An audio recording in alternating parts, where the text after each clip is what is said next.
Welcome back to the 24-hour live stream. I'm very sorry for that. Oh, I made a mistake and pushed the wrong button trying to show on my phone. You know, the crazy thing is I've done that before. Usually you press end and then it's like, are you sure? It just popped this thing up, like close that one down. And it was one time and it shut the whole thing down. It didn't do the are you sure thing. But hey, we got a bunch of people jumping back on now. We got 124 on, so hopefully they'll come back. Description. They will come back. They are here for us. They will come back. Luckily, this happened during kind of a downtime between guests. I apologize to everyone jumping on now. After, now the counter's reset too. And I got to do the math in my head. After almost 10 hours, I've made my first big mistake of the night and shut the whole stream down. Who are these Wrong people? button. Who are all these? We have three guests at the same time. So we're just, yeah. Who are these folks? Yeah, what's going on here? Is the link public or something? Did you make the link public? Yeah, that's what happened. Uh-oh. I put it in the second mistake of the night. Number two. Should we do a third one now? Now, if you're not scheduled to come on, please do not click the link. Otherwise, our special guest that we have aligned to come on the stream will not be able to get in. Right? Yeah. I kicked those two, so we can just kick them. I'm really sorry for everyone jumping on right now. Luckily, everyone's coming back. Hey, did you burn your steak? Yeah, I'm burning my steak, and I pressed the wrong button trying to show everyone the steak cooking over there. So we're gonna get things back in order here now. So, we got like 300 people on. They're flying back in, so we appreciate it. I'm really sorry, everyone. That was completely my fault. Rookie mistake. Should we watch one more of these quick inspirational videos while people jump back on? Sure. Yeah. Yes. Yeah. All right, we got some good ones here. Again, my apologies for the mishap there. And whether or not you've hit the like button previously tonight or not, if you would just go ahead and hit that like button again and share this again, we would be much appreciative. Amen and amen. Thank you. I mean, looking on the one thing was we were going to have to do a 10-hour, 10-hour, 4-hour, so I kind of inadvertently forced us to do that anyways. We got clearance from StreamYard. Hey, why don't we mention that real quick? Shout out to StreamYard.com. That's what we're streaming this whole thing with. And they only allow 10-hour stream unless you have a larger account. And they were kind enough to just donate it to us as long as we shouted them out. I'm happy to shout them out because I've been using StreamYard for a long time. My good friend Sean here is the one that told me about it, as a matter of fact. And if you're a YouTuber or new YouTuber or you want to get interviewed or interview other people, StreamYard.com, I think it's the best one. The cool thing is you can put things like this. You can pop up questions and super chats and stuff on the screen. You can collaborate. You can have like 8 people on at one time. You can chat. You can get 2,000 people on at one time for your 24-hour live stream and then kick them all off and start right over, and it's still going to work for you. So I've got a ribeye burning in the back. We're going to watch one of these things, and I think we're back on track now. So, again, my apologies for kicking everyone off there for a second. Here we go. Well, this is let me find this one here. This is Diane Elizabeth, 7683. She was on my channel earlier. She is an inspiration. So let's hear Diane's story quickly here. Hi everyone, it's Diane. Happy Saturday. For those of you who don't know me, I am Diane Elizabeth on YouTube, and my channel is about my journey through cancer and being a carnivore. I've been battling cancer since 2021, and I've been carnivore for almost 3 months now. Some days are good, some days are bad. And today is, I've had better. But all of it is going to be on my channel. You'll be able to see me through the ups and downs, but it's going to be full of hope. You don't need to worry about going to my channel to be depressed, I promise. We are going to be going through training for a half marathon that I want to do in the future. there is a 5K that I have my sights on in Las Vegas next year. And so that's my short-term goal, is to get there. And so I'm going to be training for that, and then of course training for more further. And then also we're going to be doing things like this weekend I have a video coming out. It should be on at this moment if you're seeing this on Saturday, so you can check out my channel to see if it is there. But it is about a young man who is going through a meat processing program at his high school, the only one in the country, as far as we know. So anyways, that is all. I want to wish Carrie the best of luck on getting this documentary funded, and I hope all of you can come and join me on my channel. I promise it's not going to be depressing. It's going to be full of hope, and we're going to be doing a lot of great things together. So I'll see you later. Bye. Love it. Thank you, Diane Elizabeth. She's got a wonderful story. Training for a marathon. Such a great person. She's doing some really fun YouTube videos too, like she mentioned there. I never heard of this before, but at her high school, they've got some kids that are going to school, and they're farming. They're raising cattle. They got a program there, and they actually got some pretty good prices. So I'm looking forward to catching her video on that. Her link and all of the links for any of these videos we show will always be in the description below. If you guys are just jumping on here, again, my apologies. I accidentally shut the stream off earlier. I think we're back in it now. So if anyone has any questions, shoot them in the sidebar there. I've got my steak burning in the background here. We'll show you how that turned out in a second. I think we're back on track here now. I'm not going to do any more steak cam, but let's see. Should we do an update, Alia? How are we looking? You're on mute. Hey, Alia, you're on mute. I'm so good at being on mute.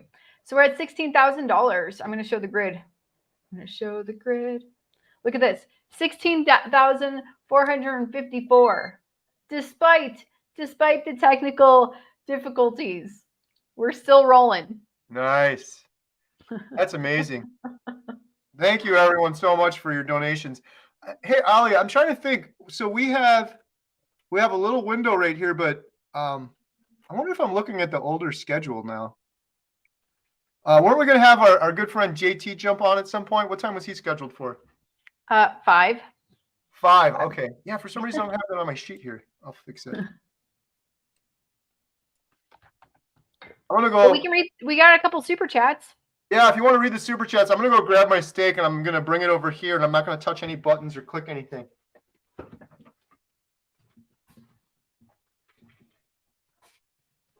Adam, you want to start read? Adam, you want to read super chats? I'm about to go get a steak too. Now that you've been talking about it, what are you talking about? All right, Jared Rietyk, born again carnivore. I was put on an elimination diet as a child and ended up on hyper carnivore. Ate that until university, and everything went downhill with cafeteria and fast foods. Back on carnivore again after finding Dr. Barry and Carrie on YouTube. $50 Canadian. Thank you so much. Thank you. Appreciate it. And then we have another $50 from Jared. 3 weeks in and I'm down 15 pounds, full of energy, have rebuilt my home gym, completed a massive backlog of work and home improvements. Years of inflammation in my knees and ankles are already gone. I'm no longer snoring and the brain fog is gone. Thanks. We appreciate you, Jared, and we're really happy for all of your success so far. And we have $5 from Leah. Challenge. Welcome back. We thank you, Leah, for that. All right. Who do we have on next? I've got another inspirational story here I'll put up. And then I Okay. think we have JT after that. Here's my steak if everyone wants to see it real quick. Maybe the people on the stream with me don't want to see it, but I don't know if my Let's see camera it. does it justice. Came out pretty good. Could be a little bit more rare, Nice. but Oh yeah. not I going to be love it. enough, is it, Sean? You have to throw another one in there. That's Right? just the I'm about appetizer. to go That's get a- one too, man. It's an appetizer. All right, we've got another really cool inspirational video here. I'm going to share with you all right now.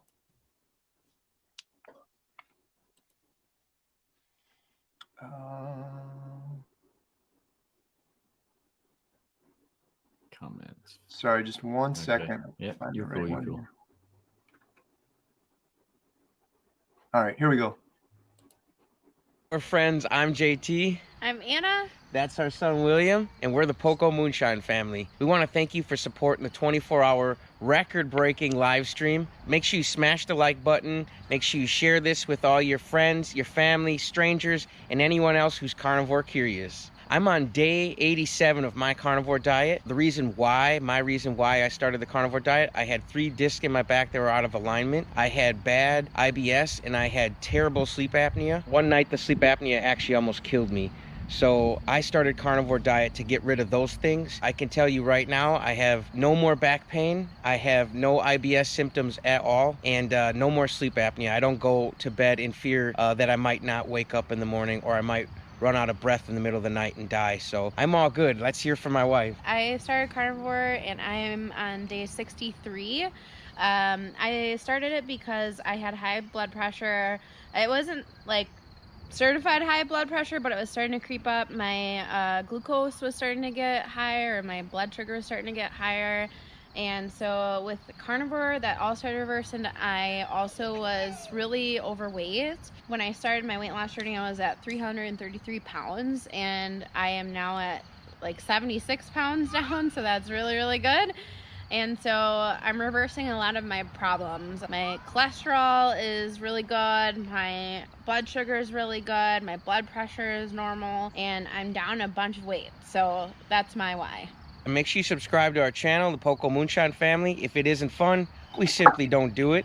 And we're here, we're living proof to tell you guys that you can get your results too. You can get rid of sleep apnea if you got it. You can get rid of fat. You can do whatever you want to do as long as you put your mind to it and you eat a nutritious diet. Right. Bye, guys. Bye. Have fun watching the stream. Shout out to JT. He's going to be on later. We got some really good guests coming up as well. Dr. Ovadia, Dr. Chaffee, whole bunch of them. So looking forward to that.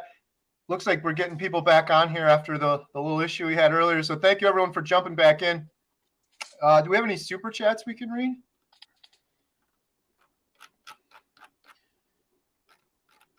You're on mute again, friend. Mute. We're gonna Unmute. read the people who have donated to the GoFundMe. There you go. Yeah, so I'll pop it up and then you guys can see it. Let's see here. I need to get a copy of that book JT keeps talking about. I can't remember the name of it, and I wrote it down and I lose it, but I got to get a copy of it.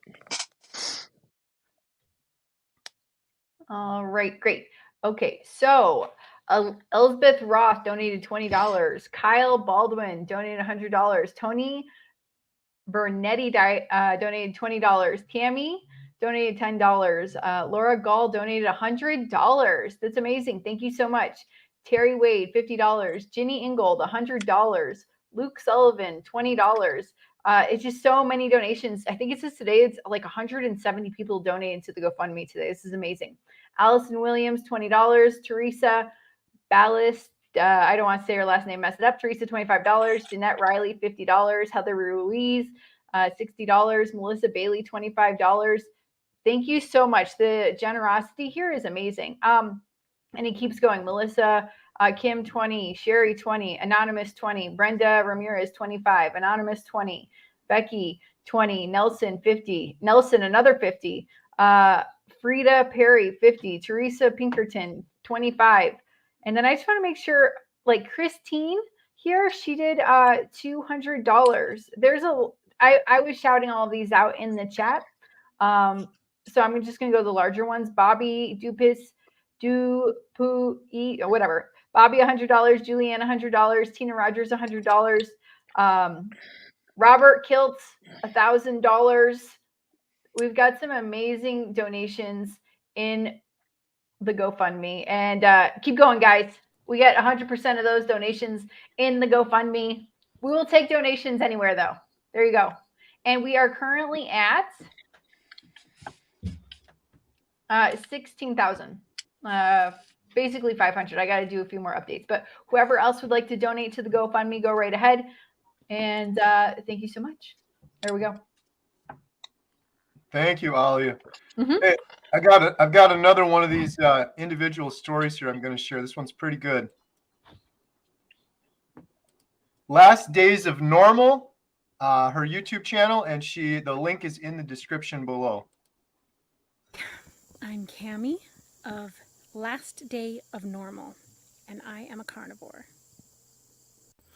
Have you heard the phrase, play stupid games, win stupid prizes? Well, I think of that as play normal games, win normal prizes. Normal is doing what everyone else eating the standard American diet is doing. And so you play that stupid game, and you get disease, inflammation, obesity, pain, mental illness. You get all of those things when you play that game. I, for a long time, have not wanted to be normal, but I didn't know how to be better. I didn't know how to be optimal. And that's what the carnivore diet has shown me how to do. That through eating meat, I can not be normal. I can be excellent. I can be amazing. I can have more energy, less pain. I can lose weight while not starving myself. I can strive for more, a little bit at a time, having faith that true healing is happening and will continue to happen. And I'm just so grateful for carnivore. I consider myself to have kind of a small capacity. You know, some people can get so much done. Look, I've been picking berries. Some people have this huge capacity, and I've always felt like through depression and, you know, mental illness that I've had a rather small capacity. So making decisions hundreds of times a day about what to eat is exhausting. Planning, prepping, cooking, cleaning, shopping, all of those things are really exhausting when you only have so much mental energy. And carnivore has freed me from all of that. I either have a steak, I have hamburger, it's how do I want my eggs done today? And do I want 4 pieces of bacon or 2? Or 8, let's be honest. So carnivore for me, huge, huge blessing. Physical health, mental health, which frees you up to do all the other things that you're meant to do in life.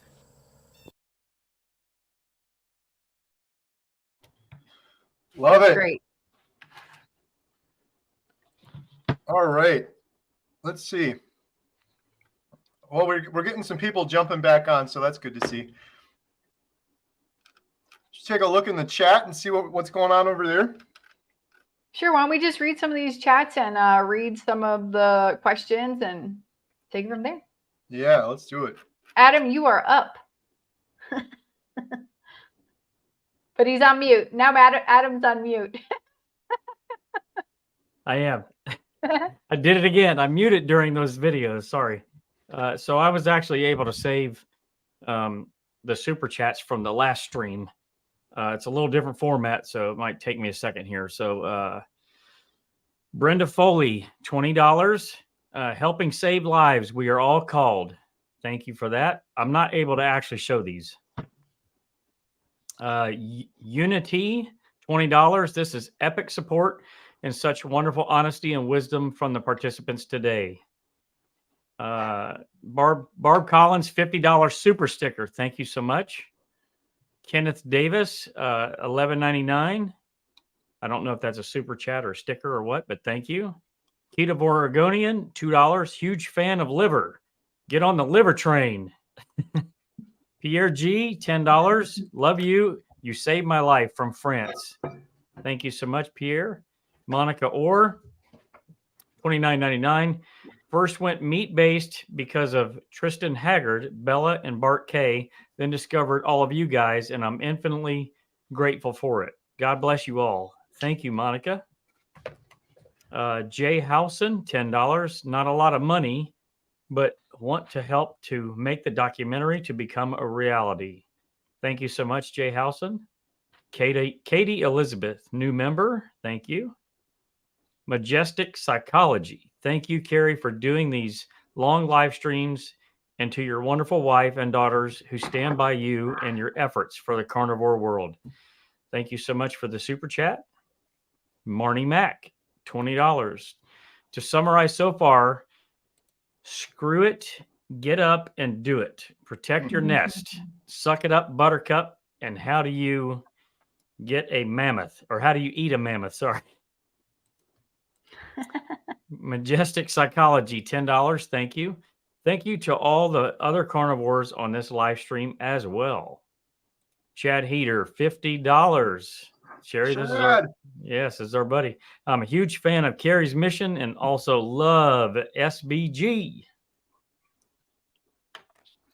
Chad is he's helping on the documentary with lots of invaluable insight for sure. Absolutely. Westfield 90, $10 super chat. Thank you. One after another, true superstars on your channel. Yes, we believe so too. Katie Elizabeth, $5 super sticker. Thank you. Keto, I mess this up every time. Keto Voragonian, $10. Thank you. Thank you, Dr. Baker, for taking so much heat for the community. So maybe one day we won't have to. We appreciate your voice. Harleyvore Mike, $20 super sticker. Thank you so much. Barbievore, $10. Thank you. Dr. Baker, how do you have time to make all of your videos? I love sharing them. Thank you. One Hope for All, $5 super chat. Thank you. This is a question. Can the carnivore diet lower blood pressure, and can people take themselves off their high blood pressure medicines? So does anybody have an answer for that? I've interviewed many people who have gotten off their blood pressure medications from doing carnivore. So it is definitely a possibility. Yeah, I experienced it. I'm off 3 of them. Blood pressure's great. So yeah, absolutely. All you got to do is give it time. I mean, I'm obviously not a doctor, and I can't give you advice one way or the other, but you can do anything you want to do because you're in control of your health. And if you're not, nobody is, my friend. You got to take control of it. But when you'll definitely know, and you can make huge efforts and huge gains in it, because I didn't even think that was possible. But here I am, no blood pressure medications. I love that, man. That is awesome. All right, Absolutely. The Carnivore Cure, Todd Bachnes, $10 super chat. Thank you. He says, Sean, man, the video you put out this week about amputee and him still not wanting to give up sugar, that was a crazy powerful video. It's been stuck in my head all week. Sugar is a drug. Jody Irvin, $5 super chat. Thank you. Please diversify your platforms. As this movement begins losing money for the sick care industry, YouTube will begin suppression and censorship. Terry Bond, $5 super sticker. Thank you. Britt Gal in Texas, $5. Thank you. So Big Beef won't support carnivore superstars like Dr. Baker. That's scary. Never donated on YouTube before, but this movie needs to get made. Thank you. Stay strong, live long. Rod, $20. Thank you. Hey guys, Rod from Sydney, down under. I'm not going to do an Australian accent either. Come on. Sorry, guys, I can't join you in the studio, but I'll be there in spirit as much as I can today. Love Dr. Kiltz. We do too. Marty Mack, $10 super chat. Thank you. Dr. Kiltz teaches us science and takes us all to church too. I agree. Carnivore Cure, Todd, $5 super chat. Thank you. I'm happy to ride the ribeye struggle bus for the rest of my life. Sign me up for another. LOL. For sure. Franco J, $20 super chat. Love you guys. 45 pounds so far in 3 months. All thanks to Carrie and Dr. Ken Berry. Keep that river of joy going. People, cheers. Awesome. PNW Health Journey, $10 super sticker. Thank you. Rod again from down under. Everyone smash the like button. Let's get 2,000 likes on this puppy. This new one. $5. Thanks, Rod. Deborah, $20 super sticker. Thank you. Groovin' with Grandma, $20 super chat. Thank you. Keto, 5 years after being diagnosed with dementia, improved tremendously. Carnivore last year, many benefits. My doctor on board and actually told me Wednesday that he has a lot of carnivores come to her recently. Love it. That's really good to hear. Gail Ivy, $10 super sticker. Thank you so much. Carnivore Cure, Todd again, $10 super chat. Thank you. Here he has a question. I've been carnivore for 11 months now, but this month my appetite has increased. I used to want about 2 pounds of meat a day, but the last week I've been wanting 3 to 4 pounds of beef a day. Is this normal? You guys have an answer for this one? Yes. Normal. Eat. I agree. Eat until you feel better. I agree. Feel Yeah. full. Yep. Your body will tell you what it needs. And like right now, I'm eating probably at least 50 to 75% more than what I was eating when I actually needed to lose weight. Now that I'm down to the last like 2 pounds or something, my body is definitely saying eat more. So I think that's normal. Yeah, it's so funny that happened to Adam, myself, Ryan Murphy from Against the Grain emailed me, and then I mentioned it to Sean, and Sean's like, "Oh yeah, I know all about that." It's a crazy thing because for 5.5 months it was just real. Was it always steady for you, Adam? Like, no, I didn't ever really think about eating or anything. Yep. It was 2 meals a day starting, and then it went to 1 meal a day for maybe 3 or 4 months, and then went to 2 meals, and now it's still 2 meals, but they're bigger. So, yeah. Well, I just ate that steak, and it was delicious. So, shout out to those guys. I appreciate it. We try to get all of our. I'm a big supporter of local beef. We get most of our beef from our neighbors. We did a video with them. It's grass fed. It's locally raised. But I always get people asking me. I don't live near a local farmer where I can get it. Where can I order it online? So. I'd recommend it. The only reason I really wanted to try that one too was because I saw Dr. Baker, who we had on earlier. He did a video with them. So that was from Colorado Craft Beef, and the link is in the description as well as all of the other links. I added them to this new video, so we should be good there. very cool. Dude, I've been munching like 4 pounds. Like I think that's the third steak I've had today. Plus I had eggs and bacon this morning. Yesterday I had 3 for 1 meal. I was starving.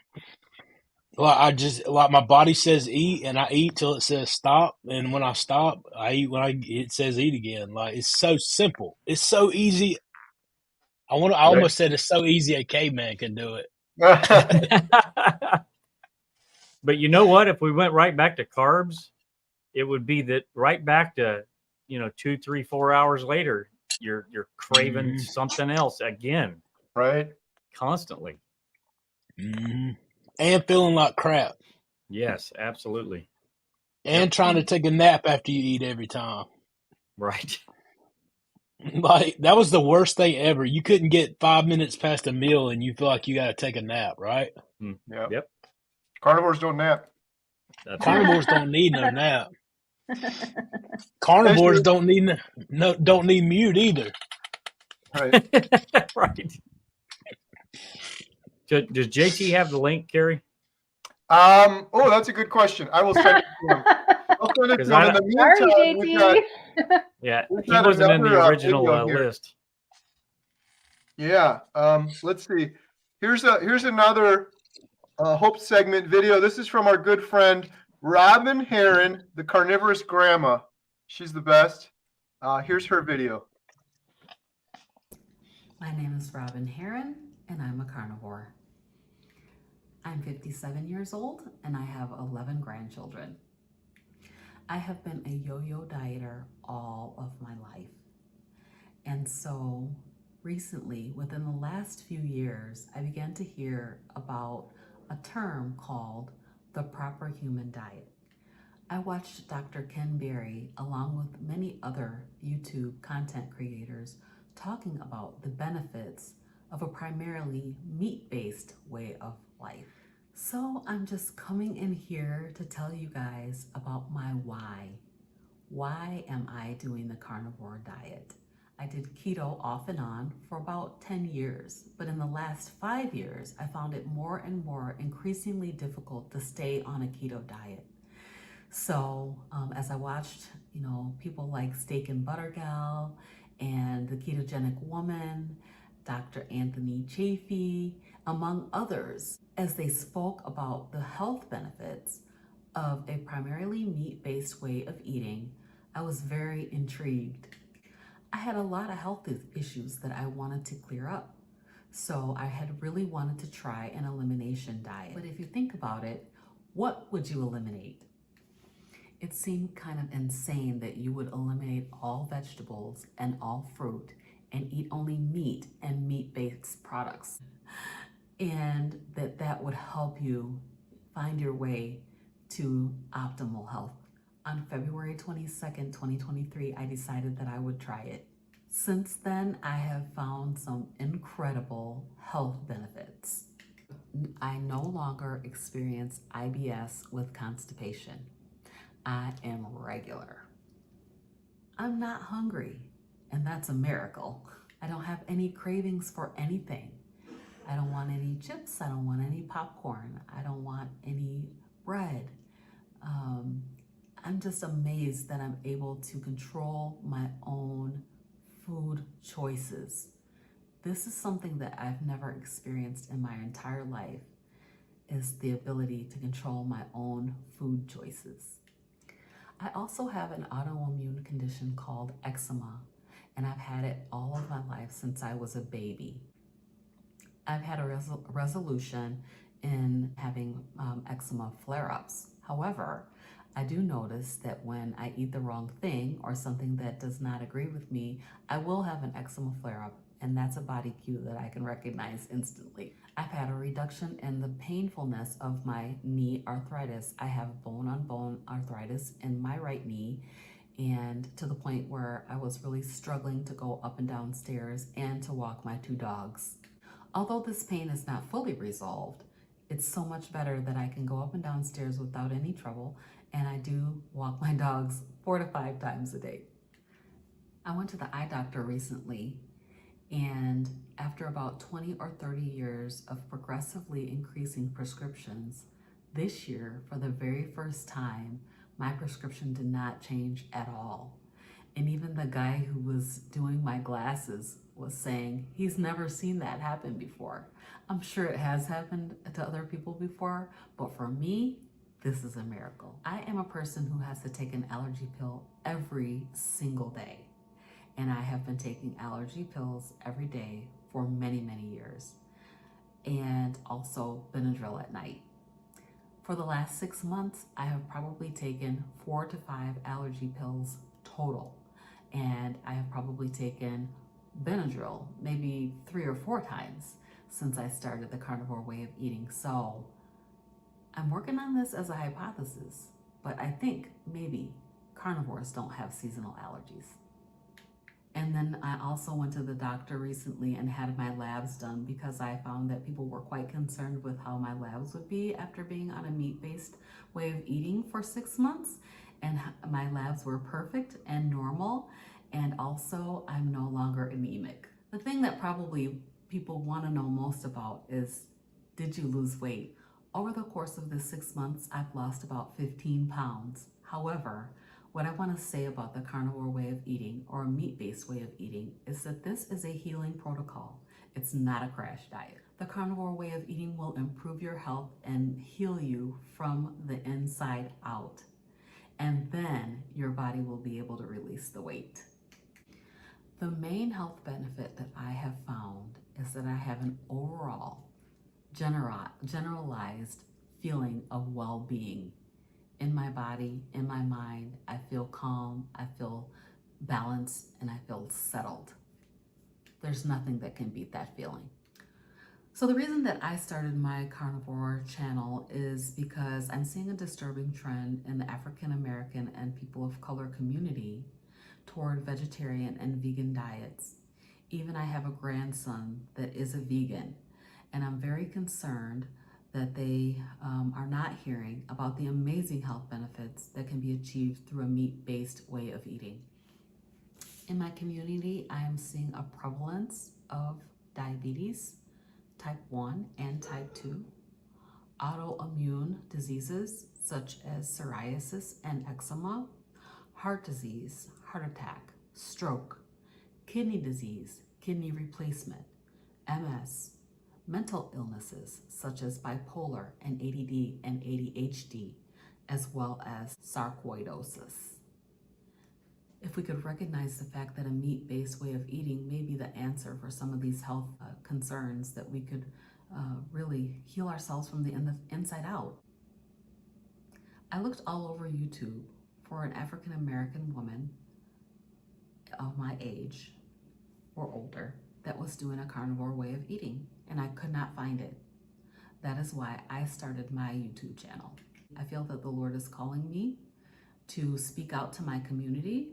I started my YouTube channel so that I could talk about this, and the people who want to listen to it would be able to listen, and those who don't want to listen don't have to listen. My YouTube channel is Robin Heron, #Carnivorous Grandma. I'm thankful to Carrie at Homestead How for working on the Carnivore Diet movie. I think this movie is going to be amazing, and it's going to be a blessing to millions and millions of people. Come and see me on my channel at Robin Heron, #Carnivorous Grandma. Yay. Robin is a blessing. Yep. She's Love great. Robin. A link to Carnivorous Grandma, Robin Heron, is in the description below, so go check her out. We have a new guest waiting here, but before he jumps on, which will be in just 1 second, I got to show his little intro video here. It's just a quick little, I think it's like 1 or 2 minutes. This guy is motivational, wisdom beyond his age. You probably know who I'm talking about already. And he puts together these motivational, really short videos that I find just amazing. And this is one of my favorite ones. I've probably watched it 10 times. I want to share it with you all now, and then we'll bring on our next guest. Guess who it is? Leave a comment on the side here if you can figure this out. Why sit with frogs when you could be riding tigers? Think about it. I'm going to ask you again. Why sit with a bunch of boiling frogs in a pot when you could be riding tigers? You're going to get to a point in your life when you realize that if you don't leave your comfort zone, you're as good as dead. You're a boiled frog. And the people who are boiled frogs, they're going to stay like that. Then there's tiger riders. There's people who jump up out of the pot and they face their fears and they walk up to this tiger step by step. And as they get closer, they can feel that vibration from that tiger. They can feel it in their bones. They can feel it in their body. They can taste it in the air. That tiger is your goal, your life purpose. And the closer you get to it, the stronger it vibrates. And you get close enough where you lock eyes with that tiger and you stare into the eyes of that tiger, and it's looking into the universe itself, and it's looking back at you. And it's saying, you know what you need to do, and you do know what you need to do. You need to live like a frog out of the pot, okay? You need to live like a tiger rider. You need to have no fear. Because if you have fear and run away, that tiger will probably mess you up. But if you have fear and go back to the pot, you're dead anyways. So you might as well embrace the fear, the nervousness, and admit to yourself that you have nothing to lose. So when you're staring at that tiger in the eye, that tiger is going to respect you back. That tiger is going to pick up that vibration of confidence and leadership and say, I was waiting for you. You ready for a ride? And you're going to get on that tiger, and that tiger is going to give you the ride of your life. This tiger, you're going to see the sun bouncing off its beautiful orange and black coat, like a sun itself, glowing. And you're going to feel that wind, that breeze hitting your face as this tiger's running. And now your adrenaline's pumping too. You're feeding off the energy of this tiger. And this tiger has this gap to jump. It's going from one ledge to the next with you on it, and it jumps and boom, it lands on the other side. And that side is freedom, the realm of tigers. And that tiger sits down and you get off it and you see all these other tigers that you now can ride, because you've stepped into the fear, you've embraced the nervousness, you broke down the terror barrier, you're getting to the other side of that wall, the other side that has that treasure you seek. The cave you're most afraid to enter holds the treasure you seek. That tiger you're afraid to walk up to and lock eyes with, that holds the treasure you seek. That tiger is your life purpose, your goal. You need to ride that tiger. And then when you're done riding that tiger, there's going to be more tigers to ride, because you're now in the realm of the tigers.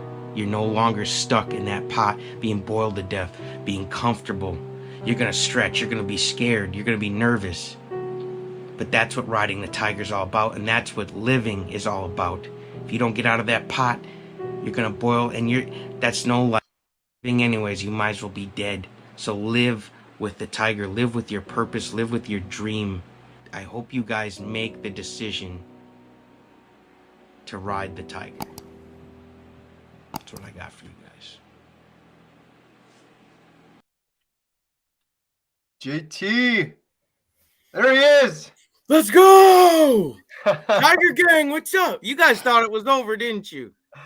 It wasn't over for a minute when I pushed that button earlier. You know, when things like that happen, my coach says, no matter what happens, you should say that's good. That's good. You know, and not just say that, you got to find what's good in it then. So then I sat there, was thinking about it. I said, that's good. And then I was like, oh, okay. I said, you know, I think some people are starting to fall asleep. So we woke them up. So everybody who's here, you guys are the woke ones. What's up, guys? If that what I just said flew over your head, that's okay. I get it. It was a nice little reset. It woke me up for sure. No, this is Body by Bacon. Body by Bacon. Nice. So what's good? What's new? Man, you know, just hanging out with a bunch of carnivores here on a Saturday here. Nice. What's the name of that book, man? Documentary, you know. What's the name of the book? Hit up the donate. Hit up the donate buttons. I appreciate it. I've been typing my little bacon fingers off all day. I'll be back on there in a little bit. Yes, guys, I ride tigers. If you don't know what that means, you know, you will one day.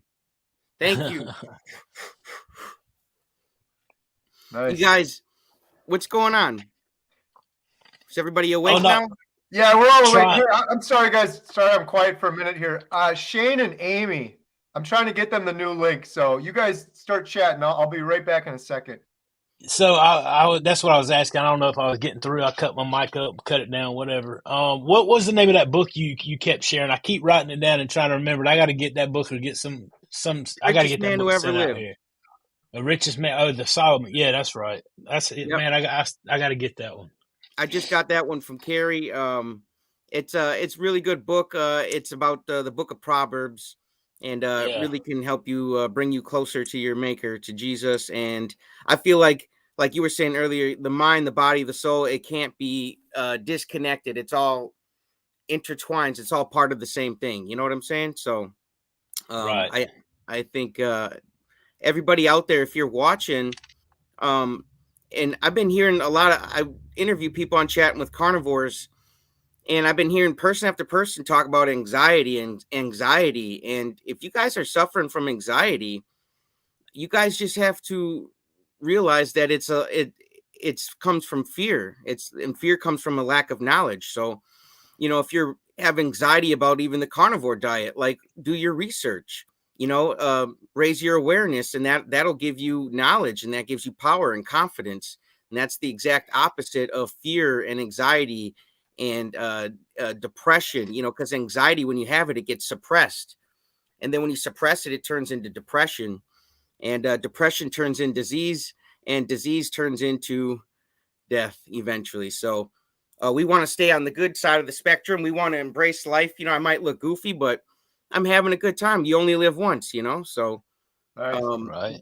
we should do things that are out of our comfort zone. We should do things out of the ordinary.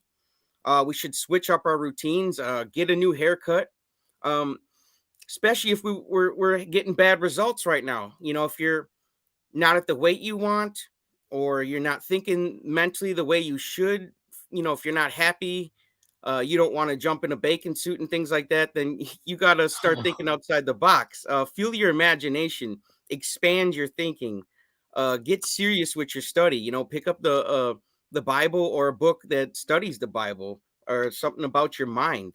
When you think from a higher place, you raise your vibration and you attract different things in your life. So the carnivore diet, you guys should think about loving yourself instead of indulging in things that aren't good for you. Raise yourself up to a higher vibration, and then you'll be attracting all sorts of beautiful things in your life. Like, I cannot stop attracting new carnivores. I just love them. They keep subscribing.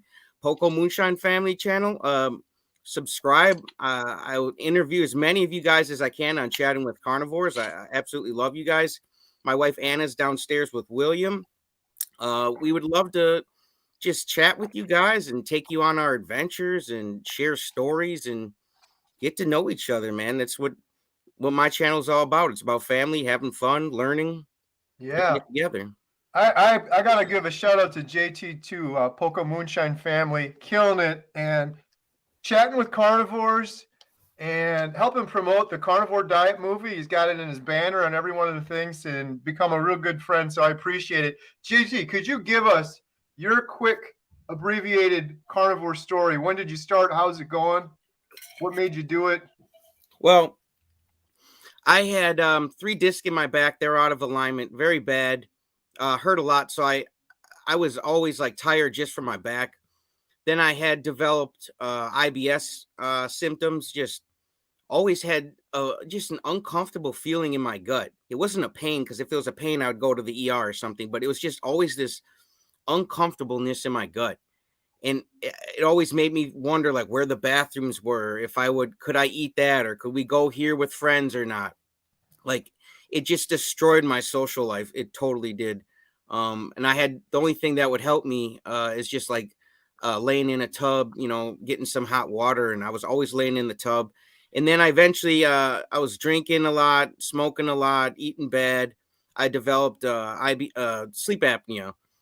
And I had 3 separate, my lungs would stop all the time, but they would pop back like real quick. But I had 3 times where they wouldn't turn back on. And the third time, it almost made me bite the dust. I couldn't breathe. And everything was starting to get real quiet. And I didn't have much left, man. And yeah, it was real scary. I'm real glad to be here, man. I had 15, 20 minutes there. I couldn't get nothing in. I could barely breathe. Like my air was like, that's as much as I could get in for like 15, 20 minutes. And, I had this voice come to me. I thought it was it. And it wasn't a male voice, wasn't a female voice. I tell people it was just a voice. And it said that I had to try to breathe again, man. And I think it helped me realize I still had the chance to make a decision. So I really wanted to talk to you guys about that word, decision, because even if you're on your last breath, you still have a decision to fight, like I did. And I kept fighting, man. Each breath felt like it was the last one for 15, 20 minutes. And that 15, 20, I watched the clock laying there on the ground.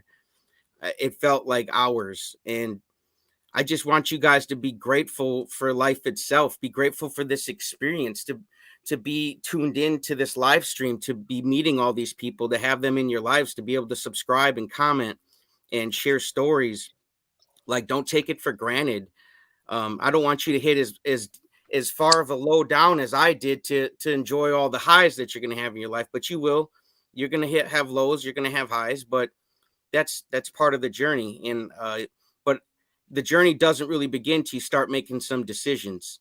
So if you're stuck where you're at, make new decisions. You got to change the paradigm. You got to think differently, and you got to send love to yourself. You don't need to be in a state of anxiety. You don't need. It's just not needed, you guys. So I just wanted to bring a message of hope. And if you guys are ever, having a real bad day, you feel negative thoughts, man. I laid in the tub many times, and I didn't feel good, and I didn't think good. And I'm glad I never acted on any of those thoughts. And if you guys ever feel like that, hit me up, because I just want to make sure people know that there's hope out there, and it's very important. Absolutely. I read a thing that said, if you don't know what to do, you don't know what's wrong. And if you don't know what's wrong, some part of you is resisting to see it. Mm-hmm. And completely understanding the problem is the same thing as having the solution. So, like, when you understand what's wrong, then you can start working on fixing it. But just understanding, like, I don't know if I completely 100% agree with the author or not, but I will say this. When you understand what's wrong, then you have a decision to make. And it doesn't really matter if you understand the problem if you're not willing to make the decision to do anything about it. I hear it time and time again. There's so many folks who want to change, who desire to change, but when presented with the answer, they won't step out. There's risk. You always have risk involved with making a life change, with making that decision. It's no different for you. It was no different for Carrie. It's no different for Adam. No different for Alia. No different for me. There was a risk. The risk of failure is always going to be there. But if you don't step at it with the risk, you're going to sit there and live with the regret forever until it's all over. And, there's only so many chances somebody's going to get before there's no more decisions to be made. And so you have to step out. You have to make those decisions, live with risk, live with regret. Yep. And, we don't all think alike, guys, but we share the same journey. And I think you guys should all remember that. We should support each other, lift each other up. Like if someone's having a bad day, man, be there to encourage them, because you never know where someone's at. So send love, guys, okay? Because there's enough darkness in the world. And my coach would always say this. He'd say that we had what we need to get what we want, and it would drive me nuts, man. And then when I finally figured out that it was the carnivore diet, it was just eating meat, and I had what I needed the whole time to get what I wanted, which was better health. And he was right. But it's just tough. Like, you can't find something you're not looking for. If you're not looking for the solution, the answer, like, yeah, you're not going to find it. But if you're looking, you're going to find it. And then, like Sean said, you got a decision to make. And I hope you guys make a good decision, and if someone wonders, what do you mean by sending yourself love? I mean, pick water instead of soda, water instead of beer, pick fresh air instead of cannabis or cigarette smoke, pick a steak instead of a thing of pizza. Like, love yourself, man. Love yourself more than what you used to be addicted to. Just remind yourself that this experience of life, it's priceless. Like, we are all rich. We might be short of a couple bucks here and there, but if we're breathing and we're alive, we're talking to each other. Look at this miracle, like this 24-hour live stream. Everybody's involved. Like, you're involved in a miracle right now. So if that doesn't just show you the power of this experience, like, God has blessed us all. I agree. I agree too. Love it, JT. Thanks, buddy. You're the best. I love all your wisdom. And one of the quotes you said, I think it was a Bob Proctor one, was, "You are the only problem you will ever have, and you are the only solution." Mm-hmm. Yeah, we Man, set that's a we good set one. our limits. We put limits on ourselves, you know, and it's not who we think we are, it's who we think we're not. So Mm, if you don't think you're a winner, if you don't think you can do that, then yeah, you won't be. You know, if you don't think you can get healthy, then you probably won't. But you have to fight, man. You have to do like I did. You have to acknowledge the fact that you do have a decision. You're alive. That means you can make decisions. Like I was down to my last decision. It was called my last breath. I either had to, you know, let go or hold on. That's it, yeah. you guys. You know. And no matter what decision you make, it's at least momentum. Where if you're not making any decision at all, you're inactive. You're like a deer in the headlights, not doing anything. No, by It- law, if you're not growing, you're disintegrating. right. So you got to create new experiences, which is why I said to start doing different things, do something out of the ordinary, go somewhere different, you know, like, you know, I don't go to a different church, you know, hear a different pastor, like do different things. You don't have to do the same thing all the time, guys. So you made your decision. You did carnivore. Just for those who aren't familiar with your story, how did that go? How long have you been doing carnivore, and what have you noticed? I'm on day 87, I think. And the back pain, I don't have any more problem with my 3 discs that are out of alignment. If they're still out of alignment, it's news to me. I don't feel it. The IBS, I don't have any problems with. Don't, you know, I used to take probiotics like 2-3 every day. Don't do that. The sleep apnea is gone. I don't lay in the bed anymore and think, oh man, am I not am I my lungs gonna stop tonight? You know, am I gonna jump out of the bed again and Mhm. fall to the floor and die this time? I don't think like that no more. I have Mhm. so much confidence now.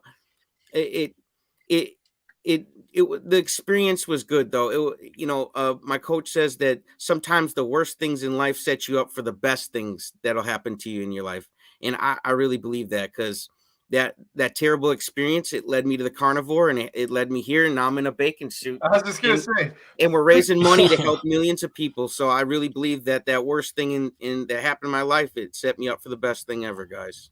Right. I mean, you can pre-carnivore, spend. pre-carnivore, you wouldn't have been rocking the bacon suit. No, no, no. Yeah, Sorry. you can. I mean, you can spend your life chasing dreams, or you can spend your life reaching potential.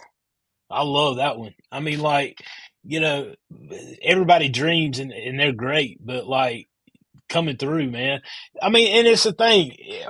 People might think you're crazy, but like whenever you start living life and experiencing life, what other people think really doesn't matter a whole lot. You're trying to reach people with a certain message, and like you having fun, man. That's what it's all about, right? Yeah, and I don't think most people have been down to their last breath like I have. And you know, Right. when you felt what the last breath feels like, and you come back from that, yeah, dude, you're gonna start living any way you please, man. And I'm having fun. I'm just, you know, like I've got so much joy in my heart. Like I love how Carrie says, Jesus, others, you know, and yourself. Like, you know, it's Yeah, so that's true. joy. It is, and that's what I've got in my heart, man. And it's just so fun sharing stories with people on chatting with carnivores, and it's so fun meeting all these people. And it, like I said, Carrie shared his story, and I saw that, and it just made me start the carnivore diet, and that's why now I started chatting with carnivores, is because if Carrie would have never shared his story, I never would have found the carnivore diet. I never heard of Dr. Berry. I Mhm. never heard of Chaffee. Never heard of any of them. I was in my own little bubble. It is what it is. And luckily, Carrie was sharing his story. And so now I feel it's like my life mission now with chatting with carnivores to just keep sharing stories and never shut up, man, until someone puts a bullet in my head, you know? Right. Well, hopefully that's not going to happen now. We'll stay away from the bullets. All right. Right, right. Got a couple super chats for you, JT. Let's go, dude. We need I need a bunch more super chats because my movie isn't made yet. Jammer Never Travels. bacon naked.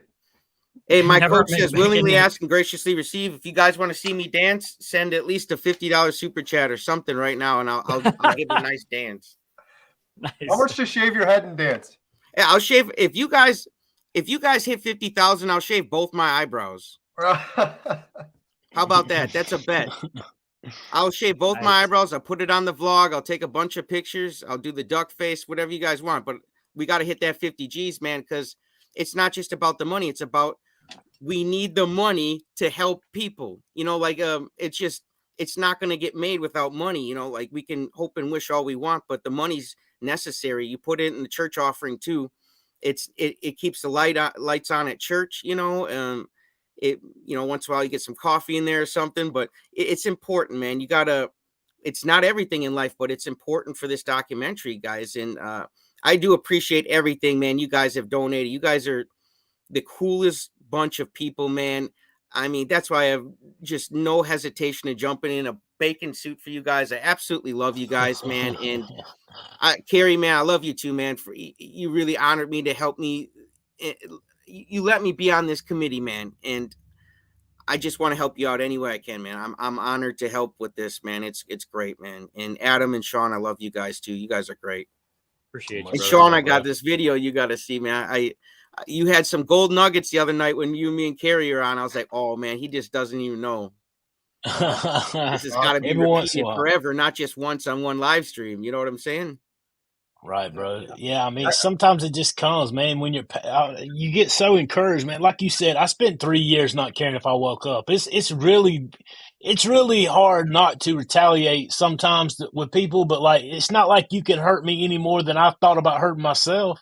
I spent 3 years not caring, like not physical ailments and everything aside, but just that hopelessness and depression, not caring if you wake up. I mean, once you get through something like that, like, and find purpose and direction and start thriving, it's not just that it's all been fixed. It's that it's almost like the pendulum swung completely the other way.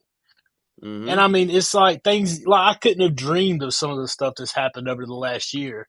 And I just want people to know, because at the time you can't see outside of that bubble. At the time, whenever you're going through those things, it's like the walls are closing in on you and all you see is walls in every direction. You can't see an exit.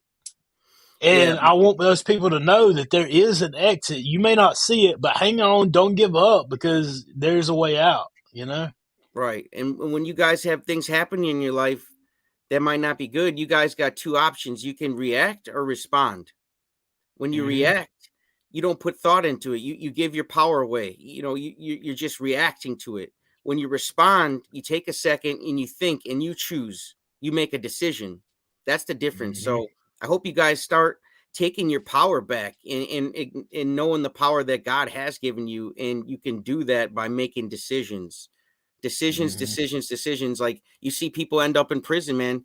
It's the decisions they made, and you can end up laying there dead on the kitchen floor, almost like I did, man, from the decisions you make. Or you could end up in a bacon suit having fun from the decisions you make. I know you guys might be getting sick of hearing it, but that's why I came here to deliver that message, decisions, because I love you guys. That's what's up.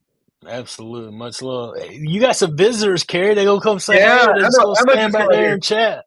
I just wanted to say, JT, likewise, I love you. I thank you. And we're friends forever. You have my loyalty, my friendship forever. And I got your link in the description below. Everyone's got to check out JT. He's killing it, chatting with carnivores. I really appreciate it. Emma, you want to come say hi? Hi, Emma. Everyone was asking for Emma. They're like, what happened to her? Hi, Emma. Hi, Emma. Hi, guys. So what's up? What's up? What have you been doing? Still alive. What have you been up to? Everyone's asked, where's Emma been? I've been working at school. She's a traitor. You mean you don't have scurvy yet? Yeah. No carnivore scurvy? No. What's that? Right. Exactly. She was working at the theater the whole time, and she got an outside job now. So, and school started. So she was in more videos earlier, but hasn't been in a while. So how are things going for you? She's busy. Busy. Say some more stuff. Sean, so this is what happens. Everyone loves having Emma on. I love having Emma on. She's the best. But then she doesn't talk. And then if I'll say something, and then everyone in the chat's like, leave her alone, let her talk. So I'll just sit here for like 10 minutes. No, I'm still impressed. The last time, like, I seen her once or twice when y'all was on live, but like, I'm still impressed with her backpack packing skills. When she packed for the part that time, like, she got a backpack full of meat that day. Like, I was pretty impressed. I was a very proud carnivore father for sure. Those were Right. country style ribs, like pounds of them. I'm like, you're going to the pool? Like it was like 90 degrees out at a water park pool. So Dude, Emma wasn't even probably filmed like the best part of the documentary. I'm telling you, she killed it with the camera work. oh yeah. Oh, thank you. You missed Bill earlier. Bill said hi. Oh, Yeah, we had that was certainly a blessing was getting to go to Alaska with Emma and filming Bill. Did It wasn't someone pay really $50 vacation, for it a was dance really yet? nonstop work, but it was man, Alaska was just beyond beautiful. I can't wait to go back and see Bill again. $50 for a dance. Did we get Yeah, one? Body by bacon. You like We JP's got knitting we have a set? super chat that Emma can help us read. There we go. Oh, fun. Go for it, Emma. My man JT from Bonehead to Meathead. Love Let's it. go. We grilling, baby. Russ. Nice. I love it. So shout out JT's YouTube channel. Emma, I messed everything up earlier. I pressed the button to turn the whole Oh, live I've stream heard. off Oh my with gosh. everyone on there. How long were you on Rookie for? mistake. We were Gary, we that just was broke good. 10 hours, guys. We're You over woke 10 hours. everybody up. Oh my gosh. So we beat the last record. Shout out Emma because we did a 10-hour live stream before, and shout out Adam. Yeah, I was gonna say, what about Adam? Adam stayed on the whole time. Yep. Emma stayed on the whole 10 hours. We just surpassed the 10 hours. We're 10 hours and 20 minutes. So there you go. Adam, what are you sitting on that your hinder doesn't hurt? I'm sitting on a padded chair with a Padded pillow chair. on I my would have back. put like 3 extra pads on there by now. I've been getting up doing push-ups and sit-ups and Me too. sprinting from here to the house and back. Right? And What yeah, Went to the bathroom and back. Oh Yeah. yeah, Well, we that's need what- that butter of the gods recipe, Adam, for the book. That's what I had to do, bro. Like, I had to get off earlier, and I went and did. I've gotten 2 45-minute workouts in today.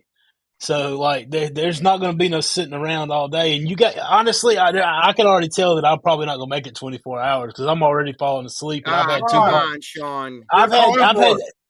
I have had 2 pots of coffee, and like, I'm ready to see my wife. I'm getting homesick. give And the And man it's a not even ribeye. homesick Buckeye. I've had 4 ribeyes, 3 or 4 ribeyes already today. Oh, he got Adam.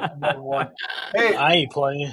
Hey, we got to have a carnivore roast after this, like a roast of the carnivore. Everybody just comes together. It's for lighthearted jokes. You know, we're not really, but it's just fun, man. Rick can bring his space mic and we can have a good time. right? Right? Hey, JT, what about this? You recently did an amazing interview with Shane and Amy, and they've Yeah. jumped on here. We got kind of a tight schedule. Should we pull them in and say hi to our friends here? Absolutely. I love them. I text them. Shane and Amy, Shane how and are you Amy. both? Woo. We are awesome. Can you hear us? Love you guys. Yeah, we can hear. We can hear you. Yeah, we can't quite see Shane, but that's all right. Well, let's see. There we go. There we go. There you go. Okay, there we go. How have you guys been doing? We are awesome because carnivores are awesome. Yes. Killing it on Carnivore. I say that all Awesome. the time, Shane. I got all your sayings. I'm making up a bunch of shirts. Just so you guys are aware, Shane and Amy, we've got JT dancing with a bacon suit on. So picture that. And we got my good friend, Intentional Carnivore Sean, co-hosting. Hey, Adam Sean. from Carnivore today. Hey, good to Hi, meet you guys. guys. And sitting Hey. right next to me is the one and only Emma. She just popped in 2 Hey. seconds ago because she wanted to be on here with Shane and Amy. It's the Emster. Hey, Emma. Hi. The Emster. Love it. So Shane and Amy, just there's a lot of new people on here that maybe aren't familiar with your story. You've started an awesome YouTube channel at Sightless Carnivores. Could you give us a little bit about your story, your background, and how you got here? Certainly. I was, well, let's see, for a number of years, of course, we both ate the standard American diet and had problems with weight and health and just all this, that, and the other. And I, being premature, that's what causes the blindness and the cerebral palsy. But I've never let it stop me. And so I'm a musician. I play drums. I sing. Amy here is an excellent cook, and she cooks up all of our ribeyes and all of our meat and makes everything taste great. And but we, of course, we went through all the low carbs and ketos and everything else that, under the sun that you can think of. And we started carnivore. 3 months yesterday. Yeah, it was 3 months yesterday. Yesterday was our 3-month carniversary. And Congratulations. So, Awesome. yeah, Congrats. we started June 15th of this year, and we ain't looking back. That's right. Rock and roll. 100%. Man, can we get Shane to sing a note? Yeah, sing something. That would be epic. I'm gonna do a kind of a late tribute to the late great Jimmy Buffett, if y'all don't mind. Yeah, let's Yeah, go. let's hear it. Come Monday, it'll be all right. Come Monday, I'll be holding you tight. I spent 4 lonely days in a brown LA haze, and I just want you back by my side. Excellent. Wow. Beautiful. Really good. Love it. Awesome, bro. So Whoa. 3 months carnivores. How's it been going for you? What sort of results have you been seeing? Well, my sleep apnea is gone. No. No more sleep apnea. Just a lot of different stuff. Too much to really mention here. I had restless leg syndrome for a while, and that's gone. No more heartburn. No more acid reflux. Wow, we're just eating meat and having great fun. And meat is the way. That's right. It is. Slap it on the grill, right, Shane? Yeah, slap it on the grill. That's my dude. That's my dude. Slap it on the grill, kill it on carnivore, or killing it on carnivore. That's 2 out of 16. I think you and me came up with. Yeah, we were firing them off the other night, man. Yeah, we were fired up like the grill guys. You guys making some shirts up for these? Shane has the best. Here's another one. I don't know if you've done this one yet. Eat, meet, repeat. Ooh. Hey, that works. I put in there eat meat, donate, and repeat. Hey, that works too. But yeah, man, we are so psyched up and so stoked about carnivore. It's not funny. Yeah, it's just amazing the way we feel. Yeah. Mm-hmm. And it's, wow, we can't, I mean, I'm sitting here thinking about it, and we just can't say enough good things about this new way of eating. And I'm just going to say it in front of everybody here. We love everybody. We love y'all. And we just thank you for having us on here today. And just to let everybody know, we had to take a brief nap earlier, but for the most part, we've had our both of our phones going, and we have had our, no pun intended, but our eyes glued to the stream. Nice. That's Love awesome. you guys too. Eyes and ears. Let's put it that way. You guys are awesome. It's good to meet you guys and good to fellowship, man. Hey, good to meet you, Sean. Good to meet you, brother. And absolutely. But yeah, we just feel great, and we feel very honored and privileged to be a part of this whole thing. And we're gonna continue to kick ass on carnivore. Yeah, buddy. That's right. That's right. Yeah, buddy. I like that. You guys are lifers. We are. And That's you know, right. we all, you guys have, every one of you has friends in us for life, even though I haven't met a whole lot of you in person, but you know, but we're all in this together. We're all, as far as I'm concerned, we're all family.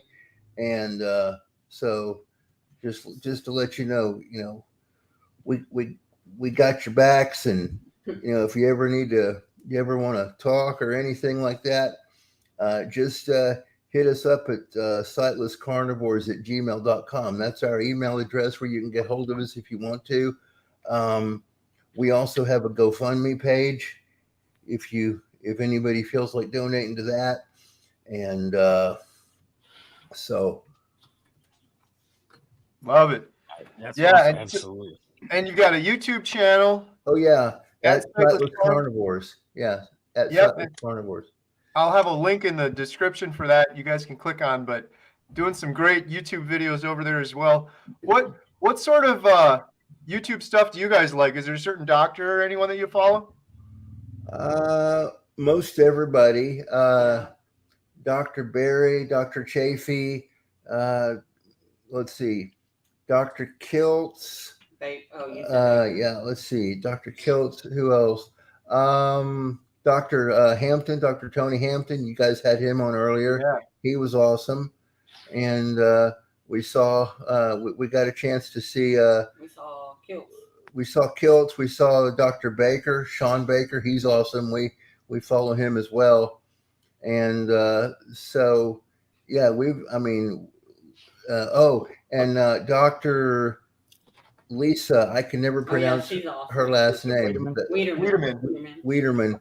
And yeah, she was awesome. We watched her, and this whole thing has just had so many awesome people, doctors or not, and just everybody sharing such great stories, man. This just, all it's doing is just pumping us up and making us want to, go forward with this and attack it with full force. Yep. Absolutely. Love it. Amen to that. I did see the picture where you met Mama Bear Lynette. Yeah. Lynette, yeah. I don't know if she's able to watch right now, but shout out to you, and shout out to you, Mama Bear Lynette. We love you, and man, just all sorts of great people. Chronically Carnivore, we met her and her husband. They've been over to the house a couple of times to help us with certain things, but this whole community is just awesome. You're awesome, Absolutely. Shane and Amy. Well, thank you. Oh, we got $100. Ooh. What? You gotta do the, what is it? Dancing, doing the bacon dance. Do the bacon dance.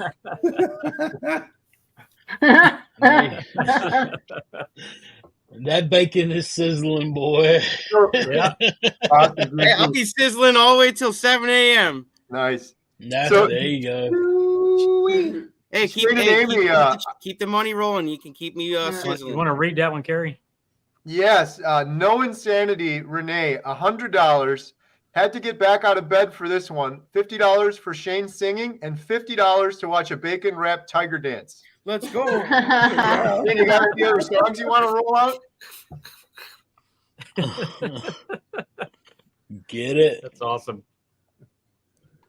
So, Shane and Amy, I'm hoping to, after this, be done with the fundraising. I'm so thankful for everyone donating. They've been so generous. And then the plan is to drive around the whole country and start filming folks for the Carnivore Diet Documentary. I'm hoping to stop down by you guys if you'll have me. Of course. We'll be very upset if you don't. We got to get you playing the drums for the doc. Yeah. Well, that would Shane, be awesome. You convinced me last time we spoke. You were telling me about the place nearby you. I think you said it was called Uncle Bob's. Oh yeah. We've also found Rudy's Barbecue, and they're awesome too. It's hard for me to turn down smoked meat, that's for sure. And hey, and if you want really good barbecue, there ain't no place better than Texas. Right? Right. There's quite a few carnivores in Texas too, from what I've heard. Well, what was that? There's quite a few carnivores down there in Texas too. You're in good company. Yes, sir. Yes, sir. So what's on the agenda for Shane and Amy going forward? I know you got the YouTube channel going. We're just we're just taking things one day at a time, and we're gonna just continue to eat meat and be happy. Yeah, love that. I'm with you on that one. And I'm going to say this too, Carrie, if there's anything any of us can do for you with regard to getting this documentary rolling, whatever it is, if there's anything any of us can do, we're here for you, brother. Yeah. Thank you, Shane. I appreciate it. You're doing it for me right now. It's everyone coming together, this amazing community. I'm so thankful for all of that. And this whole event, getting this done, I'm hoping this will be it, and we can just go film and actually make the documentary. And it's looking pretty good so far. So I appreciate you guys jumping on with us and participating and sharing your story on YouTube. It's that's what the whole documentary is for. It's about sharing and documenting these real stories and real examples from people thriving on carnivore like you two are. And hey, for $100 donation, I'll sing another line.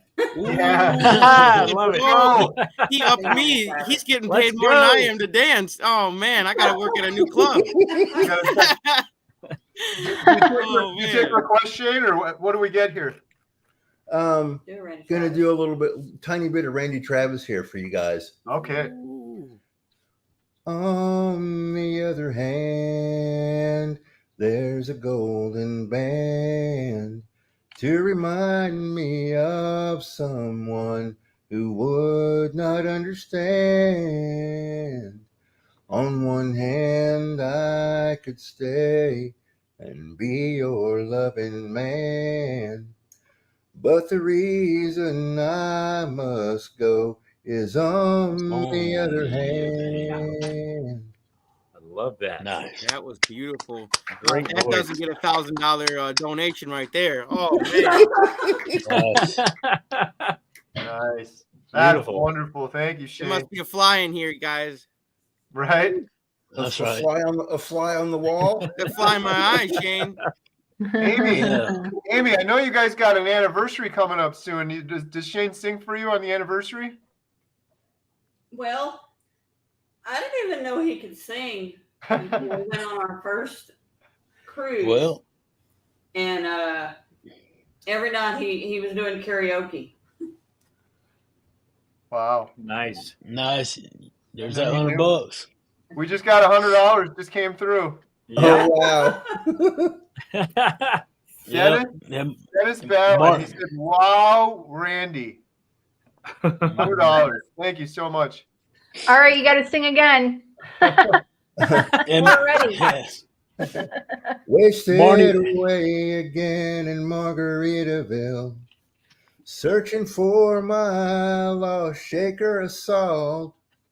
Some people claim that there's a woman to blame, and I know it's my own damn fault.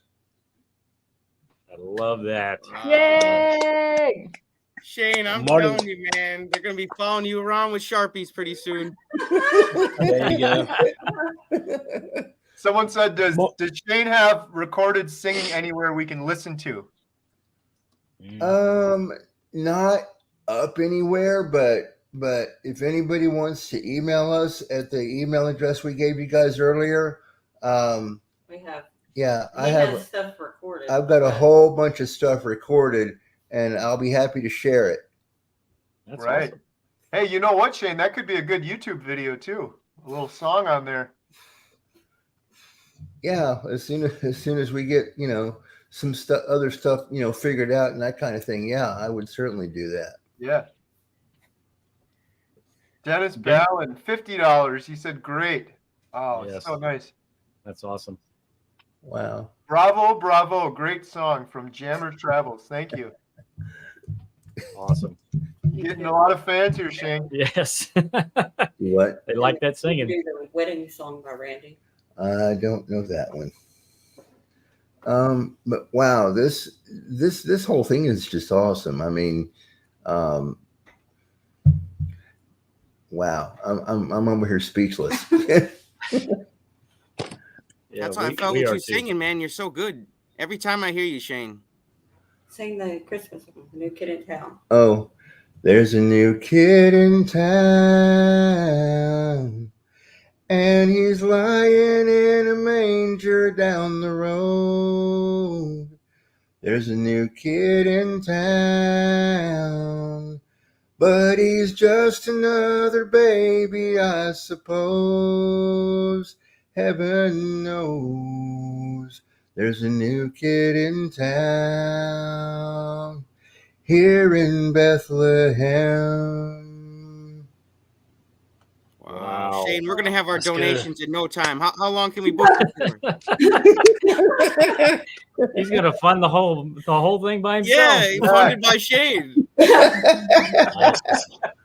Shane, are you tired? We got 13 hours left. We need to get 13 more hours. Or how about a little bit of Brad Paisley? Yeah. I'm gonna miss her when I get home. Right now I'm on this lake shore and I'm sitting in the sun. It'll probably hit me when I walk through that door tonight. Yeah, I'm gonna miss her. Oh, looky there, another bite. Yeah, all right, I got a good deal. I got to hear some Merle Haggard. Kick the footlights out, bro. Oh, let's see. Did he do the hat? Oh, yeah. Oh shoot, I don't know. I don't know all that one. Or how about I'm proud to be an Okie from Muskogee. There you go. Nice. No, let's see. What else? Gotta keep your eye on him, Amy. Yeah, they're going nuts. They're going nuts in the comments. I love that song. Beautiful voice. The two old people getting married. This is so nice. Shane is awesome. Sing it loud and proud. Beautiful. Yeah. Julie Watts says, "Thank you for singing for us, Shane. Beautiful voice." Yeah. Wow. Thank you. Jennifer from Texas said, "Sing for 13 hours." That was crazy. Jane, you need to get a recording studio to get you out there. You need show quality. Yeah. And someone else said it's not easy singing a cappella. You're correct. Sometimes it's not. Yeah. And he doesn't even have a studio quality microphone right now. I mean, we're on a live stream. Just imagine. Yeah. Wow. Yeah, that's it. Someone said Amazing Grace, please. You're getting requests now, Shane. You opened a can of worms here. Amazing Grace, and someone said Long Black Train, Rockin' Chairs. Okay, we can do Long Black Train. Let's see. 'Cause there's victory in the Lord, I say. Victory in the Lord. Cling to the Father and His holy name, and don't go riding on that long black train. Yeah, buddy. See, they weren't ready for part 2 of the live stream. I'm telling you.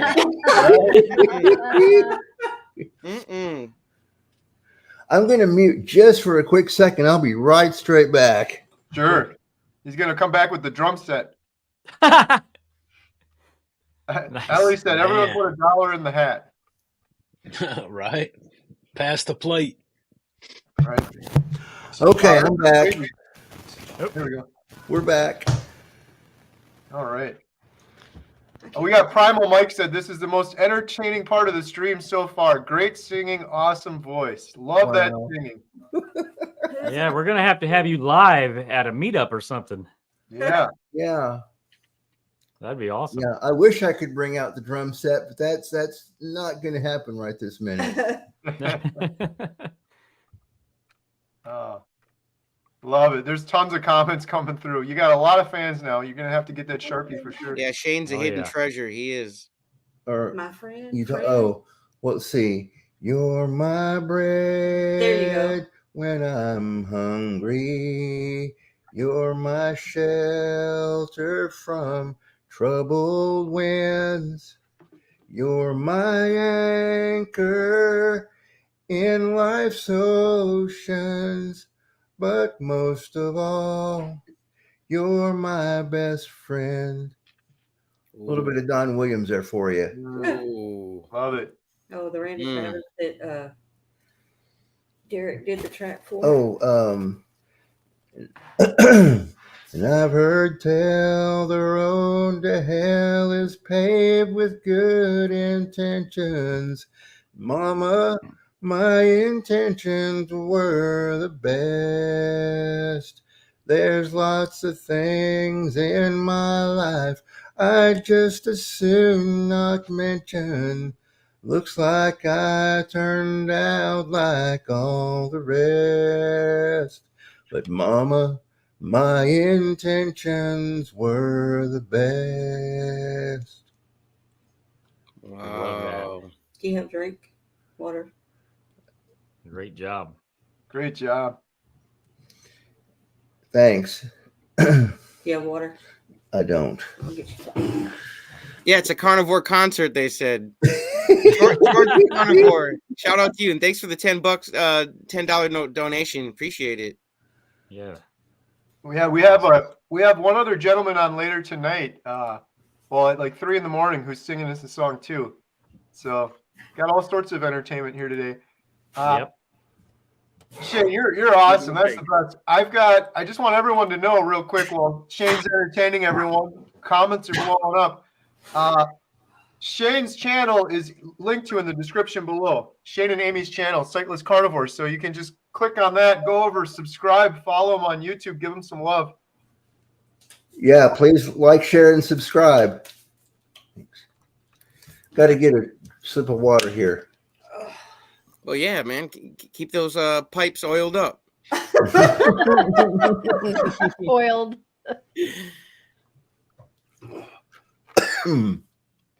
Excuse me. So somebody Oh, said we can't sing Shane Christmas songs. It's too early yet, man. We haven't even got the Halloween. Somebody said Shane and Bill can do music together.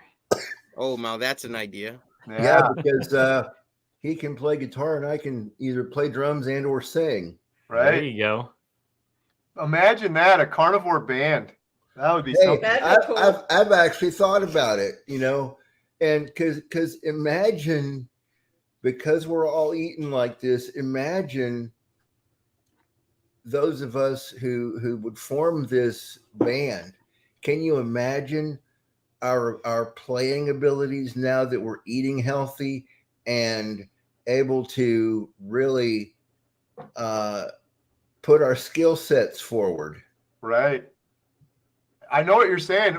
Just the organization for this carnivore live stream, we just have a team of volunteers, Shane, and I was saying to all of them, I'm like, if we started a business, it'd be like a Fortune 500 company in no time. The brain power, the synergy, the motivation, the energy, it's on another level on carnivore. Imagine if the whole world was that way.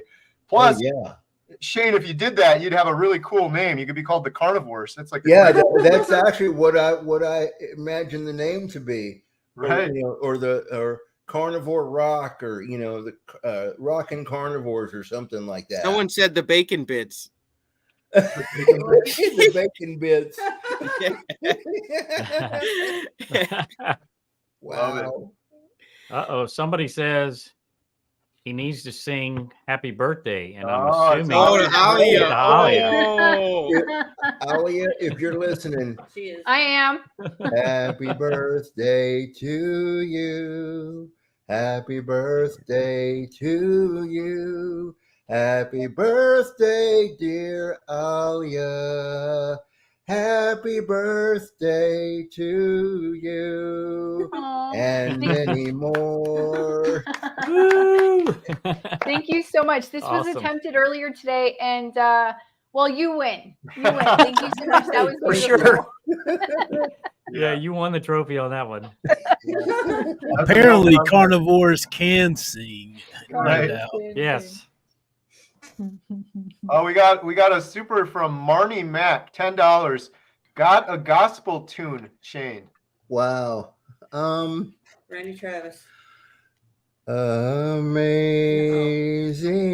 grace, how sweet the sound that saved a wretch like me.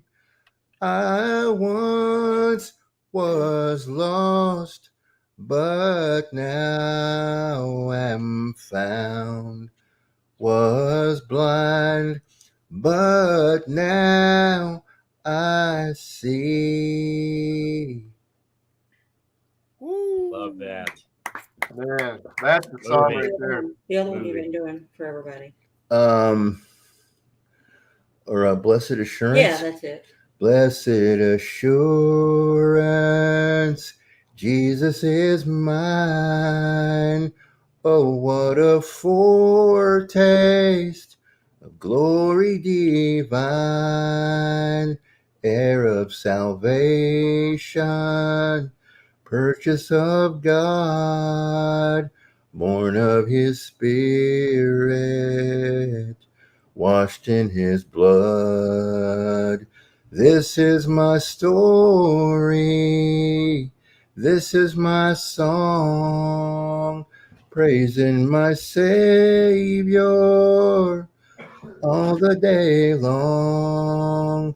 This is my story, this is my song, praising my Savior all the day long. Dang fly in my eye. Shane, you're amazing. Thank you. Shane, you are a treasure, buddy. Honestly, just be you, bud. There's only one Shane. There's only one Amy. You guys are awesome. I can't wait to have you guys back on Chatting with Carnivores, too. Well, hey, we'll be there. Yeah. Absolutely. Shane, let them know how. I asked you this one before. How do you tell when the meat needs to be flipped? You know, when you guys are cooking steaks. Mostly by the way it sounds, the way it smells. Yeah, we do the smell test. We may even do a little bit of taste testing if we can.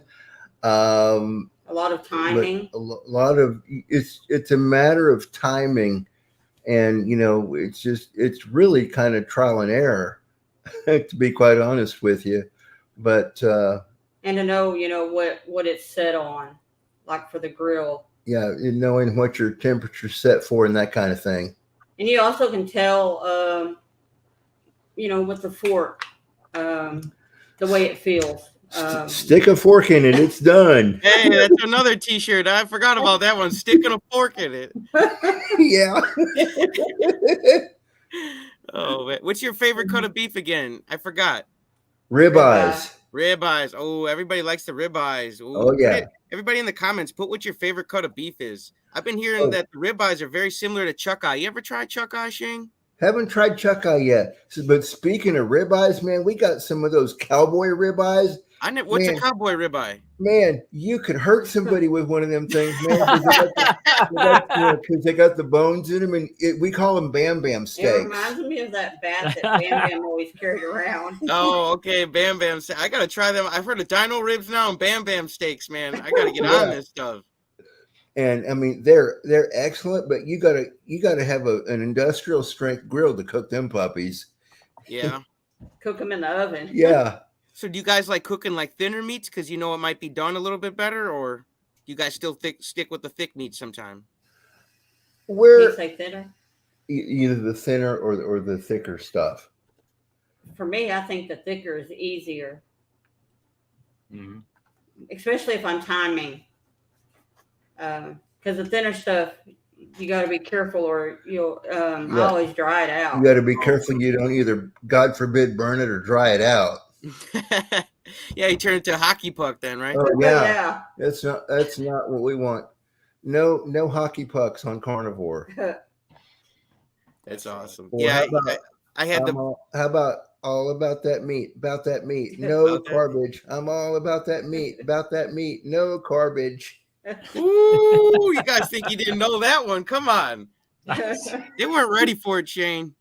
I don't know the whole thing. We got to make up some more lyrics, but all about that meat. I like it, man. You guys got good energy. If you guys aren't subscribing to Sightless Carnivores, man, you're missing out on a good one. Amen. So Shane and Amy, last time we were talking, we talked a little bit about movies. It's actually our 1 year anniversary today, taking over the movie theater. So oh, that's awesome. Yeah, Em and I are in the basement right now, but well, in about 10 minutes, the doors open, and we did a throwback movie, the throwback weekend. We're doing Tom Hanks weekend. So yesterday was Apollo 13, today is Forrest Gump, and tomorrow's A Man Called Otto. Oh, wow. Wow. Well, my mama always said life was like a box of chocolates. You never know what you're going to get. Nice. My wife has yet to see Forrest Gump. I got to get her to watch it. Oh my Yeah. gosh. Yeah. Hey, I haven't seen Star Wars yet, so don't send me hate mail. Oh no, Still? no hate mail here. But just in case anyone's interested, I'm a huge Star Trek buff. Oh, really? Yeah. What's the first directive? The first, Or the prime directive, I mean. don't interfere with other planetary cultures. Oh, someone does watch. I had to test you there. That was a test there. You did good, Shane. You passed. Yeah. See, that's why everybody wonders why the aliens don't land on the White House. It's the prime directive. Shane just said it right there. Well, Don't interfere. We need to interfere in in the White House. That's all I'm going to say about that. Yeah, they should land right on top. Drop some ribeyes on them. Hopefully they can brighten up.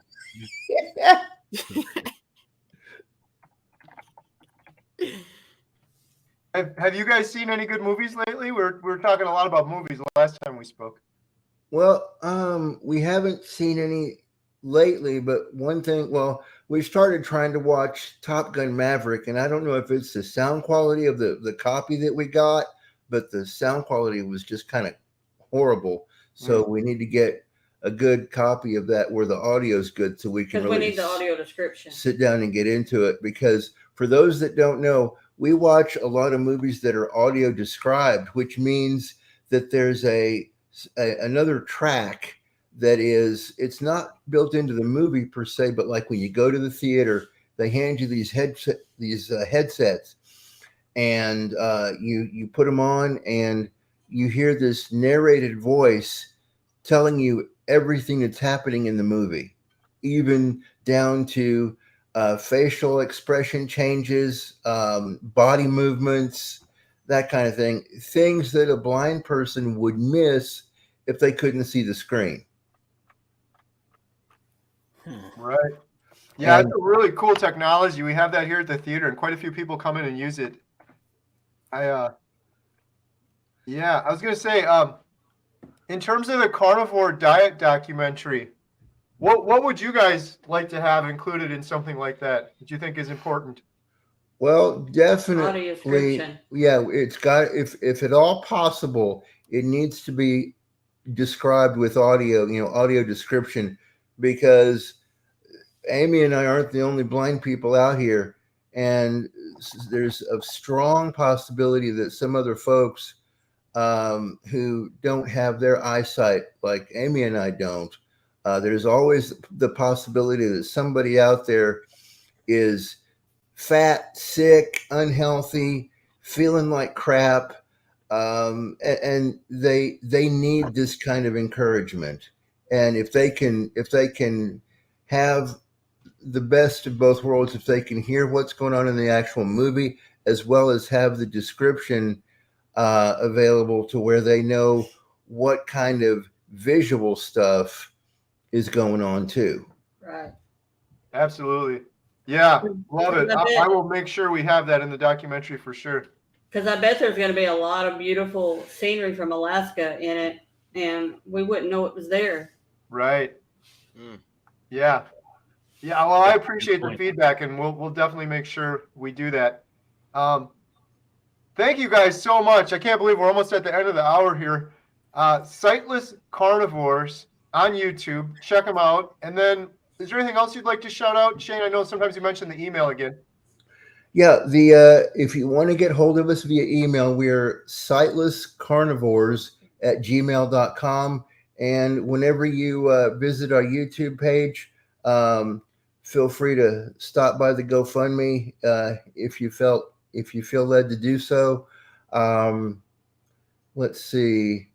And everybody, also want to give a shout out to the person that really, aside from Carrie, we thank you immensely from the bottoms of our hearts, brother. but we also need to give some credit where it's due. Rod Bland from Live Long, Stay Strong, or Stay Strong, Live Long. One of those. It's one of those.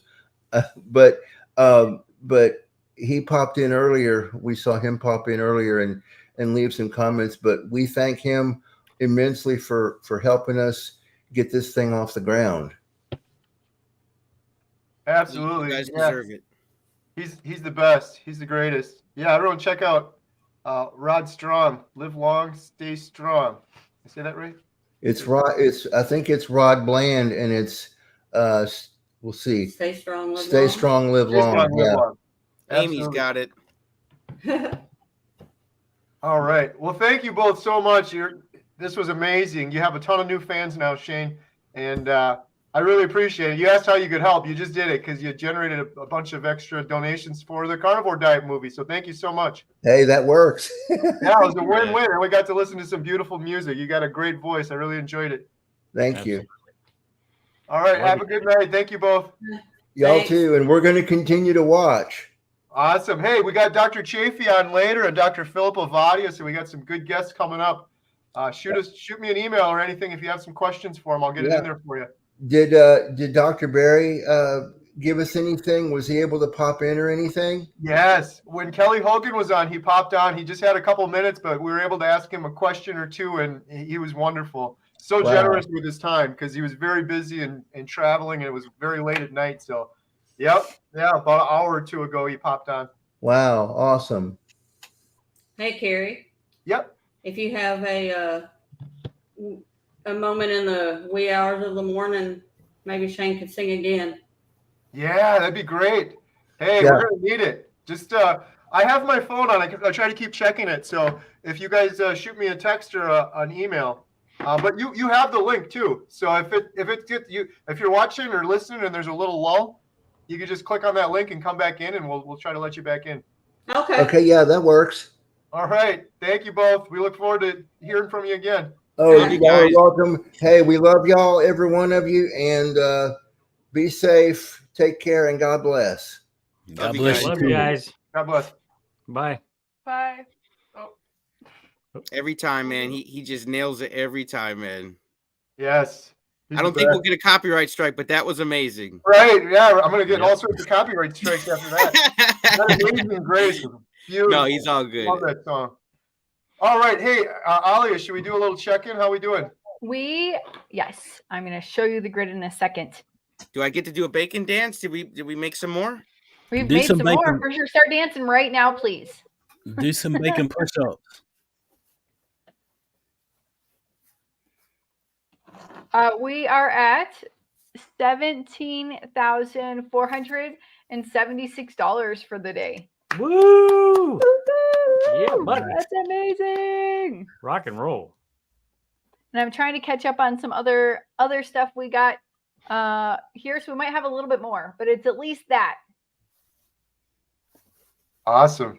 Wow. One more quick shout out. I gotta show this real quick here.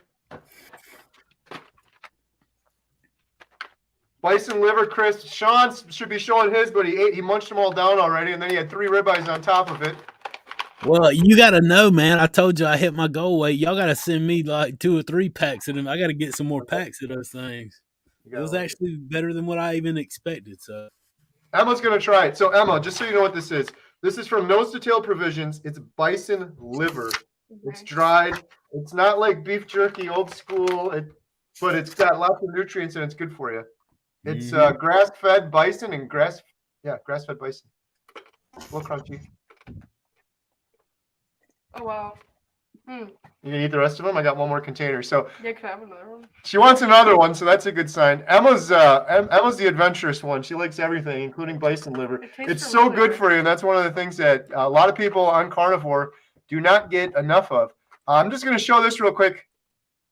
Here we go. It's Carrie, and if you're like me and you're following the carnivore diet, you know how important it is to get liver and organ meats. And if you're like me, you're also a little grossed out by cooking up liver from scratch. There's only that or eating desiccated liver pills, which doesn't sound very appetizing to me. That's why I was so happy to find this company, Nose to Tail Provisions, and they do these bison liver crisps. I was thrilled to discover Nose to Tail Provisions, and we've since partnered with them, and they are supporting our Carnivore Diet Documentary. They offer these grass-fed, grass-finished, regeneratively raised bison crisps. Just look at this, a thin, crispy, salty, savory snack that just so happens to be liver. Grass-fed bison liver and sea salt. That is all. And the best part? Free shipping for domestic orders. Check out Nose to Tail Provisions. Their website is www.nosetotaleprovisions.com to place your order. Thank you so much to Nose to Tail Provisions. At 10 o'clock when Dr. Chaffee's on, they're doing a match. We're doing a power hour. So every dollar that is donated, they're going to match $1, up to $1,000 for an hour. So huge shout out to those guys. Great way to get your liver and organ meats when you don't have to cook it yourself or use those other things. So I ordered one of those little tiny salt things. Oh, nice. The Redmonds. Yeah. Shout that out too real quick. This is the portable. Emma, I use this thing all the time, don't I? Salt, I'm always swinging this thing around. You got Redmond's travel salt with the little container. Link in the description below. $20. Get a nice little gift, something that's usable. It's filled with Redmond salt, and you can refill it. The little cap comes off. Real handy to have if you're going out to dinner or a friend's house or anywhere as a carnivore. You want to have your good salt. You don't want to use that bleached, dirty table salt they have at most places. So, Hey, hey, stop Adam, your what up? Culvers, bust it out. One more quick shout out while we're doing the shout outs, and then we'll jump on to the next guest. Carnivore Life, Run with the Pack. All of us here got our awesome cups, stainless steel. I'm jealous, Adam. You got such a good logo. Carnivore Today. Adam's got the Carnivore Today logo. There we go. Nice focus. I got the Weight Watchers one. Nice. So these are $30. But they're completely customized. They'll engrave the name on the side of your YouTube channel, business, whatever you want it to say. They're made of stainless steel. It's from a carnivore-run company. The guy's awesome. The link is in the description below. If you purchase those, they're $30. Make a great gift, and the proceeds go to the Carnivore Diet Documentary. We also have the shirts, too. I didn't mention those yet today. Yeah, buy some merch. Buy some merch, guys. Emma, come on. This was Emma's idea at the beginning, but these have been pretty popular. If you buy these, Yeah, I gotta lift it up, guys. I'm sorry. There we go. If you buy these under the channel, you can also join the channel as a member too. I don't know if I mentioned that.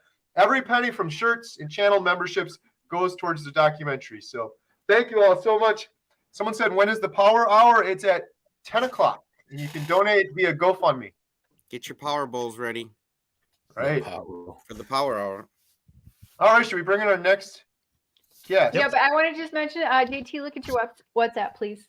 Oh, yeah, sure. All right, here they come.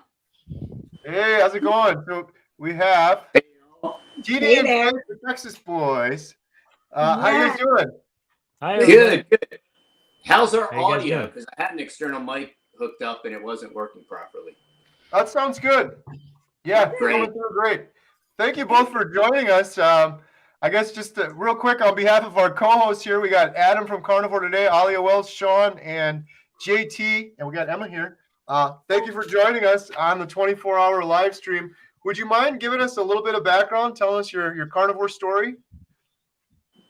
Sure. So we've always tried to eat healthy and holistically, whole foods, and prepare our own foods and eat organically and whatnot. Yet, despite all of that, we still suffered from different ailments and whatnot. And I was always, I used to lift a lot of weights and stuff, so I was always partial to meat. And so I continued to eat meat, but my wife was much more plant-based. And then as God would have it, she started seeing more information about carnivore, and it was about 100 days ago or so. She was like, hey, why don't we all we're a family of 8. She's like, why don't we all just go carnivore? Well, and I'm like, it was funny. I actually started watching Homestead How. yeah, And Homestead How. I was just so fascinated with the changes So that's kind of, yeah. I mean, you were literally one of the first ones that we started that I can remember that I saw.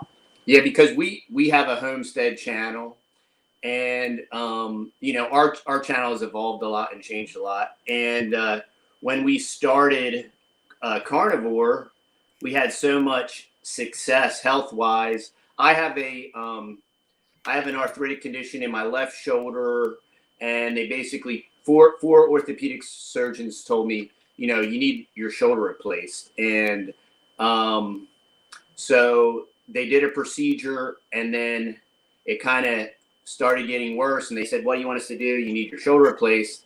Then I got stem cell therapy, which worked very well. But then even that, you know, ultimately plateaus. Well, right at the time as that was plateauing, we switched to Carnivore, and my shoulder continues to heal. I'm missing about 30 or 40% of my labrum, and the top of my shoulder is kind of shrunken. But by implementing Carnivore and going meat based with heavy fats, I continue to improve. You know, and I'm 47, and I don't really want to replace my shoulder anytime soon. So that's a little bit of our story. And then when it comes to homesteading and preparedness, once we started implementing Carnivore and sharing it on our channel, we have been raising cows, and we found an awesome local microprocessor near us that you didn't have to wait 6 months or a year to get your cows back. So we said, hey, why don't we start offering some of our cows to our local subscriber base? And that business has exploded. So we're raising our own. It's doing a little too well because our freezers are empty because we've been a little bit too aggressive with our marketing, and when we send 2 or 3 cows to the processor, one of them is supposed to be for us, but the last 2 times we've sold them out from under us. So, and so many people that have just watched on the channel, or they've come and bought meat from us. There's like so many people now that they're like, oh, I'm trying this now. I'm trying this carnivore thing. And they have like a list of health conditions.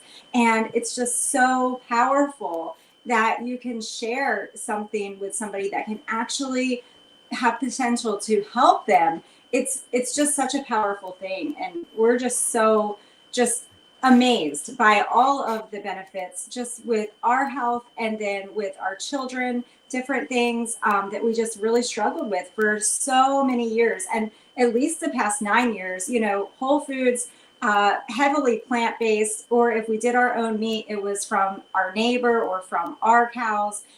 So just being very purposeful with everything that went into our mouth. 5 years ago, I had a really aggressive thyroid cancer and thyroid nodules in my throat, and we ended up down at a cancer hospital. Praise the Lord, you know, the Lord healed me of that, and we were very, very strict with our food because of that. But still, we suffered from so many things, just poor health, no energy, just feeling awful, overweight. Yeah, it was very discouraging because here we are eating healthy the way you're supposed to, and eating whole foods, and we were gluten-free, we were dairy-free. Sugar-free. We were eating organically as we could, and sugar-free, so we weren't eating any processed sugars. We weren't eating any seed oils either, but it was like, this is, you know, I chalked it up to old age. I'm 47. I'm like, man, I guess this is what this is like when you get old. And that was so incredibly not sleeping. It was so frustrating because I'm like, man, we do all this stuff and we try to eat right and exercise and do all this stuff right, and I still feel terrible. It was very discouraging. And it was a struggle, even like going back a little over a year ago, because we've been carnivore now for a little over 100 days, our whole family.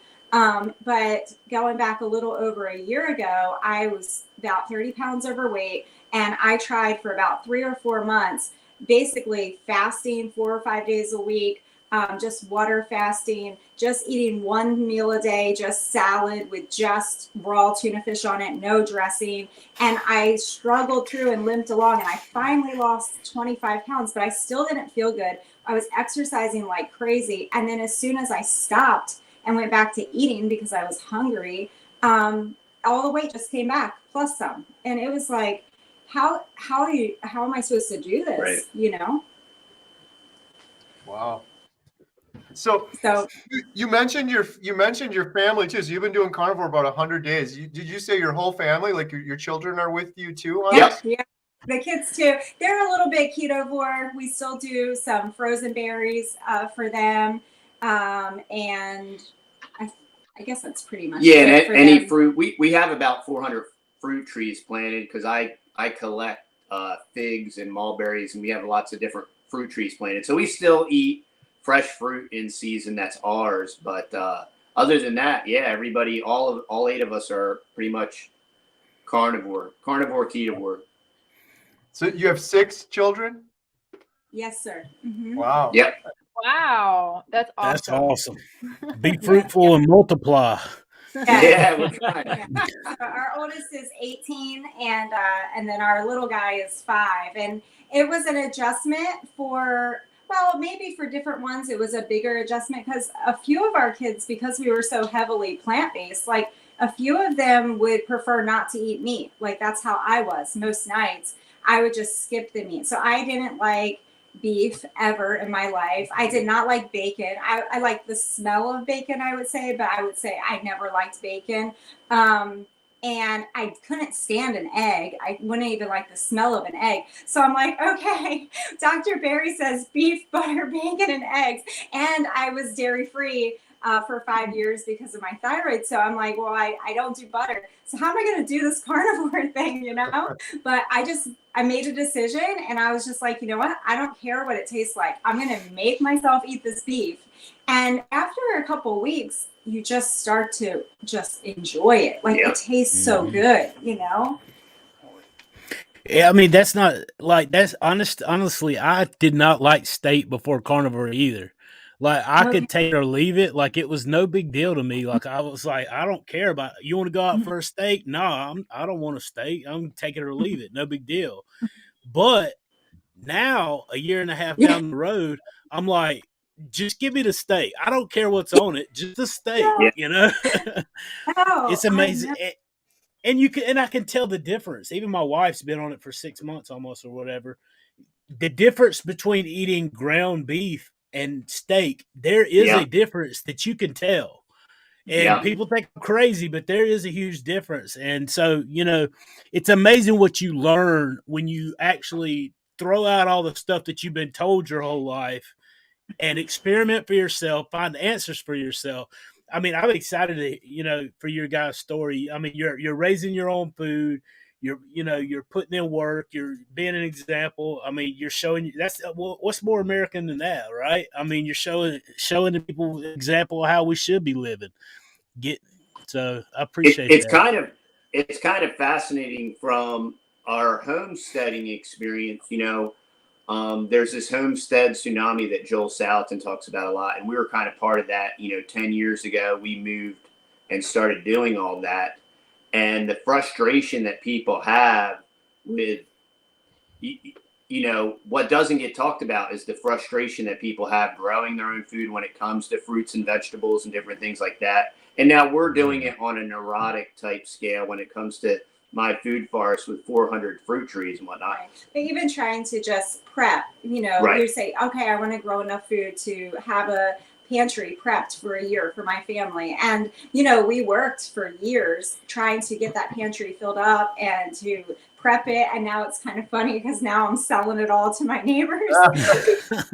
It's really I got the whole pantry on Craigslist because it's like, okay, this is kind of a funny joke, Lord. Like, yeah, it's all gonna go. Well, the amazing part about all this, right, is like, how do you make your homestead self-sufficient in the sense that just by embracing this change and then being able to sell our own beef direct, like we've actually made our homestead profitable. Like we're going to be able to turn a net profit.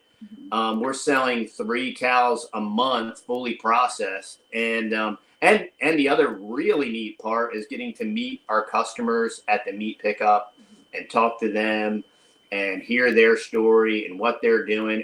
And I'm fascinated by the hundreds of people that follow us on all of our different platforms, and even older folks that are like, yeah, I'm doing it, I'm going for it, And then when we do our live streams, they'll be like, I'm 3 weeks in and I'm down 14 pounds and all this stuff. It's so neat. It's pretty fascinating. The whole homestead the whole carnivore community is so neat. I mean, I watched all y'all so much,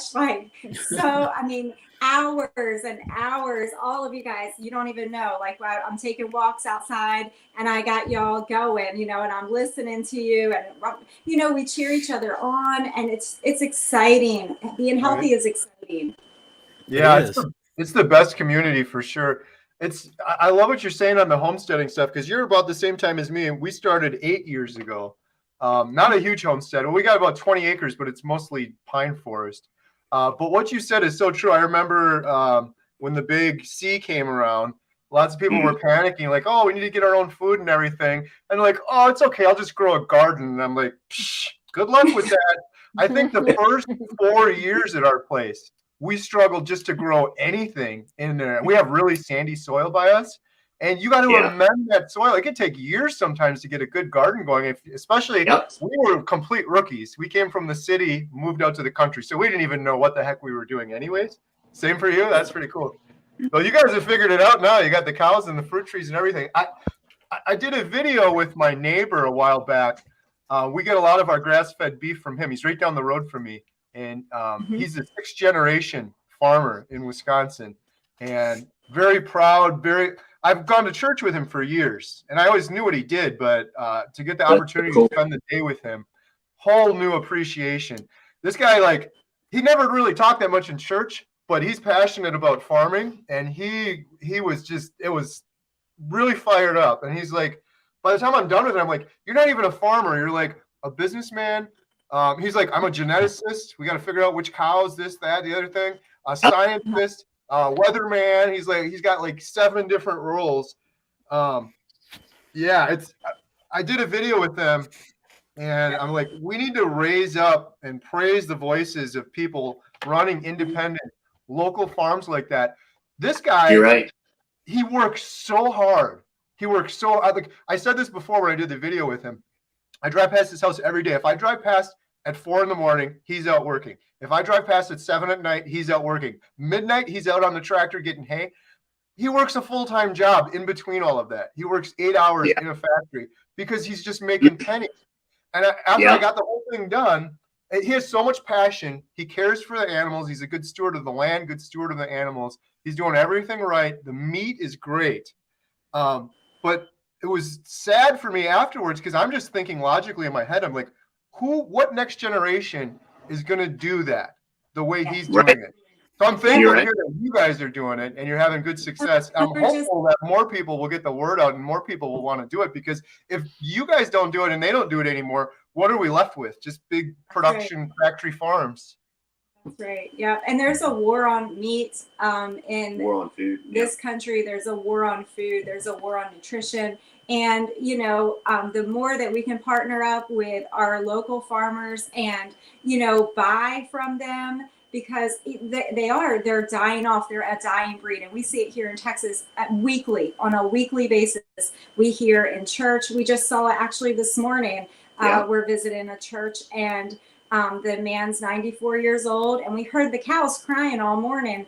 And there was a big trailer, and there were some cowboys out there rounding them up. And it was a sad morning because he's too old. Too old to ranch. He's too old to ranch, and he was loading up all his cows, and these cowboys were rounding them up to go take them and sell them, because what's going to come of that farm? I mean, beautiful grass, beautiful pasture, those animals, but there's no next generation, and that happens all the time, every day down here. That next generation is not, as a whole, that next generation isn't there wanting to ranch.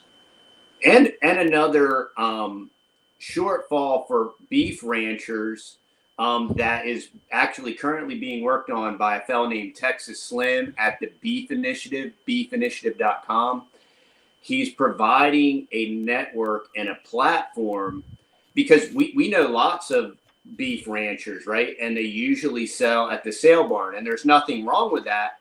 But if there was a way for them to sell direct like we do, like if we were selling our cows at the sale barn, we wouldn't even be breaking even. And by being able to sell direct, we're actually capturing a profit margin that makes us, and there's so many ranchers out there, they don't know how to do that if they just knew how to do that, and there was a mechanism, and Texas Slim with the Beef Initiative is making that happen. And yeah, and it's really awesome. And this is a movement between the carnivore movement and, I mean, obviously the rancher raiser. You know, if we're going to eat beef, we got to have it to eat, right? It plays into food sovereignty. And I think Dr. Chaffee interviewed a lady, I think she's 80 years old, up in Canada. Yes. And I mean, she speaks a lot about that too. I mean, this is so powerful. It's not just about people getting their health back, but it's about people having food sovereignty. Mm-hmm. Maggie's 82. She's in Alberta, Canada. She's been a carnivore for like 60 years, and she's just thriving raising beef cattle. Like she's out there. I've been talking to her because I'm hoping to head out there and film her for the documentary because she's both a carnivore, which is important to me, and she's raising her own beef, which is, like I said, I think is hugely important and underappreciated. But she's just killing it. I'm talking to her, and she's like fixing fences all day long. She's all hours of the day working. But it's the same story as my neighbor, where I don't know what's going on up there by her, Dr. Chaffee. I have a link in the description below, actually, for Maggie's fundraiser that Dr. Chaffee started for her, because she's just getting all sorts of issues with the government and all sorts of problems up there where she's basically paying to do this job. This critically important job, she's basically paying out of her pocket at this point just to maintain things. So yeah, I'm pretty sure the government's taking their land is what's going on, and they're stealing the resources because just like they do, they suck the life out of everything they possibly can, and they, it's coming to a town near you. Right. That's right. Right. That's the thing, though, that we got a lot of people on here. I always tell people, lots of people on here starting YouTube channels, lots of carnivores. Those are one of the most interesting and fun videos I did was with my neighbor. I did it just because I eat a lot of meat. I wanted to learn about it, but it fired up a whole bunch of people, and they're selling out at their place right now. So I'm really happy I was able to help a little bit with that. But for all the new YouTubers out there and carnivores out there that are looking for carnivore content, find your local farmer, hook up with them. Do a video, get the word out. It's so important. And so you guys have a really popular YouTube channel too, and you're getting the word out as well, right? Yes. Yeah. We have about 98,000 subs. And then we have a podcast called the Fearless Podcast. We started a podcast to kind of circumvent some of the suppression. And the podcast is starting to take off. And it's funny because I was just interviewing a YouTube homesteader that was in Sweden, and they finally worked it out where they're moving to the States. And as I'm interviewing him, he said, "Oh yeah, 30 or 60 days ago, I went carnivore," and we started talking carnivore. And so that was on our last podcast, the Fearless Podcast. Simeon and his family are immigrate from Austria to America. He's a carnivore now. Yeah. I know who you're talking about. I watched his YouTube channel for years. He had a fascinating video. It was just the silly thing about how they heat their house with wood and all the different places. He's the best. Wow, he's a carnivore too. I like him even more now. It's spreading like wildfire. A lot of people aren't talking about it. Had he not mentioned it to you, you never would have known. But I'm seeing it here at our movie theater all the time. There's more and more people coming in. And I got this. I don't have it on now, but I have this shirt. I eat only meat. Ask me why. You guys should get a shirt. Everyone watching, get a shirt like that because you'll be amazed at how many people will come out of the woodwork, and they're doing it too. So it's Awesome. definitely spreading. Yeah, I got a question on raising the beef yourself. How long ago did you get into doing that? Oh, 5 years. maybe after. Maybe about 5 years ago. Did you just jump into it? Like you've never done anything like that before? We Cows- jumped into everything. Cows are easier than chickens, Carrie. It's amazing. All you need is a fence and some grass. All you need is a halfway decent fence and grass. And cows have to be right now, currently we're raising Longhorn, which are some of the easiest. We're trying to sell our Longhorn. But, if anybody's in East Texas looking for a good herd of Longhorn. Now that we're a carnivore and we appreciate the fat content, we're doing a lot of research on a couple of different breeds, and we're going to turn over our herd to raise the fat content, because that's the one thing the Longhorns don't have. They're very hardy, but they do not have the fat content. So we're in the process of learning all that part of it, and with the genetic part of it, and interjecting fat into our herd. And so we're looking at a couple of different new heritage breeds, and we're going to be turning our whole herd over here in the next 12 months. Easy. Cows are The a cows pleasure. are so easy. They're so easy. Really? You're doing it the hard way with the goats. I was just gonna say, yeah, the goats are an absolute nightmare in terms of fencing. It's like I was laughing right here. It's like a high security prison or something, and they still get out of the fencing the goats do. We know all about it. We've had the goats. Yeah, don't anyone watching thinking about starting a new homestead, forget the goats. It's not worth it. Our goats are kind of entertaining because we have an Airbnb on our homestead. So you were talking about financially supporting your homestead.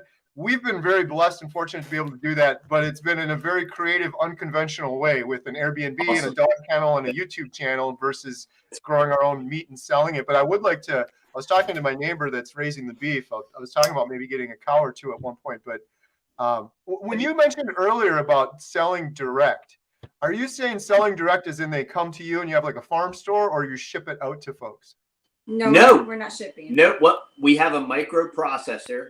And so what we do is it's a USDA family. It's USDA certified, inspected, and it's a little family owned processing shop, but they are all state certified and USDA certified. And what's neat about that is, like, some people get geeked out about like the USDA thing, but here in Texas, it's just an inspection. So it has nothing to do with the process, or there's no chemicals or anything like that. And it's a microprocessor. They're like very flexible with our schedule. So we send 2 to 3 cows in usually at a time. And then when we pick it up, that's the day that we schedule our meat pickup. Right. And so we meet our customers. So it's not ever coming home to our house. So it's really nice because it's kind of like selling in bulk, because they can buy quarters, halves, or wholes. And on that day, we just schedule it with the customers, and they pick it up. So it's a very simple process that we've just kind of fumbled and stumbled our way through, and we continue to improve it. And it's been a very enjoyable venture for us. Yeah. So we have a website, thetexasboys.com, and we sell all kinds of other stuff there too. But if they're local in Northeast Texas, they can put down a deposit, and then usually within 30 days, the cows process. Like, we have a pickup probably next week for 3 or 4 cows. And so we'll be sending out an email for our customers and syncing up with them next week for a pickup. Nice.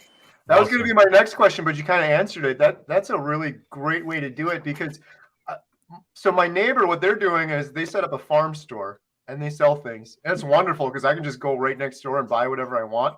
However, for him, it's a logistical nightmare, because they'll process the cow, everyone will come and buy the steaks, and then there's just a bunch of like ground beef left. And it's a big problem. Nice. And then, like, how long does it take you to raise a cow? Like, if he goes through all of his cows, he's got to get another one. It's like a couple months, right? Or no, it's like 18 months.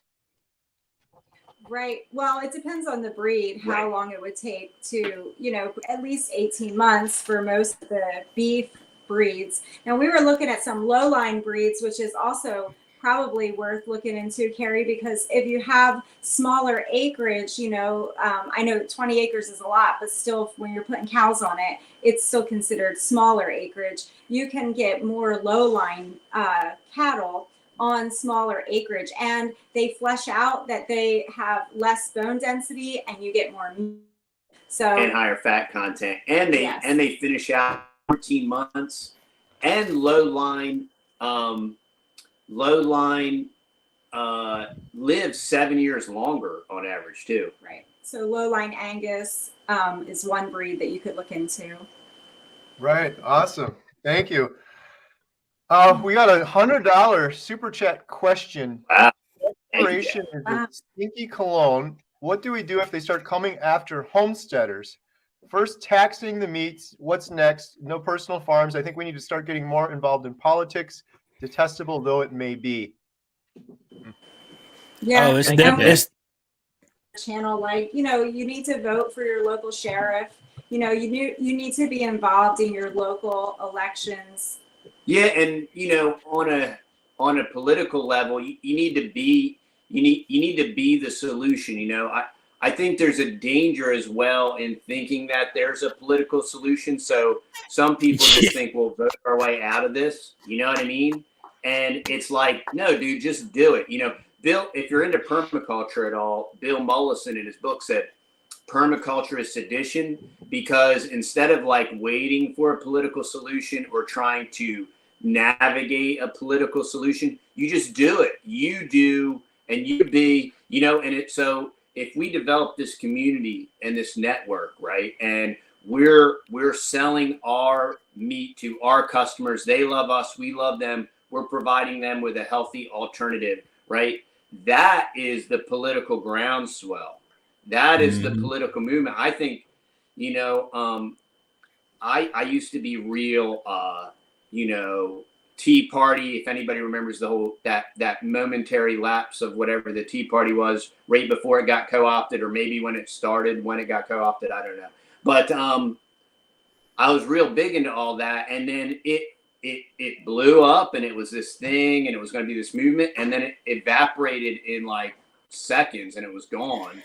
And that was when, like, yeah, no, I think we're just going to do what we need to do, and we'll let them worry about whatever they're going to do, you know, and just that. I think that's, and to continue, as long as we have the freedom of speech to talk about it, to continue to vocalize the issues. That's why I love Dr. Baker, because he's getting down in the trenches, and he was like, you see what these kooks are trying to do? And like, Dr. Chaffee, yeah, you know, and using these platforms to, you know, it's like when people feel good and when people are healthy, you can think clearly, we can communicate more clearly, we can be so much more engaged in society and have a bigger impact. And it all just comes back to the food. Like, it's just amazing that and we're going to fight for our food sovereignty, because that's our nutrition. I mean, and we're going to be healthy enough to fight. And so there, you know, the social planners can obviously see the problems with that, the challenges with that. And, you know, I think the movement will kind of power itself, so to speak. Oh, absolutely. If you think there's anybody with an R or a D or anything else after their name's going to fix your problems, you're sadly mistaken. Private thoughts lead to public action, and what's going on behind closed doors has worked its way out into the streets in this country. And it's going to take people like yourself, who's putting in work, who's raising a family, teaching their kids, and setting you know, being involved in the community to change things. You know, let your yes be yes and your no be no. Stand up for what you believe in, and quit just sitting idly by, you know, and letting just things take over you. You know, be intentional. You said purposeful. I kept waiting. I was like, say intentional. Nah. But I mean, it is. We have to live with intentionality, right? I mean, just don't just go with the flow, because if you go with the flow, you're going to end up with the rest of society just trying to blend in. And you know, that's how we got in this mess. We need men to stand up. Always say, men. Yeah, we always say observe the masses and do the opposite. And, 10 years ago when we decided to move 2,000 miles and strategically relocate and live an agrarian, purposeful, slower lifestyle, that's exactly what you're talking about. Living with intent, on purpose. We've been synthesized and neighborhooded and Babylonian high-rise cities. Our society has been so synthesized, and the way it's been done, you want to know why the food is synthetic? Because one, it's the only sustainable way to stack them, pack them, track them high and deep, and do all these things in the concrete jungle. But so if you observe that and you do the opposite, one, you'll never be in a 15-minute city, and two, you'll be closer to your food. You'll be closer to God's creation. In my opinion, you'll be closer to God. Not saying that you can't be closer to God in an 80-story high rise, but so much of society's social planners, it's postmodern deconstructionism, and they've deconstructed humanity to make us think that it's normal to live in a concrete jungle and pick our food up in plastic packaging at Walmart and be sick all the time, and then wonder how it happened. Exactly. Yeah. I love what Dr. Kilt says about that, and says, we're lions, not sheep. We're Right. lions, and we need to go back to being lions and not sheep. And I'm like, I agree 100%. We are the lions, and we look to the Lion of the tribe of Judah, and those are the two things that we need, and that's all we need, and we won't be led wrong. That's great. Yeah, absolutely. Yep. We got a super chat for $100. Midlife Carnivore says, "Let's rock the healthcare world to its core." Yeah. That's great. Awesome. I'll tell you, I was in those plant-based circles and watching all those plant-based YouTube channels for years. And I always felt horrible. I struggled with anxiety. I couldn't even go outside onto my homestead. My heart would start racing out of my chest. I had no energy to do anything. I would always say, I'm just more than exhausted. That's what I would always say. I'm more than exhausted. And, I didn't know that the answer was right in our freezer. I just needed to eat more of it. I was eating meat a little bit, but nothing, in no significant amounts, my vitamin D level was scary, scary low. My thyroid was all messed up. And the more I would read this plant-based propaganda stuff, like all the Lo Melinda and the Seventh-day Adventist stuff, and I'm like, dude, this is propaganda. None of this stuff is real science. This is scientism. It's the same thing. It's just like global warming. It's all this. It's the same playbook, and they're doing the same playbook, whether it's health and what do you know? They're blaming the cows. And now the cows are to blame for global warming too. It's of course, whatever works. We're the CO2 that they're trying to eliminate. You know what I mean? So they must blame the cows. So. Yep. Well, I want to try to get some of these super chats in before we have to bring on our next guest. Sure. So Marty Mack says people are going to the pharmacy instead of the pharmacy. Thanks for that, Marty Mack. Yeah. 100%. And Carnivore Scott says, "Love farmers and ranchers." So there you go, guys. Thanks, Scott. That's right. There are some great ranchers out here, y'all. There are some old timers. There are some middle-aged people farming, ranching every day of their life. Just like Carrie said, they are working their guts out, and those cows are on grass. Yeah. And they just go drive There's around. No CAFOs. Go talk to some people, and you can find. I tell my girlfriend, just buy a cattle trailer and buy your own cow and take it to the butcher shop. You'll save yourself a lot of money. Yeah. You can do it. You can do that. Rent a cattle trailer. Yeah. Hire a cowboy to pick the cow up and take it to the butcher. That's all you got to do. Yeah. And if you can't raise them yourself, support those who do. That's right. That's right. Yeah. That's good stuff. Nice. Well, I love what you guys are doing. That's great. I'd love to maybe do a video together sometimes too. got so much in common. And one big part of the documentary, it didn't start out this way. It's showing real examples of people doing carnivore over the course of a year. But after interviewing and talking to my neighbor more and realizing, well, once we tell people that, they're going to want to know where do they get their meat and how important it is. So I definitely want to include more folks like you guys are. So maybe we could talk about that. Sure. Yeah, we would Absolutely. love that. Yeah. That'd be great. And how to do it with a big family, I mean, it's. Yeah, I talked to friends, and like one of my friends in Minnesota, he was like, man, I would do it, but it's so expensive. And they have 2 kids. I'm like, here's what you don't understand. When you cut out all those prepackaged snacks, whether it's healthy potato chips, that's deep fried in avocado oil or whatever, when you eliminate all that stuff, it's not expensive. Dollar for dollar, the nutrient dense protein that you're getting, dollar for dollar, it is cheaper to eat an animal-based diet. And you're not sick all the time, so you're going to save money from going to the doctor's office. Yeah. Yeah. People totally underestimate that part too. I don't know how much I was paying for prescription medicines and doctor trips before, where now I have none of those whatsoever. Plus the additional energy you have to get work done. I'm getting so much more work done. Are you guys finding that on carnivore? Your brain power is a little bit different?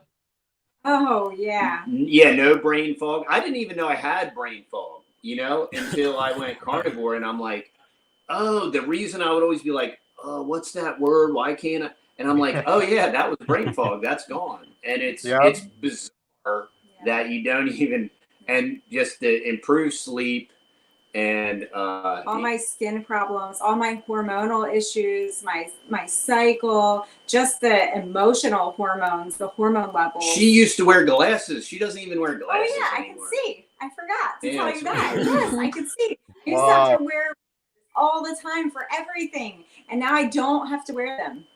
It's crazy. And I know when you start telling people all this stuff, they're like, wait a minute, this is a little bit too crazy. But the non-carnivores listening right now are like, yeah, right. But all the carnivores like Sean, we're all like, yeah, I know about that. I've seen that one happen before. Yep.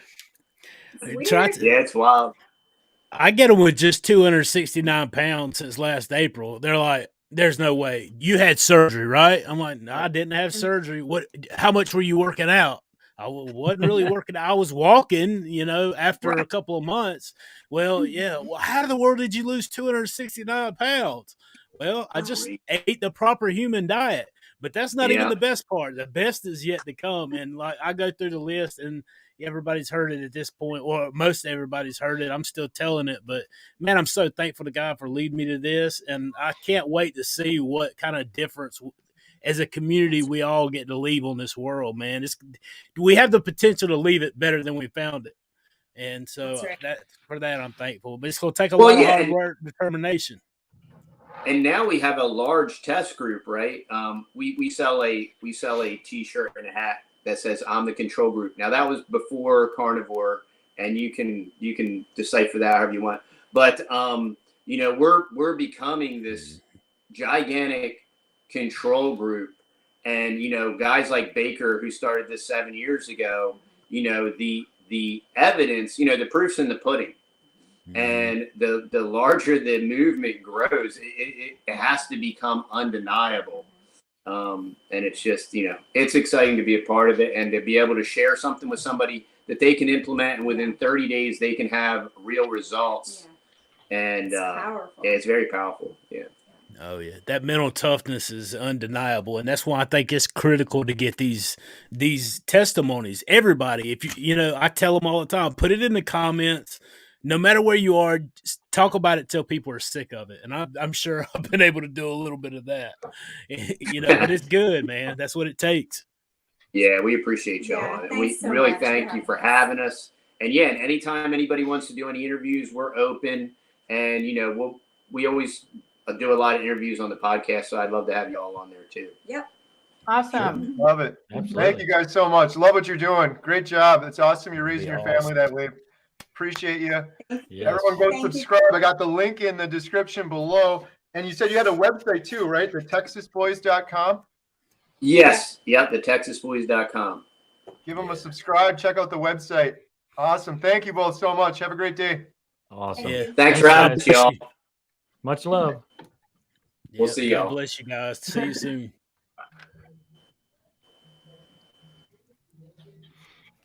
All right, update time. We are at $18,496. We are spitting distance from $19,000 for the day. That's amazing. Thank you. And everything they just said is the exact reason why we need to get this documentary out and done, and why we need to raise these funds, because we need to be in control of our own food, and we need to be happy and healthy. And we're going to do that by being carnivores.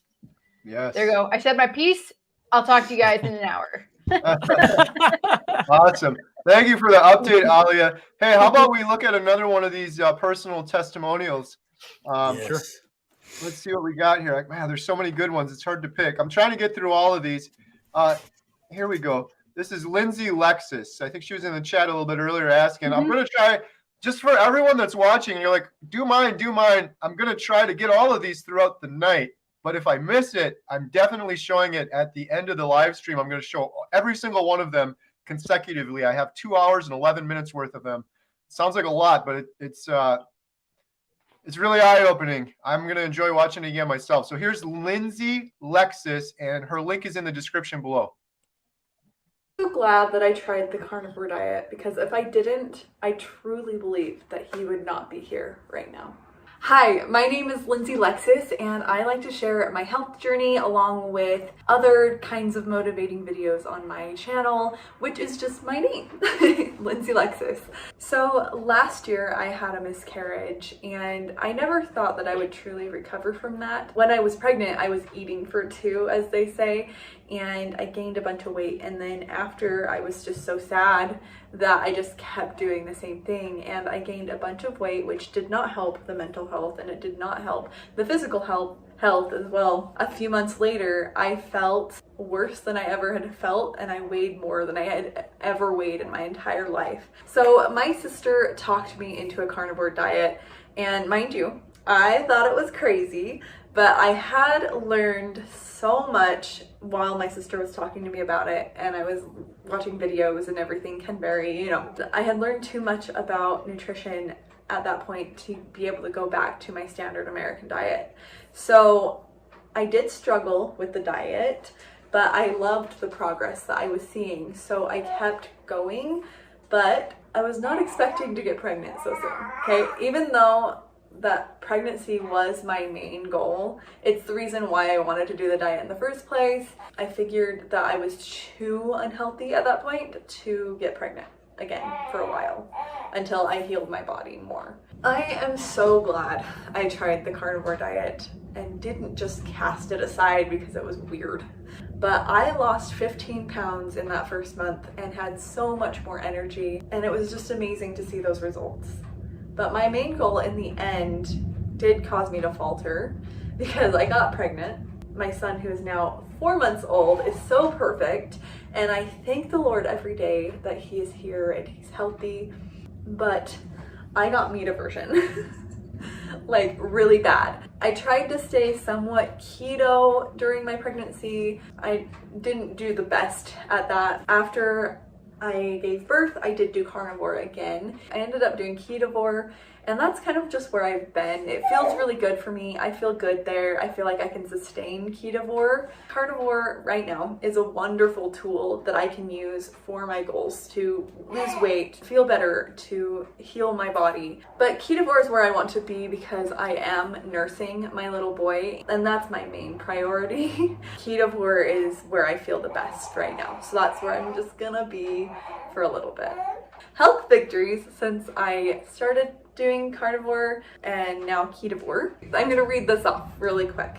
I am down 40 pounds from my heaviest and I've kept it off. I have no more skin tags. Pretty sure I was diabetic, pre-diabetic, at least insulin resistant. My clothes are really loose on me, like the pants that are my skinny pants are too big. I know what nutrition is, and I can always cut things out if I feel like I need to heal. I was always unsure how to lose weight and keep it off, but now I know that this is how to do it, so that's awesome. Sometimes it's just having the knowledge that gets you where you need to go. I am not starving myself like I used to, and I eat so much.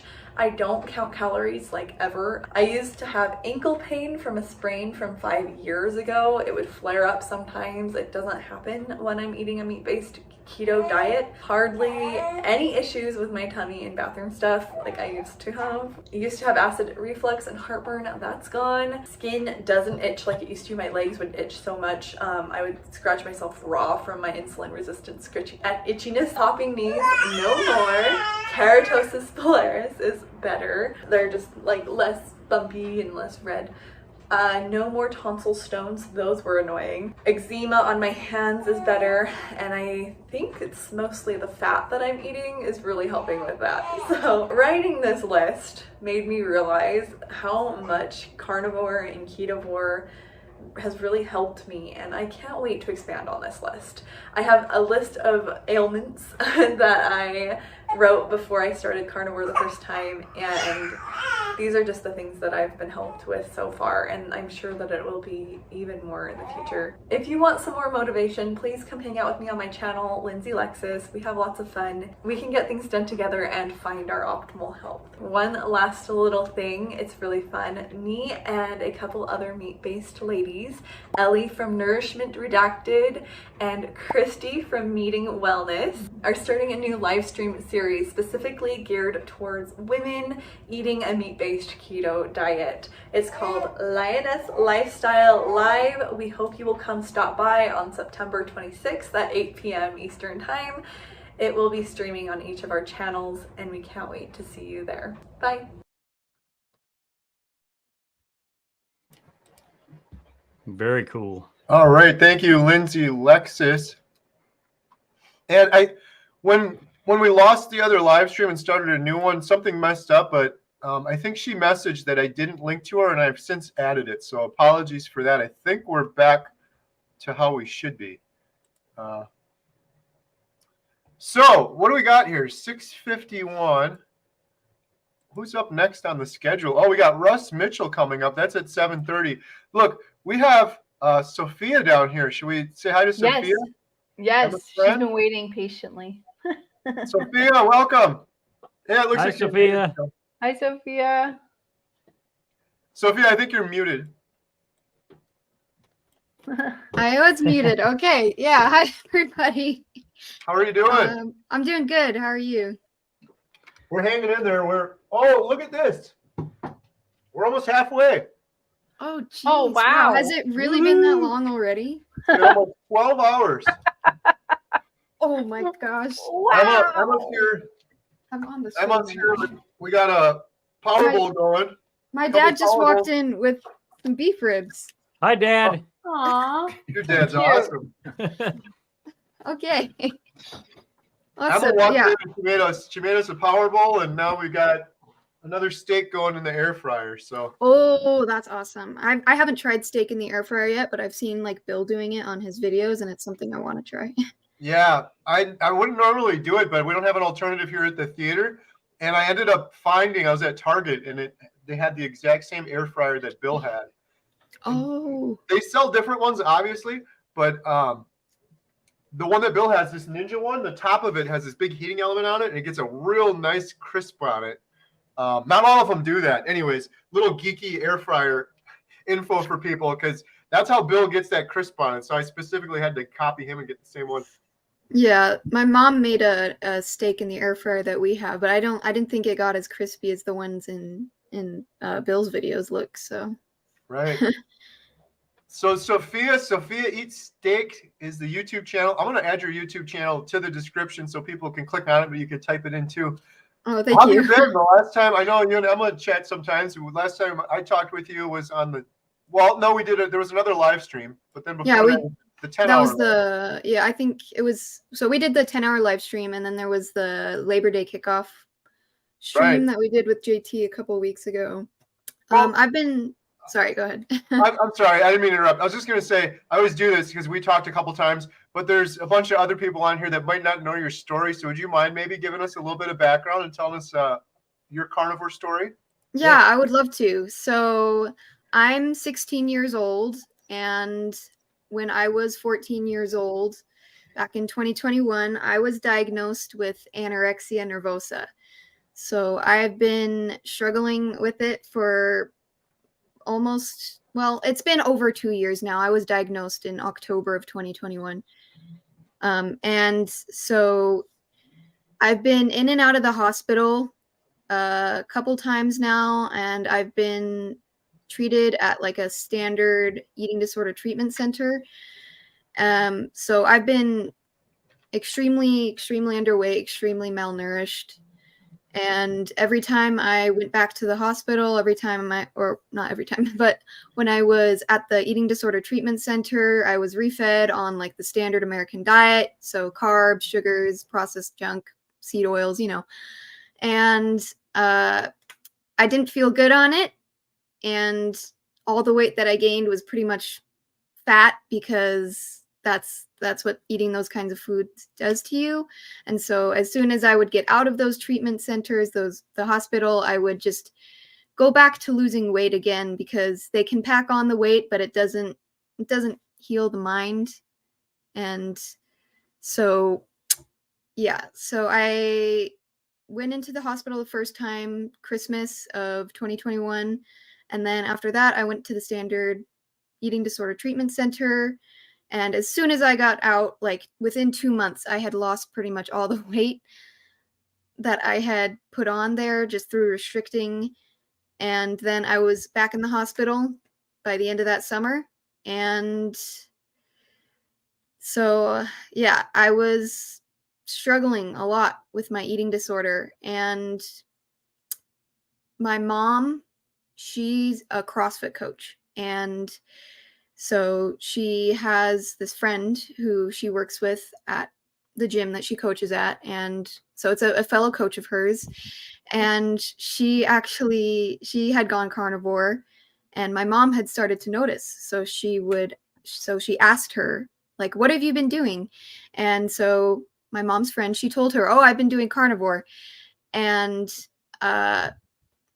so her knowing that, like, she has a daughter, me, who's been struggling with an eating disorder, she told her about, like, Michelle Hearn, the dietitian who recovered from anorexia using carnivore. And my mom looked into it. So the first time she heard about carnivore was really from an eating disorder context as well. And so she told me about the carnivore diet so it was like July of 2022 when she told me about it. That was when I first heard about it.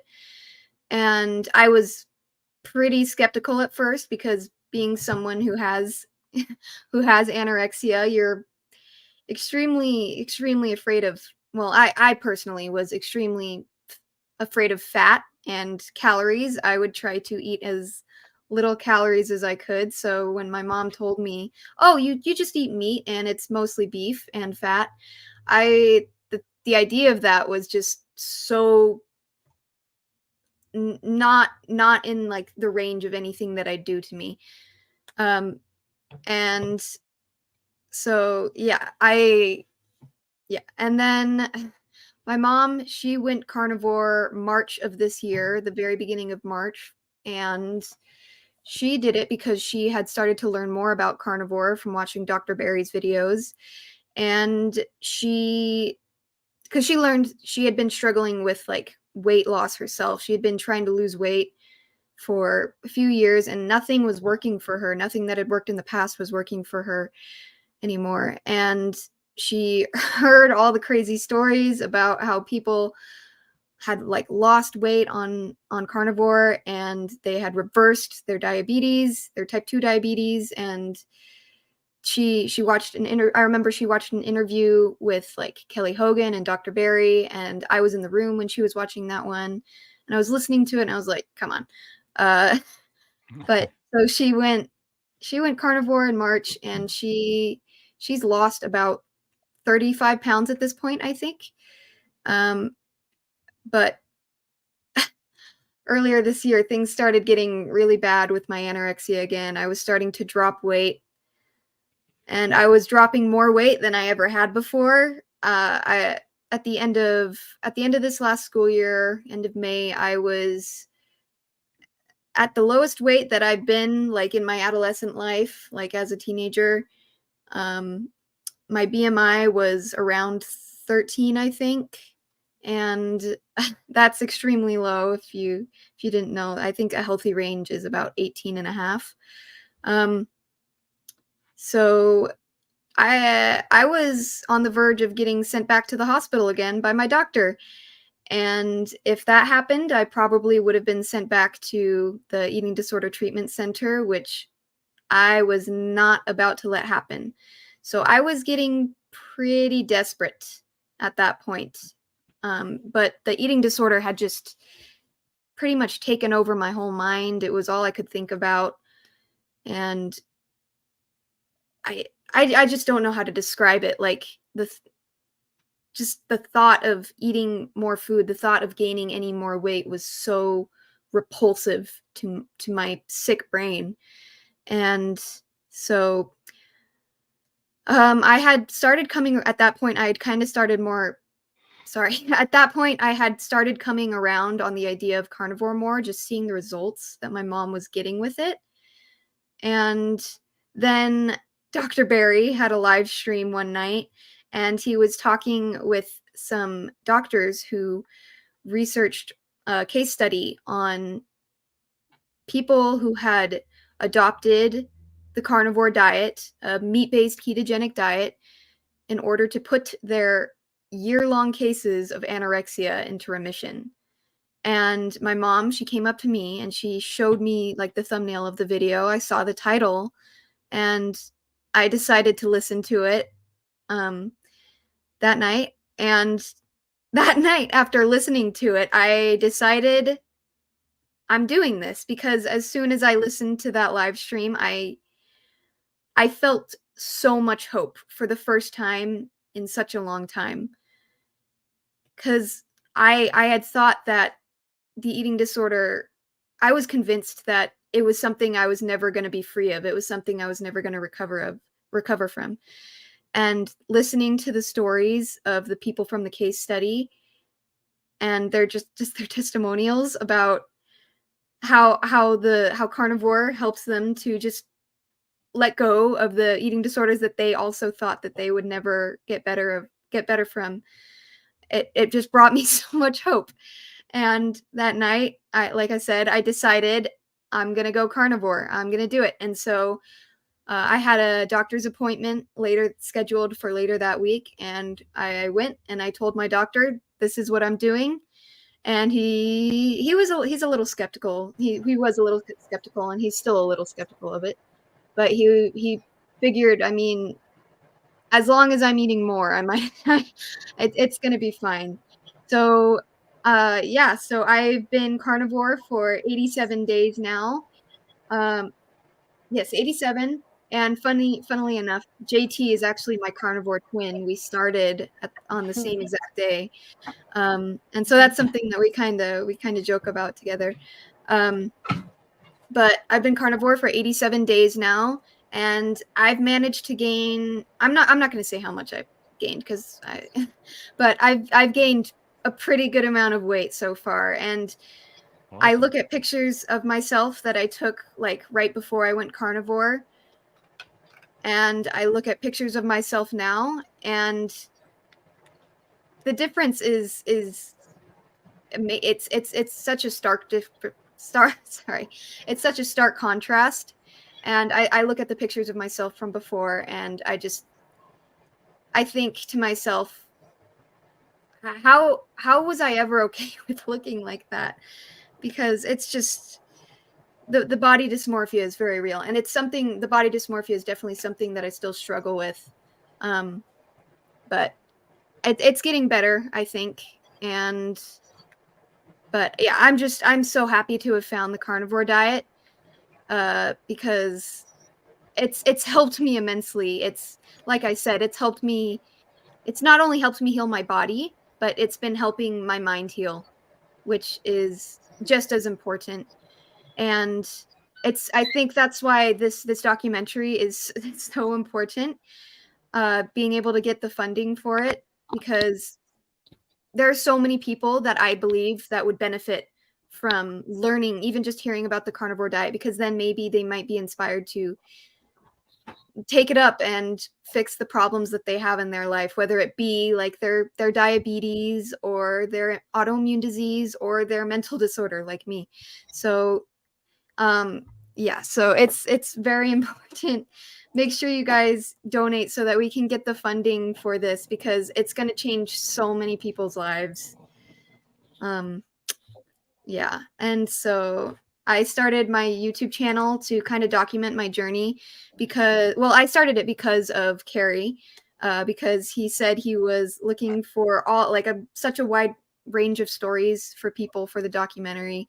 And I figured, I mean, a lot of people, they do it to lose weight, but me, I'm trying to gain weight on it. And yeah, so I don't know. Yeah, that's my story. Yeah.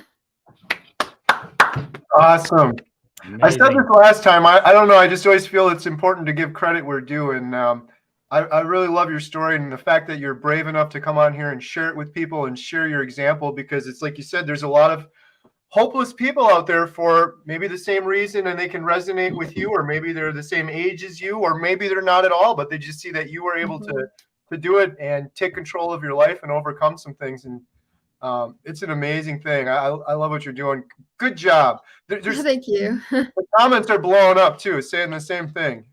We should read some of these comments. If you guys have questions for Sophia, post them in the side. But how has that been, Sophia, with your YouTube channel? How have you found things to be like with the community and the comments? And Oh, wow. Okay. So YouTube kind of has a reputation, like the internet has a reputation of having so many negative people on it who just bring you down. But I'm so like blown away by the carnivore community. Every time I post a video, people are so supportive. They're so kind. They give me so many compliments, and they're so inspiring, because people will share like their bits of their story in my comments, and it's just I'm so astounded by the community, and I love them all so much. Like, carnivores, they're so nice. They're so kind. Carnivores, I like to say that carnivores are just the kindest people on the internet, because they just support one another. They're so amazing to one another. And just like what happened with Bill as well, because like Bill, he got his YouTube video out, his first YouTube video out, and he got the GoFundMe, and then the donations just blew up. And my mom, she would come up to me and she'd be like, "Do you know how much money Bill has gotten?" And it's like, and it's just, and then we'd be like, "Oh my gosh, the carnivore community, it's just so amazing." And yeah, so I'm so happy to be a part of this community. It's really uplifting. absolutely. So are you and your mom planning on making the trip up in the big caravan to Bill's house when he gets out? Because that's what I keep hearing from everybody. There's going to be like 500 people there. I mean, I don't know. It'd be kind of hard to travel up there, I think, but That's the tricky part for sure. yeah, it would be awesome. Actually, Emma and I were looking into driving there before we flew out there, and it's like 57-hour drive from us. Probably a little closer from you, but a little bit closer. Yeah, I'm in Utah, so. Hey, we got a super chat. Holly Ruth, $10. My story was Sophia's 41 years ago. All I ate was vegetables. Now carnivore at 57, have reversed progressive, incurable rheumatoid arthritis. You were hungry and brain not working, Sophia. Good on you, for you're succeeding. Definitely. When you're not eating, your brain gets starved, and it just kind of exacerbates the problem. Your anorexia gets worse and worse and worse, and you just keep getting deeper into it. So. So you're 87 days in, you're twins with JT now. What are you looking at for the future? Are you carnivore forever, or? Yeah, I was just talking about this with my mom earlier today. I was saying, if I'm not carnivore for the rest of my life, I'll at least be ketovore. Because with everything, I've said this so many times to my mom. With everything that I've been learning, listening to like Dr. Chaffee's videos, Dr. Barry's videos, just like all the carnivore doctors, I could never ever go back to the way I was eating before. just with everything that I've learned about like seed oils and sugar and carbs and just all the benefits that I feel just from eating meat all the time. I'm always going to be at least meat based. So carnivore, yeah, at least ketovore for life for me. That's awesome. That's one of the beautiful things with it too, because like with my girls and other people with their kids, my thing is at least now, like Emma has this in her toolbox. If for some reason she becomes a 40-year-old like I was, that was just horribly depressed and my life's a mess and I'm overweight and I have arthritis and inflammation, hey, I remember there is one thing, there is hope. There's this thing that worked for me before. But yeah, I think a lot of people end up doing it. A lot of people say, I'll just do it for 30 days and I'm going to go back to eating in moderation. And then they do it for 30 days and they feel so amazing, they don't end up stopping. It's the weirdest thing. What other diet or way of life do you see with such a success rate? It's kind of unbelievable. Yeah, and the food is so good too. I'm never gonna stop eating ribeyes and beef ribs. Those are my favorite now. Now, Sophia, are you cooking any of these ribeyes or steaks up? Oh, am I cooking them? Yes. So before I went carnivore, I had no idea how to cook a steak. I had never really done it before, but since going carnivore, I have been cooking my own steaks pretty much at every opportunity that I can. The first couple of weeks, I had to ask my parents to help me do it pretty much every time because I was afraid of ruining it. Yeah. But now I cook my steaks on my own. I use a cast iron skillet and I just put it on there and I like barely sear it. I like my steaks very, very rare. That's like the best way to eat them. Nice. So. Awesome. Emma does a great job making me beef, butter, bacon, eggs, but she said the exact same thing you said, Sophia. I love steaks and ribeye. Who couldn't? And then I always say to her, yeah, I would love them too if someone reverse seared, smoked them for 2 hours, and then put them on a plate for me and practically cut them up into little pieces and fed it to. Okay, I didn't go that far. But yeah, it is nice having other family doing it with you because she makes one heck of a power bowl. They're so good. You got to start making some other things. My other daughter, Lily, she's been on and off, but she makes really good salmon. So yeah, it's a lot nicer when the whole family's yeah. up. That's the thing. I'm allergic to fish. I'm allergic to seafood, so I can't eat salmon. I can't eat.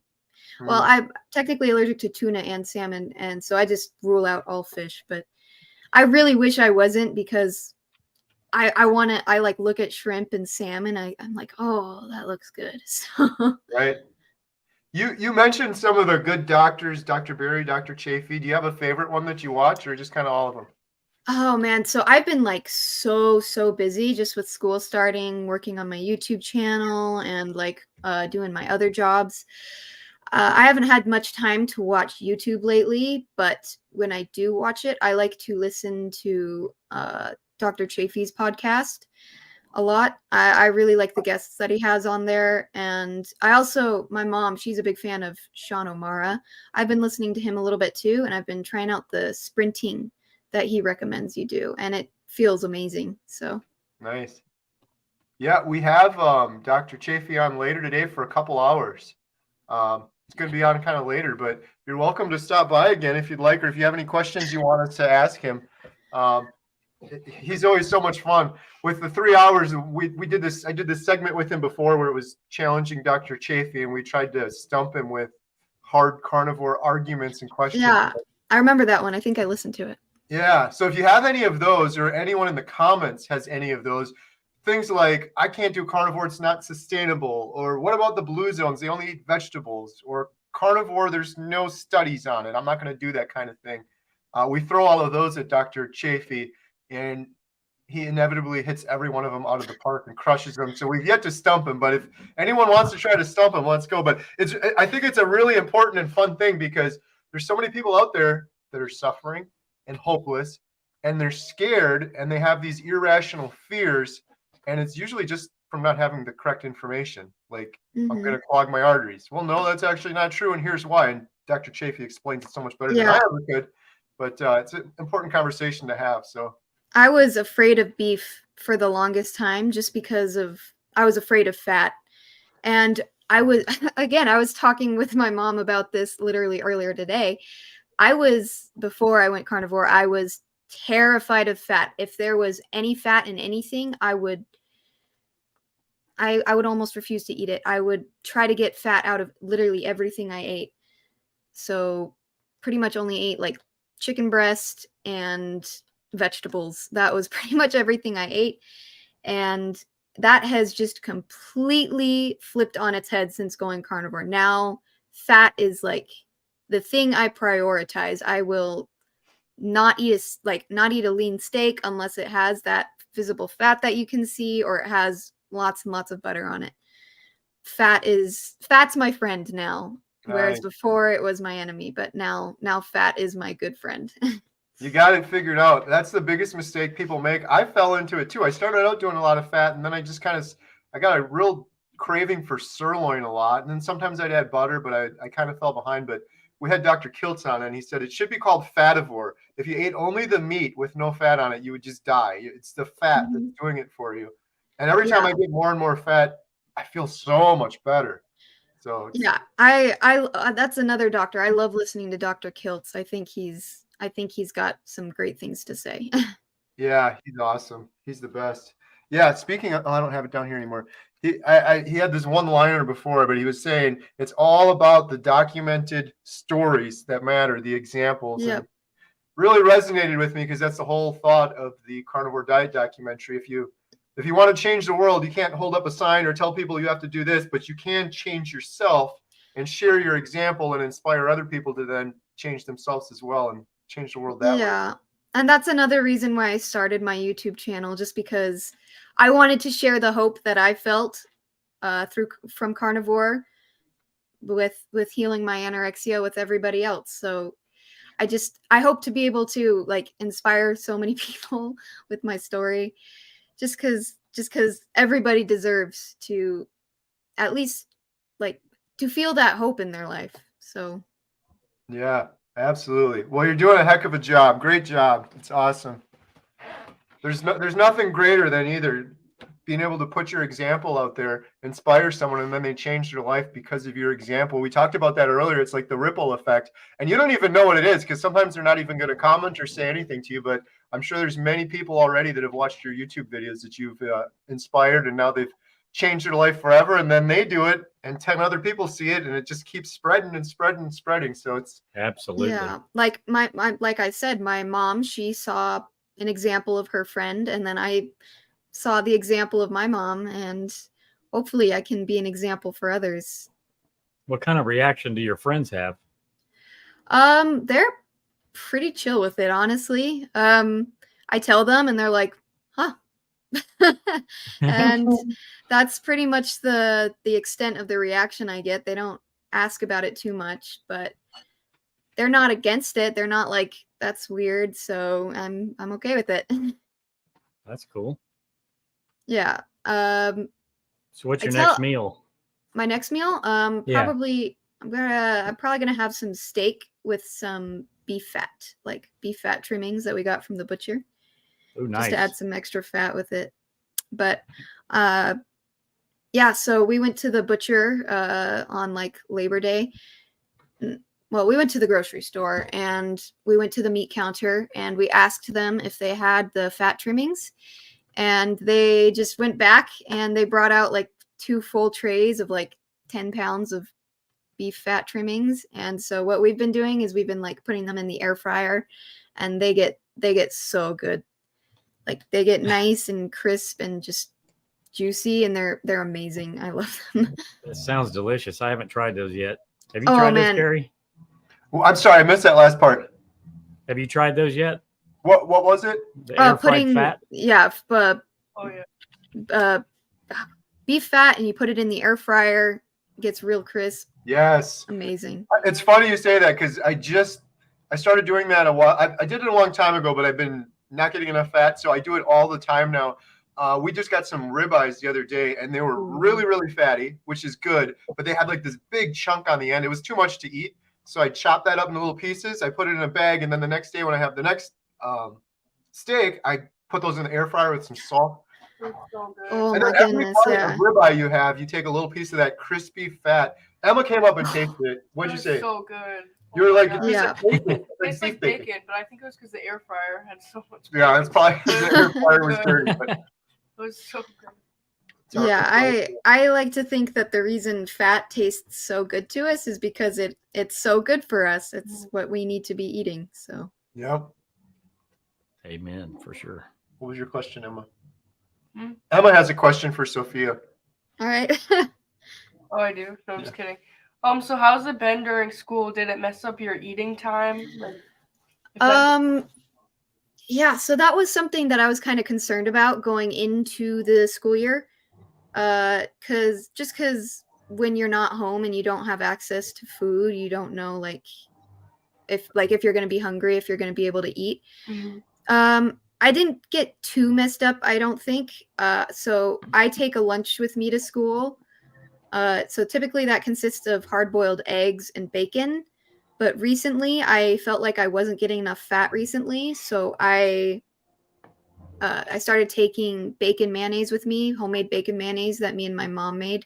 And what I'll do is I'll spread that on the eggs and I'll put my Redmond salt on it because I have one of those mini Redmond salt shakers. And I'll eat that and it tastes really good. And it satisfies me pretty well until I get home and I eat dinner.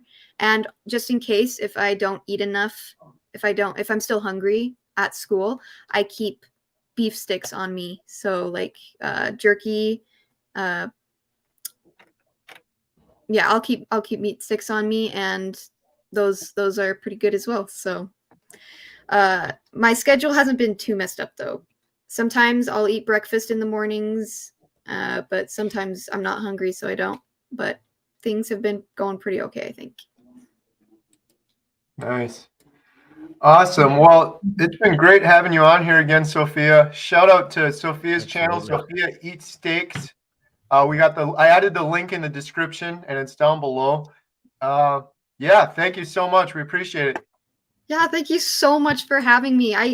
I'm so grateful for this. Thank you so much. You're the best, and like you said, the carnivore community is great. Everyone in the comments loves you. They're huge shout outs from the audience. So yeah, thank you so much. Have a great night. Yeah, you too.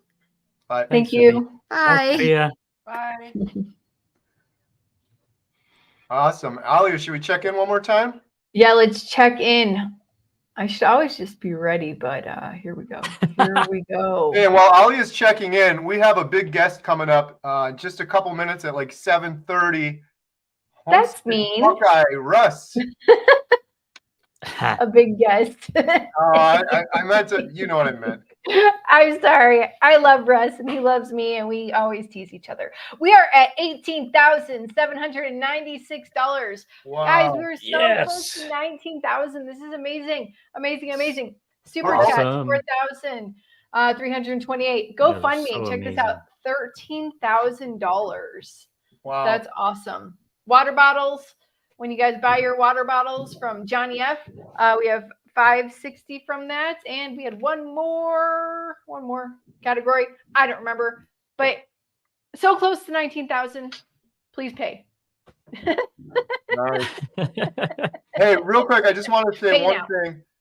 Shout out to this YouTube channel right here, Alia Wells 955. Happy birthday! She has 1.67 thousand subscribers. Everyone go subscribe. Give her a birthday present. Give her a great birthday present, Alia. Yeah, I would love that. Thank you so much. That and 100 donations. subscriptions right now. Let's go. Come on, subscribe. Watch her videos too. Turn them on in the background. Watch them, and give her a happy birthday. I really Thank you so appreciate you much. guys, Alia, and then Adam too at Carnivore Today. Check him out. I have his link in the description below. We've got the schedule coming up. We still got a lot of amazing guests. Homesick Buckeye Russ. I've been looking forward to talking to this man. Hilarious, funny, awesome guy. And we've got Dr. Philip Ovadia. We've got Dr. Chaffee. We got a whole bunch of guests coming up. So before we jump into the next guest, I wanted to share this one with you. This is another one of our segments from the Hope series, an individual carnivore story. This one is from our friend Ellie at Nourishment Redacted. So let's take a look at Ellie's video here. It's taking me a second to find it.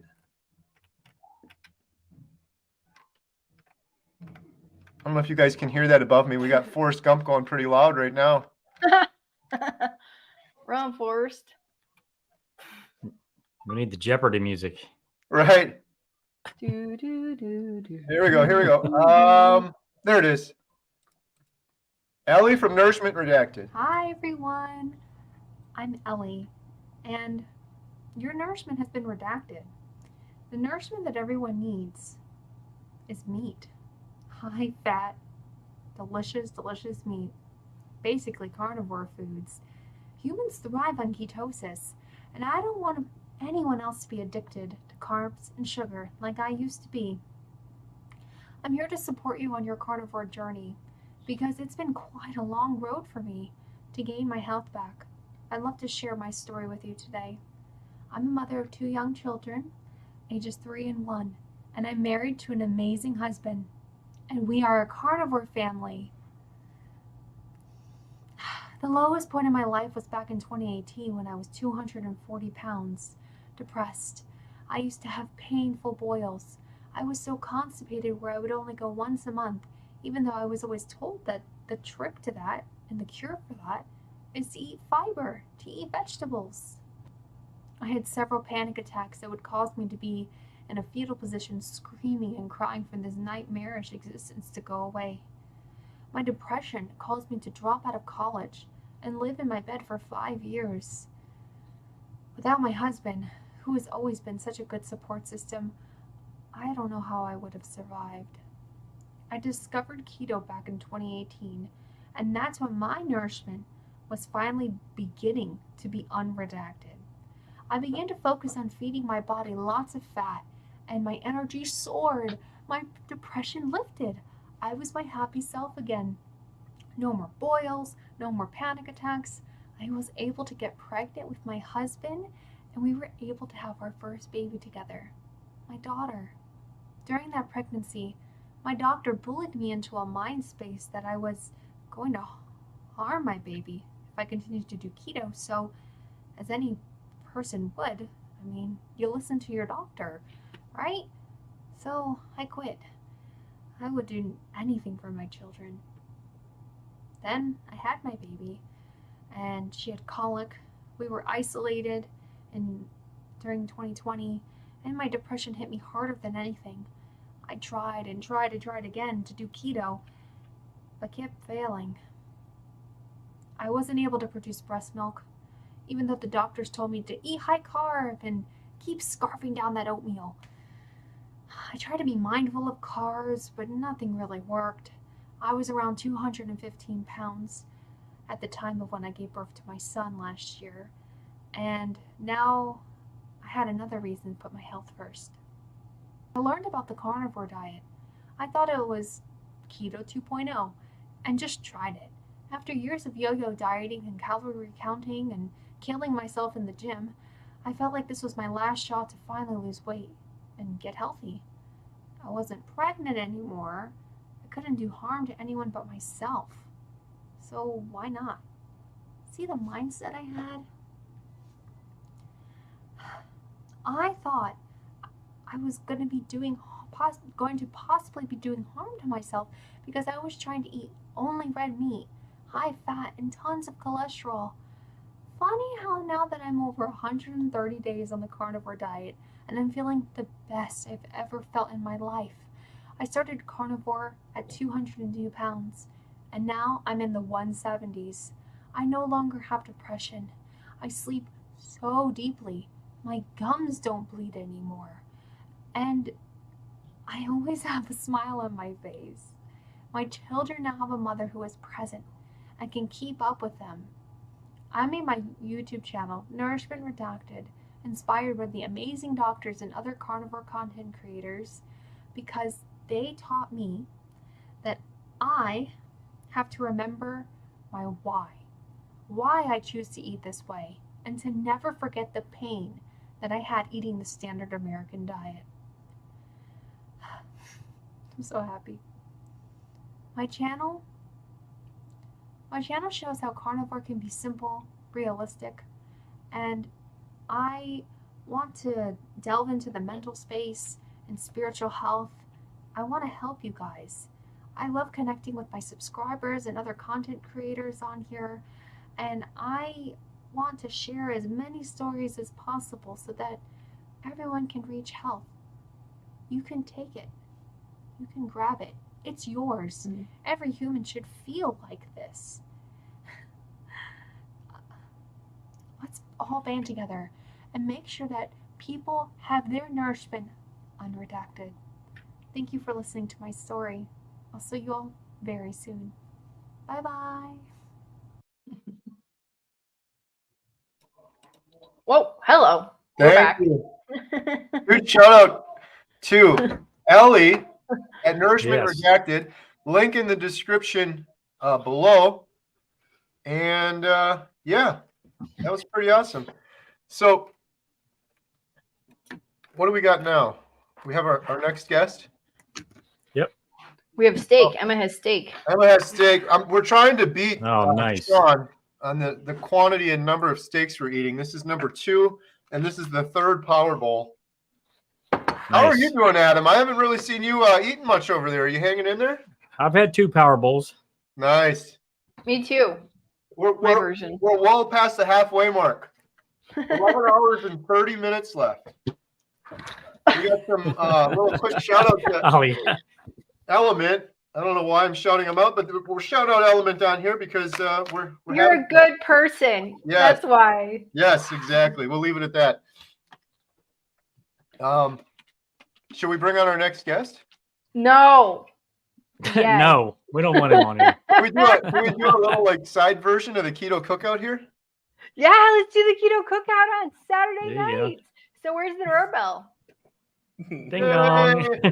Hey, what's happening? What's happening? What's happening? Listen, man, I'm so glad to be here. I'm so excited to be here because I love funnel cakes and I love elephant ears and I love greasy French fries and I love all that. I think it's great that you're doing a movie about the carnivore diet. I love that, man. The carnivore diet. I love it. The carnivore diet is the best. I think you're in the wrong joint. It's not the carnivore diet. There's no funnel cakes. No elephant ears. What is this? I thought this. It's just carnivore. Oh, carnivore. Hold on a minute.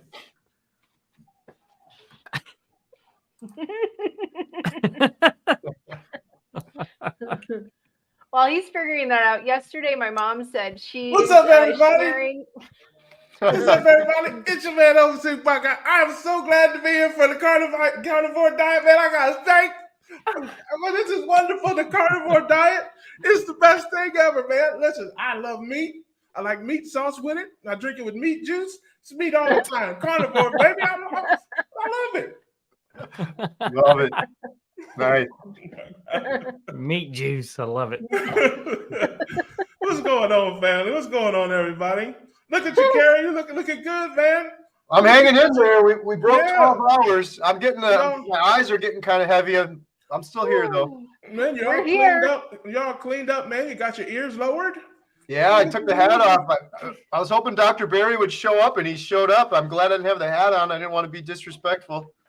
Yeah, man. Last time you cleaned up like that, man, the judge gave you community service. I think that's the last time. Yeah. I love that, man. That's great. Have you met? I'm not sure. Russ, this is Emma. I don't know if you've met yet, but she was just cracking up at your jokes earlier. So, hey, what's going on, Emma? It's nice to meet you, sweetie. Nice to meet you. Yeah, shout out to Sophie last time. She said fat was her friend. I thought that was great. Shout out to her. That I could probably be her soulmate then, because I got all that covered. So she's too young. She's too young. Right. Awesome. Well, this is great, man. I'm happy to be here, and I'm proud of you, man. Proud of what you're doing, everybody. You had a lot of great guests on. You had a lot of fantastic super guests on, and Dr. Hampton too. You had him on there. Did you catch the Dr. Hampton part? Yeah, I think that's shout out to you for doing that for Dr. Hampton. He doesn't get a lot of that, so I'm just happy you to include him on that. You know, I said to him at the end of it, I said, this would have been a lot more interesting if Russ was on during this call. Yeah, you know, I need to check. We need to check his credentials, man. I think he might be a doctor like Dr. J. Remember Dr. J played for the Sixers? He might be. I'm not sure. Right? I'm not sure about that. Yeah, he had a really elaborate background going on. He had the stethoscope and everything there, but I didn't see any patients, and he was sitting there for a long time. So Yeah, that's what I'm saying, man. Check the credentials, man. He doesn't look like a doctor. He looks more like a doctor action figure, really. Like if you see him in person, it's like a trophy of a doctor. I mean, that's really more of a. And he threatened me with bodily harm. Did you hear that? He said he was going to punch me. He said he was going to punch you. Yeah, that caught me by surprise. I was like, "Whoa!" Yes, the man said he was going to punch me. That's got to be some kind of threat. Is that against the YouTube guidelines? I'm in fear for my life. He knows how to hit you without hurting you. Yeah, man. Listen, he needs to stay in his weight class, man. Listen, he looks like a well-dressed microphone stand. That's really what he looks like, man. I'm just telling you. So leave me alone, Doc. Leave me alone, Doc. I'm not in your weight class. Stick with the bird weights. Okay? Well, we got the thread on video for you, so we got it recorded. Oh yes, thank you. If I could afford an attorney, I'd have him call you. I'm just saying that. But no, all seriousness, that's my man. That's my dude. I love Doc Hampton. That's my guy. Barry Hampton, Chaffee. Chaffee's my dude too. And so yeah, listen, I don't know, I won't be on there, but you ought to, pinch off a couple dollars from the documentary funds and get my man Chaffee a new hat. I don't think the people would be upset about that. Tell Doc I said that. Tell him Big Russ said we're gonna give him a new hat. When you got muscles like Chaffee got, it don't matter what kind of hat you got on, all right? He's got muscles in his feet because he eats nothing but meat. There's a comment for you, Russ. Yeah, he's got his muscles. Hey, look, he's got his muscles out. He eats no Brussels sprouts. That's my dude right there. So I heard. I saw Dr. Kills on there. Did he have something to say? What's up, Doc? Yeah, he said Tony Hampton is a rock star for sure, and thanks to Buckeye for his inspiration. Oh, well, listen, and if you're inspired by me, brother, you need to. God help you. I'm just. You need to raise your sights a little higher, brother. That's all I'm saying. But God bless you. Thank you so much, Doc. I appreciate that. Ricky Lee's asking, Russ, did you bring the steaks? No, they asked me just to bring the funny, so I'm bringing the funny to you, baby. That's what I got for you today. I got jokes. I got jokes. Nibble on these jokes. Hey, they're low carb. No carbs in my jokes. They're all carb free, baby. Man, we appreciate it. We need some laughs. It's been a lot of fun, a lot of wonderful, great guests, but fun to break. It's been awesome. Except for the Hampton part, it has been really good. Yeah, go ahead. Right. Did you catch the music earlier? We had some singing going on earlier. Yeah, just a little bit. I had to prepare. I had to prepare for tonight, so I had to go in there and. No, I was sleeping. I was sleeping. Really. That's really what it was. But no, I caught a little bit of the gentleman there. He was doing his thing. I love that. Somebody said carnivores can't sing. Who was that? I heard somebody say that earlier on the stream. I said carnivores can't sing. That's right. I stand correct. Well, unless you brought a song with you, I might. There's one carnivore that can sing. Hey, I'm carbless. When it comes to eating food, I'll eat anything you want me to, as long as there's no carbs at all. So I was right.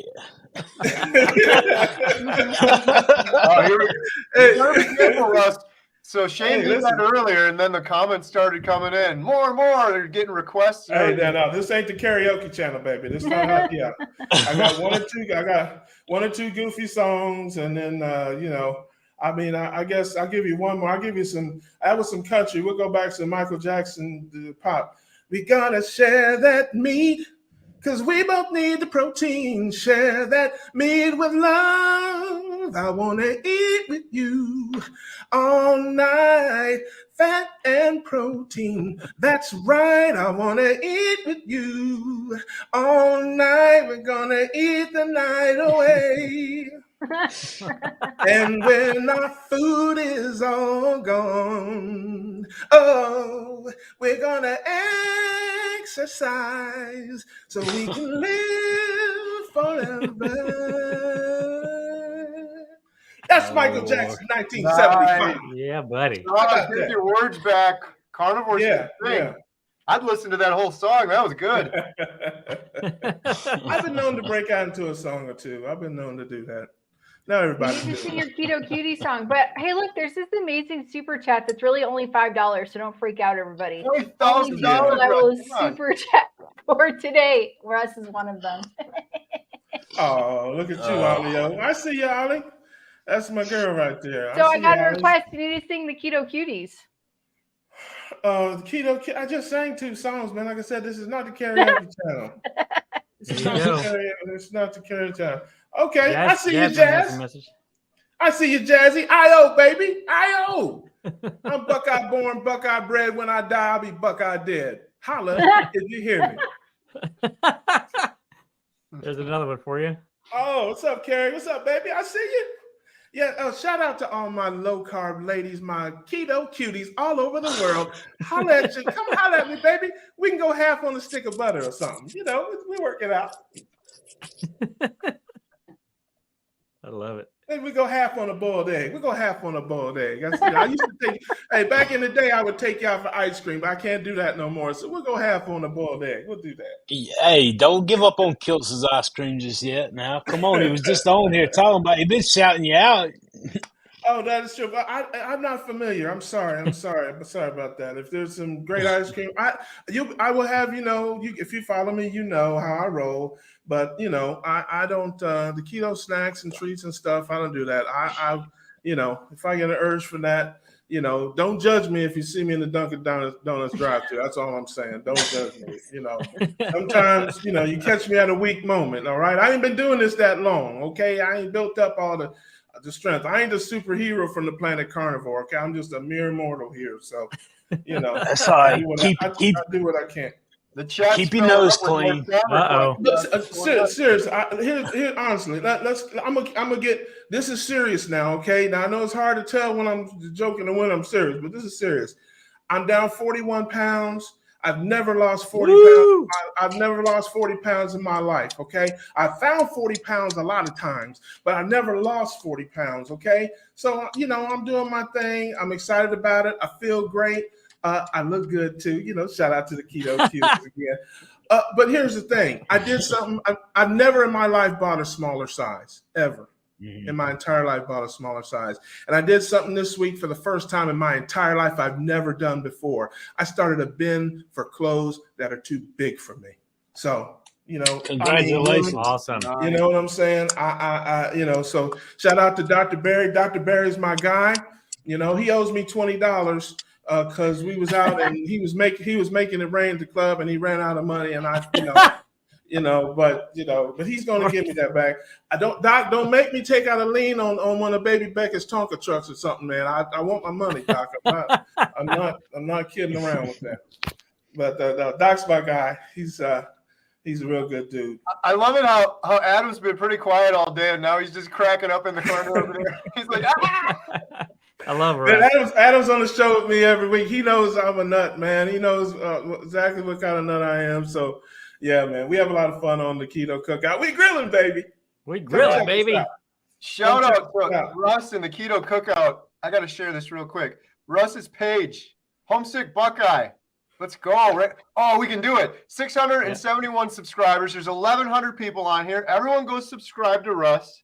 Do it. Boom. Get him to 1,000 like that. Do it. Check out the Keto Cookout.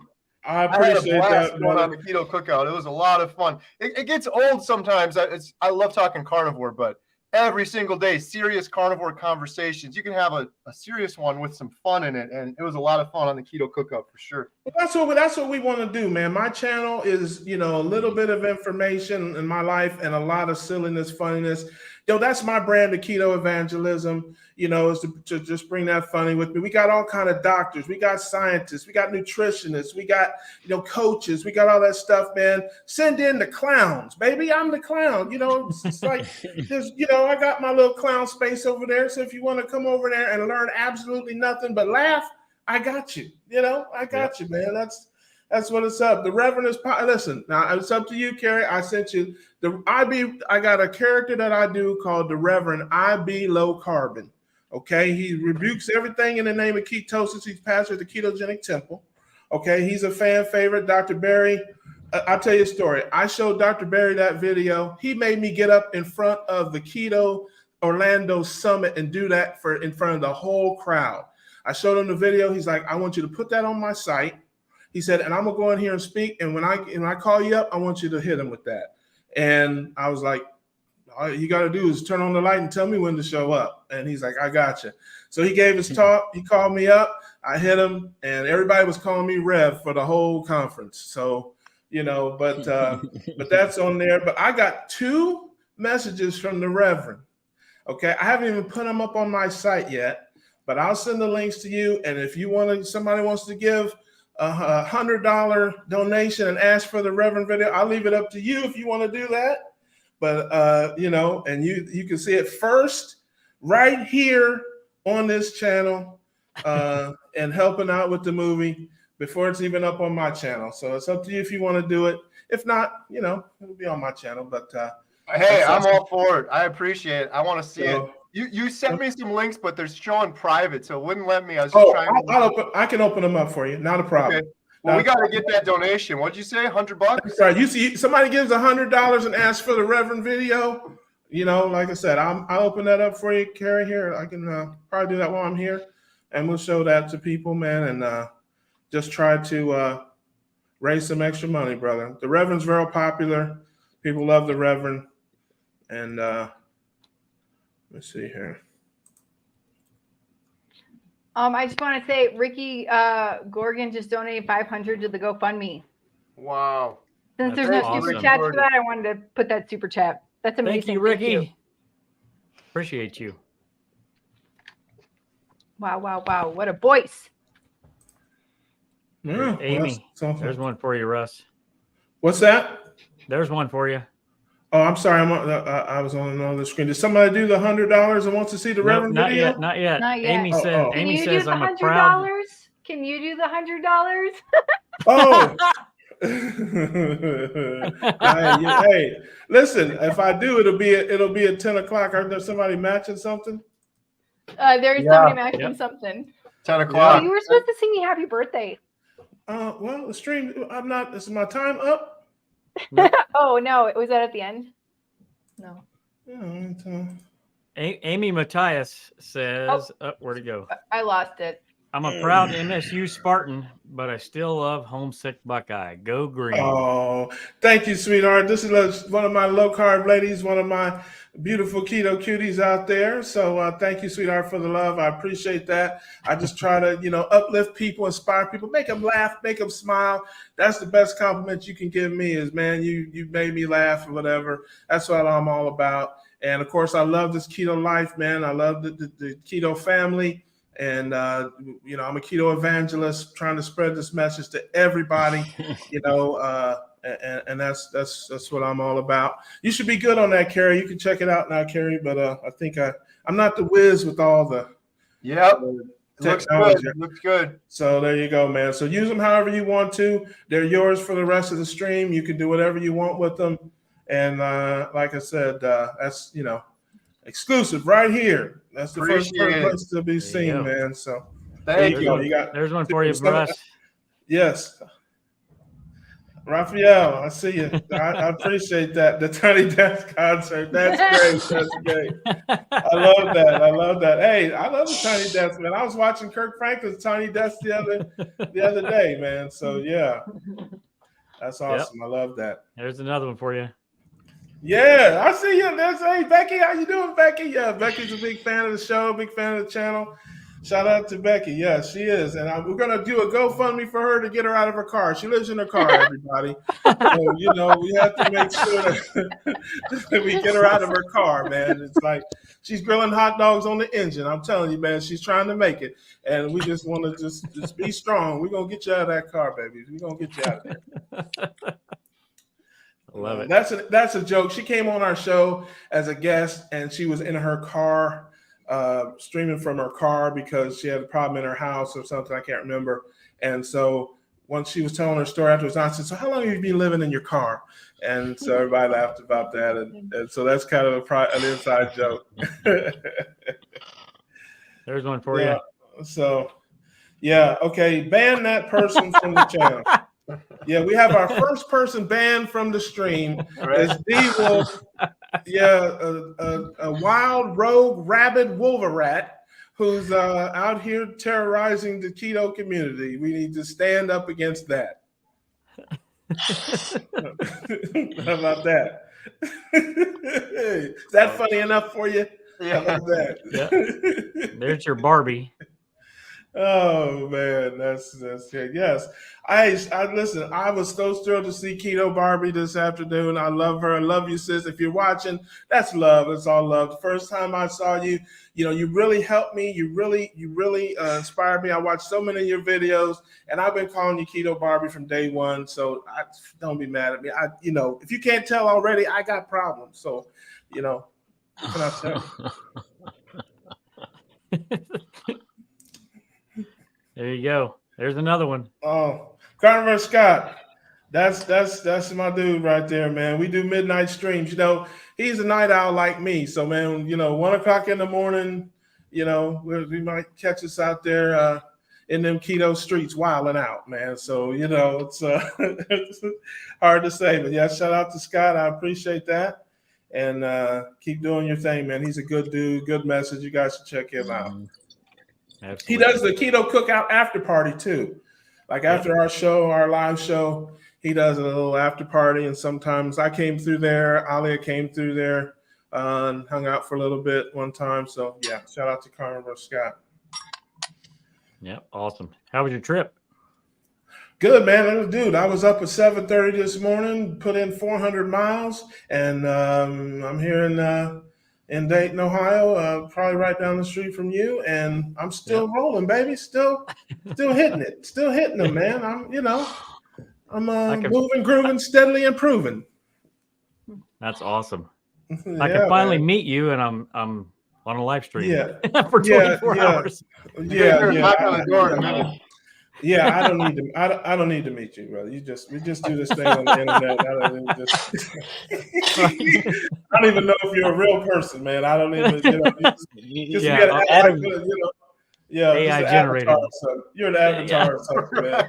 Yeah. Adam's definitely a little too perfect. That's some CGI going on over there. Yeah, right? Exactly. He's man. definitely AI. Yeah, we got a good long distance thing going. Don't ruin it, brother. Don't ruin it. Good stuff. Nah, man, we'll get together if you ever wake up, man. Listen, it's going to be a 24-hour live stream within a 24-hour dead stream, man, because y'all are going to crash. Man, I'm looking. I know. I'm looking at Sean. Look, Sean is running on fumes, man. I'm telling you right now. I was running on ribeye, dude. I'm about to go to sleep. I ain't gonna lie. I got 2 45-minute workouts inside of all this, dude. You got about 2 or 3 more hours, and I'm gonna be out on y'all. I ain't gonna lie. Yeah. That's why I don't work out. It makes you tired. That's why I don't do that. Yeah, you sleep good. Actually, I used to have a gym membership. You may have heard of it, the Golden Corral. Yeah, I've heard of that. That's where I used to work out. I used to work out in there. That's right. Yeah, I gave up my membership. But I do have a dream of one day getting a flash mob of carnivores together and just running them out of meat one day. Just run up in there with about 100 carb, man, just kill them. Just wipe them out one day. I get me, you, Kip. We're going to fly Bill Nye in from Alaska. Man, we're going to tear their ass up one day, man. We're going to run them out of meat. I'm just telling you, that's what we're going to do. It's my carnivore dream. That's right. Hey, why don't we check real quick? Let's see if we got Russ up to 1,000 subscribers. I gotta hit. We were at 671, Homesick Buckeye. Oh, Hit that's funny. refresh right now. 3, 2, 1. Oh, that's a lucky number. Yeah. Oh, listen. Oh, yeah, there you go. Go sub. Go sub. There you go. Yeah. Go, go, go, go, go.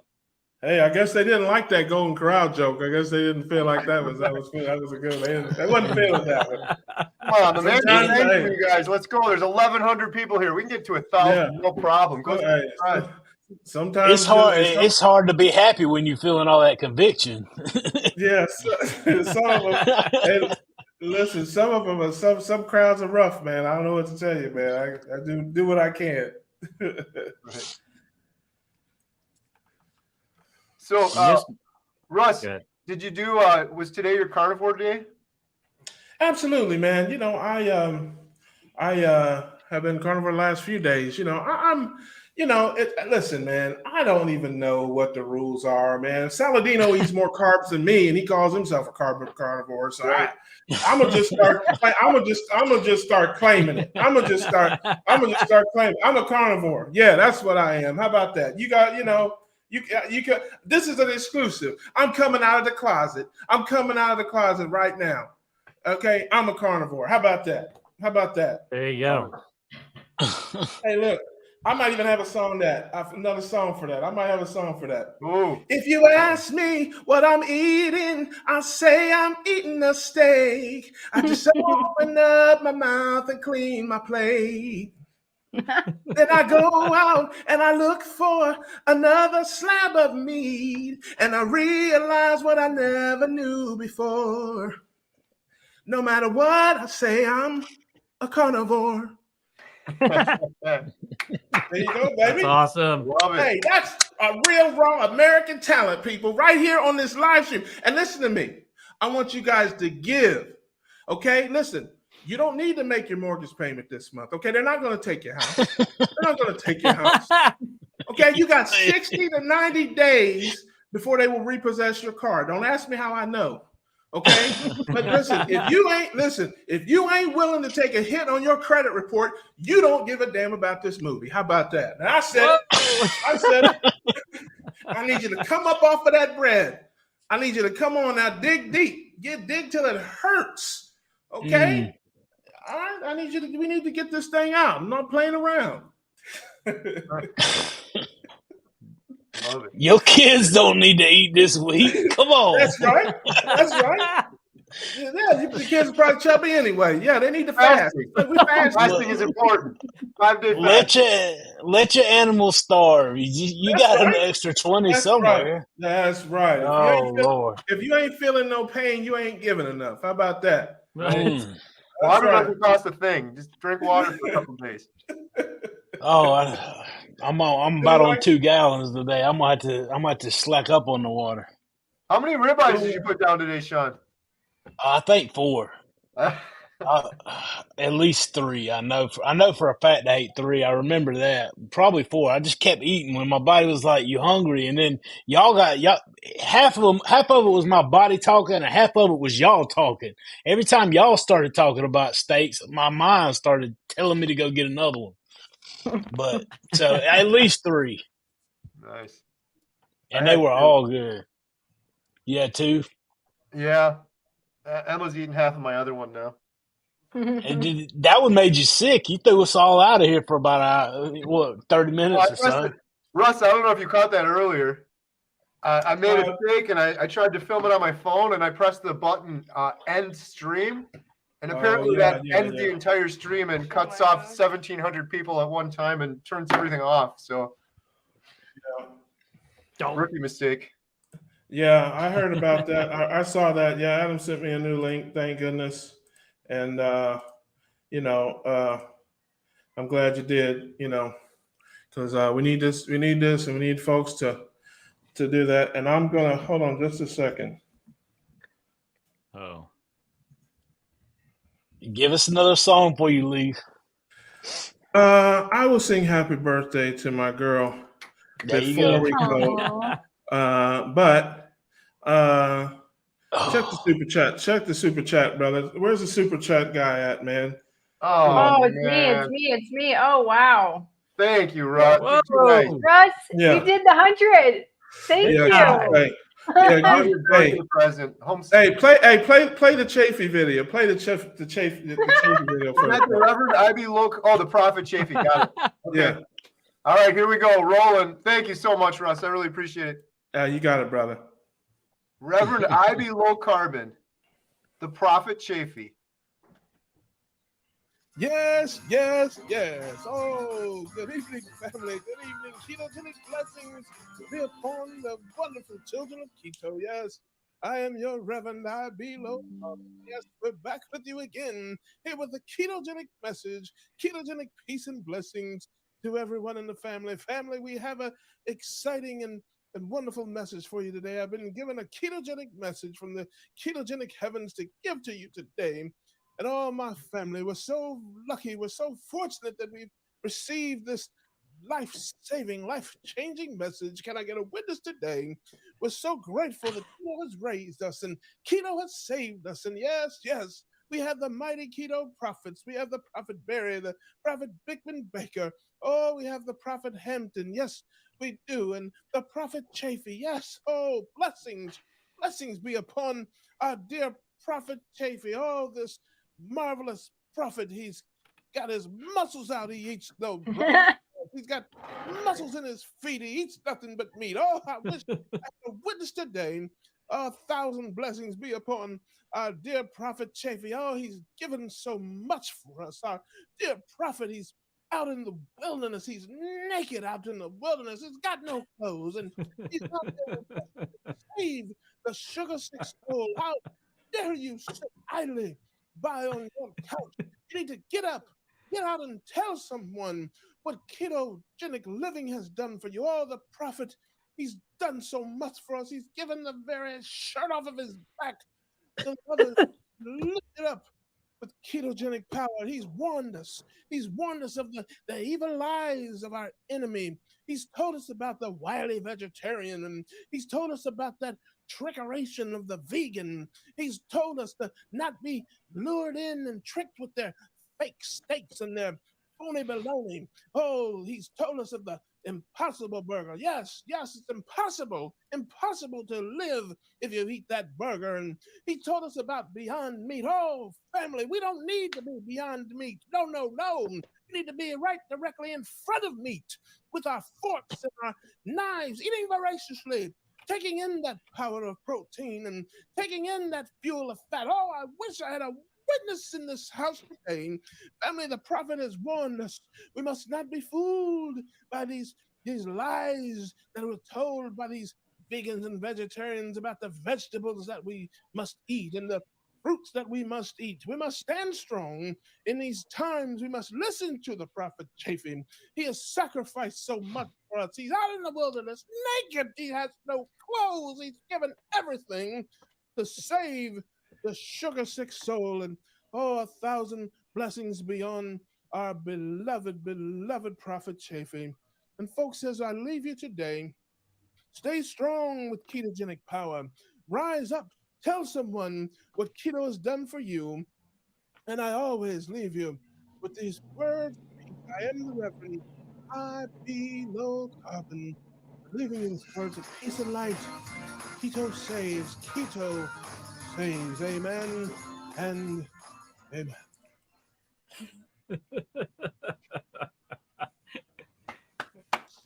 Yeah, that's how we roll. 10:30 or so, you think? Hey, that's how we roll. Say, I'm sorry, what'd you say, Kerry? I should throw that on again around 10:30 when Dr. Chaffee's on. Yeah. Hit Chaffee with that. I have to be honest with you. I have to be honest with you. He's seen it already. So he's seen it already. I sent it to him when I did it. I told him I was going to do it, and that I mess with him all the time, man. He's a good dude. That was awesome. Thank you so much for doing that and donating. I really appreciate it. Yeah, man, that's exclusive, man. That's the only person. The only person that's seen that is Chaffee. Yeah. So, and it wasn't. I just sent it to him privately. So, yeah, you and the family got to see it here before. It's not even up on my own channel yet. So, there you go. Nice. Awesome. But hey, let's check in one more time. I think we're at that time flew by. Let's see what we got here one more time, quick. Oh, and I still have it open. Oh, here we go. We're at 777. Yeah, One more quick shout out for Russ. Check out Homesick Buckeye Keto Cookout. We were at 777. I'm gonna hit refresh. 843. Getting there. I love it, man. Hey, I appreciate all of the love. I appreciate the community. It's so wonderful, so awesome. It's giving me so much, man. I just I want to try to just give what I can. My brand is funny, man. So I try to shine the light to the doctors and the scientists and the people that can really help you. I just want to make you laugh and smile. If you're having a rough day, come on over, see what kind of foolishness I got on. You know, that's what it's all about for me. Love everybody. Love it, man. We love you. Thank you so much. It was great, and it was needed, and it was funny, and we appreciate you. Everyone go check out Homesick Buckeye Keto Cookout. I think I got it. Ollie wants me to sing a happy birthday. So yeah. Now I'm gonna hit her one time with my happy birthday. Happy birthday to you. Happy birthday to you. Happy birthday, dear Ali. Happy birthday. Happy birthday to you. Happy birthday to you, Ali. Happy birthday to you. Aw, thank you, Russ. 40. 40 There you today. go. Love it. All right. That's how we do it. It's your man, Homesick Buckeye. Come check us out on the Keto Cookout. We grilling, baby. We're grilling, baby. Thank you, Russ. Appreciate it. No problem, man. See you, Russ. I got Have a you. great night. Bye, Russ. Take it easy, Thank you. man. See you. Yep. Wow. Ollie, you're getting birthday songs left and right. Let's go. He wins so far. Yeah. Hey, we got another singer coming up a little bit later too, but we'll have to check in and see if we give you a happy birthday on that one too. Should we that'd check be in on the awesome. totals? Yes. Here we are. We are at $19,967 for the day. Woohoo! Yes. Thank you so much, everybody. We are moments away. We are moments away from 20,000. This is awesome. So I got to do my math again because we haven't heard it in a couple hours. Actually, we've got 1,150 people watching. Guys, let's make $100,000 right now. Everybody, do approximately $100 in the chat, and we will be there. Goodbye. Talk to you all later. I gotta go see my kids. I'll be back. All right. Hey, we got another guest. Aaron, how are you? Hey guys, I'm well, thanks. How are you all? We're doing good. We're hanging in there. We got 10 hours and 54 minutes left on the 24-hour live stream. We thank you for joining us. If you wouldn't mind, could you maybe give us a little bit about your background and your carnivore story? Yeah, absolutely. First off, I gotta say, what a voice on Russ. I'm glad Alia left so I don't have to try and rival that birthday chorus. But Oh, she'll be back. She'll be back. Get ready. Yeah, I'm just trying to get used to this format and everything, but it's all good. Okay, my name's Aaron Edwards, and yeah, my carnivore story. So I mean, I've been following this lifestyle, I guess you could call it, since about January. So I'm fairly new to the whole thing, but basically many years ago in 2014, I got a whole series of health complications that lived with that kind of changed my experience for the last decade. And let's see, more or less I had, just to, because it kind of, I guess it paints a bit of a picture. Basically, I had the runs for about 6-7 years of my life. And I'm always telling people, like, I think it's interesting people rely on coffee for energy, right? Because it's like, you drink coffee to gain energy, but there's no calories in coffee itself, right? So where's that energy actually coming from? It's enabling your body to tap into reservoirs that are there somehow that your body isn't accessing usually. And so for me, I lived with terrible digestion and literally the runs every day for 5, 6, 7 years of my life. And yet my body was able to run at a normal capacity which was phenomenal. I don't know how I was doing it, but in hindsight, I think now and I go, well, where was that energy coming from? Because everything I ate just went right through me. It was not a pretty picture. And so eventually, as you would imagine, my health just tanked at some point. I was in bed. I mean, it's never been like, oh my God, I'm bedridden, like a coma, but I'm living in Indonesia right now. And I have been for the last 4 or 5 years. And I woke up one morning in 2019 and I just like, I don't want to get out of bed.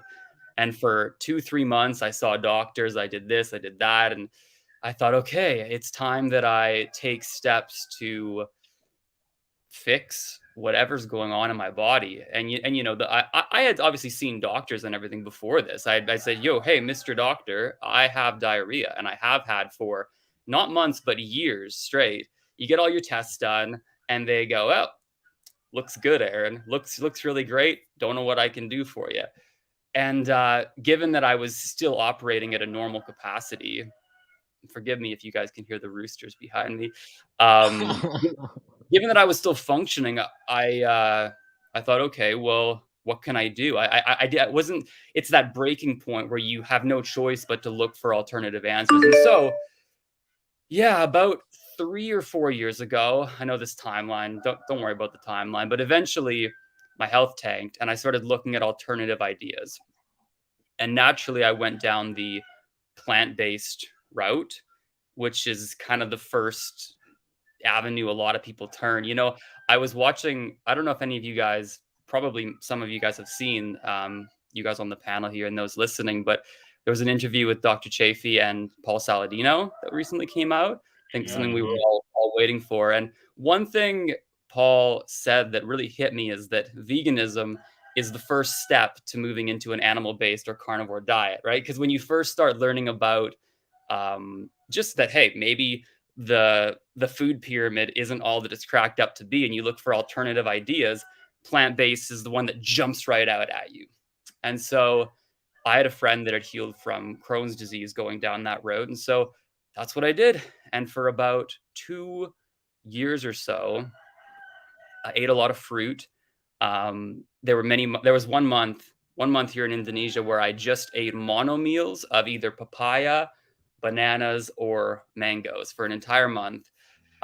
Just going off that premise, which I still, adhere to this day, which is that food doesn't necessarily heal the body heals itself. You're trying to remove what is inhibiting your body from healing itself, which works in many cases. Obviously, proper nutrition is another side of that coin, but it's not usually maybe the most imperative, at least initially.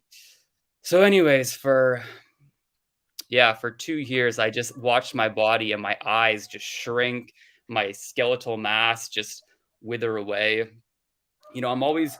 I get a lot of comments on my videos. Well, less than you might expect, actually. People saying, hey, you're full of bogus, Aaron. I've been eating plant-based for 5 years. I feel great. I'm lifting heavier than ever.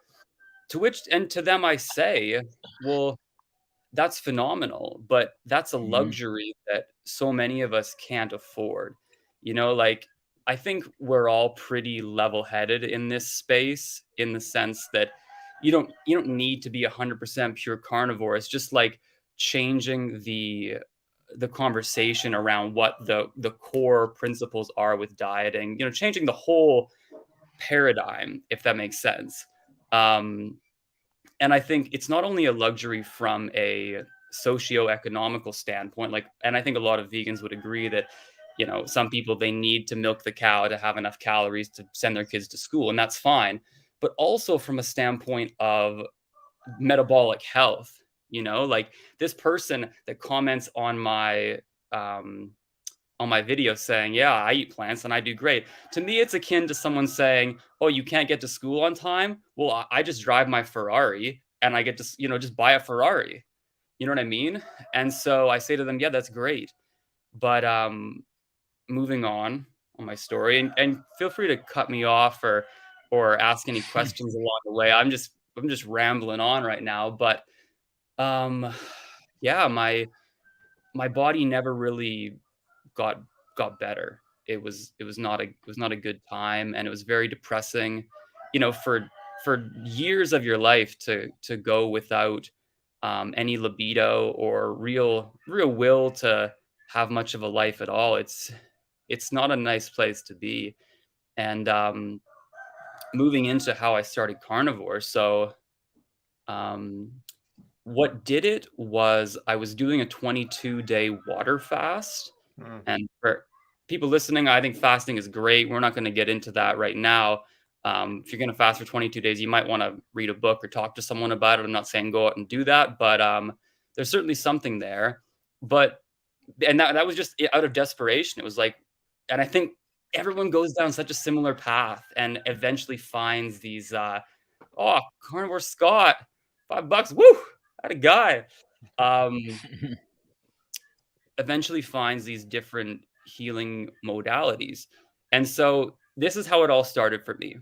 I think going carnivore was the result of finding myself in a very primal situation. I feel like we could all agree that if you're tossed in the woods and it's like, okay, survive. And not only survive, but create a good life for yourself for the next 5 years that you're stuck out here, whatever. We all resort back to that basic human instinct of being hunters and being gatherers to some degree as well. I mean, I think most of us are more excited to go out and hunt stuff than dig up roots. I think we can all agree on that point. And it's probably, well, depends where you are in the world, but there's these primitive moments where we question everything. And when I was in this fast, I kind of had this like grounded moment where I hadn't eaten in 10, 12, 13 days. And what actually did it for me that made me start to question the narrative that I've been buying into for, a long time at that point, because I never really questioned the whole plant-based thing. It was just all I knew. And I thought, well, this is just, I don't know, it's got to work, right? And I was looking up, I was looking up a lot of food stuff when I was fasting, not from a place of hunger, but from a place of, I know I'm healing some mechanisms in my body, and I'm excited when I finish this fast to make overnight oats. That's what I was into, overnight oats. And I was looking up how to make them, and some blog was like, yeah, you have to ferment them so that their nutrients are more bioavailable and you break down whatever phytochemical type stuff. And I thought, oh, I never really thought about that. And this led into this new idea that was sprouting in my mind that plants don't want to be eaten. And it was actually some podcast by Paul Saladino and the Weston Price Foundation I think he was speaking with them because the work of Weston Price really got to me. And I'm there fasting in this kind of primal state. And I'm thinking to myself, like, why am I abstaining from what seems like the most natural food source for humans? You know, on a fundamental level, plants don't want to be eaten, right? I'm attracted to, and I'm built as a warrior. I'm an apex predator on this planet, right? And if you look at anthropological records, which I'm just starting to dive into, it obviously everything pieces together. And it was just the most, like, people talk about these serendipitous moments or something where you just experience God within your body and you're like, oh my God, I see everything so clearly. And I wouldn't say it was quite that, but it was certainly a turning point in life where I thought, wow, I want to live like my ancestors fought and died and did their absolute best so I could be here to just eat fruit all day. Like, it does not make any sense. And so, yeah, when I broke my fast, I had some good coconut water and things. And then I eventually started bringing in animal foods. And that first week or two of eating, you know, because I was still doing a lot of fruit and stuff as well. I was just thinking, eat everything you want.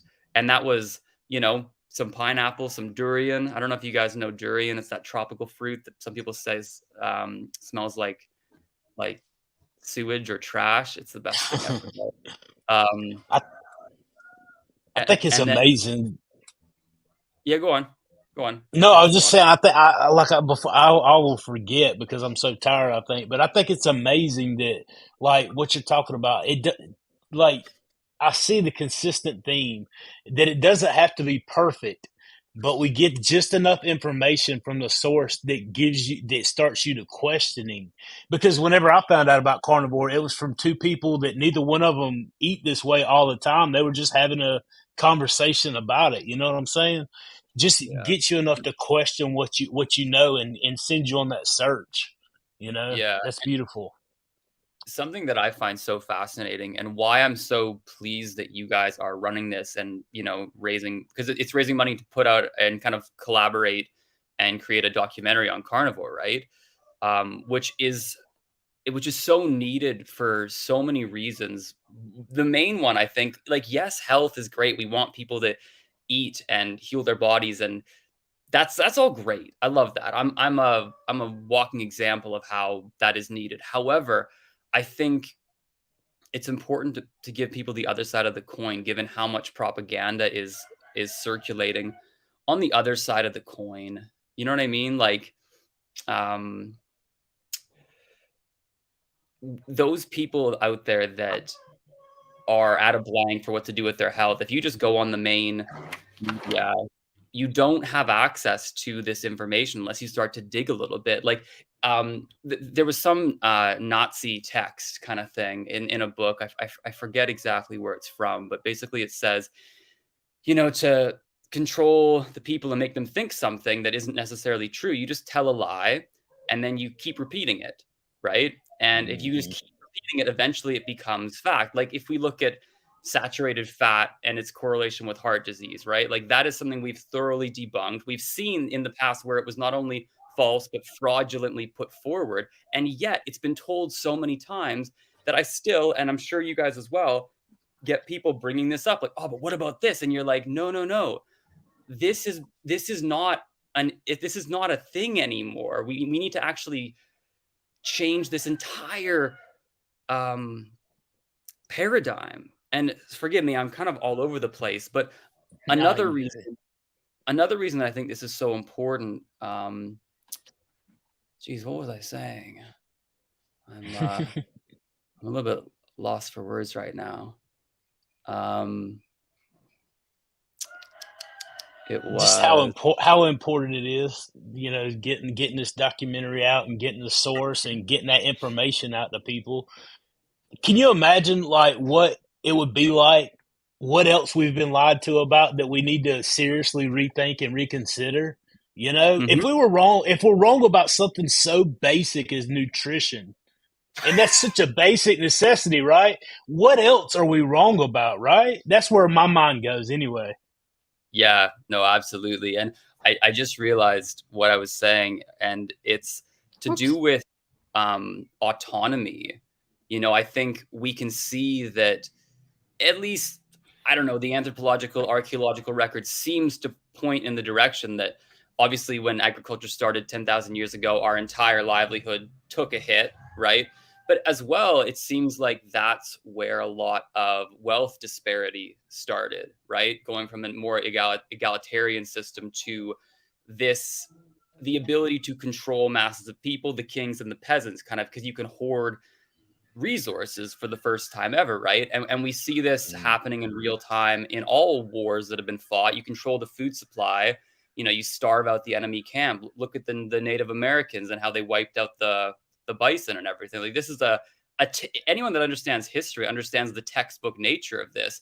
And I think this is, to me, even the most important aspect of all this, is that within the sort of plant-based agenda where these people are making their dollar bills at the expense of the general population, it takes away the autonomy of the individual, not only to make healthy choices, but to make, local and self-informed choices, right? Because supporting your local farmer and that kind of local complex is such a beautiful thing, and it gives people that autonomy. Whereas any grain that's produced on a mass global scale, like, if you take away the animals, one, it's not even possible because you need to rely on external fertilizers and things. But it's like the very autonomy of our biology is at stake right now. And I think to me, that's the most exciting aspect of this, because, you know, at some point, hopefully we all realize the profound ignorance that we've been living through for the last, let's say 50, 60 years, right? And we move in the right direction. But I wouldn't want us to get to the point where everyone's like, oh my God, I should actually start eating a natural human meat-based diet. But where are all the cows? Because, you know, we've been, I think there's, I don't know the statistics exactly, but cattle ranchers at large are diminishing because the government's putting so much constraint on them. And so I think the necessity of us voting with our dollar to move in the right direction needs to start now. And it needs to be a very clear indication to the masses that we're not going to live on gruel and eat bugs and be happy about it, kind of thing. Mm-hmm. Absolutely. We got a quick question for you, Aaron. Yeah, go on. Is this, should I read it? Yep, sure. Okay, Aaron, your videos are so informative. Thank you. Happy to see your question. Have you had a hard time finding quality meats while traveling, but to head to Latin America for 6 months, and I'm considering how to continue carnivore? So I actually get a lot of questions. I live in South America. So go ahead, Aaron. I mean, yeah, I'll take it from my perspective, and Alia, if you want to chime in as well. I mean, I get asked a lot about how I find quality meats in Bali, Indonesia, and I'm actually pretty fortunate that there is quite a few. They are a bit more expensive here. A lot of the meat is from Australia, which sounds far away, but it's actually like just a hop, skip, and a jump from Bali. But I haven't been traveling around. I live abroad, but I don't consider myself traveling. I'm just living in my house. I get meat ordered to my house once a week or two. So I'm blessed. And I've heard that Australian beef is some of the best in the world. So I feel quite grateful in that regard. I have friends that have lived in Bali and then left traveling and been like, yeah, it's tough where I'm going. I mean, one of the best things to do is, you know, Google the place you're going and look for these kind of local butcher shops and go from there. Yeah. So how much more has your perspective changed being able to get outside of just one country and see the dynamic from other places in the world, different location, you know, whatever? Has it helped you in any way form a more clear view or more clear opinion about things, or has it just led to more questions for you personally? I'm not sure. I think, yeah, I've been certainly traveling around a lot the last decade. And, you know, if anything, it's just like one thing I've noticed, I don't know, it's a very broad question to kind of answer, Yeah. but one thing I've noticed in all the time I've spent abroad is the community nature within most places. Like here, I'm living on this local street in Bali right now, and I'm the only white guy on my street. There's all these families with 10 people in each house all around me. And I've noticed just how happy and community-based they are. And if I've learned anything from the blue zones, it's that one, they actually do eat a lot of meat, but two, they are very community-based. And and they're just happy. They're happier than we are in the Western world. And I'm actually moving back to Canada. I'm originally from Vancouver Island on the West Coast. I'll be moving back there in 2 months. And I'm really hoping to be able to bring some of these values and, I don't know, remember my priorities when I move back to this culture that I don't really resonate with so much. Like, you know, everyone living in their separate blocks with their separate lawnmower and their separate car, and kind of this isolation in these other societies. And it, you know, when it comes to diet, I don't actually know how I've thought about it. You know, it's funny. A lot of people here, I tell them, yeah, I just eat meat. Whereas the local, you know, they aren't able to do that. Unfortunately, they mostly eat rice and grains. And I'm always trying to give them little health advice or giving them some lard to replace their vegetable oils and stuff, and educating where I can. But yeah, it's been interesting living abroad all these years. So, Aaron, on the timeline, like how long have you been carnivore now? Yeah, so let's get into that. 7 or 8 months. Yeah. So how was it for you? Sorry, how was it for you? Like when you first started, was it tough transition into it, and how long until you had that moment where you're like, wow, this is actually really working for me? I would say there was a bit of a tough transition in the first week or two. I was eating a lot of like rendered meat and kind of oily melted fats and stuff. And there was a few nights where, and again, I was like 110 pounds, being at about 150 of my natural weight now. Like, because I had just done that fast, and that's where I learned, oh my God, got to eat some meat. And in the first few weeks, I was eating all the fruit and stuff, a lot of fruit and honeys and milk, and enjoying everything, right? And then I just started to kind of think about it more, and I thought, I don't really need all this sugar. And again, do what you want to do, but I just felt like a pure carnivore diet was what I needed at the time. And so I moved into it, and there was a few nights I'd wake up at like 2 a.m, just feeling really nauseous.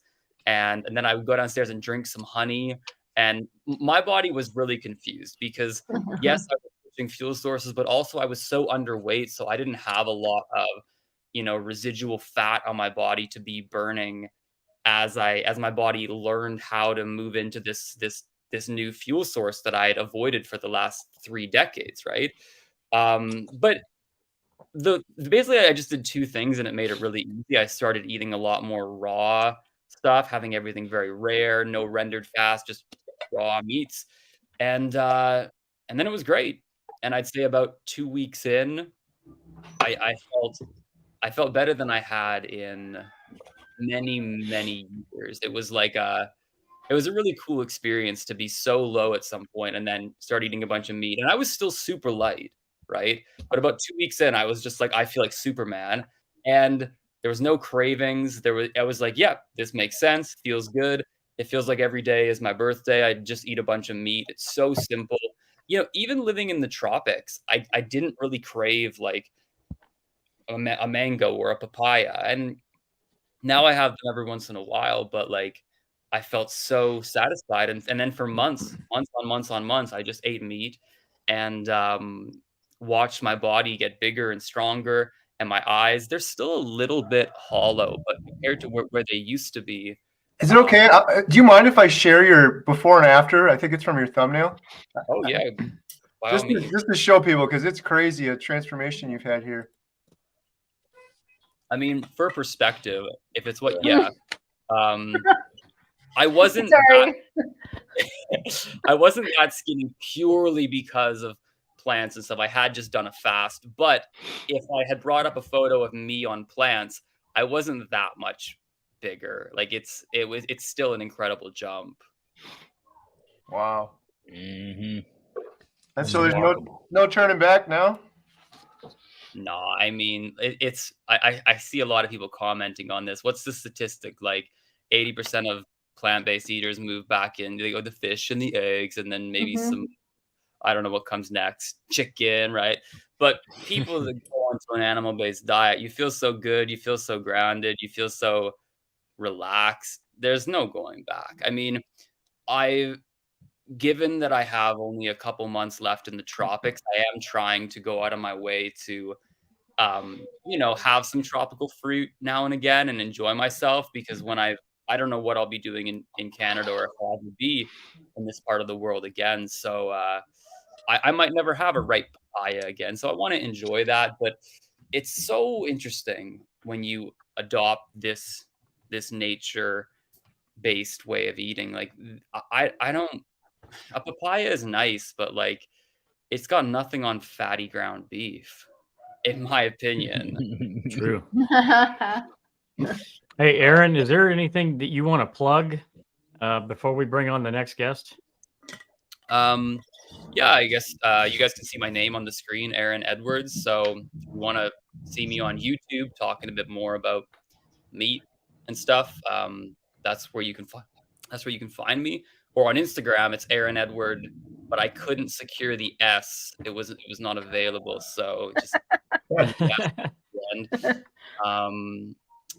Yeah, on my channel, I've shared a lot about my journey, but I've been kind of taking a break the last bit, planning all the stuff for my journey back to Canada. But yeah, I'm hoping to move more into, like I was saying before, like it's bigger than just eating meat. I think it's returning to it's returning as a human to a natural way of living. Yes. That is more in harmony with nature. You know, it goes so much deeper than just diet. It's our autonomy. It's spreading our toes. It's touching the ground. It's breathing through your mouth. It's denying the ability for corporations to dictate how we live our lives, right? And so that's kind of what I'm branching into, and that's where people can find me. I really like that most of what I see through the stories that I'm hearing the whole entire time is people standing up and putting forth what they are for, not what they're against. It's easy for us all to be so negative about what we're against and be loud about those things. But like, there's so much positivity, whether it's, you know, whoever it is. I've seen a lot of that in this space. And I think we reach more, we're more effective, not just in reaching new levels in our own life, but reaching other people with the message whenever we put forth it in a positive way like that. And I can appreciate that. Yeah, be the change you wish to see. You know, I think we're all just doing our best here, and it feels good to do so. Yep. Yes. Awesome. Yeah. Absolutely. Well, I thanks just for need to say hanging. one Thanks for thing. hanging. Yep, I need go to say ahead. one thing. Aaron, one of your videos is like one of the first videos I saw on the subject. Maybe in the first like 100 videos, but yours stuck out, and I remember that really well before I started carnivore. Even though I'm not coming from where you were, I was trying to lose weight, not gain weight. But I thought it was awesome, and I wanted to let you know. Oh, that's thanks for sharing that, Alia. You know, I have some videos that seem to be like get a bunch of views, but like I don't see myself as like, oh, I'm a cool YouTube influencer. I'm just a guy that eats meat about it, and I get these comments coming through that I've really made an impact on people, and sometimes I go, oh shit, like what we're doing here, you know, all of us as a collective, I think it is very powerful, and it's easy to underplay that. Like if it wasn't for, you know, Sean Baker maybe on Joe Rogan 5 years ago, so many of us might be so many steps back in a journey to just get back to a natural standard baseline of health, right? But yet here we are because of people like all of us. So yeah, I'm just really happy to be a part of this. Thank you. Yeah, it was great having you. I wish we had some more time, but I'd love to do another video with you anytime, or when you get settled back in Vancouver, and I'm sure some other people would hear too. Would love to hear your story. I love your channel too. We got a link for it in the description below. You do some great videos, so really appreciate you coming out and joining our 24-hour live stream. Thank you, Aaron. Okay, yeah. Thanks, guys. Aaron. Thank you for having me. And yes, I am a bit busy right now, but I hope to like communicate with you guys a little bit more in the future coming up. So thank you guys, and God bless. Okay. God bless, friend. Thank you. Have a great night. God bless you too. All right. Bring our next guest on, Carrie. Sure. All right. Yep. What's happening, Oh my buddy? goodness. What's How's up? it going, guys and gal? It's great to be with y'all tonight. Thanks, Kip. Yay. How are you doing, What's up, Carnivore brother? Kip? I'm doing good, man. I'm doing good. I know a lot of people that watch my channel, they've seen everything that's been going on recently, because you know, I've had a terrible week, and I guess I'll just go ahead and say, you know, like I've kind of cheated this week. Well, not kind of. I went off the deep end this week, and it's been kind of a learning experience for me, because, you know, I've been on this journey for like 8 months now, and, you know, I've lost like 104 pounds, which is amazing. But I'm kind of learning that, you know, that I guess the food addiction, if you're not careful, it can creep up, because sometimes you can get so comfortable with the way things are going if you let your guards down. You know, because for me, I was like just driving down the road and looking at like signs at restaurants or whatever, and, you know, places that I would used to go to. And I guess what I want people that are on here, that are on this carnivore journey, to make sure they, you know, don't let your guard down, and don't get so comfortable doing this that you feel like you can never slip up or whatever. Because I mean, just like with me, I know I'm a Christian, and with my walk with God, you can get so comfortable that you just, let yourself slip into a lot of other things. But yeah, that's kind of what I wanted to add. Absolutely right. An unguarded strength is a double weakness. I've always heard that quote, man. And like, none of us are above or beyond reproach, right? So, I mean, it's easy to take it for granted and, and slip up, fall back, and make a bad decision because we're never going to be perfect. But I think, that's one community, man. You've made some amazing progress since January. You're bringing a lot of stuff to the table, and there's a lot of support around you as well. So you do have that blessed area in your life for sure.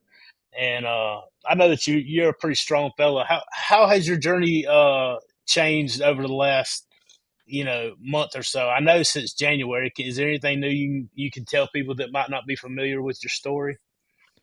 Well, I mean, anything new? I mean, well, 8 months ago when I started, I was in terrible shape. I was right at 500 pounds, and I couldn't even go on a walk if I wanted to. I would try to take a walk outside, and I wasn't able to do those things. And then within, like, I don't know, it probably took, probably 4 good months before I was able to start going on a walk. And then that eventually led me to the point where eventually I started being able to go on a jog, and I was still close to 400 pounds, but carnivore has basically given me the ability to do this. And it amazes me. That's why I get so excited. And that's the reason I started a channel, because I'd never started a channel before, and I never thought I would do it. But the results that I was getting was so incredible, like reversing type 2 diabetes in 4 months. The pain that was in my shoulder went away within a week's time or 2 weeks' time. And just so many things. My acid reflux got better. And all those things, it just made me feel like, man, you have to share this with somebody else. You have to tell somebody else that's going through this situation. And I'll say, this past week with me cheating, I noticed yesterday or the day before yesterday, and I told my wife, I said, hey, baby, my shoulder's hurting again. And Oh, no. so I know that it's the food that I was eating and fueling my body with, which was junk food. I'll admit it on here. It was making my arms start hurting again. And when I was getting ready to lay down at night, I was thinking about taking a Tums, and I hadn't done that in 8 months. So I'm ready to get this ball rolling again, guys.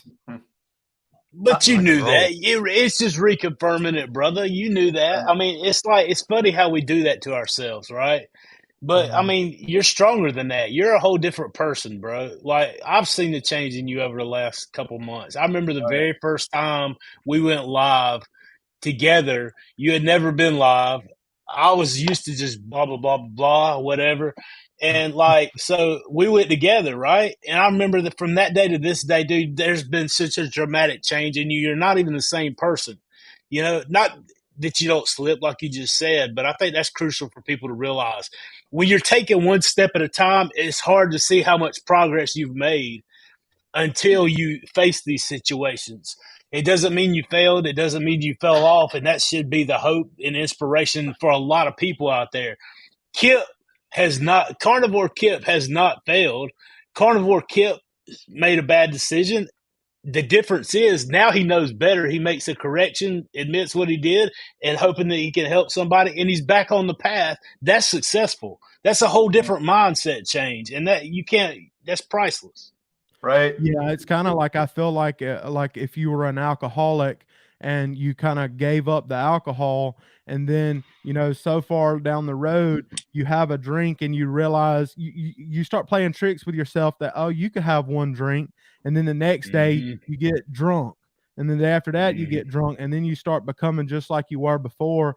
But I've got the knowledge now to realize that road, and so I don't want to stay on that path. I'm ready to get things right, because the best I've ever felt in my life is on the carnivore diet. Right. I love it too that you're so honest and you share everything, good or bad, with everybody. People need to see that.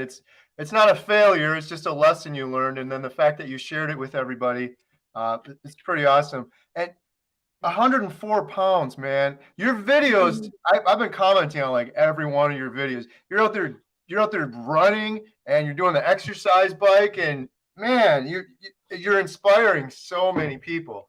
Many people. Thank you. I appreciate it. The thing that everyone loves about you too is your why and your reason.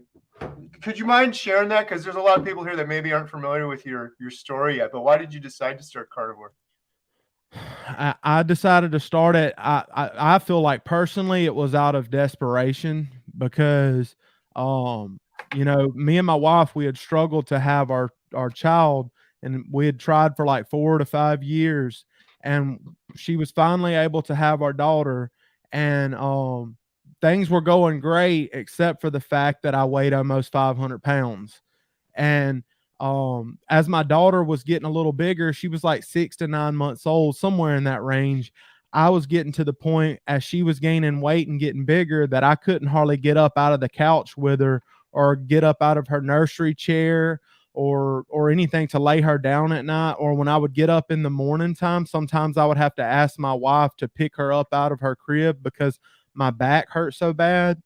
And so it was humiliating as a father. You know, I was like, I prayed for this little girl for all this time, and I can't even be the dad that she needs and take care of her. And so I had to do something. And I had done keto before and had some success with keto, but dang it, they came out with keto treats, and keto treats messed me up. Like, because there was always keto pancakes and keto cookies and all this other stuff. And, you know, so eventually I would just get tons and tons of that stuff. And then later on, I'd be like, man, I'm going to just get the regular ice cream because it's right beside the keto ice cream in the store. So it was just this slippery slope for me.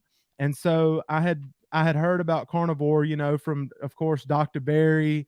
And then I'd heard about it from other different people that have podcasts and things. And so I decided in January 2nd, that I was going to do it. And man, I'm thankful that I did because it's changed my life. Yeah. Awesome. We got a couple super chats for you here, Kip. Awesome. Kip, representing Alabama. You are the man. Mr. Kip, you know I'm here to cheer for you. Oh, Thanks, yeah. Paulette. I know both of them, and I like watching Scott's channel in the evening time. Awesome. Carnivorous Dude, $2. Thank you. You inspire me to share on YouTube. And we got one from our brother Homesick Buckeye. That's the class clown right there. Carbageddon is real. Hey, here we go. We got one from Solar Flare, $100. Thank you. Thank you, Carrie, Adam, Alia, Kip. Intentional for all you do and have done. It is all a very slippery slope, and we're always learning from the lessons we learn along the way. Absolutely. So true. Carnivore. I want to know. Go ahead. Sorry, Sean. Go ahead. No, I was gonna say, how's it feel about that running though, man? Like I started working out Monday and trying to get a little more in too, and like I just feel so much better when I get out there and get that done. I mean, being able to do that stuff, man, how's that feeling to you? Incredible. And you know, I can't run a 5K today, but I can promise y'all that I'm gonna run a 5K. That's what I started telling myself. And before Carnivore, I never would have said anything like that. That sounded crazy. And so because I was stuck on the couch. And so, I mean, in the beginning, my back hurt so bad, couldn't walk, and then got to the point where I could go on walks, got to the point where I could start jogging a little bit and running some. And like I said, I can't run super far, but when I do it, it does something to me mentally. Like I feel like getting out there and moving your body and exercising, even though, yes, you can lose, if you're trying to lose weight, you can lose most of your weight with just your diet. But I feel like people were designed to move their body, or like people worked hard for years and years and years. They didn't have the luxuries that we have today. Like we can all have corporate jobs or whatever different jobs that you may have. And a lot of the jobs nowadays, you're sitting behind a desk or something like that. There was no job like that 500 years ago. You worked. And so people they might not have went to the gym, but every day was like going to the gym. And so whenever you're eating the right food plus you're exercising on top of it, it's life changing. And it does something mentally that I can't explain, but I know that I've experienced it. That's awesome, brother. Yeah, you're so inspiring, and your YouTube videos too have just been wonderful. How's that been for you, Kip? Because obviously you're on your own personal journey, but you got a lot of people coming along for the ride that are commenting and supporting you, and that you're inspiring to do the same thing. How's that sort of been for you? Well, I mean, it's been awesome because it's been helping keep me accountable to stay on this journey. You know, when you have a YouTube channel, you never want to let your people down. I know that at the end of the day, I have to do this for me and I have to do this for my family. But at the same time, like, I want to be an example to other people and I don't want to let other people down at the same time. And, you know, whenever, you know, people comment on the videos and things like that, it's very encouraging because they see a 10-minute or 15-minute, 20-minute video. They're not with you always, but throughout the day, at any time, you can go in your phone, and if you're having a bad day and you can hear a comment of somebody lifting you up or whatever. And even whenever I was still cheating, you know, somebody would put a comment and say, "Hey, we love you, man. We're praying for you," this, that, and the other. And I'm just like, dude, that fires me up to get out and run right now. Do you have a goal date in mind?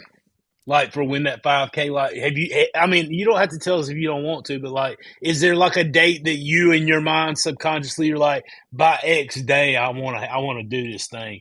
Like, even if it's way out there, whatever. Do you have that day? I didn't set a date on it, and I didn't even think about telling people that. I was doing a video, or it might have been a live stream, and I just come out and said it without even thinking about it. And I'm like, man, I just said that.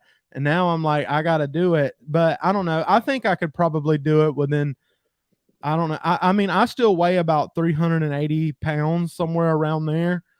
So, I mean, it's still going to take me a little bit to, you know, get a little bit more weight off and get better at running a little bit longer distance, which I know technically you could walk a lot of your 5K, but I want to be able to run some of it.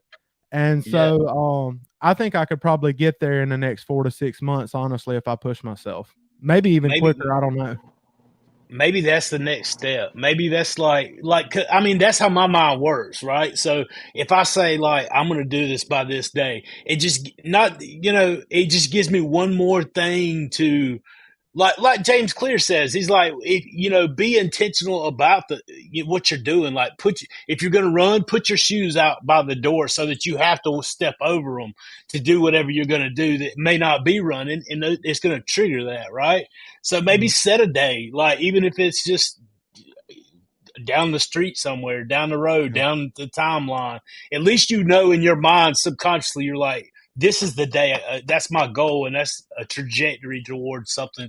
I don't know. Maybe I'm crazy. That's just how my mind works and how I think about it. That's a good idea. I'll have to do some serious thought on that and look at my calendar and see what I think I might can do. That's what's up. It's awesome. Hey, Kip. So when you see this documentary in your Netflix feed, who's the first person that you're going to share that with? Well, the first time I watch anything, I watch it with my wife usually. So we'll probably just sit there and watch it together. It's gonna be awesome. Like, I'm excited about it. I'm trying to figure out a way to make carnivore popcorn.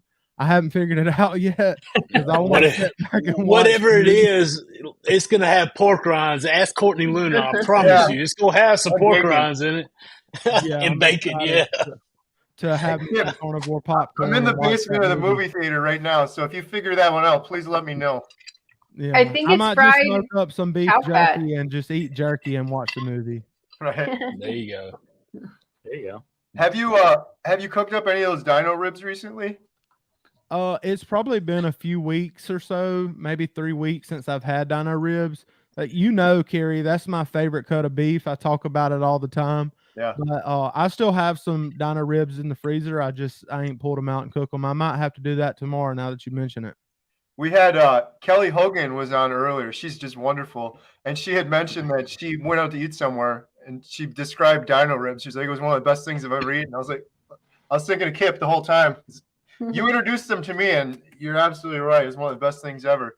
Fat content, taste, everything.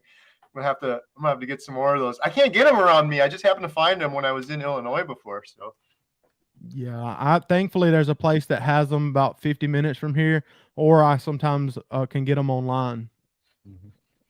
Hey, next Friday night we'll have to see if we can't find some. Hey, them things is good, buddy. Oh yeah, that's right.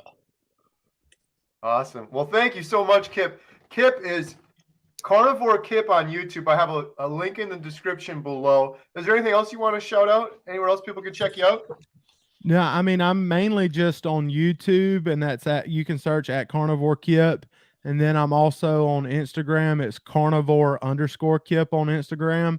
And I hadn't got into anything else, but I appreciate all the support. And for those of y'all that want to watch me run a 5K one day, come check out my channel. It's going to happen. And Carnivore is changing my life. And if you're in the same boat that I was in, it can change your life. And for those of y'all that are watching that, I know you're going to hear it a lot tonight, but definitely go support this documentary, the Carnivore Diet movie. It's going to help a lot of people. I was talking about it riding down the road with somebody today, just talking about, hey man, there's going to be a carnivore movie that's on Netflix, and it's going to be able to, which I'm not 100% sure if it's going to end up on Netflix, but I'm hoping and praying that it does end up on Netflix, because there's so many people that don't get to, or that don't get on YouTube. And so there's so many people out there for us to reach. So all of y'all definitely support, definitely donate to it, because this is a great cause. This is awesome, guys. I'm humbled that y'all even asked me to be on here to talk with y'all. Come on, brother. We appreciate you. We love you, and you're welcome where we at, bro. Absolutely. I had fun. It was a blast. Y'all are like family. All four of y'all. Yeah. We'll see you soon. My brother. From another mother. That looks like my brother. Kip literally looks like the blonde version of my brother, which is why I clicked on his video originally. Happy birthday real quick. Darn it. Yeah. All right. Quick check-in. We got to do an update. This is crazy. I'm going to take a nap. First of all, everyone here is probably some of the most fantastic human beings on planet Earth. Give me 1 second. We always I'm updating it constantly, and then we get to this point, and I'm like, where are we at? We are at $20,466 for the day. Woo! Woo! Nice. Awesome. The GoFundMe is at 14,000. Super Chat's almost 5,000. And we're gonna get a water bottles update. He got a lot of orders. He's gonna send me an email very soon on that. And look at your travel salts. Almost $1,000. Wow. Jen's gonna be busy. All right. Looks like we have Dr. Ovadia here. Should we bring him on? Yep. Yeah, but I'm going to say of course. Super Chats to get your questions answered. Super Chats to get your questions answered for Dr. Ovadia. Dr. Ovadia, thank you so much for joining us. Welcome. Great to be here with you guys and gals. Hello. Good evening. It's great to see you again. It's an honor to have you on here for sure. I have so much respect for what you're doing for the carnivore community, but also just in general. I have a heart condition myself, and my daughter did as well, and had open heart surgery. So her life was basically saved by a heart surgeon. So I appreciate you all around. Thank you so much for joining our 24-hour live stream. We're doing this to raise money for the Carnivore Diet Documentary. And if you wouldn't mind, could you maybe give us a little bit of background and your expertise? Yeah, sure thing. So, I've been a heart surgeon now for over 20 years. And during much of that time, I was a very unhealthy heart surgeon. I had reached the point that I was morbidly obese. I was pre-diabetic. And I realized that I was going to end up on my own operating table, so to speak. I was, walking that same path that so many of my patients had followed. And like so many of them, I really didn't know how to change my path. changed my direction, because I was following the advice that I had learned to give. You know, I was trying to eat less and move more, eating low fat diet, counting my calories, following the food pyramid, and it wasn't working for me. And more I realized it wasn't working for my patients. So, you know, thankfully I started to come across some different ideas. I started to ask some different questions, I think importantly, and eventually I was really introduced to low carb by Gary Taubes and his work. I was fortunate to see Gary. Gary was a guest speaker at one of the medical conferences I was attending. And, you know, what he spoke about made sense. And I tried it. First, I investigated it. I researched it. I read his books. I tried it. I had success. I started to talk, you know, friends, family about it. They had success. And then I kind of circled back and said, why didn't I know about this? You know, how had I gone through medical school and at that time over a decade as a heart surgeon and never heard about all this stuff? And, you know, one thing led to another. And here I am now coming up on 8 years later, low carb, which evolved to carnivore at some point, and lost 100 pounds. In the best shape of my life. And now I want people to stay off my operating table. I want people to realize that, you know, while heart disease is far and away the #1 killer here in the US and worldwide, it shouldn't be that way. Heart disease is mostly preventable, and most of the work I do shouldn't need to be done. So, you know, I continue to work as a heart surgeon. Yes, heart surgeons save lives every day. But what I realize is you're never as good after you've had heart surgery as you would have been if you didn't need the heart surgery in the first place. And so I'd much rather work with people to prevent the need for heart surgery than have them end up on my operating table. So I've got your book here. It's amazing. Stay Off My Operating Table. Highly recommend it. One of the things in here, there's a lot of new people to carnivore, keto. When I tell people I'm doing carnivore, everyone says to me, you're going to die. You're going to clog your arteries and you're going to die. And in your book, you talk about metabolic health. And I understand it, but a lot of people out there don't. Everyone in the world seems to be worried about cholesterol, and no one really talks about metabolic health. Could you talk about that a little bit more? Yeah, exactly. And the reason that metabolic health is so important is it is the true root cause of heart disease. You know, as much as we talk about cholesterol, LDL cholesterol in particular, it's pretty obvious from, you know, looking at the studies, just, you know, me looking at my patients, that LDL is maybe a factor in this process, but it's clearly not the root cause. And when you really look at it, what we do find is the root cause of heart disease and most of the other chronic disease that we face in society today is metabolic health. Insulin resistance is really, you know, the scientific term that we're trying to get to. So, you know, the first thing I want people to do, and what I talk about in the book, is figure out if you're metabolically healthy or not. And unfortunately, if you go to your doctor and ask them that question, you may get a blank stare back because they aren't thinking about metabolic health. But it's very easy to do.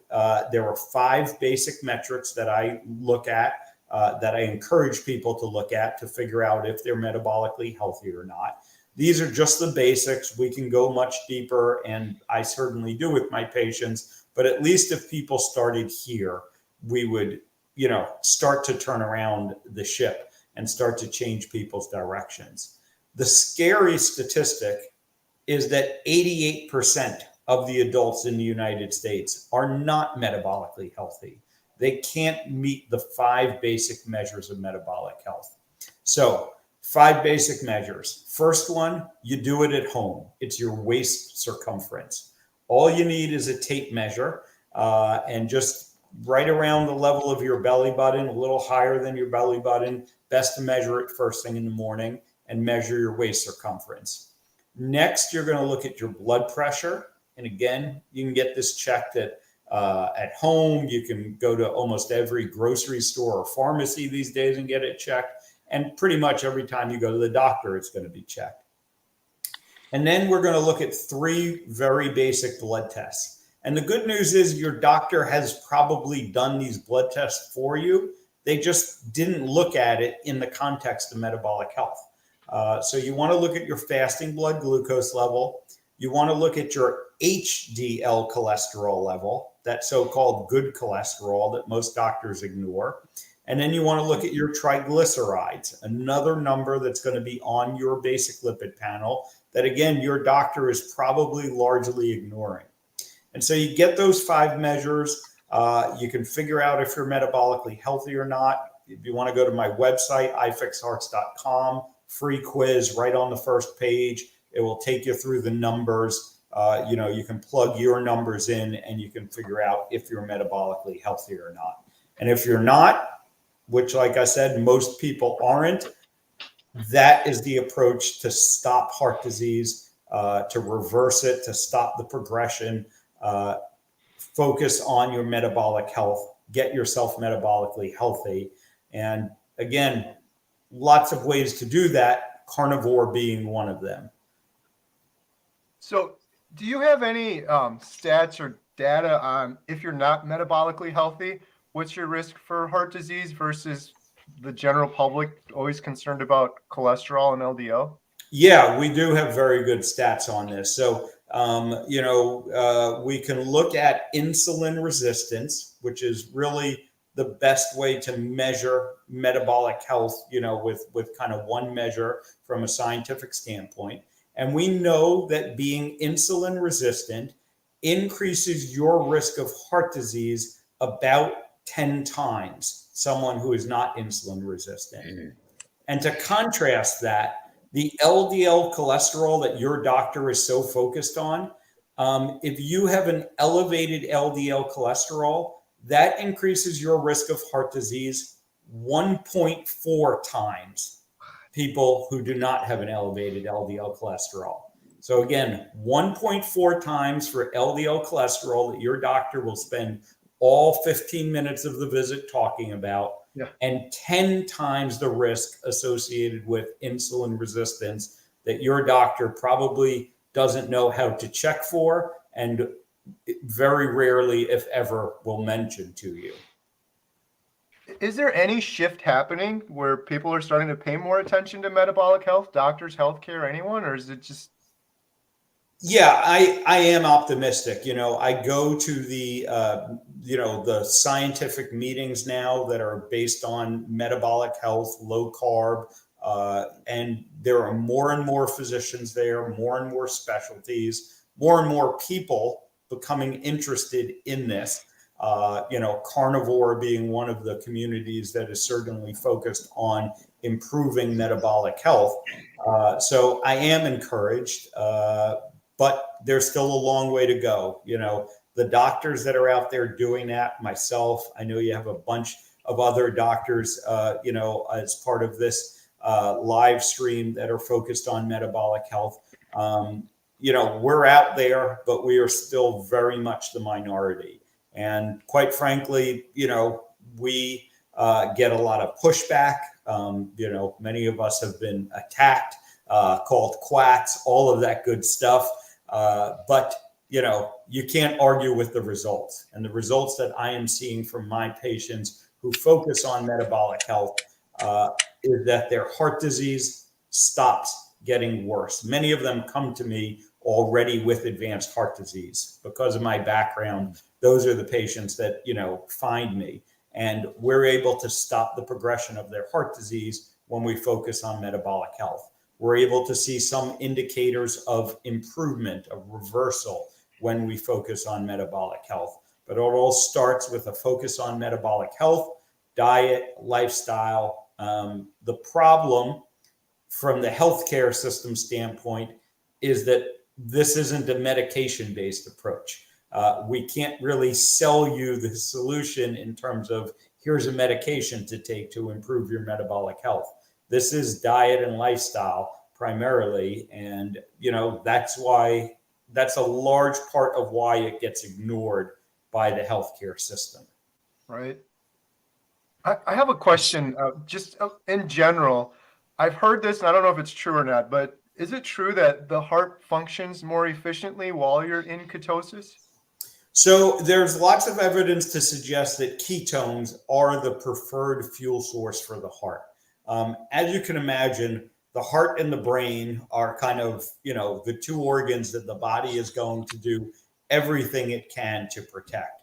So it does make sense that they're going to be able to utilize any fuel source that's available. But we do have, some studies that show that, given the option, the heart is going to preferentially burn ketones and burn, use fatty acids as a fuel source before it will turn to glucose as a fuel source. We also have some evidence, not definitive, early. A lot of it is animal data, but, there is some suggestions that people with heart failure, with poor functioning hearts, benefit from ketones, whether that's dietary ketone, whether they're in dietary ketosis, or even, there's been some experiments now done with ketone supplements, and that does seem to lead to some improvement in people with heart failure. So, what I am very confident in telling people is that eliminating processed food, eliminating, processed sugars from your diet in general, are going to lead to an improvement in your overall health, and that includes your heart health. And the other thing that I want to make entirely clear to people, and again, I am quite confident in saying this, even though it goes against the mainstream narrative, is that eating red meat is not harmful for your heart health. Absolutely. We have several questions, super chats that we need to take up actually for Dr. Ovadia while he's here. Sure thing. Here you go, Adam. Take it away. Dr. Ovadia, what thoughts might you have on stearic acid as a non-atherogenic type of dietary saturated fat? Yeah, so, what I'll say is that, again, the concept that saturated fat is what has been contributing to heart disease, to atherosclerosis, which is the process of plaque formation within the arteries of the heart, is simply, again, unfounded. And really, when you dig into it, even the American Heart Association has backed off their limitations on saturated fat. So again, no reason to fear saturated fat in the diet. There is a lot of evidence to fear unsaturated fats, particularly polyunsaturated fats in the diet, things like vegetable and seed oils. Stearic acid is, going to be the primary saturated fat that you're going to get within animal products. And there is really no reason to think that this is going to lead to atherosclerosis, contributes to atherosclerosis. And, again, I point to the high level evidence in front of us. You can look at statistics like, here in America, over the past roughly 50 years, our consumption of red meat has decreased by about 40%. And yet the incidence of heart disease has continued to go up and continues to rise. So it's just nonsensical to think that red meat and saturated fat is driving that process when our consumption has gone down and the incidence goes up. Yeah, that's awesome. So we have another question here. A1C, this is Carrie, my metamorphosis, $20. Thank you. A1C, 5.3, fasting insulin, 3.8, HDL, 78, triglycerides, 89, 5'9" female, 110 pounds from 133 pounds. Wasn't trying to lose weight. Since starting carnivore December 2022, LDL 272 from 220. I'm mostly not worried. Should I be? Yeah, so obviously I'm not giving individual medical advice here, but this is a very common scenario that I see in my practice and I work through with patients. And the general concepts to understand here are that an HDL, a triglyceride to HDL ratio, which is less than 1.5, and this person's ratio is barely above 1, is a pretty good indicator that you are not insulin resistant. And if you are not insulin resistant, again, there's really not a lot of evidence that you should be worried about elevated LDL cholesterol levels. Now, what I like to do with my patients and what I encourage people to do, and maybe you can push your doctor on this, or maybe you need to find another doctor to work with, is let's look deeper. Because again, it's not that all LDL cholesterol is bad. It turns out that, it's a more complicated concept than this. And yes, there are some bad LDL particles, the small, dense, damaged LDL particles. But if you have a lot of large, fluffy, large, buoyant LDL particles around, those aren't involved in atherosclerosis, and they play very important roles in our body. So there's likely no reason to be worried about that situation. But you may want to do some advanced testing to figure it out. You might want to look at a coronary artery calcium scan, for instance, which can actually show us whether or not you're forming plaque in your arteries, because that's what we actually care about. We don't really care about LDL. We care about plaque forming in your arteries that's going to lead to you having a heart attack. So in many instances, I like to, kind of jump over the LDL question and let's just get the scan on your heart, and let's follow that scan on your heart over time and see what happens. Now we're getting, thankfully, a lot more evidence around this. Studies like Dave Feldman's lean mass hyperresponder study that's currently going on and is going to be doing serial imaging of the heart on people with very high LDL cholesterol levels in the context of good metabolic health. Those studies are going to give us some more answers that we don't have today. But I'm quite optimistic that study is going to help to reinforce what many of us believe. And that is, if you're not insulin resistant, you probably don't have to worry about high LDL cholesterol levels. Awesome. We have another super chat here, $5. Majestic Psychology, thank you. Dr. Ovadia, does VLDL test numbers tell us if we have plaque buildup? And please explain the numbers. If it's not 0, does it mean we have some plaque? Yeah, so VLDL is one way of measuring the sort of damaged cholesterol particles that I was talking about. VLDL, which are very low density lipoproteins, are concerning, and you don't want a lot of them in your bloodstream. Now, the number is never going to be 0. What I tell people is under 20 is pretty good for a VLDL. Probably under 15 is really where you want to keep it. But no, it's not going to tell you about plaque in your arteries. If you want to know about plaque in your arteries, you need to get a test that shows you plaque in your arteries. And that test is a coronary artery calcium scan, a CAC scan. It's a simple CAT scan to do, literally takes about 5 minutes. They don't have to put an IV in you. Insurance typically won't cover it, but in most places in the US, you can get it done for around $100. I've seen it as cheap as $59. And, worthwhile investment in your health. And that is the test that's going to show you whether or not you have any plaque, specifically any calcified plaque in the arteries of your heart. So very important test. I suggest everyone over 40 years old gets this scan. You may even want to get it earlier if you have reason to be concerned. If you're not metabolically healthy, if you have a family history of heart disease, get that CAC scan even earlier and know whether or not you're forming plaque.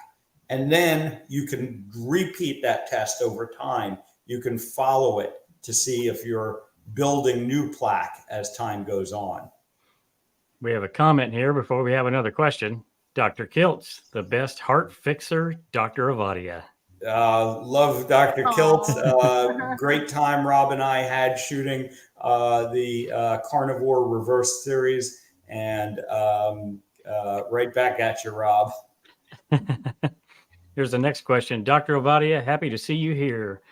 Would you be concerned to see apolipoprotein B increasing after 4 months on strict carnivore? Thanks. Yeah, so apolipoprotein B, ApoB as it's called, is another way of measuring LDL cholesterol. Now, ApoB does a little better job of measuring this because it also measures those VLDL particles that we were talking about earlier that are concerning, something called IDL particles as well. So it gives us a little bit better of a picture, but it still suffers from the same issue as just measuring LDL cholesterol, in that it's still just telling you the amount of cholesterol, and it's not really telling you, which type of cholesterol particles are causing that ApoB to be elevated. So you could have an elevated ApoB because you have a lot of the large fluffy particles, and that's not going to be a concerning situation. Or you can have an elevated ApoB because you have a lot of the VLDL and small dense LDL particles, and that is a concerning situation. So I still think we need to go further, ask for it's called an NMR test, or it's going to be called a lipoprotein fractionation test. And this is the test that's going to show you which type of particles you actually have, so you know whether or not you need to be concerned. Now, the broader question about cholesterol levels, LDL cholesterol levels going up on a carnivore diet, understand that this is variable. Some people it does, others it doesn't. It may be a temporary thing. A lot of people, when they first go on the carnivore diet, their LDL might go up, and then it comes down with time. There seems to be some influence of, if you're actively losing weight, if you're kind of lean mass hyper responder, as Dave Feldman and others have termed, if you're leaner, and you're using these cholesterol particles to sort of traffic energy in your bloodstream. These are some of the reasons that they go up. But ultimately, I want us to focus more on quality of cholesterol as opposed to amount of cholesterol, and then understand that the primary thing that's going to influence the quality of your cholesterol is insulin resistance, is metabolic health. So this is what we need to be focused on ultimately. Awesome. We have another question here for you real quick. Who's your carnivore? $10 super chat. Thank you so much. If you were wearing an I eat only meat, ask me why shirt, and a stranger on the street asked, what's your answer? Thank you for all you do. Yeah, thank you. Great question. My answer would be because that's the best way to support my health, my overall health and my heart health. And this is what we have been eating as human beings for our entire existence as human beings. And that's what we evolved eating. And that's what I believe is the best thing for us to be eating. That's awesome. A better answer than I've been giving. I have a shirt like that, Dr. Ovadia, and I've been getting into conversations with people. So appreciate that one. For sure. Another super chat. Dr. Ovadia, my grandfather died of pancreatic cancer and was morbidly obese. They mistook his issues for heart issues instead for a long time before finally figuring it out. Why? Yeah, sorry to hear that, Rachel. You can think of it that the pancreas, which is kind of in your upper abdomen, and your heart, which is in the lower part of your chest, are somewhat close to each other. And so if people are having symptoms, in that general area, heart disease is often the first concern, because heart disease is, a more serious issue than sometimes some of the gastrointestinal issues. Now, obviously, pancreatic cancer is a very serious issue, and it's unfortunate that, it may have taken them a while to figure that out. But I do want to point out that relationship again: morbid obesity, pancreatic cancer. As I mentioned, metabolic health isn't only about heart disease. When we look at most of the chronic diseases that affect us today, it comes back to metabolic health and insulin resistance. Many forms of cancer, pancreatic cancer included, have been, you're more at risk for them, and it's going to tend to be a worsened disease process when you are insulin resistant. So that's one of the other powerful things about all of this, is when I tell people to focus on their metabolic health, when I get them focused on insulin resistance, we're not only impacting heart disease, we're impacting all of these chronic diseases. Awesome. We have one more question, and then I think Alia has one for you. I have been using nitric oxide for 15 years with great results. Do I still need it now that I am on carnivore? This might be. Yeah, great question, Lisa. So, nitric oxide is beneficial to our blood vessels. Nitric oxide is going to cause our blood vessels to get bigger, to dilate. And nitric oxide also helps to heal and protect the lining of the blood vessels. Damage to the lining of the blood vessels is what starts this process of plaque formation and atherosclerosis. Most likely, if you're on a carnivore diet, if you've reversed your insulin resistance, if you've eliminated inflammation, there's probably going to be reduced need and maybe no need to be supplementing with nitric oxide or with nitric oxide promoters, we should say. You can't actually directly supplement with nitric oxide. Tough question to answer for sure, but I would say it's highly likely that you have less of a need, if any, remaining need for nitric oxide promoters when you're on low inflammation, insulin sensitivity improving diet like a carnivore diet. Awesome. Thank you, Lisa, for the super chat. Hello, Dr. Ovadia. Okay, so I've been eating this way for 6 months. I've lost maybe 30 pounds. I know it's kind of slow. I'm healing my thyroid, which is, per my tests, seems to be healing. Great. But I wanted to ask you about my cholesterol. So I don't have a comparison on my cholesterol because they wouldn't let me take it because I drank a coffee before the last time I took my blood work. So they said, nope, can't do that. But this time, the triglycerides were 67, and then the HDL was 82.1, and then the LDL was 180.5, or it says 50, and the VDL was 13.4. Do those sound A-okay? I guess so, based on everything you've said so far. Yeah, they sound like pretty good numbers to me. So a couple of interesting things about that whole story. One, drinking black coffee really shouldn't affect your cholesterol levels. So if it was totally black. You can still get nothing in it, just coffee. Yeah, there are some people that maybe black coffee affects their triglycerides, raises their triglyceride levels.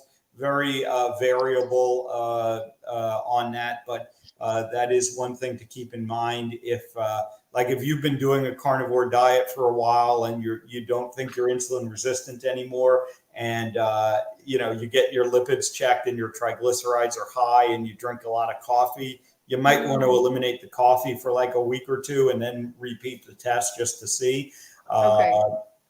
Thyroid, thyroid conditions will also affect your cholesterol levels. And this is something that, some doctors aren't attuned to. So in particular, having an underactive thyroid, what we call hypothyroidism, that's me. yep, will tend to raise your LDL cholesterol level. And, yes, your LDL could be elevated because, you're eating carnivore, because you're losing weight, which tends to raise your LDL. But I would also want to know, is your thyroid truly in range yet?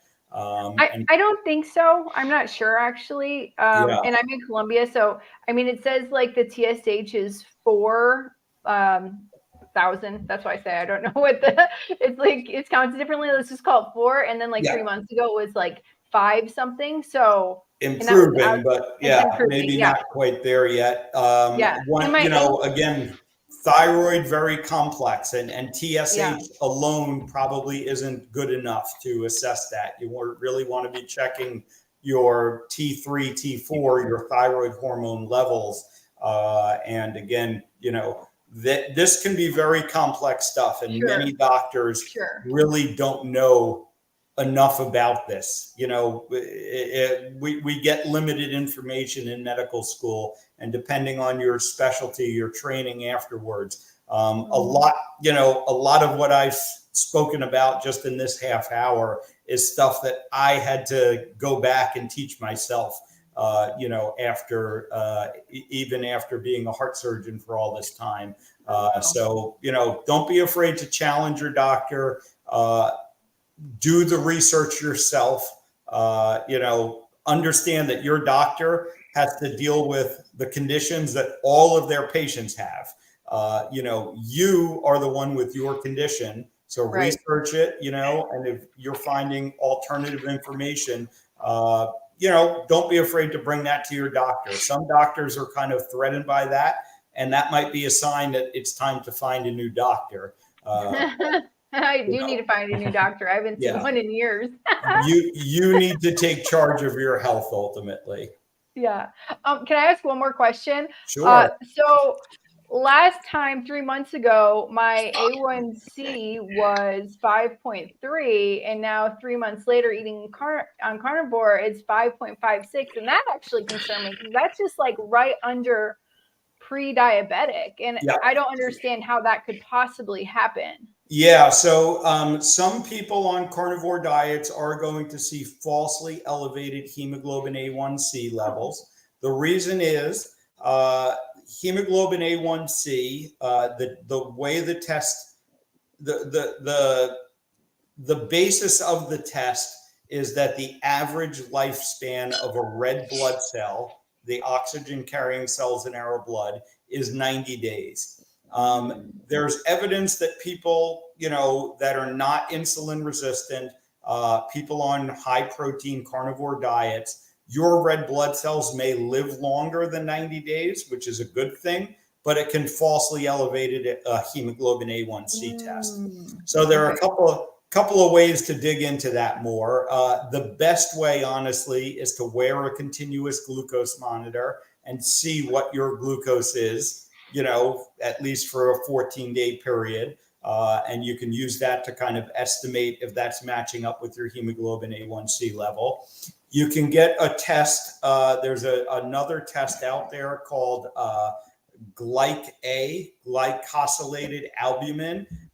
Albumin is another protein in our blood that has a shorter lifespan, only about 2 weeks or so. So it gives us more of a 2-week average of our blood sugar as opposed to the 3-month average. And then, you can do some testing around what your actual red blood cell life is. You can use a test called a reticulocyte count.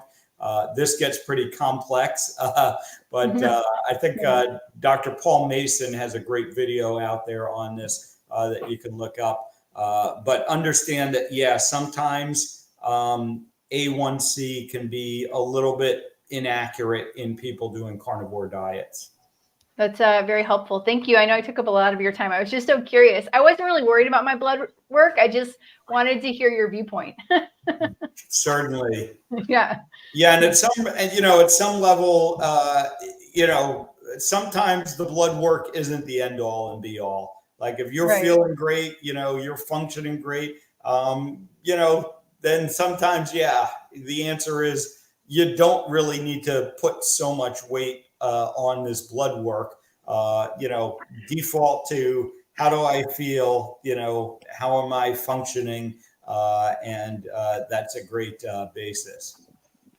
Awesome. What Thank you what so is much. your what is your opinion on statins? Because I know they're pushed so hard, and everybody's on a statin these days. What is your opinion on that? Is it maintenance or prevention? Either way. Yeah, I don't think they do a very good job, certainly as a preventative treatment. There may be some more evidence supporting their use in people who have heart disease. But for people who don't have clinical heart disease, I think they are widely over promoted and over prescribed. I think their benefits are widely overstated, and their harms, especially over the long term, are widely understated. So if you are insulin sensitive, there is really very little reason to even consider using a statin. Now, if you're not insulin sensitive, if you are insulin resistant and you have elevated LDL cholesterol, that's a bad combination. And taking a statin might have a little bit of benefit in that situation, but addressing your insulin resistance is going to have a much bigger impact in that situation. So, that's what I focus people on.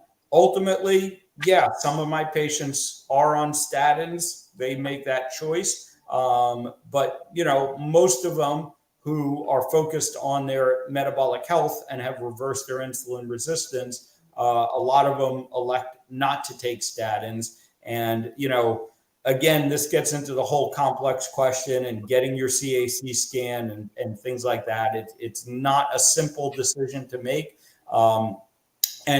But that goes both ways. The decision to start taking a statin should not be based on one number on your blood test, like your doctor leads you to believe. And again, we have the high level evidence. Statins have been the most widely prescribed class of medication now for about 30 years, and the incidence of heart disease is not going down. So if they were as effective as they're purported to be, that shouldn't be the case. We should be seeing a dramatic drop in the incidence of heart disease, and we're not. Absolutely. Thank you for that. We got some more questions. Barbivore, how hard on the heart is visceral fat? If it is damaging, is it possible to reverse the damage if you lose the visceral fat? Thank you for being here today.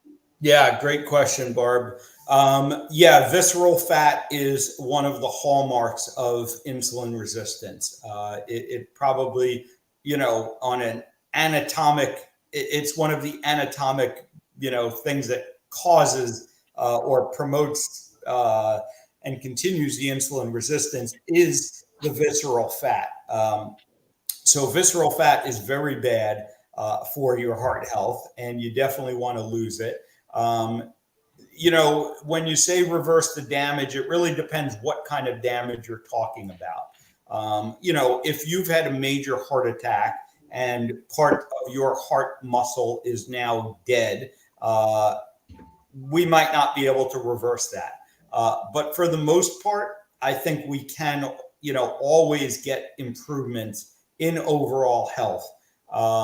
When we're talking about the plaque in the arteries itself, the atherosclerosis, can you reverse that? I believe the answer to be yes, and I've seen it in some of my patients. Again, that's controversial, but I've had patients whose coronary artery calcium scores have gone down. So I do think it's possible. I think our bodies have an amazing capacity to heal once we stop doing damage. I heard a great conversation today, recently on a podcast, and I forget who it was that said this, but they said You can't dry yourself off if you're still in the shower, and if you're still doing the damage, it's very hard to start to undo that damage. But if you stop doing the damage, if you eliminate the inflammation, if you lower your insulin resistance, reverse your insulin resistance, then I think, yes, we can start to undo some of this damage. I think you had a question, Carrie, right? Yeah. So, Dr. Ovadia, this is our friend Bill. As part of the Carnivore Diet Documentary, we're filming him. I actually flew out to Alaska to film him. He was 700 pounds, stuck in his house for 4 years, and he's been doing carnivore now for a little over 50 days. He's doing really, really well. He had a question he was hoping I could ask you. He's been in continuous AFib for many, many years. Mm-hmm. And he wanted to know if carnivore diet would help with that. Yeah, so I have seen people with atrial fibrillation helped by the carnivore diet. One of the things that drives atrial fibrillation, which is an irregular type of heartbeat, is inflammation. And so I think lowering inflammation can help with that. Now, the longer you've been in AFib, the less likely it becomes that you can get yourself out of the AFib. But, what I would tell Kerry is that a carnivore diet is going to be the best thing for his overall health and his heart health. And even if we can't even if he may not be able to get out of AFib, that doesn't mean that his heart health isn't getting better. And the chances of him getting out of it are much better on a carnivore diet than I think it is, continuing the diet that led him to be morbidly obese and insulin resistant and develop AFib in the first place. Thank you. Awesome. We have a comment here from Gypsy Adventures. Thank you for your message, Dr. Ovadia. Thank you, Gypsy, for supporting this great cause. And then we have a super chat from Holly Ruth. Lame, hyperresponder LDL 232, HDL 139, triglycerides 39, strict, does high LDL and low triglycerides imply fluffy particles? Yeah, I think the autocorrect might have gotten Holly there. Certainly not lame ass to be a hyper responder. But yes, so high HDL, low triglycerides does imply that you're probably going to have fluffy particles, but it doesn't guarantee it. And this is why I think it's important to get the NMR test, get the advanced test to confirm that if you can. But it's a pretty good indicator. If your triglyceride to HDL ratio, so triglycerides divided by your HDL less than 1.5, very good chance that you are insulin sensitive and therefore are going to have more large particles, more large fluffy particles. One important thing to point out about that ratio, if you're outside the US and your cholesterol panel is in millimole as opposed to milligrams per deciliter, you need to convert 2 milligrams per deciliter before you do the ratio. The conversion factor for triglycerides and HDL are different conversion factors, and the ratio doesn't hold up in millimole. So convert the numbers, go online, plenty of calculators to do that, and then do the ratio. But triglycerides divided by HDL less than 1.5, pretty good indicator that you're going to be insulin sensitive. Awesome. Thank you for that. We have one more question. Britt Gal in Texas, $5 super chat. Thank you so much. Dr. O, if we have that calcium scan, what number or numbers would concern you? And do you believe the carnivore diet can reverse or improve hard plaque situations? Yeah. So, you want your calcium score to be 0. Anything more than 0 is an indicator that you've had damage to your arteries and you're starting to form plaque in the arteries. When it becomes concerning, is really going to depend on some factors. It's going to depend on your age, first of all. And it's also going to depend on kind of the distribution of calcium. So, I've had people with calcium scores as low as, 200-300 that end up having a significant blockage that, we need to be concerned about. I've had patients with scores as high as, 1,500 or even up to 2,000 that end up not having significant blockages. And to give you an idea, these scores can go up to, I think the highest score I've ever seen is around 7,000. So they can get pretty high.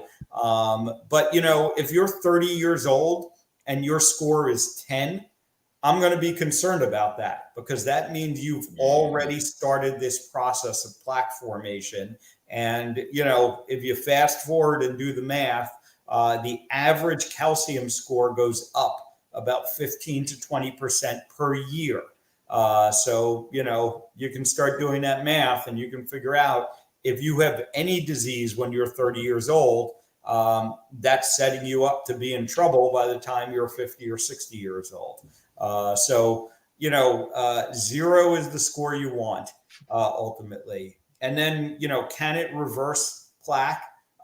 Yes, I believe it can. I've seen it in patients now. Understanding you're not going to go from 1,000 to 0. But, if you lower it, like I said, on average, you're supposed to go up 10 to 20% per year. So if it stays the same or it gets lower, that's a win. Because one of the other things we know about calcium scores is that if it stops progressing, if you're at a 500 today and 2 years from now you're still at 500, that puts you back into a low risk category for developing clinically significant heart disease. Awesome. Appreciate that. Carnivorous Dude has a question at 9:32. Dr. Ovadia, I was just going to ask quick, if just for the general public out there listening, if they have poor metabolic health, what sort of language or approach, I kind of know this answer from reading your book, but I guess I'm just asking for the general people out there, what sort of approach would you have for them? It seems like carnivore is the best approach, but that's a really scary thing for a lot of people to hear. So what sort of language do you use and what sort of messaging do you tell people? Well, I think, again, I focus a lot on what you should be avoiding if you're in poor metabolic health. And that's going to be your processed food, first and foremost, which includes your vegetable and seed oils, your polyunsaturated fats. It's going to include highly processed carbohydrates and sugar. So that's kind of the basis. That's the first step. As I go through in the book, there are lots of options from there. You can do low carb, you can do carnivore, you can do, something in between. You can even have some success with plant-based diets, as long as they're avoiding processed food and avoiding vegetable and seed oils. Now, that's very hard to do on a plant-based diet, but I do know some people who do it. I don't think it's optimal. You need to supplement if you're going to take that approach, because you can't get all the nutrients you need. But it is an option. And, again, I talk about it in the book. But ultimately, I think if you are insulin resistant, the lowest carb diet that you can tolerate is going to be the best one. Carnivore is pretty much as low carb as you can get. So I am a big fan of that approach. My personal experience was, I was doing very low carb for many years, and I had made lots of progress. But when I went to carnivore, I saw even more progress. I had some residual inflammation. For me, it was plantar fasciitis in my foot that, the only way I was able to get it to go away was by doing carnivore. And quite frankly, I just find it easier to maintain carnivore diet than, thinking about tracking and this and that. Carnivore just ends up being a lot easier for me, and that's really why I've stuck with it. Thank you. We got one more super chat question. Okay. Let's see. Here we go. What if you are a carnivore but still have alcohol? Yeah, great question, and it comes up commonly. What I can tell you is that alcohol is not beneficial to your health. No way around it. It may be minimally harmful in small amounts on an occasional basis, and ultimately you may choose to take that trade-off, which is fine. Just like, some people who are doing a carnivore type diet may choose, to incorporate something non-carnivore every once in a while. We all have to live our lives. This has to fit practically into your life. And so I think that's very important to understand. But ultimately, alcohol is not a benefit to your health. And just realize that whenever you're drinking alcohol, you are doing a little bit of harm probably. But like I said, sometimes you may make that choice. And then again, make the best choices you can there. What are the alcohol choices that are going to be better than others? And, avoiding sugar, avoiding carbohydrates, things like, vodka, tequila, gin, scotch, without any sugary mixers. These are going to be probably your best choice, and do it in small amounts and do it infrequently. Awesome. Carrie, you have a question, right? I have one last. And then there's two more in the chat. Okay. Two more. Yeah. So Dr. Ovadia, the Carnivore Diet movie, we're aiming to follow people for 1 year doing carnivore diet from different health issues like, of course, obesity, mental health, type 2 diabetes, aging, reproductive health, and heart health. And so I don't want to put you on the spot, but I wanted to know if you'd be interested in participating in the documentary. Yeah, sure thing. Love, anything that's really promoting this information, getting it out there. Like I said, I was real fortunate to participate in the Carnivore Reverse series with Dr. Kiltz, with Dr. Berry, Dr. Chaffee, many other fabulous people from the carnivore community. And anything we can do to get this information out to more people, I am a big fan of, happy to support. So we'll touch base and figure that out. Thank you. I really appreciate that. And I just really appreciate what you're doing in general. Thank you very much. Absolutely. We have a couple more questions here for you real quick. Can carnivore improve Parkinson's? Great question, Jammer. Again, I've seen reports of people with Parkinson's reporting improvements. Many people think that Parkinson's is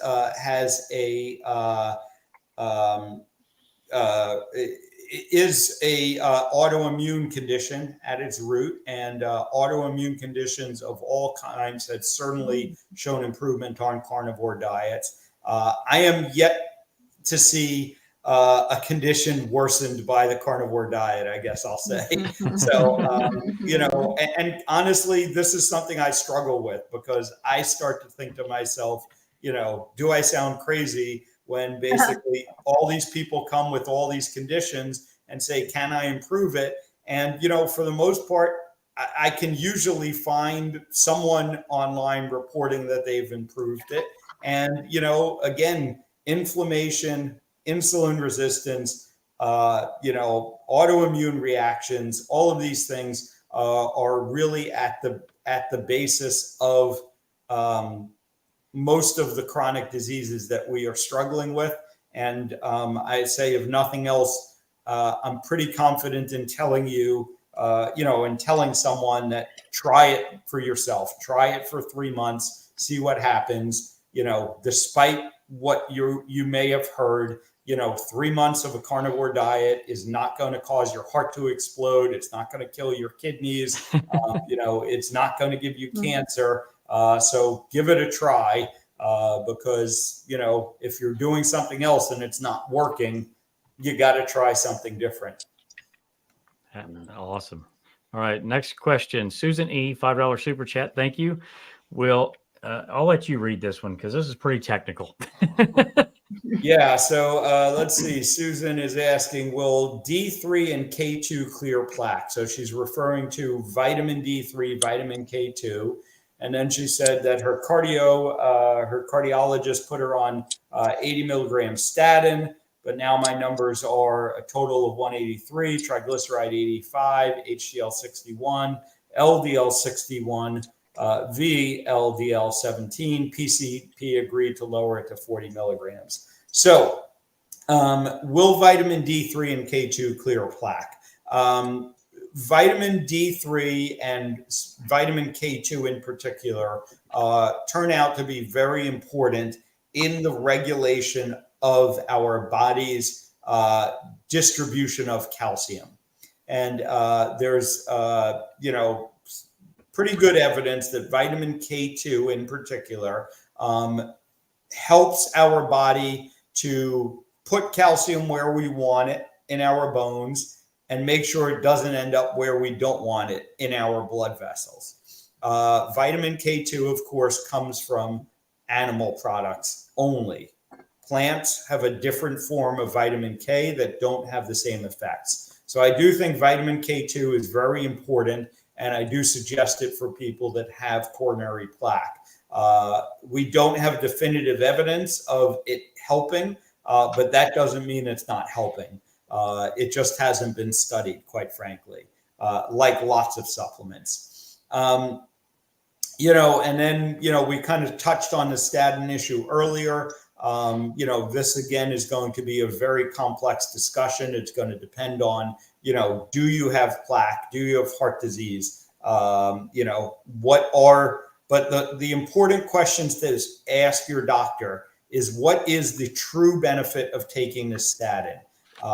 And ask them about, again, this is a very complex topic, but ask them about absolute risk reduction as opposed to relative risk reduction. Ask them about numbers needed to treat. These are some very important numbers to know around any medication, not just statins. And, again, most doctors don't understand this, don't know these concepts. But if you want to, kind of know more about it, the work of David Diamond on this topic, very important. He has a great paper. He and his colleagues wrote a great paper about statin therapy is not warranted in people on low carbohydrate diets with elevated LDL cholesterol. You can just Google David Diamond and you'll find that paper. It came out, I believe, last year. Great book. There are a couple of very good books on the topic by Dr. Malcolm Kendrick, Dr. Asim Malhotra, that can give you some more information. And ultimately, again, you need a doctor who really understands the nuance of lipids. And if your doctor can't go beyond one number on your test and thinks that number on your test is determinant of your total health, might be time to find another doctor. Awesome. Great answer. I don't know what I'm referencing that against, but it sounds great. It's out of my wheelhouse. Yeah, like I said, unfortunately, it's out of most doctors' wheelhouses, and they really only know what they've been educated on, and all they get is LDL cholesterol bad, and you need to lower it. And they don't understand the science behind that. They don't understand the very large influence of the pharmaceutical industry on that belief. And I call it a belief because it's not a scientifically proven, concept or theory. It is a hypothesis, and there's lots of evidence to contradict that hypothesis. It's just that evidence doesn't get presented to the doctors. They don't get to see the evidence, and so they don't know any better. man. That's awesome. Well, thank you so much, Dr. Ovadia. I guess if we kind of sum things up, metabolic health is critical. Not enough people are paying attention to it. You need to take your health into your own hands. This is one way to do it. Excellent, excellent book. I really appreciate it. Thank you. How can people find you? I've got on the bottom of the screen, Ovadia, hearthealth.com. Is there anywhere else you'd like to shout out? Yeah, so iFix Hearts is really where you'll find me everywhere. So ifixhearts.com. iFix Hearts over on Twitter is where I'm most active on social media. We have a YouTube channel, podcast, same name as the book, Stay Off My Operating Table is the podcast that I host. Now, 2 years running, very, largely successful. And we have lots of great guests on. Just find me on social media. Thankfully, my name isn't that common. So if you Google me, you're going to come across me. Thank you so much. Thank you for being here, and thank you for answering all of our questions, and thanks for everything you do. We really appreciate you. Yeah, and thank you guys for this project and everything you're doing. Like I said, love to support it, love to be a part of it, and look forward to seeing the results. Absolutely. It's always great to talk with you, brother. All right. Thanks, Doc. Have a great night. Take care. Night. All right. Awesome. Wow. Very smart guy. Yeah, I'd say. and like I said, I know I keep saying it, but the fact these doctors are literally going against the grain and sticking their necks out. You're doing heart surgery. You could just go along and do heart surgery, but that's a good guy going out trying to help people and change the world. Absolutely. We need more doctors like that for sure. Mm-hmm. Absolutely. Alia, how are we doing, Alia, on the fundraising? Oh man, we are doing fantastic. We're doing fantastic. Give me 1 second. I'm always updating this thing and then never prepared. Let's see here.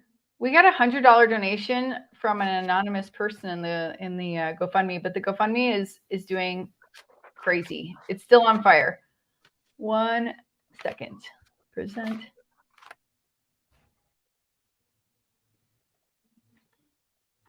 We are at $21,309 for the day. GoFundMe 14,000. Woohoo! Super chats, basically $5,000. The water bottles are $620, and the travel salt's almost $1,000. Everyone, thank you so much. This is awesome. Please continue, and we're gonna make the $50,000 today. Nice. Thank you. My hourly plug. Yeah. Hey, we got to give a huge shout out, Intentional Carnivore Sean. Thank you so much for coming along with us. You took it to the next brother. level. We appreciate Thanks, it. man. It's time you get off that couch. You spent enough time on that couch your whole life. I know, right? Yeah, I'm bowing out on y'all. I'm bailing on y'all. You guys got it. Y'all got questions and all that stuff, and so I'm bailing on you. Hate to do it. No, don't worry about it. to fall asleep. Dude, We still love you. You exercised for like an hour and a half today, and we've just been sitting here. Right. I did do that. I will take credit for that one today. But you guys can have my carnivore card for the night, I guess. No, I'm just kidding. Take it for a week. I don't know. I'll be on restrictions or something. How about that? Right. But it was a pleasure. Yeah, likewise. I really appreciate it. I thank you. You had some great questions, took it to the next level. Really appreciate it. So thank you so much. Everyone check out You guys have a good night. Intentional Appreciate Carnivore. you guys. Link below. Hi, Sean, and thanks for the birthday wishes. I just saw it. Yeah. Happy birthday. Thank you so much. Y'all take care. See y'all soon. Bye-bye. Thanks, Sean. Bye. Should we bring in our next guest, or do we have any other updates? The update is people need to donate right now. That's the update. Send me those super chats and donations in the GoFundMe. I like the ones that are 100, 500, and 1,000. Those are my favorite. Those are nice ones, yeah. I love all of them, actually. I'm not discriminatory towards any donations today. We're up less than 9 hours remaining. Yeah. You all right? You guys okay? I'm good. okay right now. At some point, my husband's gonna knock on the door and say, "No, you need to go to sleep." Yeah, So, you gotta but go he to hasn't sleep. done that yet. He's been watching almost all day while taking care of the kids on his phone. Wow. Yeah. Shout out Alia Wells' husband. Thank you. His name's Caesar. Caesar, Our thank next- you. Cesar. Our next guest is the one, the only, world famous Dr. Anthony Chaffee. Yay! Hello. Hello. How are you, Doctor? Welcome. I'm doing very well. Thank you very much. How are you guys? Good. Good. You're doing good. Doing good. It's nice to see you, sir. Thank you for joining us. No, you're welcome. Yeah, 24-hour live stream. We got 9 hours left. We're hanging in there. Nice. I don't think this 24 hours would be a problem for Dr. Anthony Chaffee. You probably did like 18 hours of neurosurgery today and some rugby practice and some weightlifting. No, well, it's still morning for me, so it's 11 a.m. Right. But I've been up since early doing work. So Nice. yeah, unfortunately, it's 7 days a week here. Right. Well, thank you so much for joining us. I was looking forward to this. We've had a lot of fun conversations and collaborations in the past. Would you mind, just for the audience here, give them a little bit of your background expertise? Yeah, well, so I'm an American medical doctor. I currently work in Australia. I've been working in neurosurgery for the past sort of 4 years, and I also have so I'm in my residency for that, and I'm I also have a functional medicine practice, and I've just been doing a lot of research into diet and nutrition and how that affects health and chronic disease for around 25 years, and really started incorporating that into my practice in my life in the last 6 years. But I was, I just inadvertently went carnivore in my early 20s in my undergraduate, during my undergraduate degree, just because I learned just how toxic plants were and how they could be carcinogenic and harmful directly and indirectly.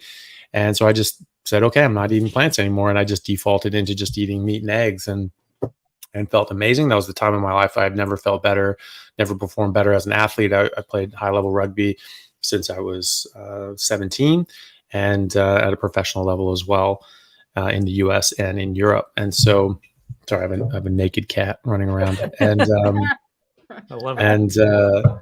Fellow carnivore. And that was a period I'd never felt better in my entire life. And so, sort of slipped off of it because I didn't really realize what I was doing was so significant. But then later on, I realized that, and I realized, well, that's what I was doing. I was eating our biologically appropriate diet. I was eating what we were designed to eat, what we've been eating for millions of years. And that's why I felt as amazing as I did. And so I went back to that about 6 years ago. And then I started digging into the research and trying to see what all we knew about and what we could prove. Oh, You got a little star there.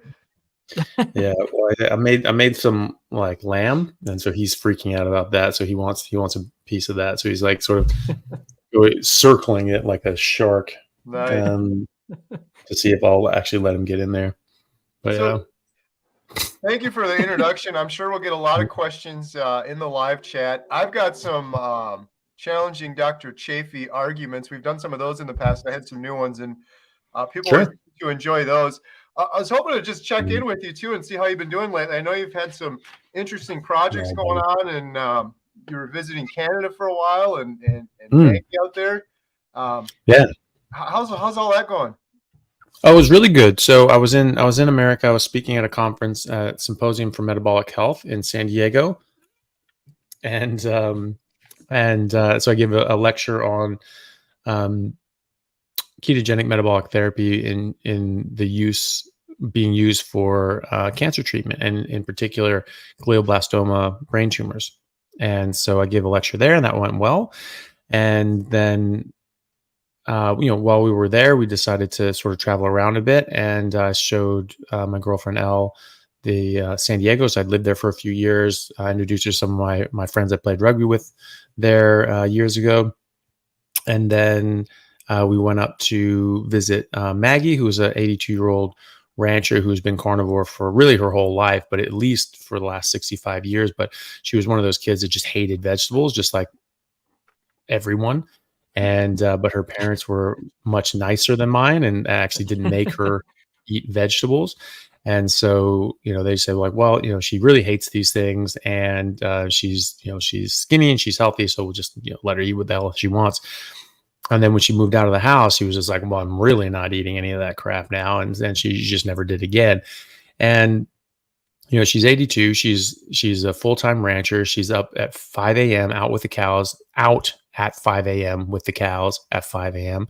And, you're working, before dawn and after dusk every day, sometimes longer than that. She was telling me that, when you're baling hay on a farm, you keep baling until all the hay is done. You just keep going. And at one point, like a couple of years ago, she personally went for 36 hours straight in her 80s, right? And so, she is extremely healthy, extremely vibrant and vital, and she looks half her age, and she moves like a 30-year-old, a healthy 30-year-old. She's climbing up and down tractors and farm equipment and things like that. Yeah, that's her, sort of second from the right. She's 82 years old in that picture. And there's no doctoring done to that. That's not like, filtered or anything like that. That is actually what she looks like. She actually looks probably better than that. Because, you don't sort of get the vitality of someone just from a picture, but, she's hopping over 5-foot tall fences to like grab an enraged bull, like a massive bull. This thing was huge. I've never seen a larger, bovine. Even when we were in Yellowstone, we saw like the bison, things like that. This was massive, just this massive, massive animal. And she just went in there, just hopped over. Hey, Growler, get over here, and, grabbing it and pulling it over. I mean, she raised this thing from birth, so like it knew her, but I wasn't getting in there. Sure as hell wasn't getting in there. And I was like, thinking like, oh God, if this thing freaks out at her, like I'm going to have to do something. I really hope that doesn't happen, because that's not a good idea. And, she's fencing, she's doing, physical labor and, grabbing cows, moving, horses and all these sorts of things, 82 years old. And, so it's just a testament to how we're supposed to age and how healthy we can, and should be if we eat right. So yeah, so that was great to see her. And then we were in Yellowstone, and in Wyoming there was something called a beef roundup, which is like a bunch of ranchers had just a meat cook-off and a sort of a rodeo, and they asked me to be a judge, like a steak eating judge. I'm like, yes, I will absolutely do that. That's awesome. And it just happened to be that it lined up with this trip that we were already doing, so it was perfect. So we were there for several days and got to visit Yellowstone. So that was fantastic. And then we just got back sort of last week, and it was just straight back into work. So yeah, it was a good trip, very good trip. Nice. I love what you're doing with Maggie, and I really wanted to thank you for introducing us. I've since become kind of good friends with her and been talking to her because I'm really interested in filming her for the Carnivore Diet Documentary, which is the reason we're here right now. And I know she's kind of shy, but after talking to her a few times, it looks like I'm probably going to end up heading out there at some point and staying at the ranch and filming her. And it's really the perfect scenario because, well, she seems like such a great person, first of all, but the fact that she's been carnivore for so many years is just amazing. But in addition to that, I recently filmed my neighbor, where I get all my grass-fed beef from, and he's a 6th generation farmer, and his passion for what he's doing sounded exactly like Maggie's when I spoke with her on the phone. It's such a a beautiful thing and then a discouraging thing too, because my neighbor that's the farmer works nonstop, works a full factory job, and he's barely making ends meet. And I got done with it. And I'm like, he's still passionate about his animals, and he's such a good steward of his land and the animals. But I'm like, what next generation is going to do this? And they're falling out. He's working for pennies, underappreciated. He's still doing it because he's passionate about it. But when he's done doing it, and this generation is done doing it, I don't see the next generation picking it up. And it's like, where does that leave us and our meat? Like, big production factory farm. Who wants that? It's just yeah. Well, that was Maggie's point. That's why she reached out to me to do a podcast with me, was, or actually she just reached out to me. I asked her to do a podcast, and she was, a bit shy. She's keeps to herself and doesn't have like a public image or anything like that. She just does her thing. And, I asked her to be on the podcast, and it was a very good podcast. It was, people really liked it. It's one of my most successful podcasts, and certainly for how long it's been out, it's definitely my most successful long form podcast.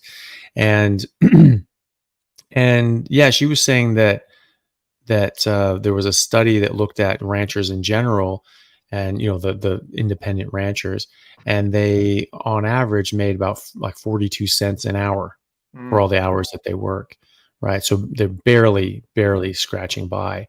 And Maggie, for a long time, she was losing money in the ranching industry, and there's a lot of reasons for that, and a lot of difficulties and pressures being put on ranchers. And the Canadian government is not helping with that. And for it's a bit crappy too. You used to have people, ranchers in Texas, or people that had land, and then all of a sudden they found oil, and it's just like Beverly Hillbillies, you just all of a sudden you struck it rich. That does not happen in Canada because the government owns all the mineral rights and gas rights and things like that. So you have the land, but you only own the grass basically. And so they own everything else underneath that. And that was something that was put in by Trudeau Sr. back in the 70s, I believe, and basically took away property rights from people. Like wrote it in the Constitution that people do not have no property rights. Not like in America where you're supposed to own everything above and everything below, your land. And so they have a high producing natural gas well on their land. And so she can't use a whole big chunk of her land. It's very expensive and costs her money. And they get to, drive all over it. And they because they feel like the gas companies, they've leased it or bought it from the contracts from the government. They feel like it's their land. They own it. And so they just treat the actual landowners like garbage. They leave the gates unlocked, or they leave like the padlocks. They have the same combination for every single padlock on every single well everywhere in Canada. It's like, are you stupid? Like you have anyone at any point knows that there's one there's one code. They know what the code is, and now they can go to any farm anywhere in Canada and just break in and steal shit. And that's what's happening. Maybe not necessarily, employees or former employees, but people are, getting things stolen. Maggie's had tens of thousands of dollars in cattle stolen from her. And,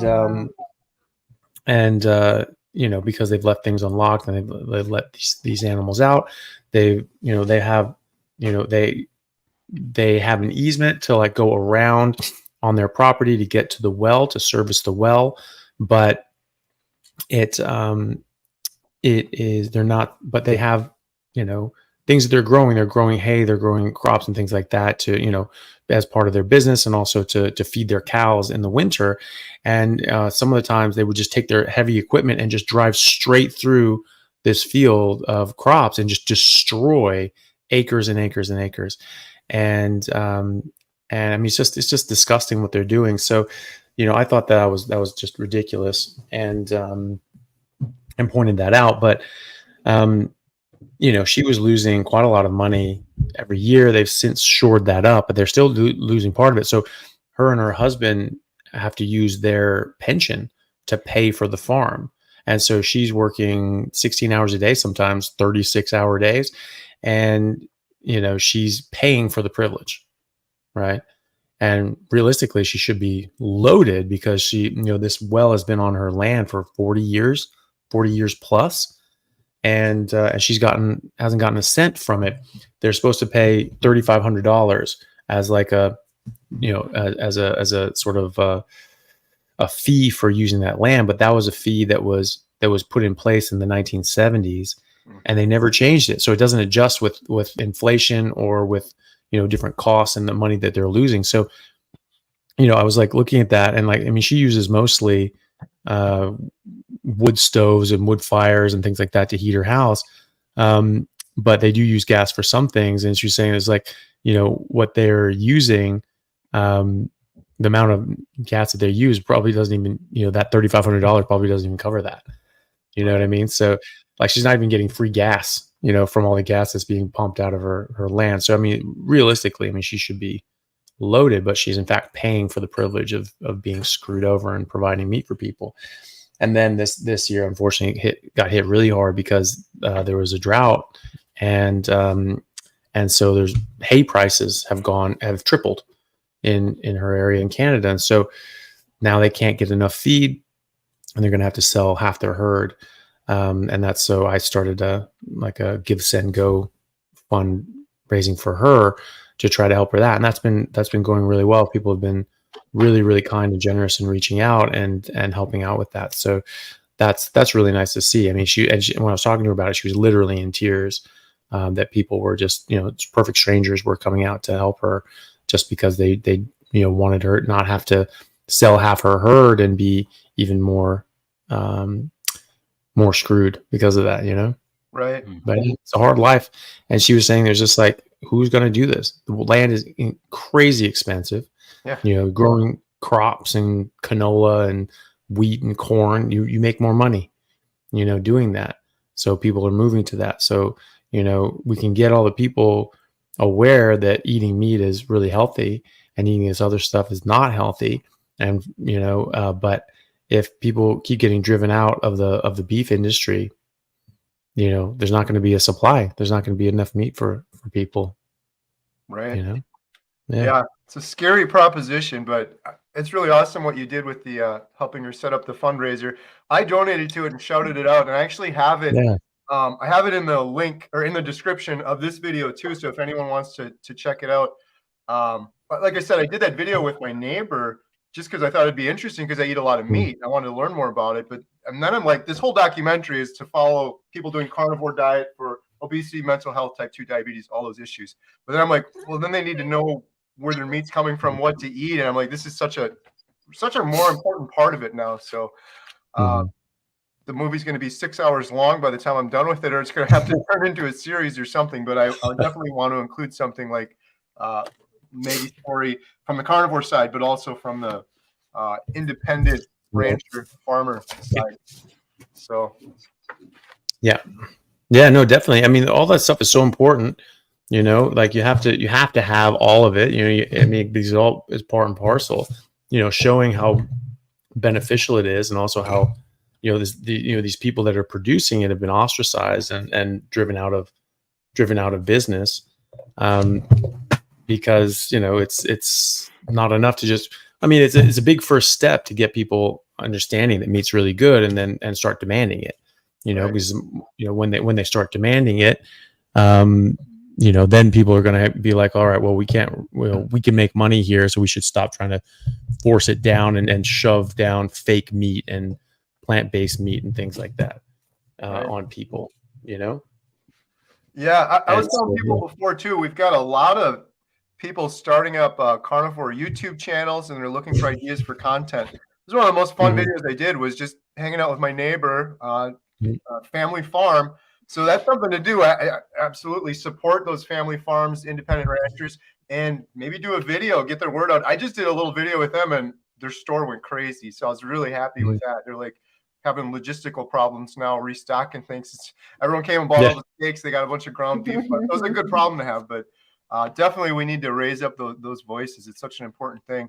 I don't want to live in a world where the only option is getting meat from some huge corporation. And I know Maggie's very passionate about it, a good steward of her animals and land, and that was the same thing with my neighbor. So we gotta raise up those voices for sure. So yeah, definitely. Awesome. So Dr. Chaffee, I got a couple challenging Dr. Chaffees. I'm sure we got a lot of super chats and questions. Maybe we just jump around a little bit, or is there anything else you'd like to talk about too? No, happy to get into it. I've got your links in the description too, so everyone's got to check it out.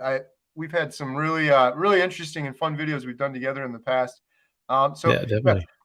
I've got some challenging Dr. Chaffee questions I haven't challenged you with before. All the ones I have challenged you with, you've knocked out of the park. So, but I have one that's just because there's a lot of new people on here. So I'm going to throw you a softball for this first one, but I think it's an important one because, like I said, there's a lot of new people on here that might not have heard this one. This is the one I hear all the time, other than you're going to clog your arteries, you're going to have a heart attack. But it's this one. You can't just eat meat forever. Just eat in moderation. I mean, everyone else has that made it through the ice ages and the Inuits and things like that. I mean, so, clearly you can. I mean, Maggie's done it. She's been doing it for 82 years. She hasn't eaten anything. She's on no medication. She doesn't go to the doctor. She doesn't take supplements or anything like that. So, you just have to think about, you just have to think rationally about this for a little bit of time and realize, what did we eat historically? What did we eat when we were evolving? What did we eat during all the ice ages? What was there besides meat during the ice ages in the Arctic Circle? Nothing. You're on ice floes and glaciers, and there's nothing growing, and so all you're eating is meat. Right? So it's all up and down the food chain. You're eating. You can eat seals that eat fish, that eat fish, that eat fish, that eat fish, that eat plankton. Right? So it's if that wasn't something that we were able to do, if that wasn't sustainable, if meat didn't have absolutely everything we needed in the proportion that we needed it in, we wouldn't be here. None of us would exist. And that's what all the best evidence shows, is that humans have been eating meat, either exclusively meat in certain areas and certain times, or really, really close to it.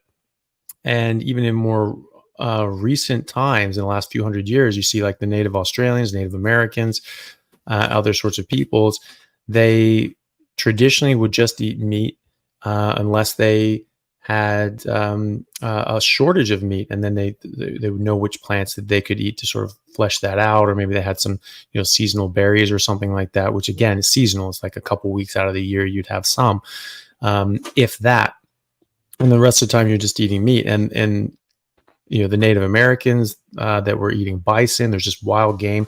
If you read about the Lewis and Clark, they going across America, they talk about how they're getting up into the plains, and they're just saying that like the wild game and the buffalo and all these like deer and antelope, they're as thick as flocks of birds just all over the Great Plains. They just ate animals, and they would do buffalo drops. They'd scare a herd of bison over a cliff, and they'd crash and burn, and they would cut them up and dry the meat and eat that throughout the entire rest of the year.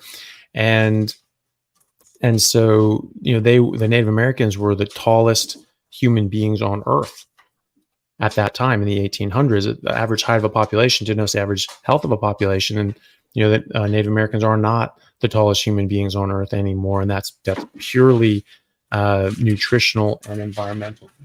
Buddy, you're killing me. Sorry, I've got a crazy cat. And so once they've gone off of that natural diet, they've gotten far more unhealthy. Native Americans, Native Australians, they are far more likely to develop the chronic diseases and obesity that other people get, but only when eating a Western diet, only when eating this plant-based and now processed food diet. That's very recent. That's a very recent addition. So not only is it sustainable, it's really necessary for most people to have a healthy life. Nice, thank you, Gary. It's like the power hour. Can you talk about that for a second? I forgot about that. Sorry, just a quick announcement. So we have I don't know if Dr. Chaffee has tried these. Nose to Tail Provisions, they do these bison liver crisps, and they're matching dollar for dollar any donations we get for the next hour for a Carnivore Diet Documentary. So huge shout out, bison liver crisps. Every dollar donated gets matched dollar for dollar. So Ali, I don't know if you can I can figure it out. I'll figure out where we're at. Yeah, maybe we can start it now. I told them like 10, but we'll just do it for. Oh yeah, can we just start it right now? Sure. Yeah. Okay, good. And then when we announce it, you want to say, and it's been doubled for Are they doing a certain limit, or what are they doubling? Up to $1,000. Oh, up to 1,000. Okay, good. I think So we're almost start there. donating now. We're literally almost there. Just looking at the GoFundMe right now. We're like halfway there. Nice. Starting right this second. So there you And go. if people in the chat, if you have questions for Dr. Chaffee, please post them. Put a big QQQ or something so we can spot it.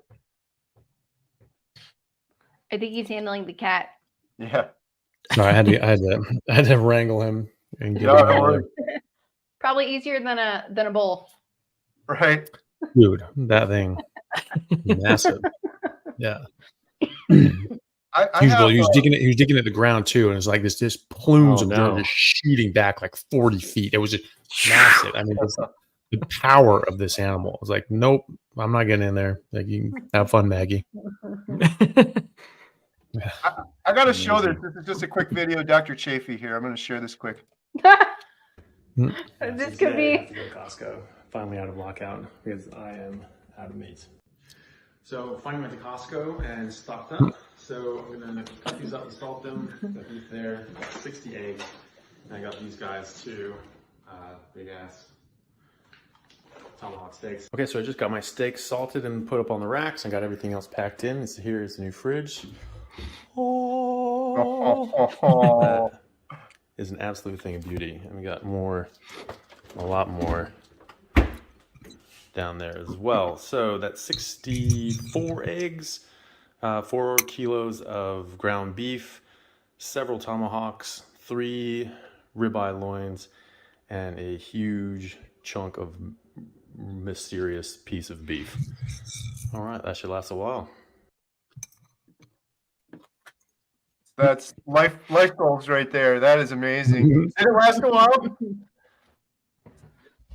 Oh, like 6 weeks, almost 2 months. Yeah. Wow. That's something. Yeah. I'm tempted to purchase a separate refrigerator at my house because not everyone's doing carnivore, and it's like so annoying when I look in there and there's boxes of stuff and things like that in there. Just a rookie level question on behalf of the audience as well. So in terms of aging the steaks, I can just go buy like a big ribeye, put it on a rack so there's some airflow, and just put it in the fridge like that. And like, could I have that a day later, a week later, a month later? Like, is there any? It just seems so counterintuitive to me. I'm like, oh, you pull that thing out, it's going to turn brown or something. Yeah, well, it'll dry out, but that's the idea. You're concentrating it, and you're sort of getting some of the moisture out, and it dries out, it concentrates the flavor, browns a lot better. You can put a bit of salt on it as well. If you do that, the salt will soak all the way through it, so it's all like perfectly salted the way you want it. And yeah, but you can it will get to a point where it dries out more than you want, basically. But if it's not touching anything, or it doesn't have areas of moisture, then you'll have then it'll just dry. It'll turn into beef jerky, basically. You know, I mean, it's like who doesn't like beef jerky? So you know, it's it'll just get it can just get more dry than you would enjoy for cooking a steak. But depending on how thick it is, like I do like big 3-inch thick steaks, and I've had them in there for 3 weeks, something like that, and they look like black and just hard and crusty. But then you cook them up, and the inside is still good. It's just it's almost like the consistency or moisture level of like a tuna, like an ahi tuna sashimi, right? They sort of cut up, and that's sort of what it sort of tastes like. But the outside is all like literally crispy and crunchy because it just browns so well. And if you cook that in fat, I usually put like a half an inch of fat in the pan, and you're just sort of frying it, and it just gets brown and crispy and bubbly. It's amazing. It's so good. So you just play with it on how long you want to leave it in there and how dry you want to get it. And so I'm happy to let it dry out more and more as I go. But some people may not like that. But even just letting it sit overnight makes a huge difference. Really? Okay. Is this the kind of thing I'm going to do and there's no turning back? It's like you can't eat a steak any other way once you do it this way? Well, I at least do it. I at least do it once every, or at least overnight. I mean, at least, you know, I don't like the taste or texture nearly as much if I'm just getting it straight out of the pack and just cooking up a steak. Like I need to age it overnight. Even chicken or fish or pork, doing that like overnight. You don't want to do it too long with the other ones, but they just get a bit more dry than you want pretty quickly. And so I like doing that. And I don't really use salt anymore. I just sort of as a natural taste. Like I always tell people, salt to taste.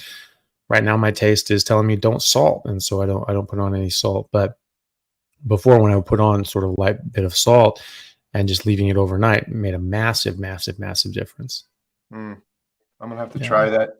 I started a while ago. I would get like a ribeye roast, cut it maybe 2 or 3 inches thick, and then I would smoke it on the smoker like low. I would do the reverse sear and a cast iron skillet with beef tallow. Oh, it's so good, but there's no turning back now. I can't just eat a regular ribeye. I have to do it at least that way because it's so much better. So I'm not going to end up aging it too. I'm going to have this whole elaborate process. But hey, it's still probably way less time than I was spending before worrying about food and preparing food. I think you said in one of your videos, I totally agree with you. It's not even like bragging or being arrogant, but it's like I can just make a steak so much better at home than even it seems like going to the best restaurant. My wife and I went out for our anniversary before, and I went to this really good restaurant, super expensive steak, and it comes out like this thin. I'm like, what am I even going to do with that thing? Like, why am I bothering paying for this? I could go get way more for the money than that, for sure. Yeah, well, that's the thing. You end up wanting to eat at home more because you just do a better job, and you get so much more value for your money. But that's what people used to do. They used to cook at home, and we've sort of lost that when the processed food industry and ready-made meals took over. You had entire generations of people that weren't at home learning how to cook with their parents and their family, and they were just going out to eat, or using these pre-made meals that they made cheaper than you could get the constituent ingredients and make it yourself. So it was like, why the hell would you cook? Because it cost less to get the same thing, and it freed up 3 hours of your life. And so they were like, yep, I'm not doing that. Problem is that now people are beholden to that, because you had entire generations of people that never learned how to cook, never learned how to shop for ingredients, never learned how to actually like be an adult. And so they have to rely on other people cooking these things. They have to go to restaurants. They have to get Uber Eats. They have to get these packaged dinners and just eat bowls of cereal. They don't know what do I eat? There's just this packaged crap. And so now you're 2-3 generations removed from, actually anyone who was ever able to cook. Thankfully, my mom enjoyed cooking, and she liked to cook, and she wanted to cook. And so we never did that ready-made meal crap. And so we learned how to cook from my mom. And, but I knew people that they spent the majority of their paycheck just on food, because they ate out for every single meal, or they ordered Uber Eats, or they had packaged dinners or something like that, which are so much more expensive now. It started out cheaper to get a generation off of cooking, and now they can just ramp things up. And so now it's just restaurant prices for everything. And the restaurant prices have gone up too. Yeah. Right. I mean, it used to be a time you could go to a diner and you actually could get breakfast and lunch and dinner, and probably could just live like that because prices were less. And now they're much more expensive. Everything's much more expensive as far as food production is concerned, or the food preparation. So if you don't know how to cook, you're going to get scammed, and you're going to end up spending most of your money on food. I eat steaks every day, and I spend less on food than most people. Most people eating crap, and I'm eating aged prime steaks every day. You know what I mean? Yeah. So something's wrong there. Right. Well, I get the comment from people too sometimes, like, don't you get sick of steak? Today's my 6th month. You've been doing this 5 years, and then 5 years before that. Have you gotten sick of it ever? Has there been one point, and you've been doing it way longer than I have? No, fuck no. I mean, Jesus Christ, no. I mean, that's like, I mean, it's just like, I mean, do you ever get sick of freedom? You ever get sick of breathing air? Do you ever Right. get sick of, of like not being murdered? I mean, like, it's like you haven't been beaten in years. You ever get sick of that? It's like, no, I don't, like, well, you've never been to prison. I mean, does that bother you that you've never experienced that? No, I'm fine. Thank you. Right. I mean, it's just, why would you ever get sick of something that tastes amazing, makes you feel incredible, and is the most healthy thing that you could ever do? And I don't think I've ever asked someone who had Crohn's disease, you ever get tired of not having bloody diarrhea 30 times a day? That's a bit of a silly question when you break it down, because there are a lot of people that are very unwell. And I'll ask you, Carrie, I mean, do you ever get sick of not being obese? I mean, you haven't been overweight in a while. Do you ever get sick of that? I mean, do you ever get sick of having your pants fit, and having energy to have, play with your kids? Do you ever get sick of that?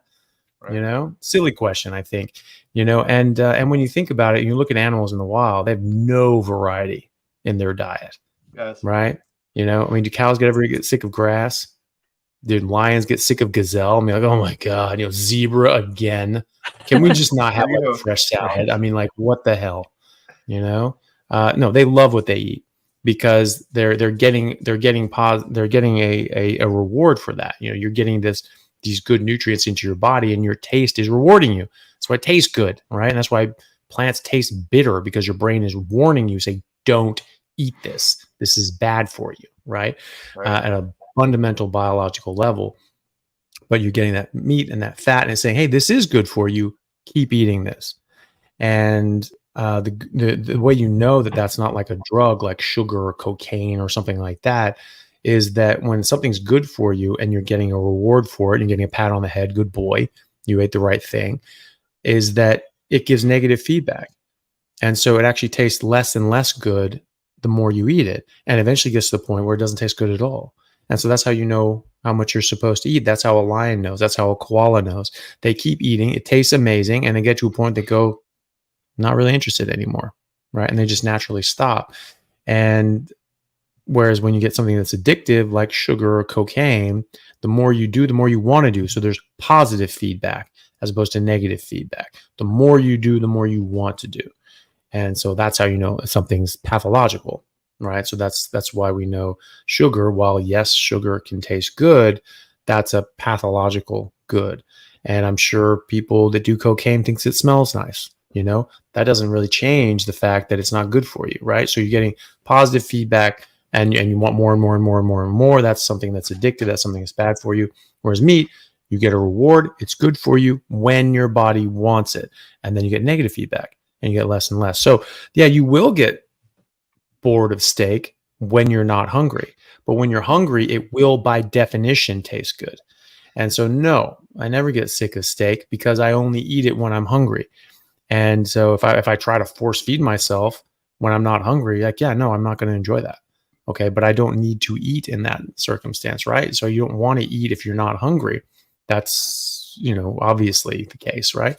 And so when I'm hungry, meat will always taste good. And that's true for any human being or any other carnivore. And actually herbivores do too, because herbivores eat meat too, because it's the most bioavailable thing that there is to eat. So you see like, elk and moose like chewing up rabbits and things like that. I mean, it's pretty wild, like looking at this, because they don't have the right teeth, so they're just sort of mashing this thing up. But we're trying to. What are we trying to do when we eat? We're trying to build and maintain meat, right? That's what animal tissue is. It's meat. We're trying to build and maintain animal tissue, which is just meat. So what's the best thing you can do to build and maintain meat? Eat meat, right? It's very easy to turn meat into more meat.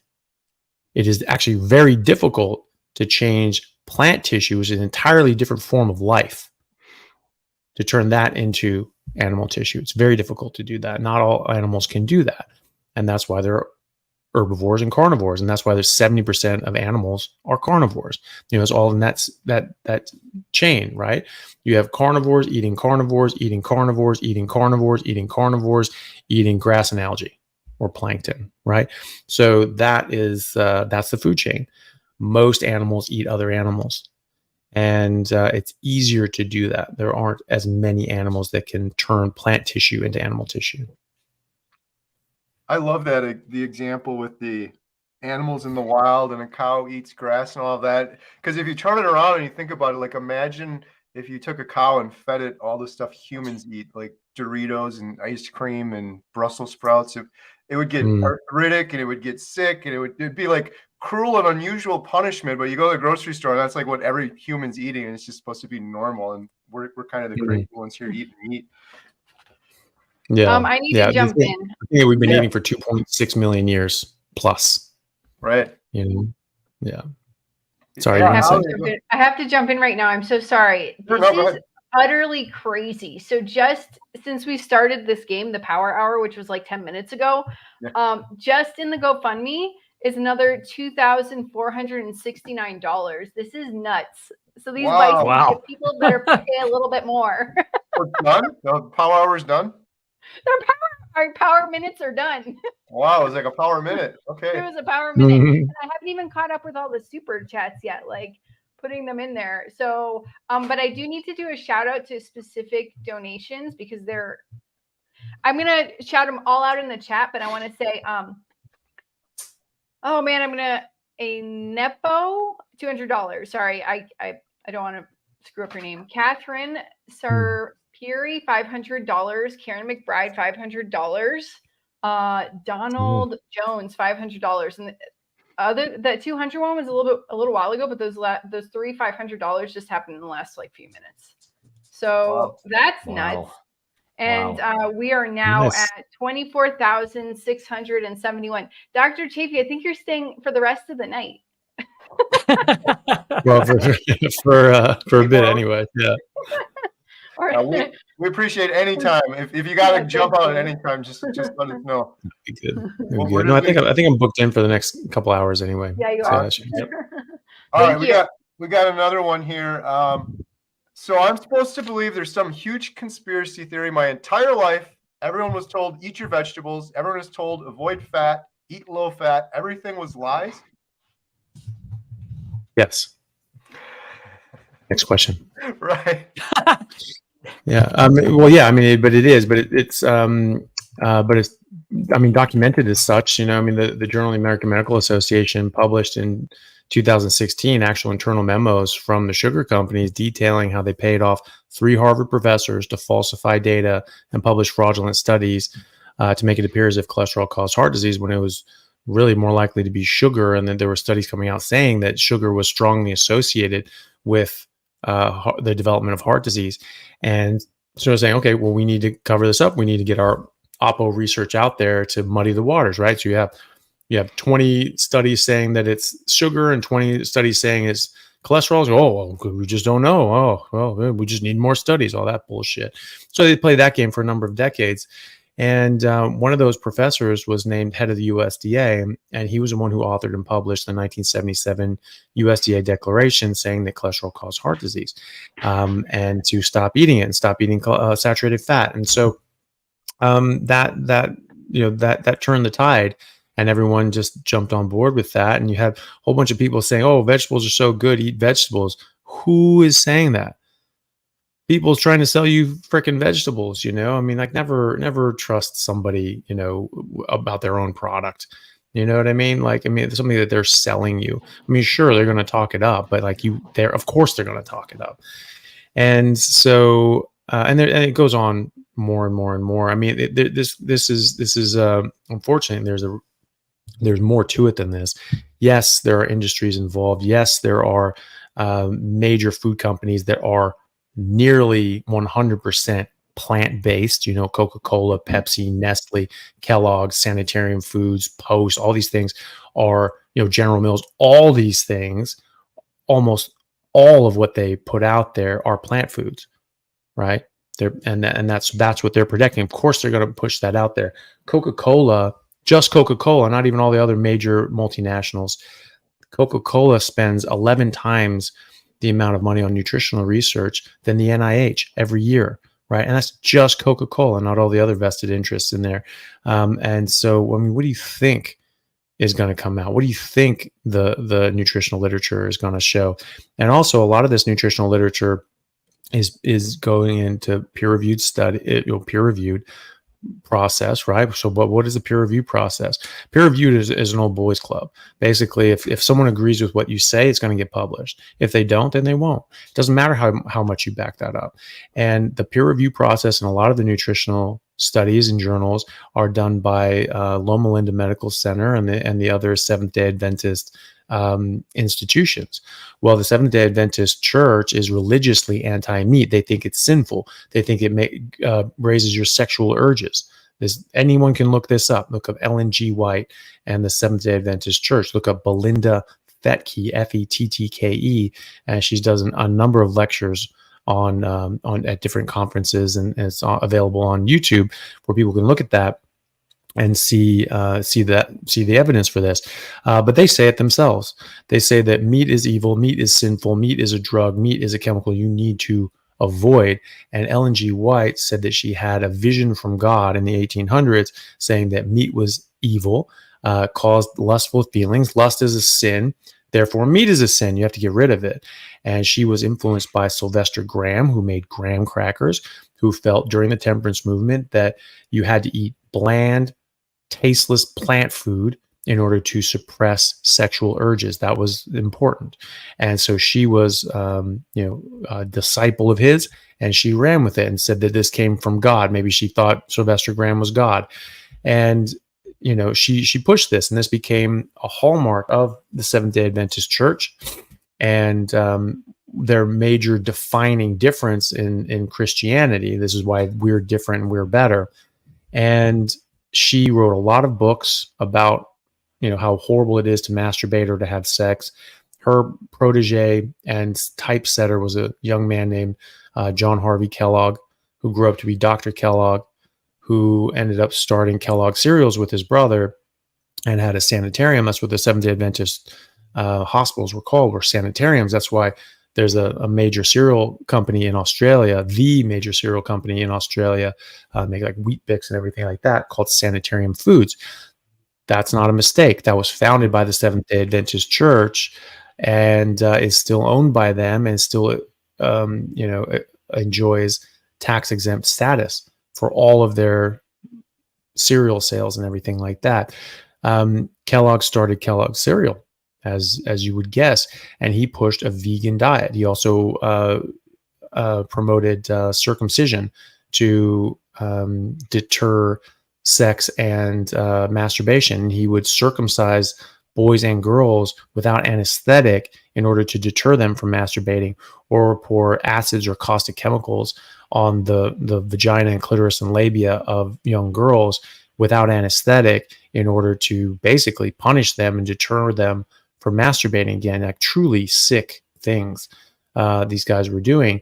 And he was the one who convinced America and Americans and the medical establishment that it was in the interest of the health of men and boys to circumcise young boys. This was not to improve health. It does not improve health. It was to deter masturbation.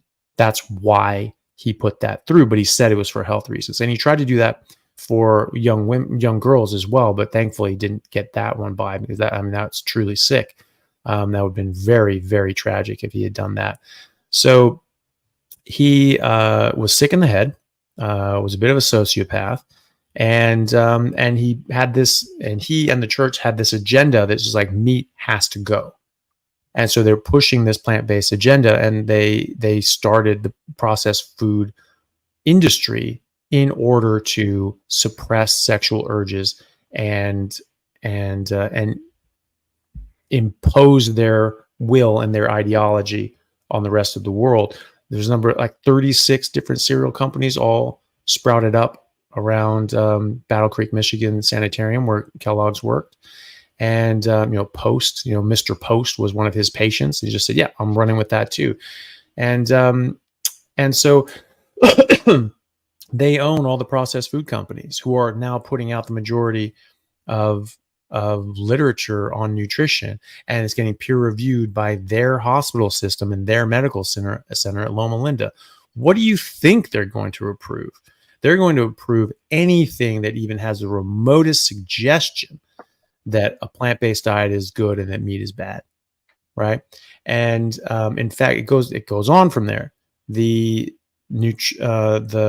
American Nutritional and Dietetics Association, they were founded by Seventh-day Adventist church members, right, in the early 1900s. The university curriculum on nutrition was founded and written by the Seventh-day Adventist Church. It's still, strongly influenced by the Seventh-day Adventist Church. The first textbook taught in universities courses on nutrition was written by Seventh-day Adventists in 1925, and it was all plant-based then. Plant-based. You have to only eat plants and all that sort of crap.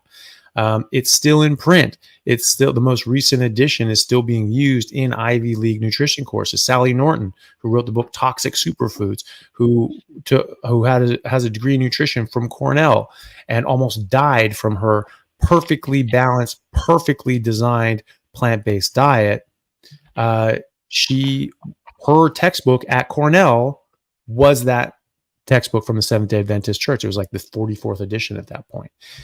So they are still controlling the narrative, and they're controlling the literature, and they're controlling what gets published, and they're controlling the guidelines. And Walter Willett, who's a major nutritional researcher at Harvard, plant-based, works closely with these guys. I don't know if he's Seventh-day Adventist, but he certainly works with them. He certainly has strong ties to all the different, big food companies and things like that. And he's pushing the same damn narrative. Well, this is par for the course. Harvard professors routinely get bought off by industry, by food companies, by the drug companies, by the sugar companies, by the tobacco companies, by all these different people, because they're in a position to sell their authority. They are, it says Harvard, it's a Harvard professor, the best of the best. That's who you want to buy off, right? So, and in fact, they found that the professors of medicine at Harvard School of Medicine were the most compromised that you could possibly be of all medical schools in America. They had the most ties to industry. They were on the most boards, getting paid the most per diems and all these sorts of things by different drug companies than any other school. They were graded. I forget who grades these sorts of things, but they got a grade of F, for their compromise with the pharmaceutical industry. So yes, it was all lies, and it just keeps being lies, because the Seventh-day Adventist Church also founded the fellowship, the medical specialty called lifestyle medicine. It's something that's catching on. It's all over the world now. And this was founded by the Seventh-day Adventist Church. Sounds great. Lifestyle, change your lifestyle, change your life, right? Diet, exercise, move more, eat less, all that crap. That sounds good. Eat a proper diet, move your body, exercise. I promote that. That's exactly what I do in my functional medicine practice. And that's what I promote to anyone who cares to listen or needs to hear it elsewhere. And the problem is that the diet that they say you should go on is a vegan diet, right? So again, this is just a Trojan horse to get in plant-based diets and people stop eating meat. This is religiously based, and now it's that religious narrative coupled with the fact that they make trillions in sales in their sugar and seed oils and processed crap. So yes, it's all lies, and that's where they started. Love it. Thank you. Adam, we got some, I think we got some questions backing up, some super chats and other questions for Dr. Chaffee. We do. You mind taking some, Doctor? Yeah, of course. Okay, cool. The first one, Carnivorous Dude, $2. Dr. C, you have really changed my life. Oh, good. Well, thank you. I'm glad to hear that. I'm glad you're doing well. Thanks for coming on the chat. Mm-hmm. Awesome. This one, Lelouch v. Britannia. How do I deal with anhedonia and MDD when I don't know what I've enjoyed and still don't? I've been struggling with this for the better part of my life.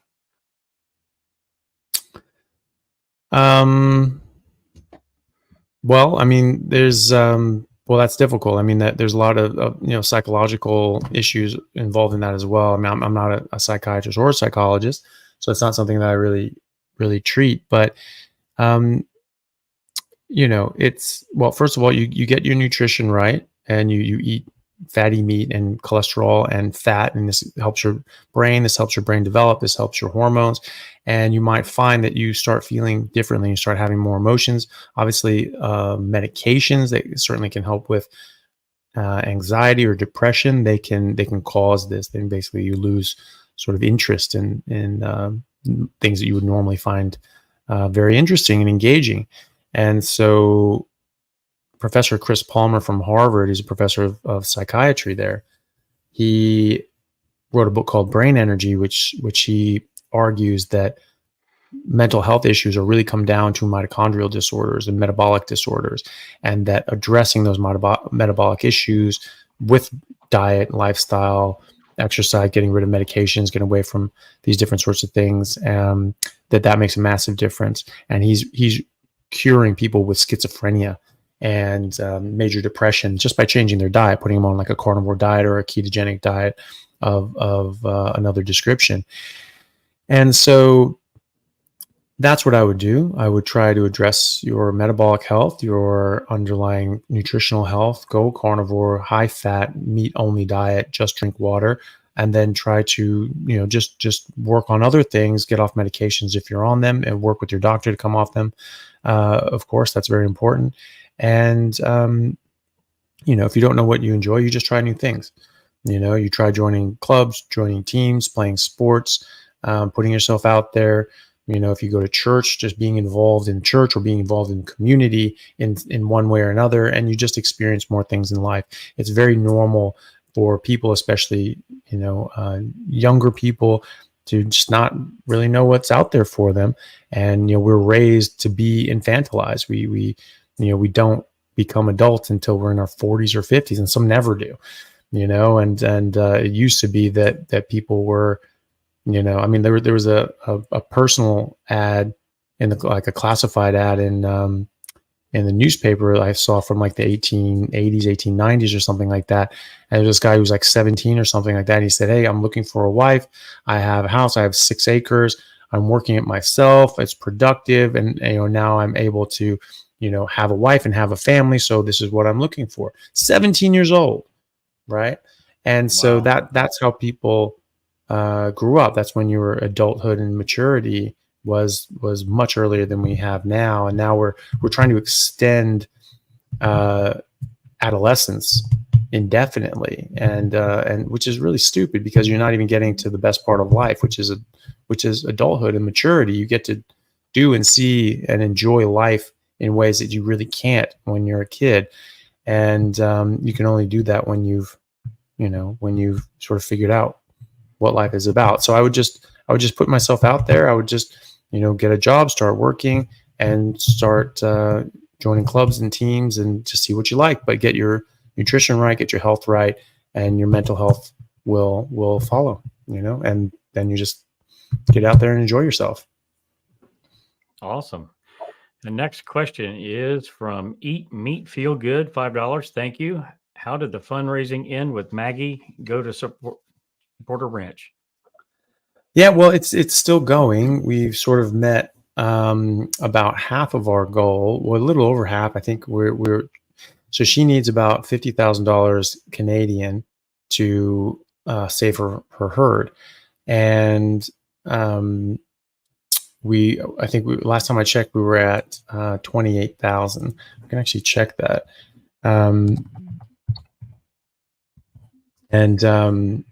So that's been amazing. We just started that last week, so that's been going very well. Yeah, so we're at $28,500. So if people want to help out with that, that's at givesendgo.com/pleasehelpmaggie.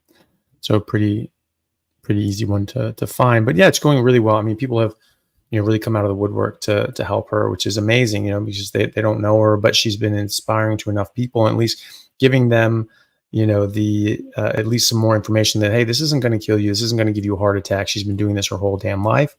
And she is not only not dead of a heart attack and on 30 medications, she is more healthy and vibrant than most people in their 30s and 40s. And that's pretty impressive. So, and also she's offering, if people are able to donate 1,000 Canadian dollars or more, they will be invited out to stay with her at her ranch for 5 days and stay in their guest cabin, and just check out what a ranch is like if they want to. Wow. I stayed up there with Elle, my girlfriend, and we had an amazing time. And then share with meals with them. They really only eat sort of like once a day, and so if people want to eat more than that, then they can. But to share in that meal anyway when they actually cook, and to just enjoy the ranch. And if they want to come out and work with them or walk around or just be around cows and just enjoy the scenery, they can. If they want to get out there and get their hands dirty and start dig fence posts like I was doing and wrangle wild raging bulls like Maggie was doing, I wasn't going to do that. They can help out. So as much or as little as you want to do, and but everything helps.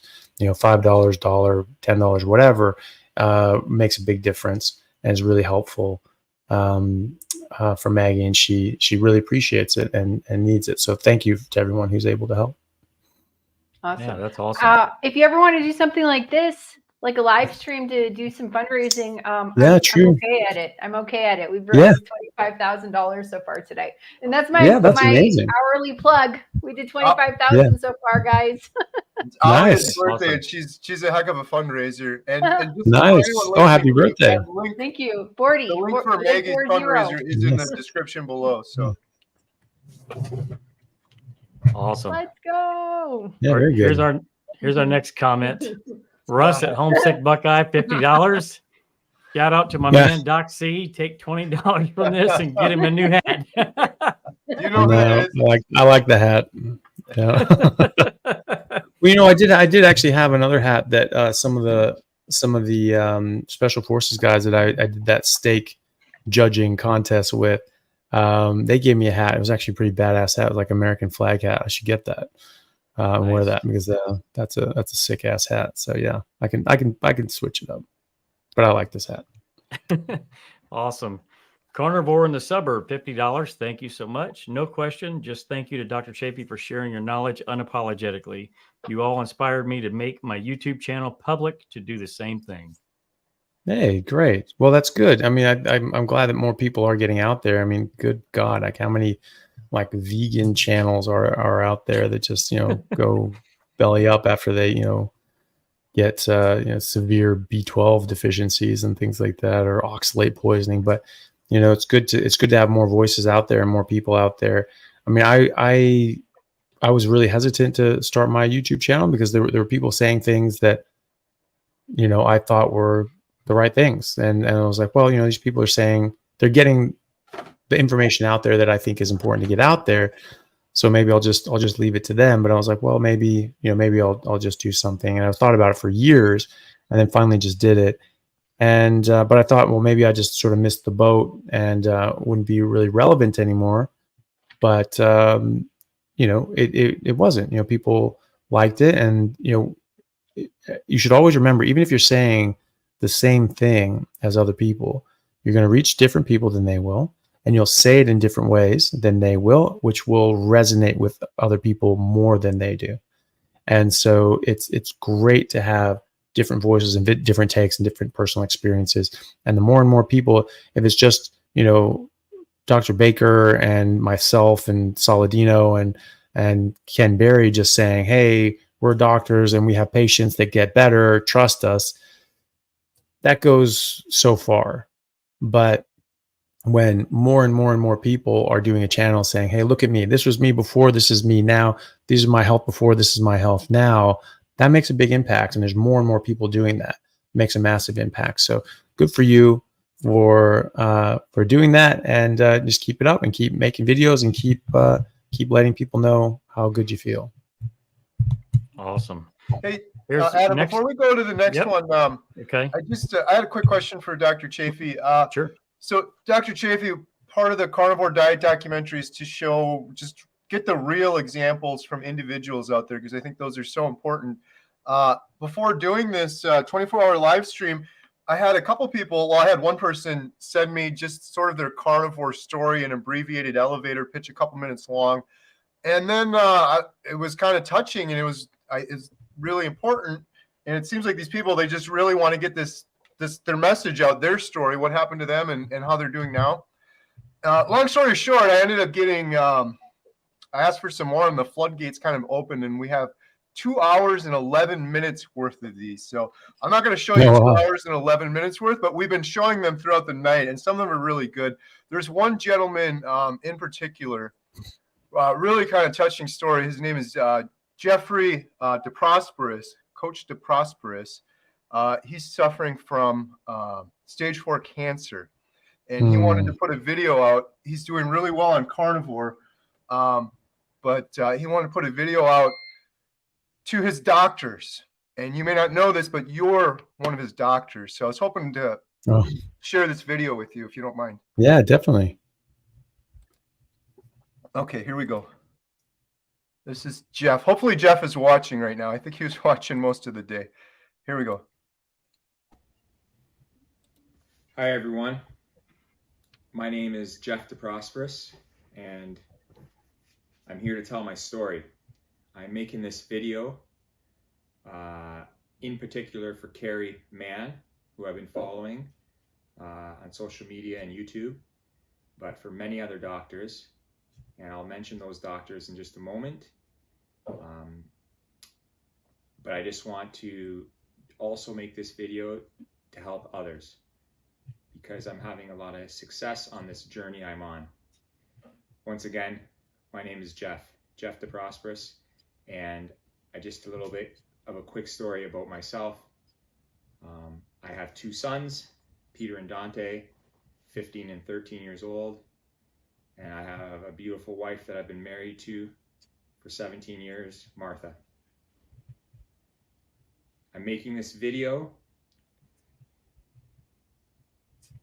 to share my story.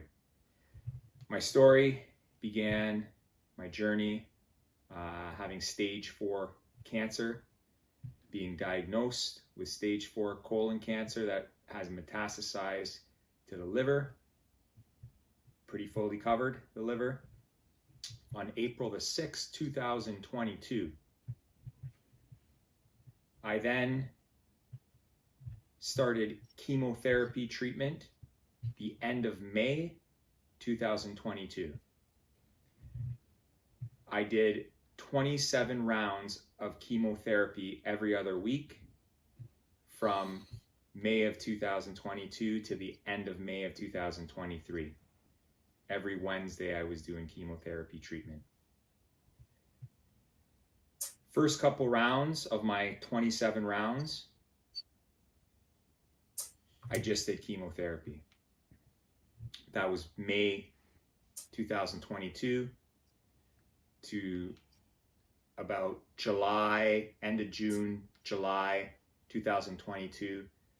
I have a very good friend, Dwight Garlow, who I have no problem mentioning, and I'm sure he's okay with me mentioning his name.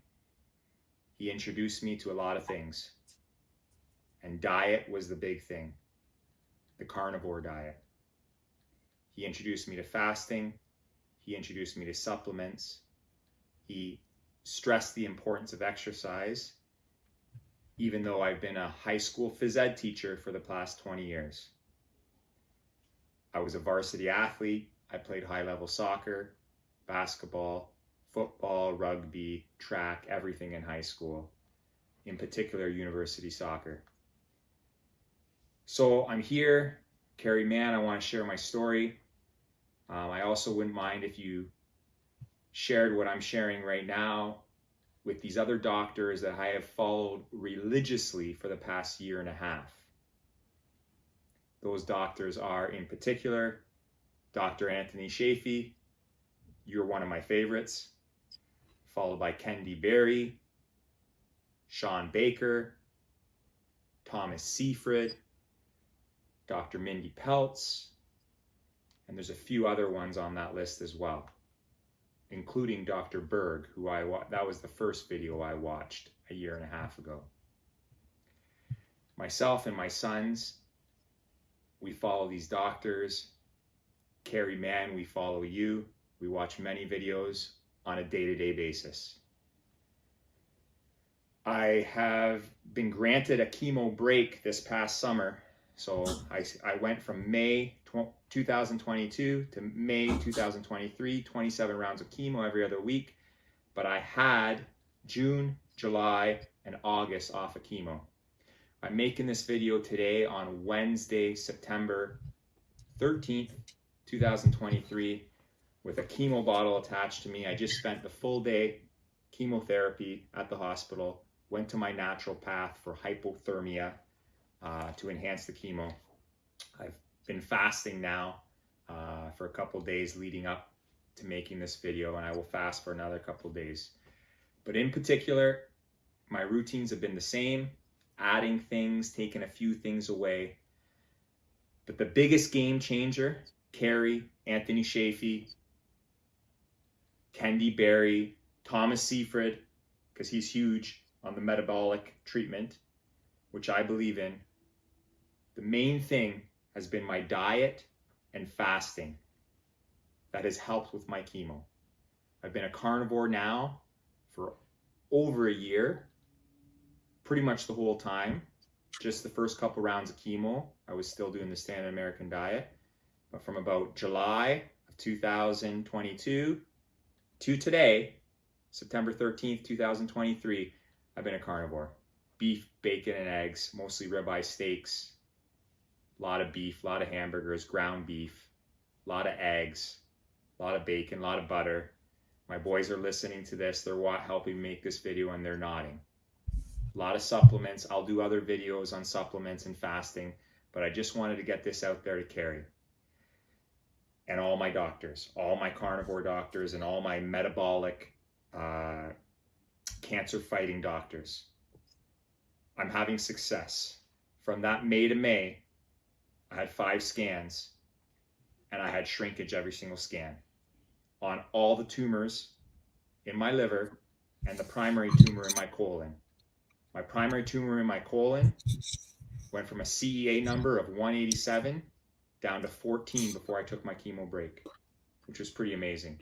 My liver spots all shrank every single scan, and my chemo doctor was shocked that they shrank every single scan.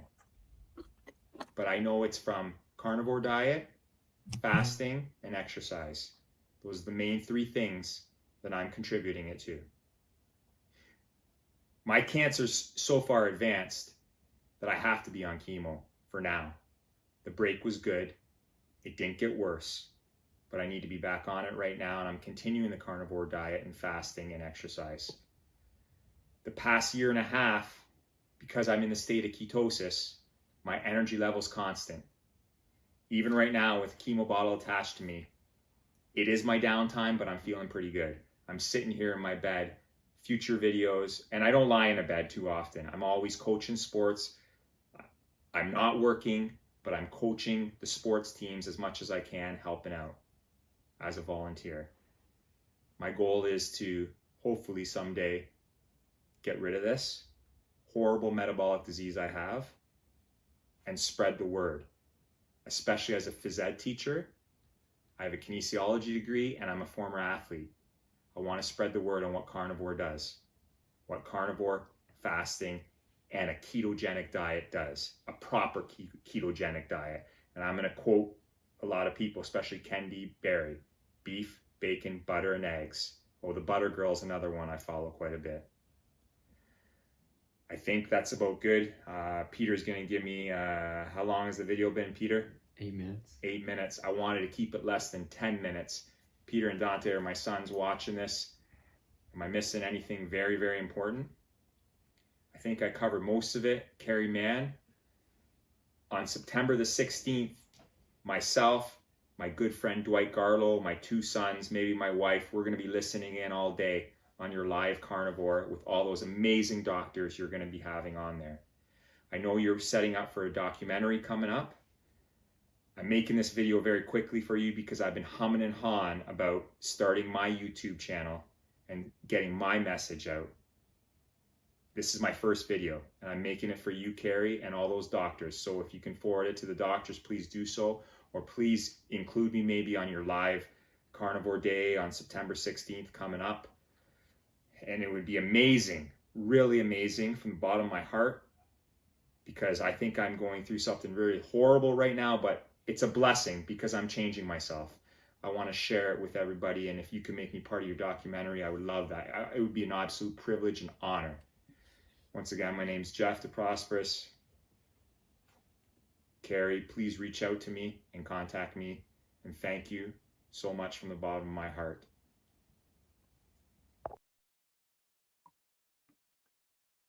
All right. Well, thank you for watching that, Dr. Chaffee. I watched a whole bunch of those yesterday. That one was particularly touching, and I hope Jeff was watching. I'm going to shoot him an email here in a second and give him a timestamp just in case he didn't watch for the whole 18 hours that we've been on so far. Yeah. Well, no, that was really nice, and yeah, thanks for sharing that. And that was amazing to hear his story, and it's so good to hear that he's doing so well. And I think that's just amazing. You should definitely make a YouTube channel. You should definitely document your experience with this, and how you go with it if you want. I mean, it is putting yourself and your family in the public eye, and you're going to get idiots and detractors. The vast majority of people will be very positive. The vast majority of people will be very supportive and very positive, but you're always going to get idiots out there. And so it does sort of open you up to that sort of thing. And I've been dealing with those sorts of people a long time, and so I'm sort of used to that, and so that doesn't really bother me. But it can be difficult. But if you were able to do that, I think that would help a lot of people. Someone else in your position or in the position that you were in may come across that and go, okay, I'm going to try that. I'm going to do that. I'm going to see if I can beat this thing too. So it'd be great to see you and more others get out there and do this. But either way, thank you for sharing your story, and I'm glad you're doing so well, and hopefully it just keeps going. But yeah, that's the thing. I mean, that's in the literature. In 2019, 2020, studies came out showing that being on a ketogenic diet and fasting, just being in ketosis, basically just stop eating carbs and get your insulin down, that improves outcomes for chemo and radiation. And so it sensitizes your cancer cells to chemo and radiation, so it works better, and it protects your normal cells better as well. So you get more action killing the cancer cells, and you get more protection. So it's a big benefit. That's in the literature. That's not a guess, and it's not a guess that cancer cells require hundreds of times the amount of glucose that normal cells do as well. That's something we've known for a century or thereabouts from the work of Professor Warburg. It's called the Warburg effect, and he's a Nobel Prize winner in medicine and physiology. So that is something that we know. And so good luck with that, and hopefully the good results keep coming. Awesome. How does that feel, Dr. Chaffee? I mean, that's kind of an interesting thing with technology, that you actually you have a patient or someone that you've really helped immensely, so much so that he went out of his way to create a video, and he emailed me a couple times like, please, anything you can do to get this in front of them. It's pretty amazing. Yeah, no, it is amazing. I mean, that's the thing, you'd have different people doing different things, but you'd have to travel to different states or different countries to go see a particular person doing a particular thing, and you'd only know about them based on their public work and literature and all that sort of stuff. So it was harder for people to find each other and to find information, and that was helpful. It's a double-edged sword, because there's a lot of other crap out there that you find and run into as well. But it is good that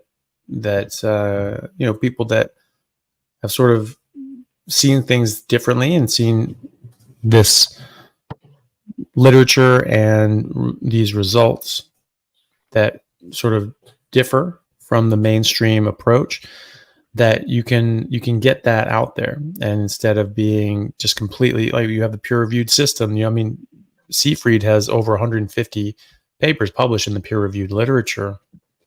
But at the same time, if you do things that are far outside of what people are used to seeing, it just won't pass. It just won't pass the peer review process, even if it's 100% accurate.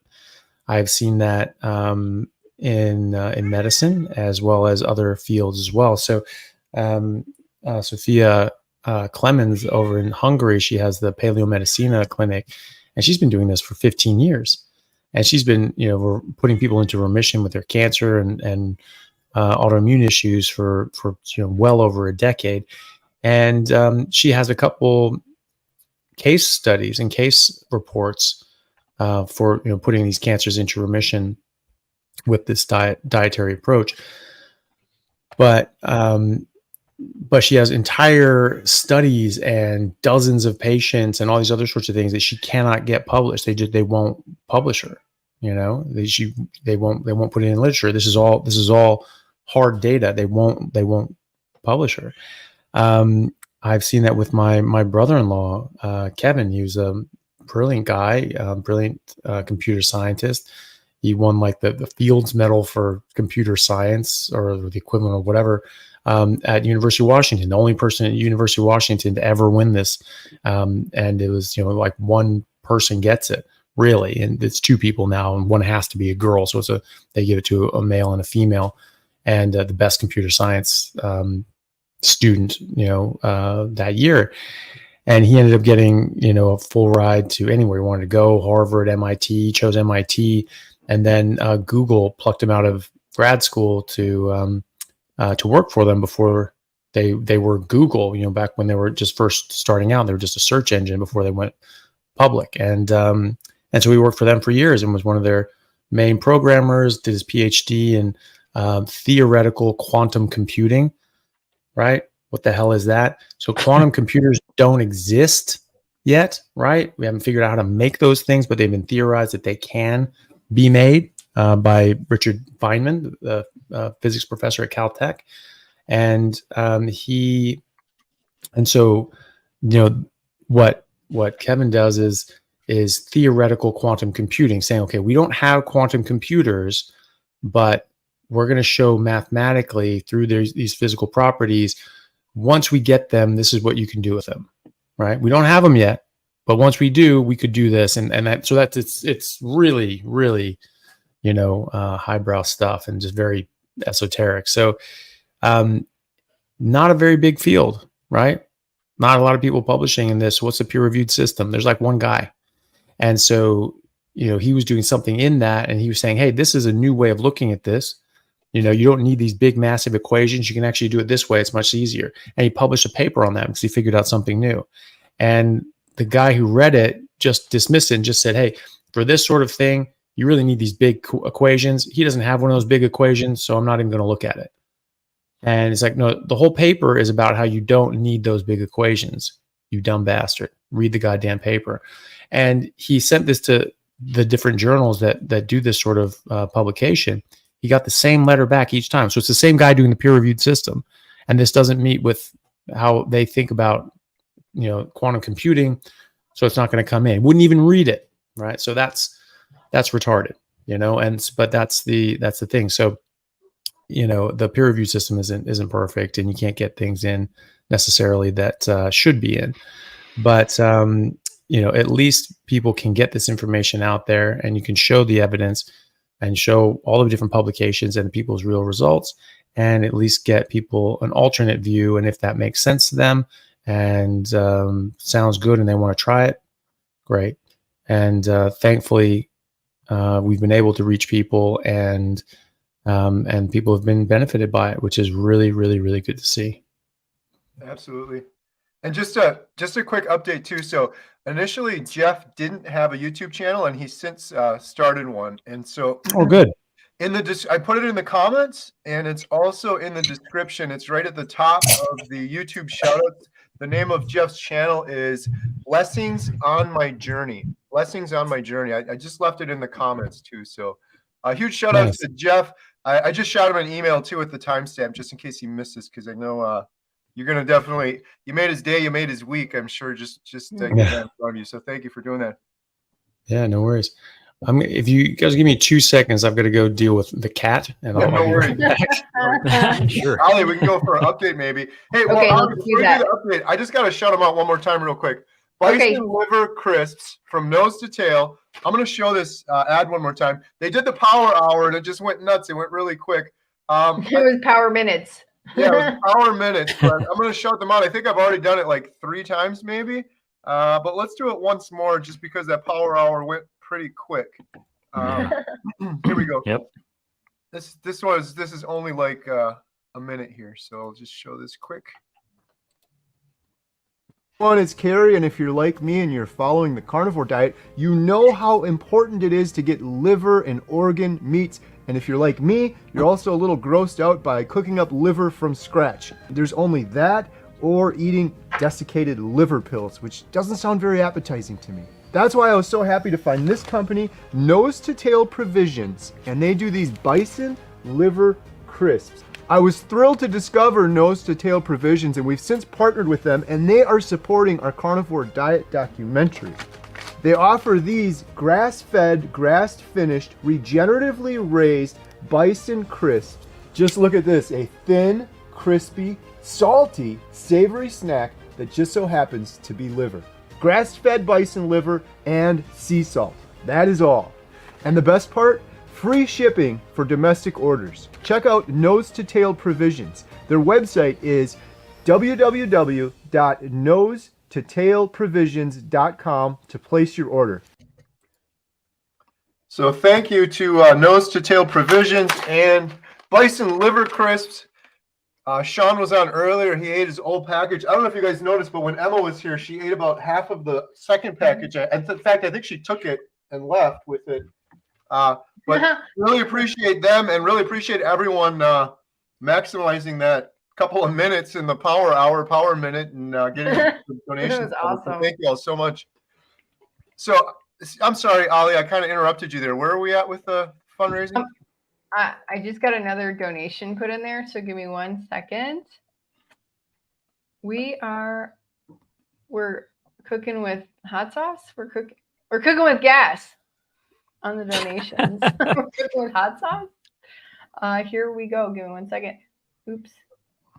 We're at $26,500 for wow, over the halfway mark. Woo! Yeah, so in 10 minutes we made this $1,000 from the Nose to Tail Provisions, almost $1,000 on the salt shakers, bottles of water, the tumblers and that stuff. That is $700, and they're closed for the night. So that's where we ended on that. GoFundMe $18,200 and Super Chats $5,600. These are awesome. Amazing. Thank you, everybody. Thank you so much. And I just realized with my tired brain that we're over halfway to our goal. Yeah. Wow. Amazing. That's awesome. I love it. Yay. We're halfway there. Thanks, Talia. You're welcome. Adam, do we have some more questions for Dr. Chaffee? We do. We have one from Kathy Tittle. Does the testing for cancer actually feed the cancer? Well, I think what they're probably referring to there is like PET scans. I mean, technically, because what's going on is you're getting radioactive, radiomarked glucose molecules, and you inject that into the person, and then you see where that goes. What sucks up all the glucose? This is again the Warburg effect, and so you see those hot spots, and it's just and that sucks in all this glucose. And that's how you know there's a cancer there, or you have an idea that there's a cancer there when there's a hot spot where there shouldn't be a hot spot. And so that's technically feeding it because you are giving it glucose, but it's not the case that I wouldn't think that that's going to be something that's going to cause any sort of serious deleterious effects.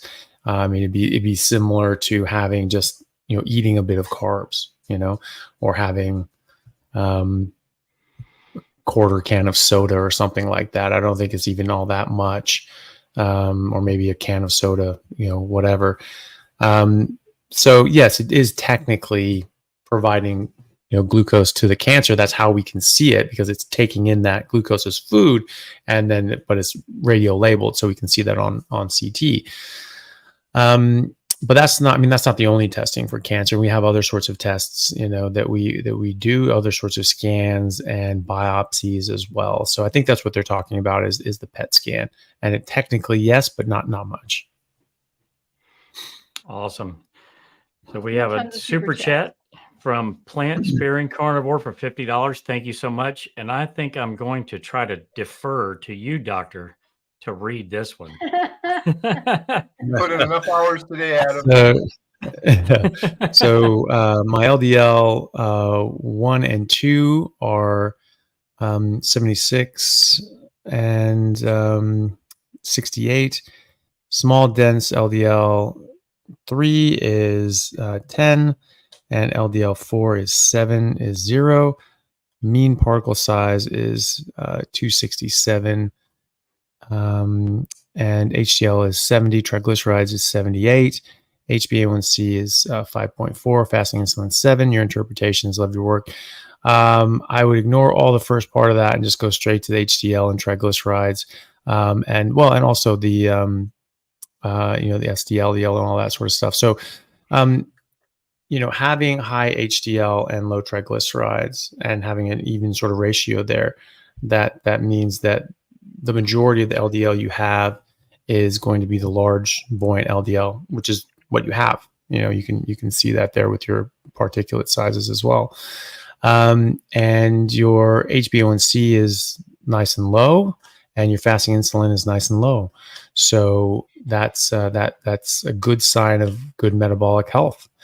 I don't know if you're how long you've been doing carnivore or exactly what kind of carnivore you're doing, but everything looks good from that standpoint anyway. You're having high SD-LDL and having pattern B to your type LDL cholesterol is something like a 1.7 times increased risk of developing heart disease or cardiovascular disease. But metabolic syndrome, where you'd have low HDL and high triglycerides and blood pressure issues and diabetes and high waist circumference, height to waist circumference, and all the rest of that, that is 6 times greater risk of developing cardiovascular disease. And then having type 2 diabetes just on its own is 10 times increased risk. So that's up there with smoking. And so, whatever your cholesterol is, it's not all that strongly linked to heart disease anyway. And so if you're fixing your diabetes and your metabolic syndrome, you're far more protected and reduced your risk far more of developing heart disease by just focusing on that. But no, I think that all looks fine. The main thing is your metabolic health. Do you have metabolic disease? Do you have diabetes? No, you don't. And that's the main thing. So I don't tend to worry too much about the cholesterol, just because it was a scapegoat. As we said earlier, it was blamed for something that was really more likely to be sugar and other processed foods. Awesome. Well, thank you for reading that. I definitely appreciate that. Yeah, no worries. Let's see. $2 super chat for 2 Black Op is 0 carb, 0 oil seasonings, and a little Greek yogurt. Okay. 0 carb, 0 seed oils, and a little Greek yogurt. Yeah. I mean, it's certainly better. A bit Greek yogurt that's completely plain and no additives, no sweeteners, no anything is what you want. And then eating that with just meat. So still the vast majority of what you should be eating is fatty meat. Having a little bit of Greek yogurt every now and then should be okay. Some people do stall in their weight loss or fat loss with dairy of any description. The live culture yogurts are quite good though, because they are good for your microbiome as well. And especially if we're new to this, you do sort of want to reseed your microbiome with that sort of fermented dairy product. But you don't need too much, but you do want to eat it with meat. You want to chew it up with the meat and swallow it together like a pill, but you don't need much. And but that's okay. And if you enjoy it, then fine. Awesome.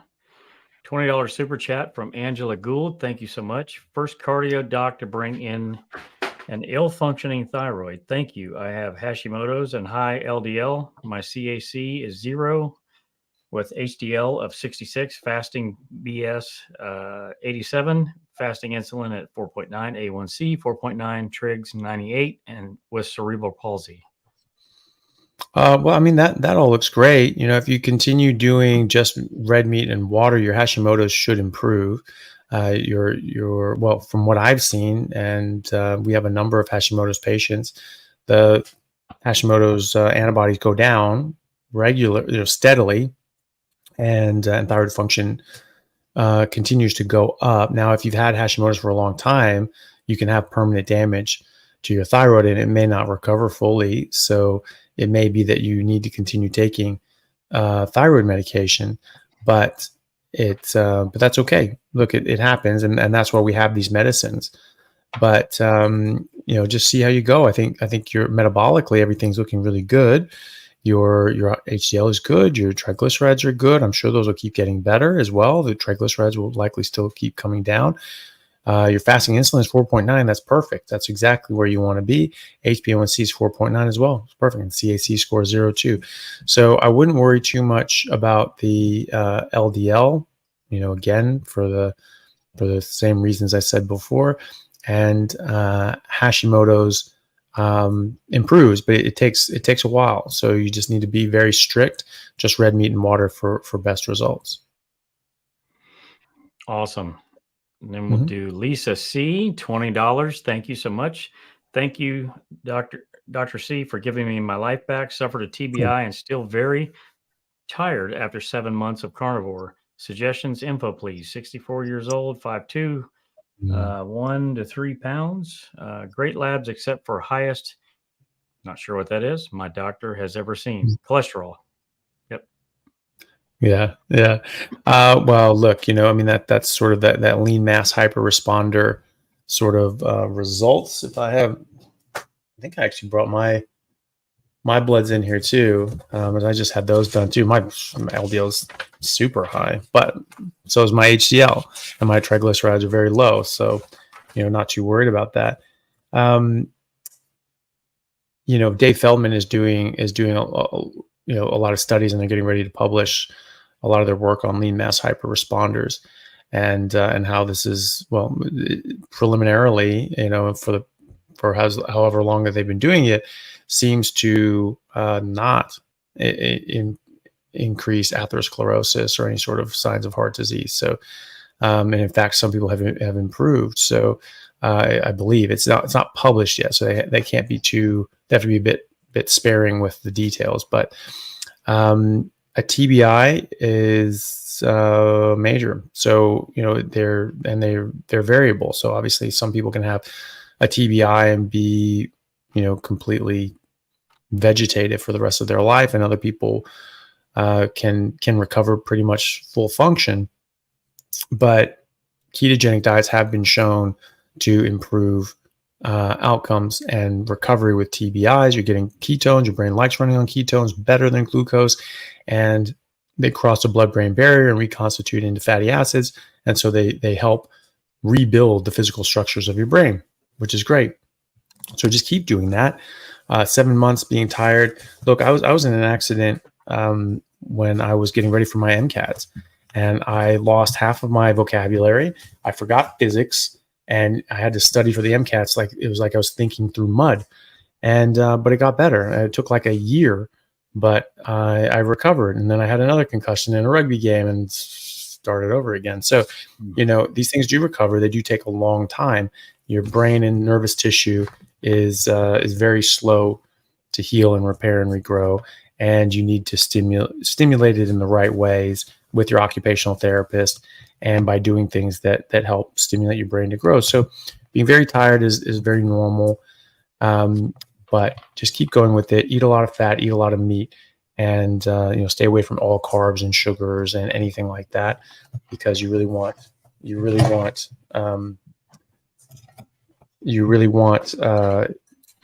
brain to have a lot of ketones. And so, just keep going with that. I don't think there's anything else you need to change. Just keep going and just be patient, and hopefully, you make a full recovery, but you'll recover better than you would otherwise just by doing what you're doing. So just keep it up. Awesome. Let's see. We have one from Melissa, $20 super chat. Thank you. And Randy Allen, $5 super chat. Trying to stay strict BBBE, but butter, beef, bacon, eggs. Is carbonated water bad? Thank you. Big fan of Dr. Chaffee. No, I don't think carbonated water is all that bad. I mean, there's some studies that say that, all carbonated beverages, tend to, cause certain issues, but I mean, they're just lumping in sodas with all that. And so they're just trying to take the emphasis off of, sodas instead of saying what it is, or, anything with carbonation. Oh, shut up. The vast majority of drinks that people have with carbonation are sugar added beverages. So I don't know of any reason why just the carbonation itself is not great for you. So, but if I mostly drink just normal water. Every now and then I'll have some carbonated water. I don't know of really any difference in how I felt, but some people may have a different opinion, but I don't personally know of any problems with having some carbonated water every now and then. Awesome. Next question is from somebody I know. $20,000. $20,000. My goodness. Okay, I live in Colombia, and that's pesos. So this is for my husband. He says, what is the ideal scene of a healthy stomach and how important when doing the carnivore diet? So then he sent me a message to clarify that a little bit. And he says he wants to know if somebody that has like a weak stomach while doing carnivore, how will that affect the carnivore results? Do you understand the question? Weak stomach as in they get sort of like queasy, or maybe like low stomach acid.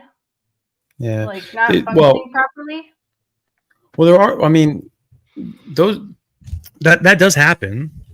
Or people can have like gastroparesis or something like that, where people have, sort of stasis of their stomach, and, or obviously like a surgery that's gastric banding or sleeves or anything or something like that, can be an issue. The amount of people that have actually, low stomach acid, so a higher pH, is very, very rare naturally. Now you can take medications that do that, certainly.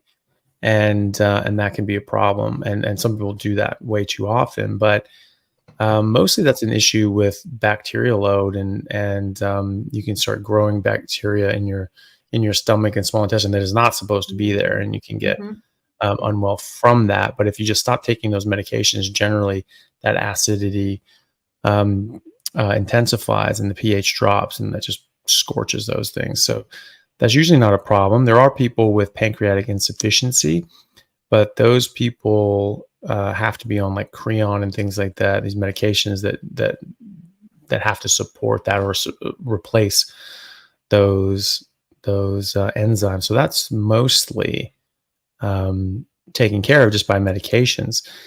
So, but there are people that say like, well, if I have an upset stomach, or that gives, I get a stomach pain, or this, that, and the other. I think a lot of that's psychological, and you sort of condition yourself that like meat's bad, fat's bad. I mean, I used to give myself stomach aches when I would eat like a piece of fat and just looked amazing. And I'd eat the fat. I'm like, oh my God, oh, it's so bad for me. And I would just be like, oh God, oh, I don't feel well. And I get queasy. That went away, when I was able to sort of tell myself like, no, this is stupid. That's good for me. I should just eat the fat. And, but it took a while. I had to recondition myself. It took a few weeks before I could just eat lumps of fat pretty much, without a problem. And actually several weeks. And so that can be an issue if people actually have like a gastric sleeve or gastroparesis. They're not going to be able to fit as much physical volume in their stomach at one time, and they're going to have to eat smaller meals.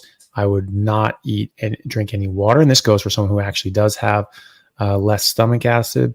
Just don't drink as much water, certainly like within 2 hours of eating a meal. If you have limited space, then you want to have all that space available just for food. And if you have not that strong of a stomach acid, the last thing you want to do is dilute that even more. So for most people for both situations, just don't drink water for 2 hours before and after a meal, and you might have to eat smaller meals throughout the day and just sort of split up your food. Nice. Let me ask one more question. Now I'm really curious because you brought up bacteria. So I live in Colombia, and parasites happen. They like, so my question is 2 parts. So the first part is, on a carnivore diet, even if we're eating like beef that's like medium rare or rare, do you think getting parasites would be less because you're not eating sugar? That's the first part of my question. Or maybe. Well, I think, well, first of all, I think your immune system is going to be much, much more robust. And a lot of parasitic infections happen to people that are immunocompromised. And certainly a lot more parasitic infections happen when people are immunocompromised.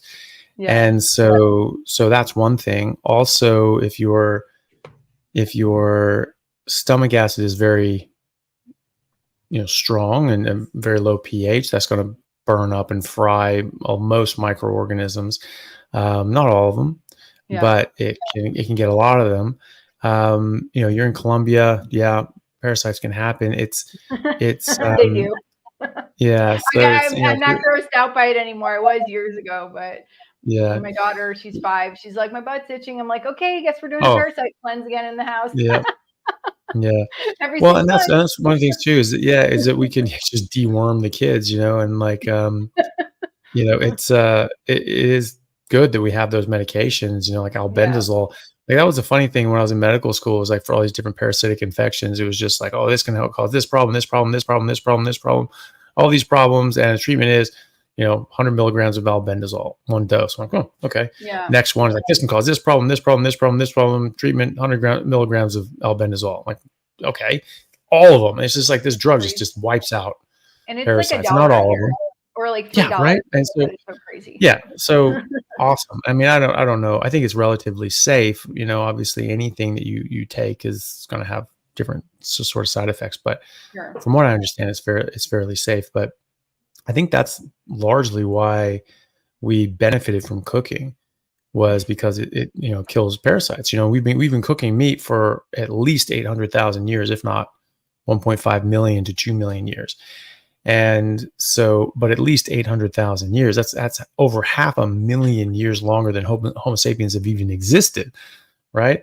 And so I think that's probably benefited us by, killing parasites, in wild game. So, even healthy wild animals get parasites, and it could be that, maybe something's going on that they're maybe a bit more susceptible. Don't know, but we can get parasites, and cooking helps. You don't necessarily have to cook things well done, but it is nice in the sort of Western world, in America and Australia and Europe. You really don't have these parasites in the domestic animal population. So, if you know where your animal's coming from, and that they are pretty well disease-free and parasite-free, then obviously you're a little better off. But if you'll probably be more protected from it.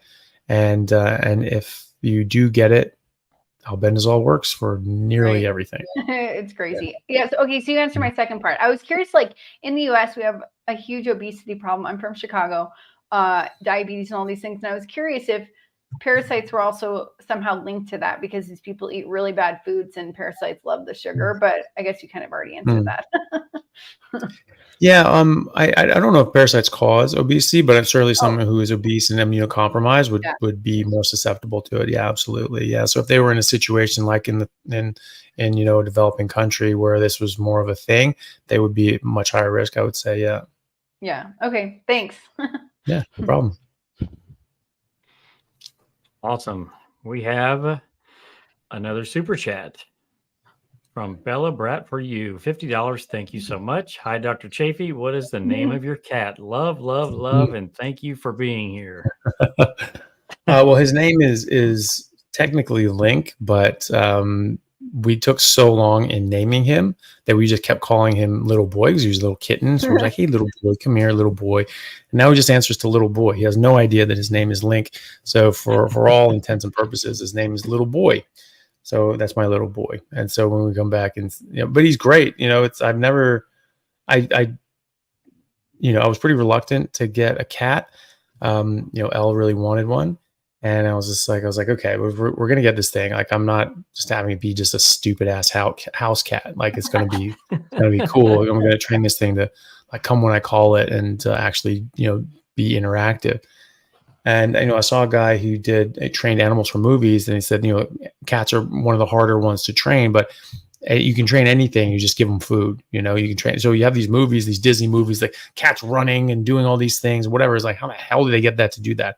I can't even get my cat to look at me if it doesn't want to, So it's, so from right when we got him, I was training him to come when I called him, and I'd give him a treat and things like that. And as soon as if he was just walking towards me, I would just say, come here, come here, come here. So now he knows he comes when he's called. And, I come home from work, I just call out his real name, Little Boy, and he'll just come running, come see me. And, he's very, very social, very interactive. He wants to be around us all the time, and he follows us around. Like when I walk around the house, he just follows me, and he'll just follow me around and hang out and just sort of sit there while I'm doing things and hang out, and then follow me around when we go somewhere else. And he's just a cool ass little cat. So he's sort of halfway between a cat and a dog. And, and he's nice. So, he's weird. He does weird things. Like he really likes climbing on my shoulders and just like sitting there like a plucked parrot. But, he, some reason I'll like hold him and he'll just like freak out. He's like, want to get up on my shoulder, and it really distress him if I don't let him. So it's a bit weird, but no, he's good. He's a good little guy. Very cool. So is Link Sausage Link? Sausage Link? Yeah, it sort of looks like that. Sometimes when like he came in, I was just looking on the camera here. He looked like a little potbelly pig or something like that, and like and so it could be Sausage Link. But yeah, I think it's actually, I think Elle actually put his name down as Little Boy Chaffee with the vet. So nice. I think it's actually just Little Boy. We tried to name him Link. It did none of us were really sold on it. We just couldn't agree on anything else. Like every name that one of us came up with, someone else had a problem with, and so we ended up on Link, and everyone was just like, yeah, I guess, but that was how we felt about it, so it just no one was really gung ho about it, and it didn't get shot down anyway, which is why it survived. But we just call him Little Boy. Nice. Is that a Legend of Zelda reference? Yeah. Awesome. Yeah. Love it. Bonus points for Adam. Adam just woke back up again. Right. Yeah. Westfield 90s $10 super chat. Thank you. Just a heartfelt thank you to Dr. Chaffee and all the other great doctors tonight who really are heroes for helping so many people with such debilitating illnesses.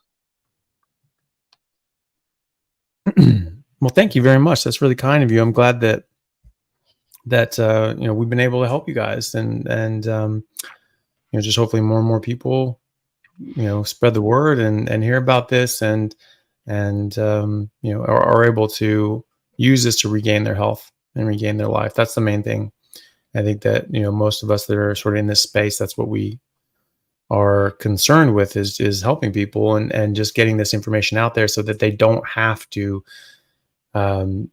take a bunch of medications and get surgeries and just be, take supplements and all these sorts of things. They could just live, and they can just be healthy and exist.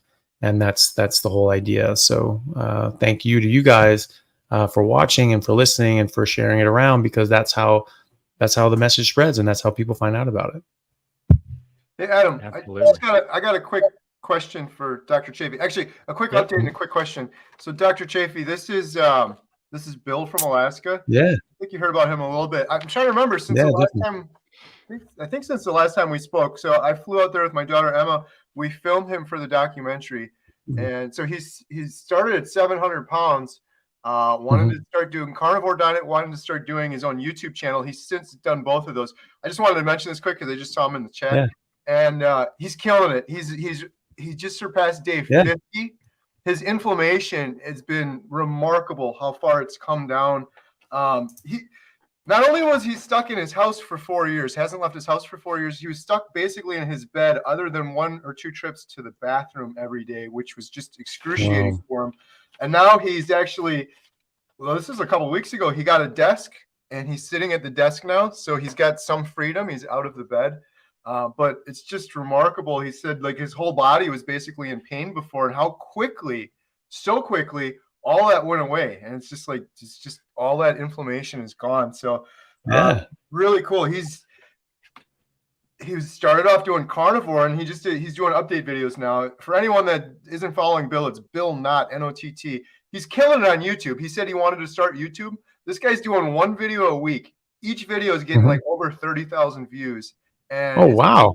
He's like a natural storyteller. He does like, his first video was 40 minutes long, and people are just watching it all the way to the end. So it's really remarkable, because when he started, he's like, he was pretty hopeless and depressed, and like, what's the purpose of all this? And now he's inspiring so many people with his YouTube channel. So we had a good time. Emma and I did filming him, and Alaska was beautiful. One question I had, kind of related to the Bill update. It's such a remarkable thing. He's doing so well. In all of your experience, what sort of remarkable transformations have you seen? Like 700 pounds, it's pretty crazy. Yeah, I mean that's massive. So, well, I mean, we just had Sean White on him. He lost 240 pounds or something like that in the first year. I mean, that was massive. I see that quite regularly. Not everyone loses weight right away, but a lot of people do. And so, I mean, we have pictures at the clinic of people that are very obese, and then they're just stick skinny and muscular, and it's amazing how much difference that can make for people. And I think I mean, the weight, obviously that's a big visual, and that's very dramatic when you see that. But it's I really get excited by that, as well as the the medical issues that people reverse. I mean, like the chronic pain and that sort of thing is, I mean, it's so debilitating. But some people are having rheumatoid arthritis and multiple sclerosis. They're wheelchair bound. There was that lady I had on my podcast, Dr. Sarah. And she was in her early 30s, and she had such bad MS. I mean, she was really dying, and she was in a wheelchair, and she couldn't live. And she had a PhD, and she was doing biostatistics and high level medical research, and she was going to die of her disease. And she sort of looked around, and she found carnivore. And she went, okay, I know how to look at studies, and I know how to do research. And she went around, and she just went like, yeah, there is absolutely something to this. And she did it. And within 6 months, not only was she out of her wheelchair, but she was back doing ballet, right? Which she had not been able to do in years. So, that sort of thing, I think, is just amazing. The recoveries of, there's a guy named Hal Cranmer, who's in Scottsdale. And he has an elderly care facility for like Alzheimer's and dementia patients. And he's just saying, you know what? I think this is going to work. And he saw the studies on ketogenic diets helping Alzheimer's. And he's been in touch with other people. I think he's been in touch with Georgia Ede as well as others. And he just said, you know what, I'm going to do this for my patients. And he just started putting them on carnivore diets, keto carnivore diets. If they don't do carnivore, it gives them on keto, a lot of meat, high fat meat, keto, and but mostly carnivore. And he's rehabbing terminal Alzheimer's and dementia patients and getting them home again. Wow. Right? I mean, you've literally saved a life and returned to life. And it's like, you know, someone's in a car accident and you save them and you do surgery and all that sort of stuff. And that's amazing. You save someone's life. This is living death that these people are in. You know, some of these people are just sort of, they don't even know that they're there. And, you know, they don't even realize that, you know, that they have a life anymore to lose, or maybe they're sort of in a state that they're so miserable and debilitated, they sort of wish they were dead. That happens too. And this is where, you know, euthanasia is sort of, you know, in different places pops up, and certain people choose to die instead of perpetuating their existence. That's very sad. And this is bringing them back from that state and giving them their life back. I think that's one of the most incredible things that anybody could ever do for anybody, and being able to reverse something like that and giving someone their brain back. That's incredible.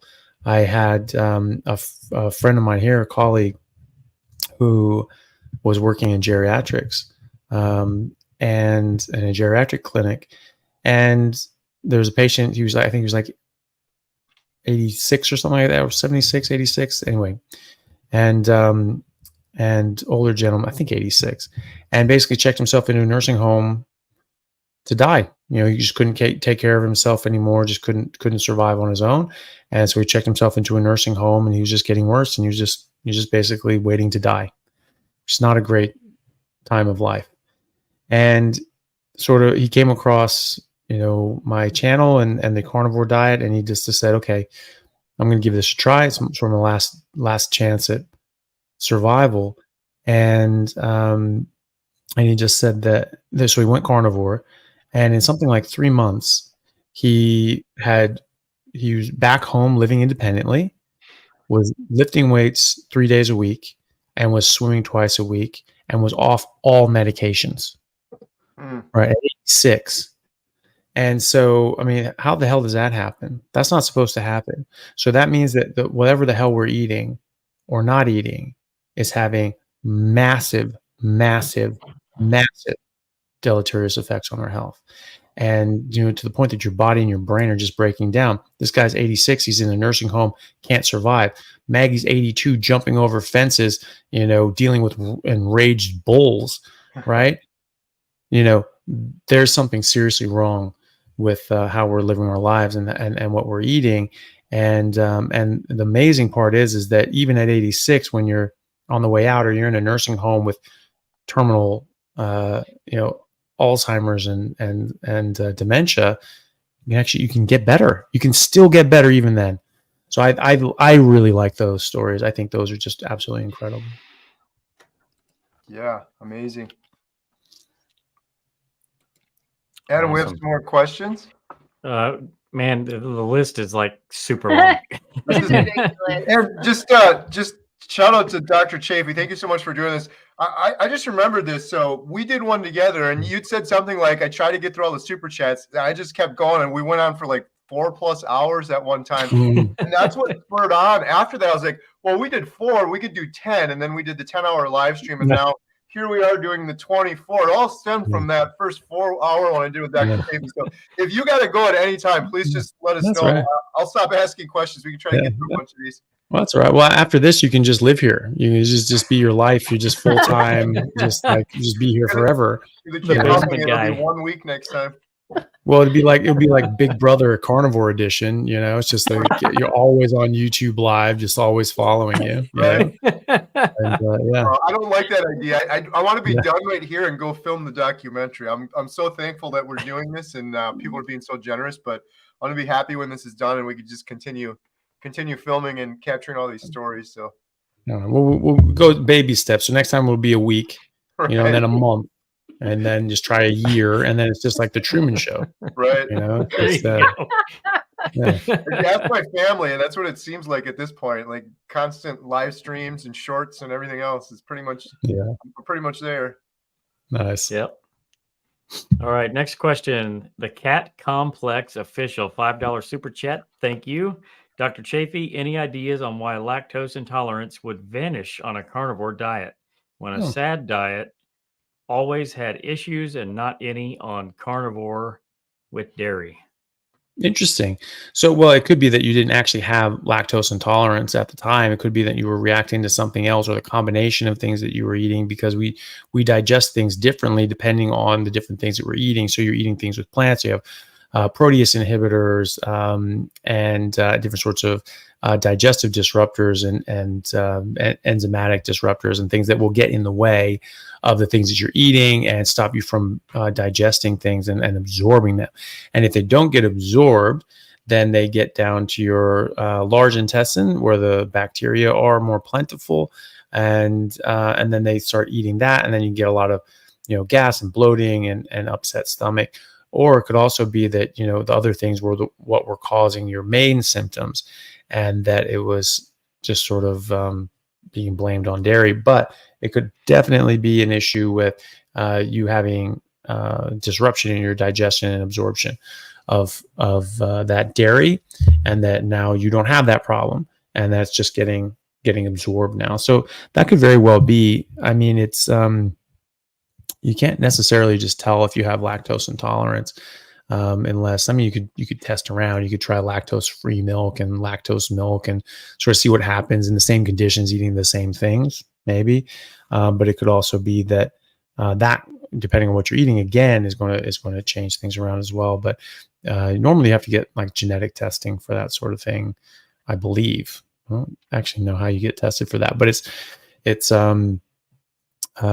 but it is likely that you probably weren't truly lactose intolerant, as in you didn't make the enzyme lactase that broke down lactose and allows you to absorb the constituent parts of glucose and galactose. So it's more likely that it was just something else interrupting and interfering with your digestion, and now that's gone and you're doing better, which is great.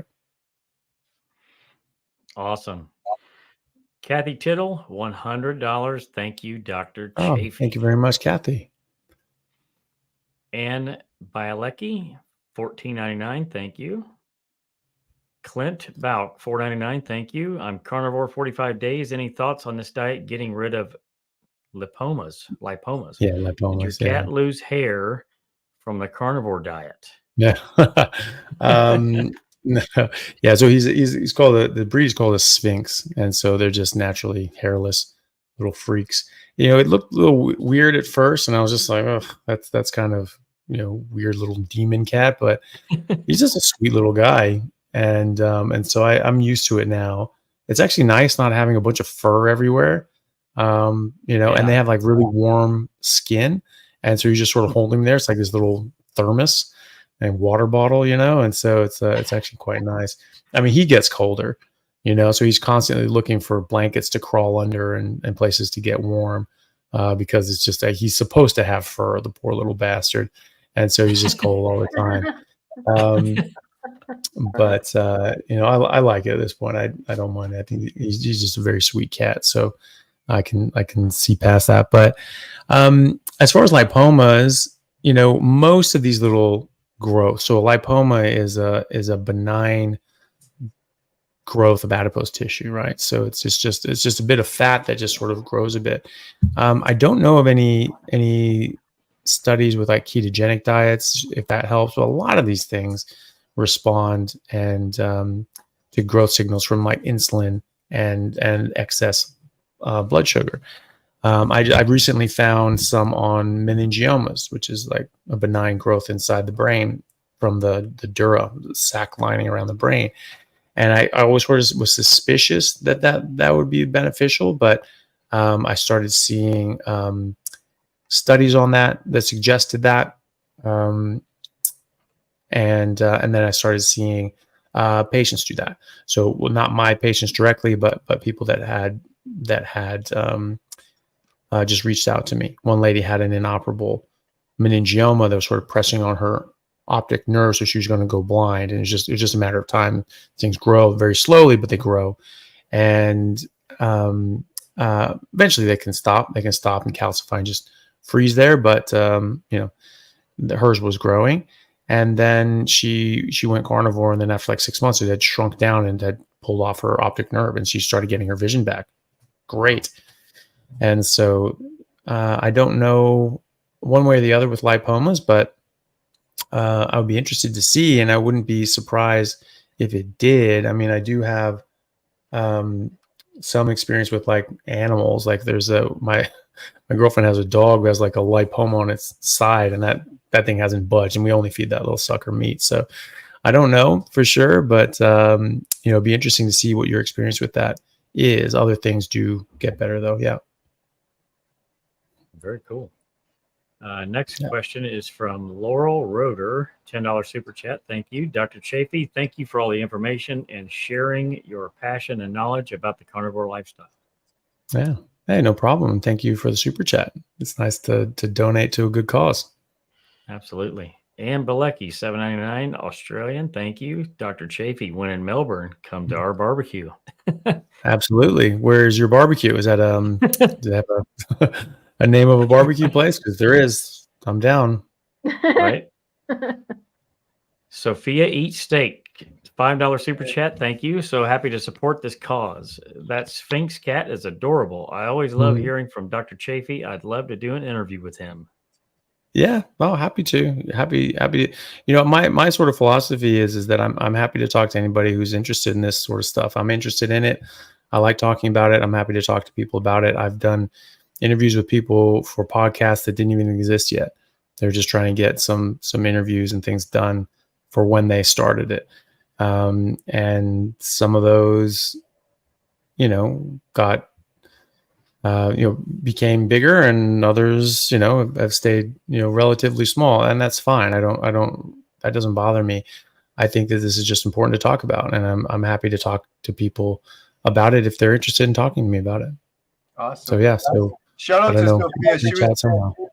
I'm sorry. As you say, Sophia was on earlier. She's 16 years old, and she was really brave. She came on our 10-hour live stream and kind of told her old carnivore story in front of like 1,000 people. So it's pretty awesome. Yeah. Now she's been doing YouTube ever since she became friends with my daughter Emma, but she's got a really cool YouTube channel. So yeah, shout out Sophia Eats Steaks. Yeah. Well, Carrie, you can.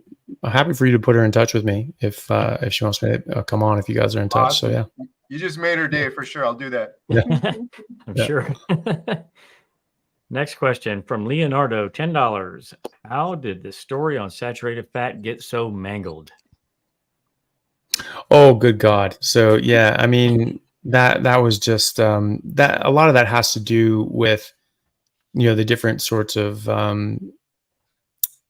misdirections and special interests and protected interests that we talked about before with the Seventh-day Adventists and the sugar companies and the food companies and all that sort of stuff. They picked saturated fat and cholesterol as a scapegoat. That was just part of that. So that was just collateral damage. So they blamed cholesterol, and since saturated fat can but doesn't always raise LDL cholesterol, or at least, and there's some people who say this, I mean, and there actually are studies with, butter and coconut oil. Coconut oil is like 90-something% saturated fat, and it didn't raise LDL, whereas like butter did. And it's just like, okay, so it's not necessarily just direct saturated fat to LDL cholesterol, but either way, saturated fat also raises HDL.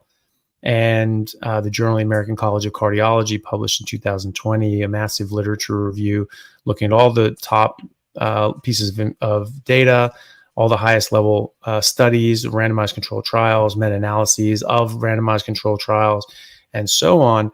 And they found that there was no association between consuming saturated fat and developing cardiovascular disease, none, right? So they said that there's no point in having an arbitrary upper limit on the amount of saturated fat that is safe to eat. It's safe to eat. It is not a risk. And in fact, they found an inverse relationship between saturated fat consumption and stroke rate, right? So the more saturated fat people ate, the lower their stroke risk, and the less saturated fat they ate, the higher their stroke risk. So, saturated fat, just gets brought along just because cholesterol is blamed on heart disease, and they blame saturated fat on raising cholesterol. But guess what also raises cholesterol, and actually raises cholesterol significantly? Fasting. And fasting has been shown time and time again to benefit health in so many different ways. But it raises your LDL cholesterol. Oh my God, what must be bad then? So, I mean, none of this makes sense.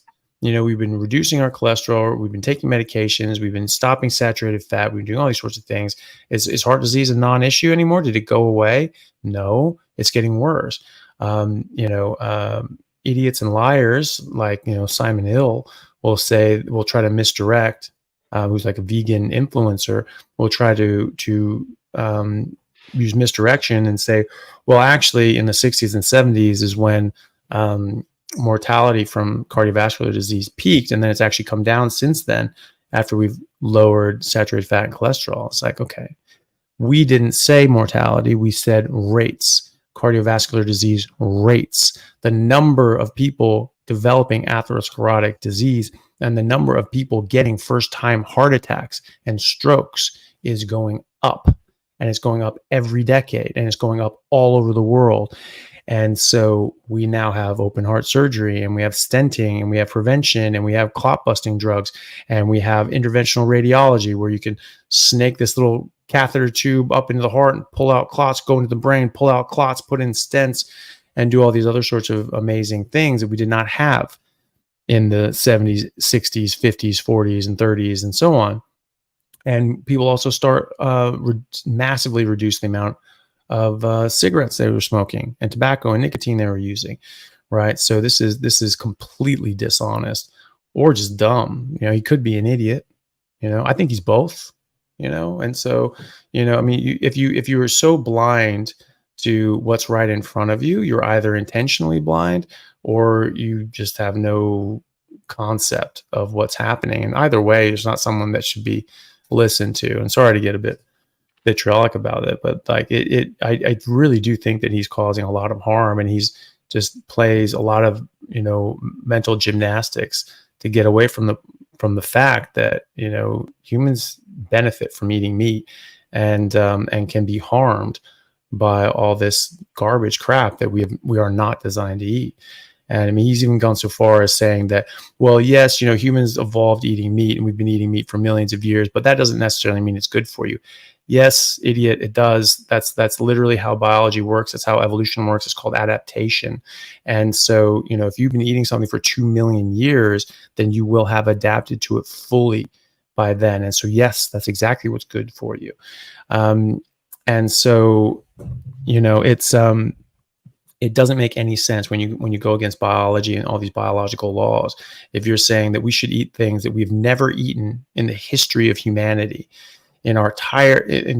from back to the beginnings of our origins and pre-humans, that no one was eating, that's what we should eat now. These seed oils that didn't exist 50 years ago, 100 years ago, right? Those are the things that are most adapted to us, that we're most adapted to.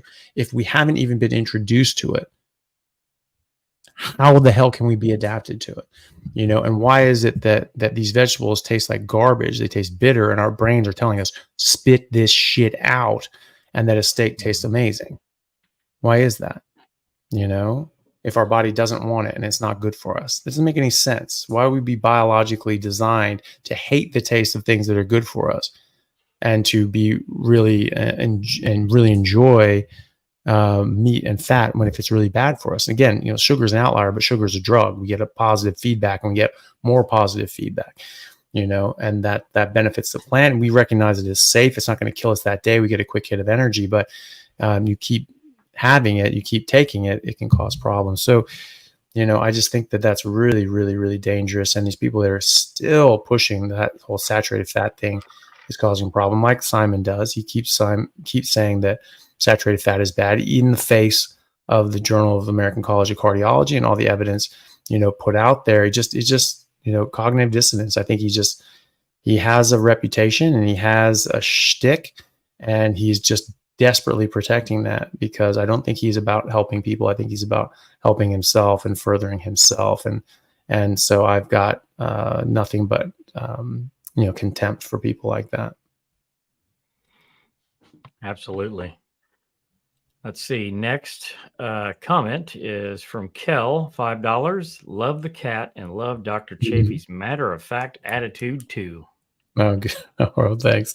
Hopefully, yeah, I don't know. Sometimes I go on rants, and like you never know. Like maybe it's not what people want to hear, but But they're how I not. feel. They're not incoherent. So that's Good. That's awesome. It's good information. Yeah. Everybody needs to hear it. $2.99. Elizabeth Roth. Thanks for all the amazing information. Yeah. Well, thank you. Elizabeth. Good to see you, Elizabeth. Here's one for you, definitely. D Wolf, $20. Doctor, my son has a front lobe TBI. He's 23. Accident happened at 16 years ago.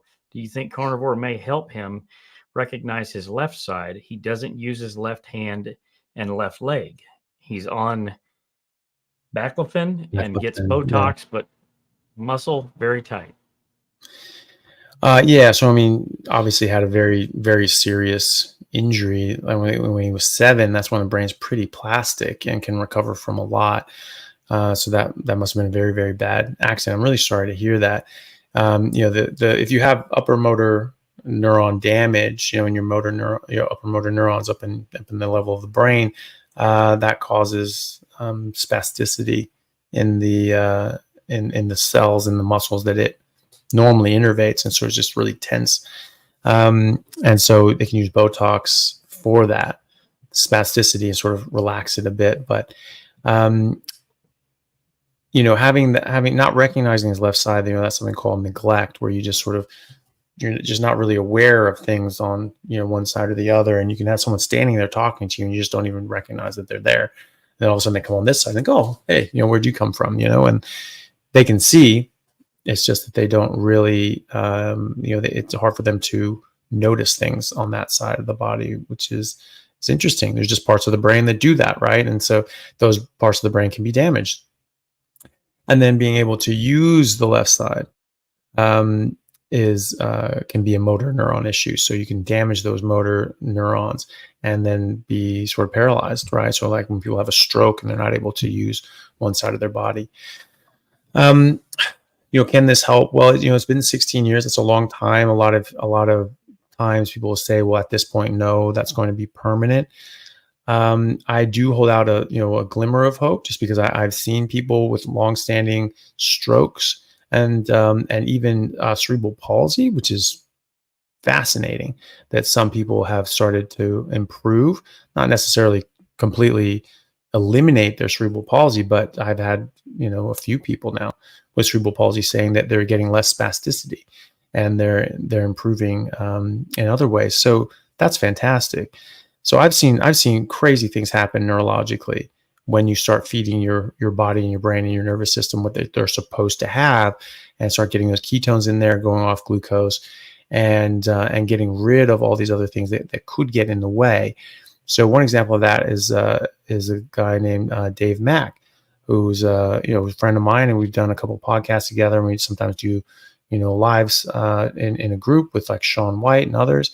And he had a stroke as a teenager 30 years ago, and he had, I believe, right-sided weakness as a result of that. It was very unbalanced, very difficult for him to go up and down stairs, and that was his life for 30 years. And he'd gone keto and paleo and all that sort of stuff previously. So presumably he got some help from that, but he'd been very stable neurologically for decades. And then he went carnivore. So already done keto, and this is just super keto. So even better than keto. And in like a few months, his wife noticed that he wasn't walking with a limp, and he was walking normally. And she said that, and he's like, "What, really?" And she like videotaped me. So they videotaped him. And he's like, "Holy crap, you're right. Like I'm walking normally. That's crazy." And previously, it was very difficult for him to go up and down stairs. He was very unbalanced. He was very worried about falling. So he had to like cling on to the banister with his left arm because that was his good side, and he just clinged onto that and just like was very careful going up and down because he would fall. And now he says he can run up and down stairs, and it was like in a couple months that this changed. So it's absolutely wild. I cannot say that your son is going to improve. I think he will improve at least to a degree, but the likelihood is that there's large areas of his brains that have actually died. And if you got an MRI, you might see that. You might see those patches that they don't work anymore, and they've just sort of turned into scar tissue. But anything that's not scar tissue has a chance at recovering, and the parts of the brain that are still just normal, they will improve, and so that could improve his symptoms as well. Potentially improve his neglect. There's no way of telling and without just checking and just seeing. But I think it's well worth the attempt, and if nothing else, it'll help him in so many other ways. He'll be a much happier, healthier young man, even if his neurological symptoms don't change. That's awesome. Yeah, I have a little bit that I can add with that too. In 2017, I had a traumatic brain injury from a car crash, and the doctor said that I basically lost 10% of my brain functionality, and I couldn't stand and close my eyes. As soon as I closed my eyes, I would fall down. Lots of balance issues, cognitive issues. I couldn't pay attention for very long. 30 minutes into any kind of work, especially on a computer screen, I'd have to sleep for hours and hours and hours. So on the carnivore diet, that has actually gone completely away. And I feel like I've gone beyond, I was at 90% before. It slightly improved over 6 years, but once I went on carnivore diet, I feel like I've gone beyond 100%. Like, it's insane how much my cognitive ability has improved on this way of eating. And I have another question is, so when I was having issues, once my brain got to a certain point, I would have, and basically it was overloaded. I would start having these tics, like my head would jerk, and I couldn't control it. So I was always wondering, like, what would that be from? And when exactly did those happen again? Let's say, for instance, I just did a lot of, I was a controls engineer, electrical engineering, controls engineer, and, just working a lot on the computer, maybe 2, 3, 4 hours. And my brain just, once it got to a certain point, it was overloaded. It wouldn't happen like one right after another. It's like maybe every 2 minutes, my head would jerk. I have no idea why it was doing that, but that's gone now. Okay, so that was before you went carnivore, but after the injury, right? Yep. Yeah. It's hard to say, but if your brain if you're getting a bit tired and a bit overworked, it's just harder for the brain to work normally. Especially you just have a lower threshold for things to start going abnormal. So, it's that's just something that we tend to see when people get a bit tired or mentally exhausted. Is that everyone can get tired and they can sort of slip up, and if you have an injury and you have other sorts of issues, then it can manifest in more pronounced ways. But having been on a carnivore diet and you've clearly healed your brain significantly, like if that's gone away, and so that's a very, very good sign that things have improved. So that's great. Absolutely. Yeah. What's crazy is I went to one of the top doctors in the area for traumatic brain injury, and not one single time did they bring up diet. It was always take pills, they had me on Adderall until I found out, like, I read the paper on it, and I was like, oh my God, this is insane. This is like cocaine almost. So no, it's meth. I weaned myself off of that. Really? Yeah, it's meth. Yeah, it is an amphetamine. Yeah, so it's like, so it's just a heavy stimulant, and but yeah, as far as I understand as well, because I had serious concussion and accident. I was like knocked out for like a minute or so before I regained consciousness, and I mean, horrible headaches after that. And again, I lost half my vocabulary. I had to relearn all of it, which was really frustrating. But got through it, and I ended up, even though my brain was mushed, I still got into medical school, so that's good. And I've recovered since then, and it was just very bad timing. And so, oh,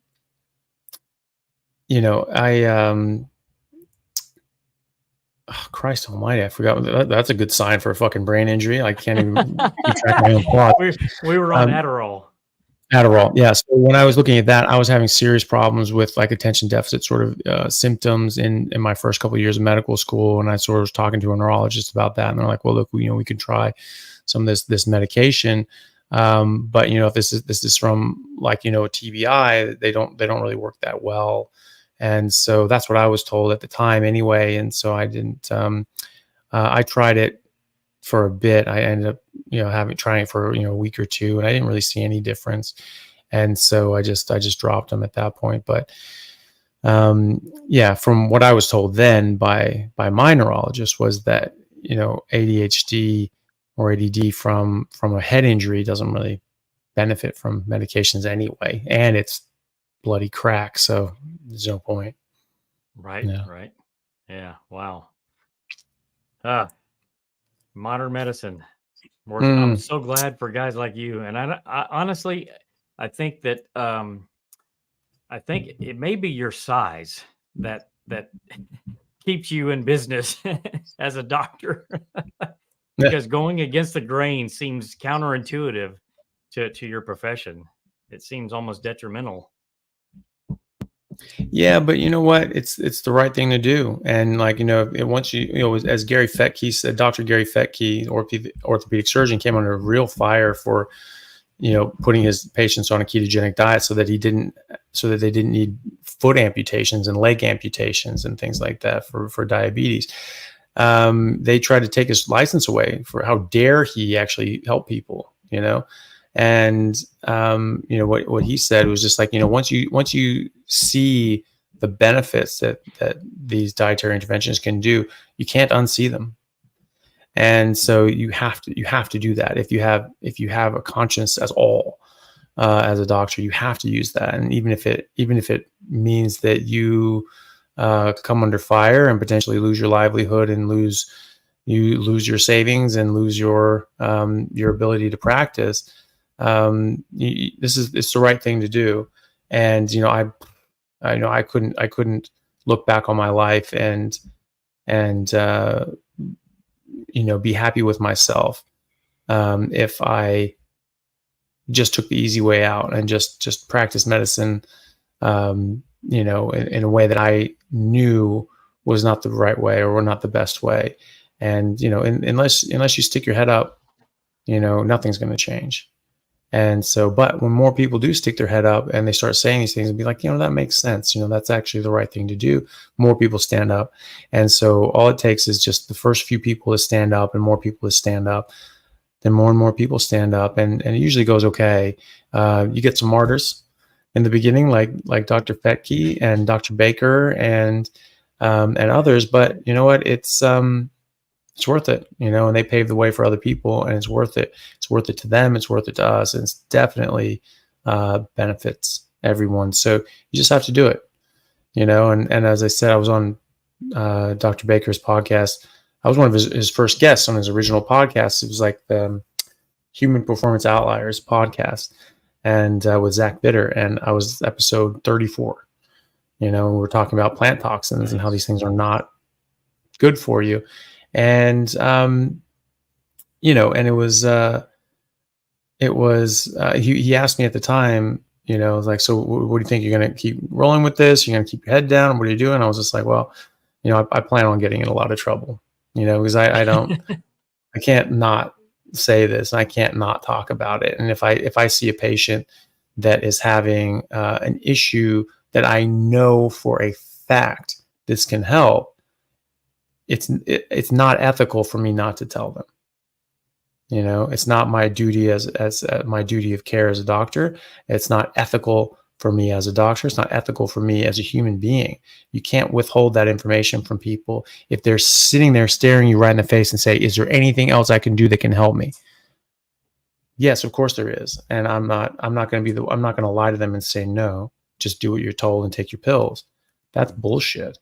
You know, I mean, I would consider that, you know, especially when you're dealing with people that have such serious illnesses that they have a terminal illness, you know, and it's not that carnivore diet can cure all terminal illnesses, but it can certainly help, and it can improve people's lives and potentially improve their survival, and certainly improve their quality of life for the time they have left. And so, you know, if I don't tell them that, it's just like, I know that they've got 3 to 15 months before they're dead. Mm-hmm. Whereas if I do tell them this and they listen and they go with it, maybe they get 2 years, 3 years, 5 years, 10 years. You know, I mean, there are people right now with GBM brain cancer, glioblastoma brain cancer, that have survived 10 years without treatment because of their diet.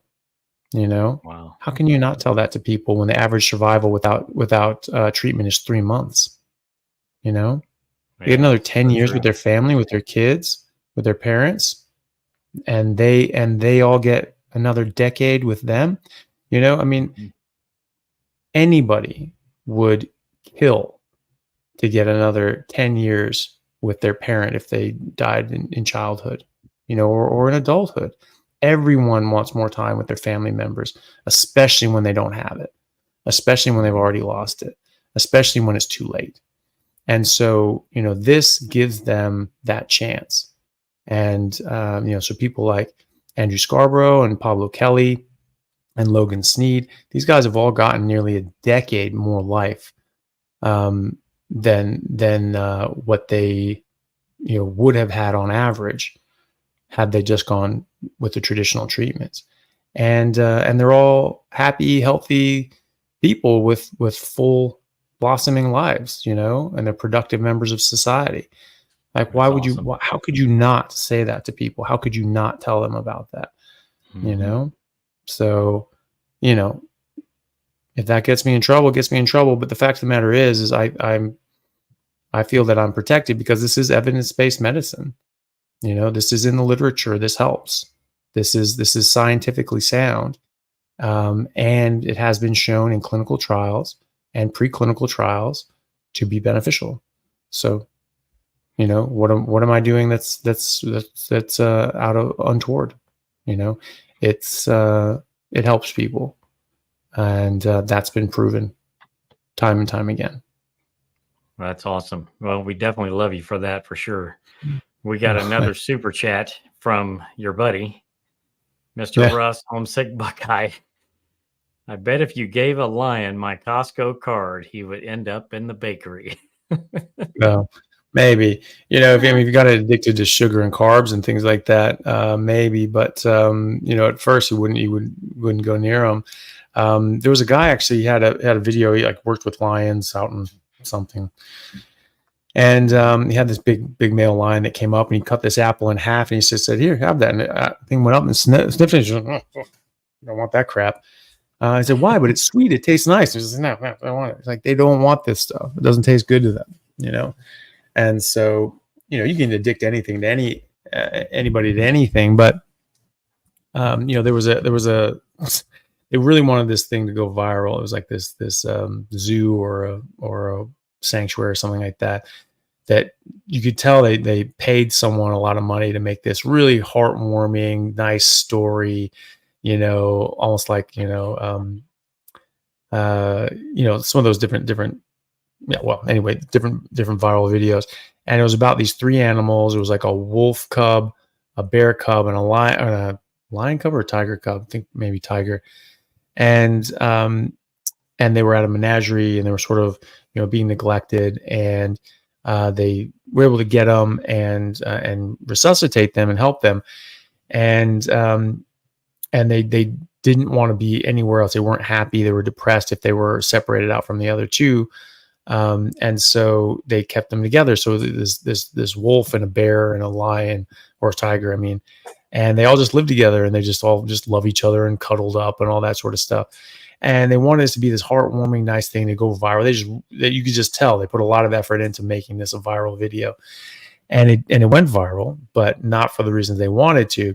Thing was, is these animals were horribly obese, and they were not healthy looking.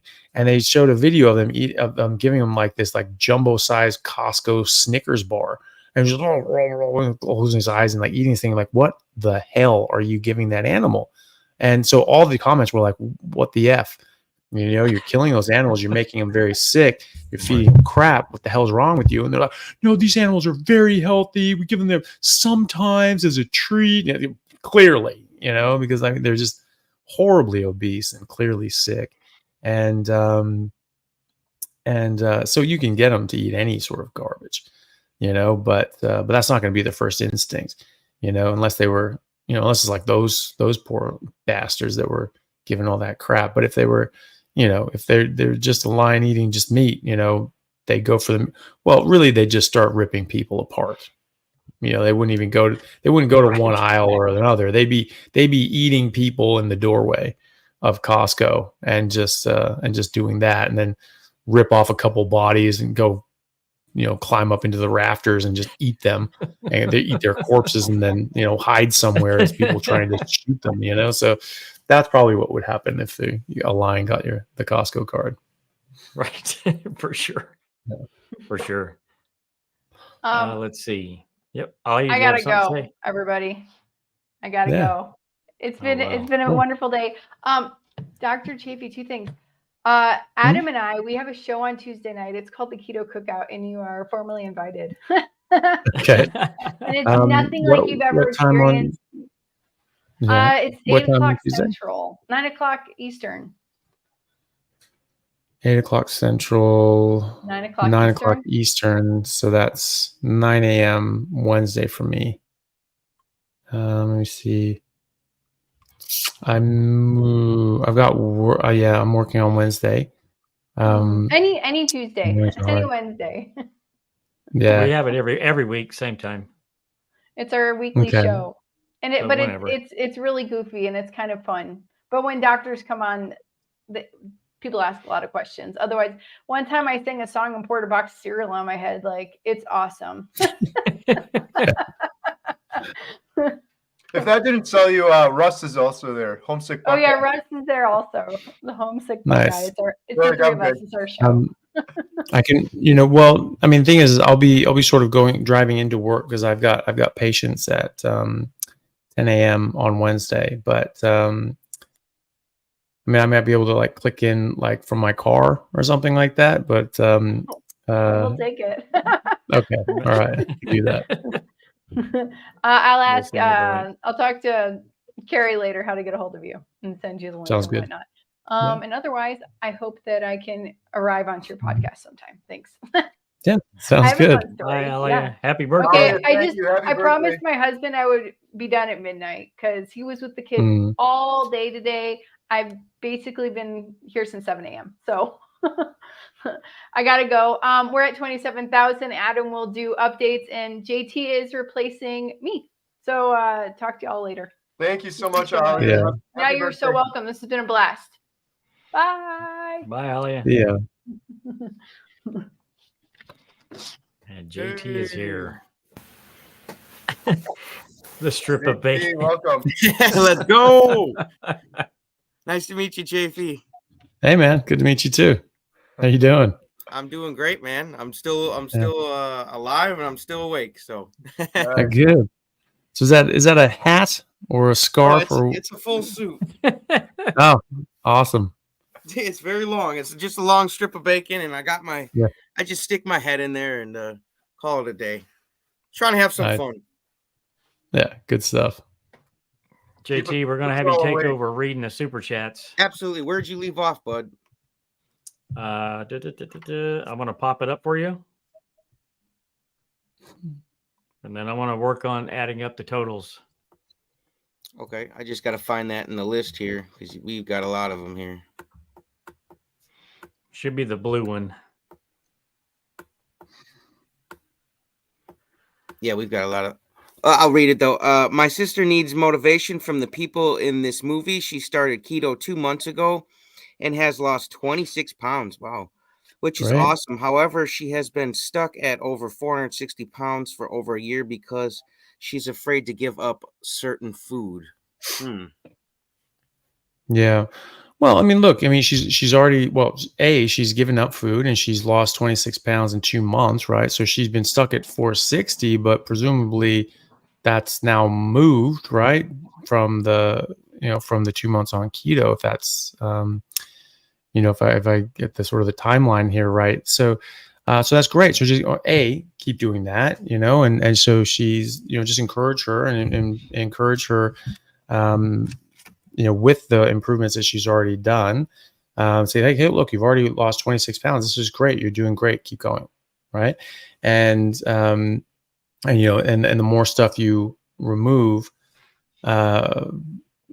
away from, just meat and water, the more of that stuff you just get out, the better she's going to do, the better she's going to feel. But, whatever she can do, I mean, she's getting good results and she's getting good results. Just, keep going with that. So, that's really great. She should be really encouraged by that. It's very difficult, especially at that weight, to lose any weight. And a lot of people, because they think that you have to exercise in order to lose weight. And a lot of people are incapable of exercising at all because of their weight. And so obviously you need to address that with diet, and you get your diet right and you'll shred weight, and without having to worry about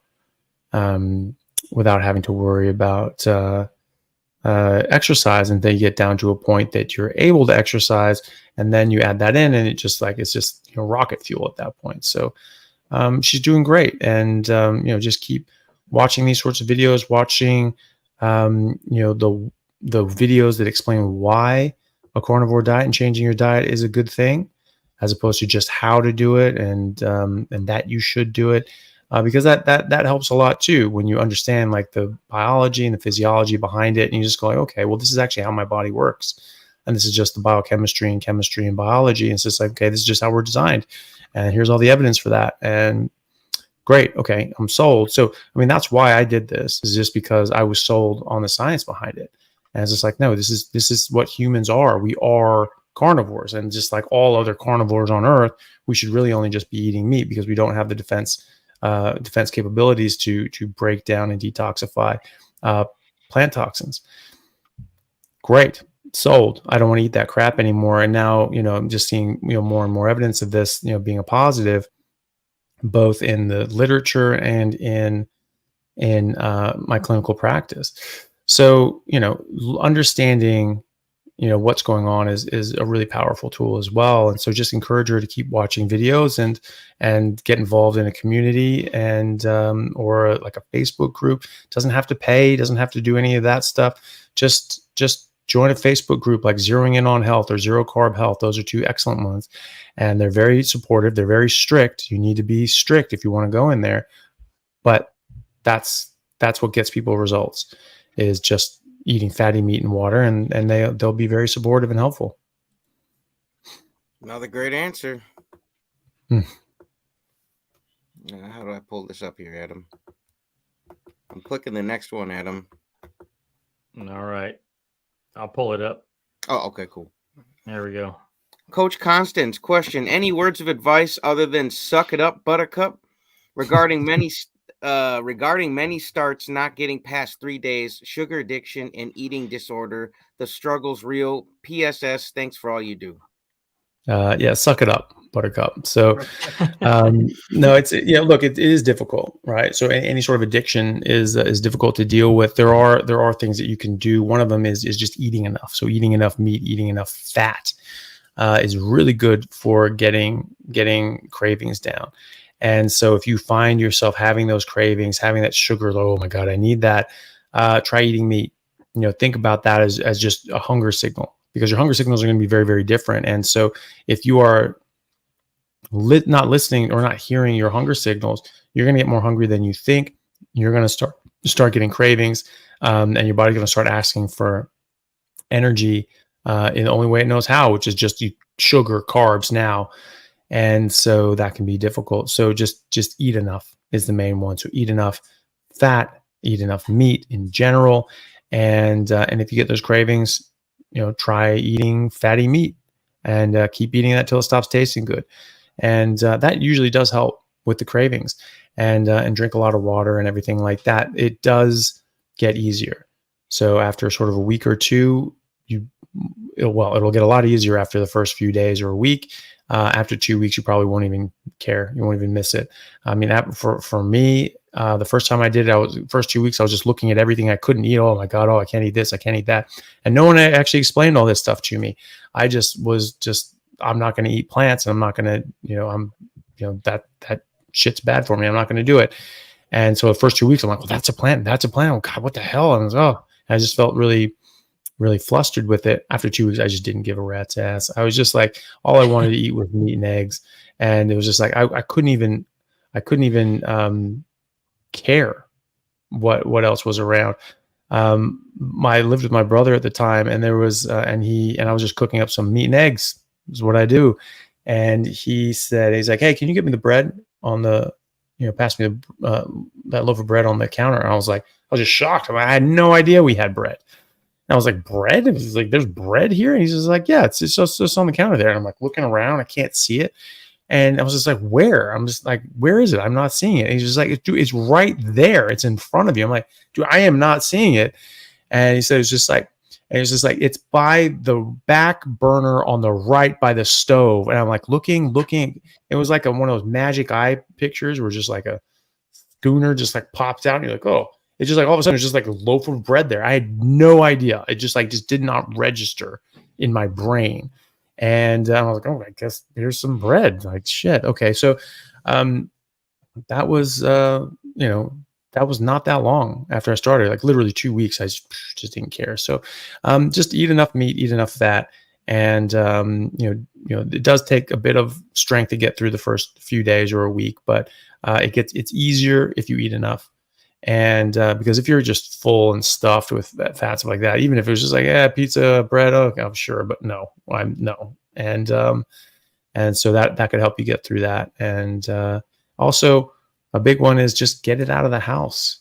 You're going to run into these things at work or while you're out, but a good thing to do is like you strike while the iron's hot. You just say, okay, I want to do this. I'm serious about this. Throw all that crap out or give it away to someone you don't like and you want to poison.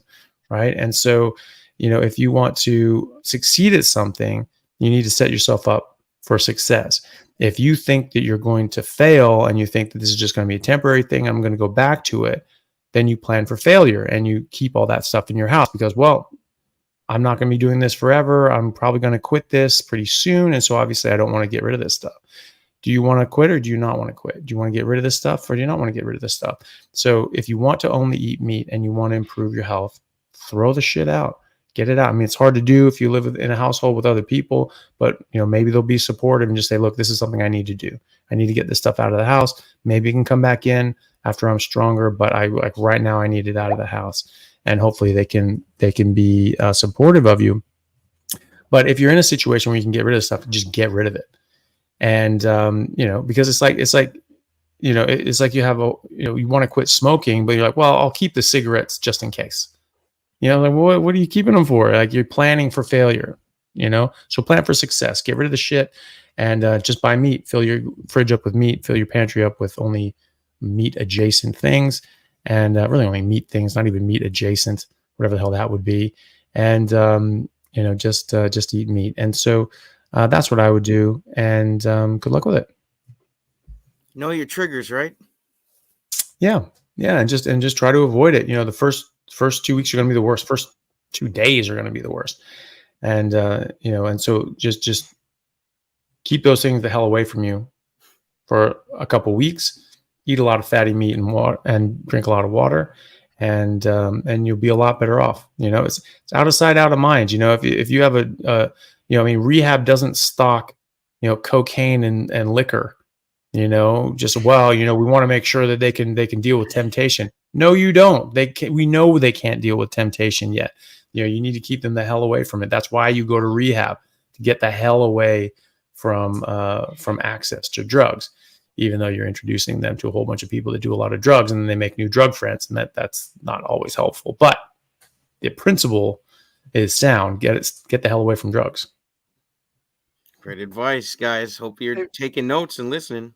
Just real quick before we take the next one, I just want to say thank you so much, Dr. Chaffee, for doing this for us. I really appreciate it. I was just thinking with Adam, it's kind of funny. It's like we're a football team, and we hand you the football, and then Adam and I fall down on the ground and go to sleep, and you run it all the way through. We're still winning, but yeah, I really appreciate it. You're helping us get through this for sure. We got 6 more hours to go. I'm feeling it a little bit, but I think we'll make it. I couldn't do it without you, so thank you so much. Stay awake, Terry. I don't even think I can read this next question. So, Nick, you've got it though with the bacon tuna. Yep, Nick, thank you for the donation. Love this community. Love Carnivore. Iowa Carnivore. Go. Nice. Thank you, Nick. Nice. Amy, thank you for the donation. My son is a pharma rep, and he gets quarterly bonuses that are often times greater than my yearly salary. Unfortunately, there is big money in keeping us all sick. Yeah, unfortunately, that's true. There's well, good for your son. I'm glad that he's doing well. But yeah, no, that's absolutely the case. You know, there was sort of a whistleblower into all this sort of corruption and just the really shitty attitude that exists in the medical, corporate, and big food world, big pharma world. And they said that they were talking to or listening to a big pharma executive, and whatever, C-level sort of whatever, and vice president, whatever, and he said that the executive said that he's like, asking you, like, do you know what my favorite medication that we make is, the drug that we make is? And this person's thinking like oh, something like good that like cures children of diseases and cancer and things like that, something nice. And he said, no, my favorite drugs are the ones that cause side effects that we have other drugs to treat. So that's who you're dealing with.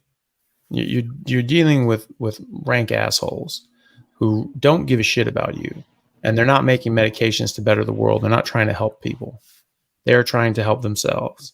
They are trying to better their own lives at the expense of your life. And so that's what you always have to understand and realize. And that's why it's so important to take back control of your own health and to be healthy and to get off these bloody medications and to make it and to stop being so bloody profitable to keep us sick. Because if we don't let it be profitable for them to make us sick, they got to do something else. They got to actually, put that brain power somewhere else. I mean, do you understand the magnitude of brain power, education, and intelligence that actually goes into pharmaceutical companies and even food science companies, all these sorts of things? It's crazy. They get the best of the best of the best. And that doesn't need to exist. So all those trillions of dollars that go into pharmaceuticals and the trillions of dollars that go into fake processed bullshit food, that can all go, and all that brain power and all that money could all go into actual other endeavors that could actually better humanity. Could actually go into medications that are actually curing diseases that actually exist, as opposed to diseases that are a consequence of eating the wrong thing, right? And or into some other program. I mean, God knows. I mean, programs that don't even exist yet because we've never had, the brain power and the money behind it to go like, what else is out there, right? So that sort of innovation is just begging to be made. So that's the thing. We just need to be healthy. We need to be healthy without them, and if we do that, then they'll have to switch gears, plain and simple. Like they have to be dictated by the market if it's in an actual free market society. When you get government mandates forcing you to get certain medical interventions, that's right out, because you're now and now it's a government mandate to make that pharmaceutical company earn tens of billions of dollars they had no business earning.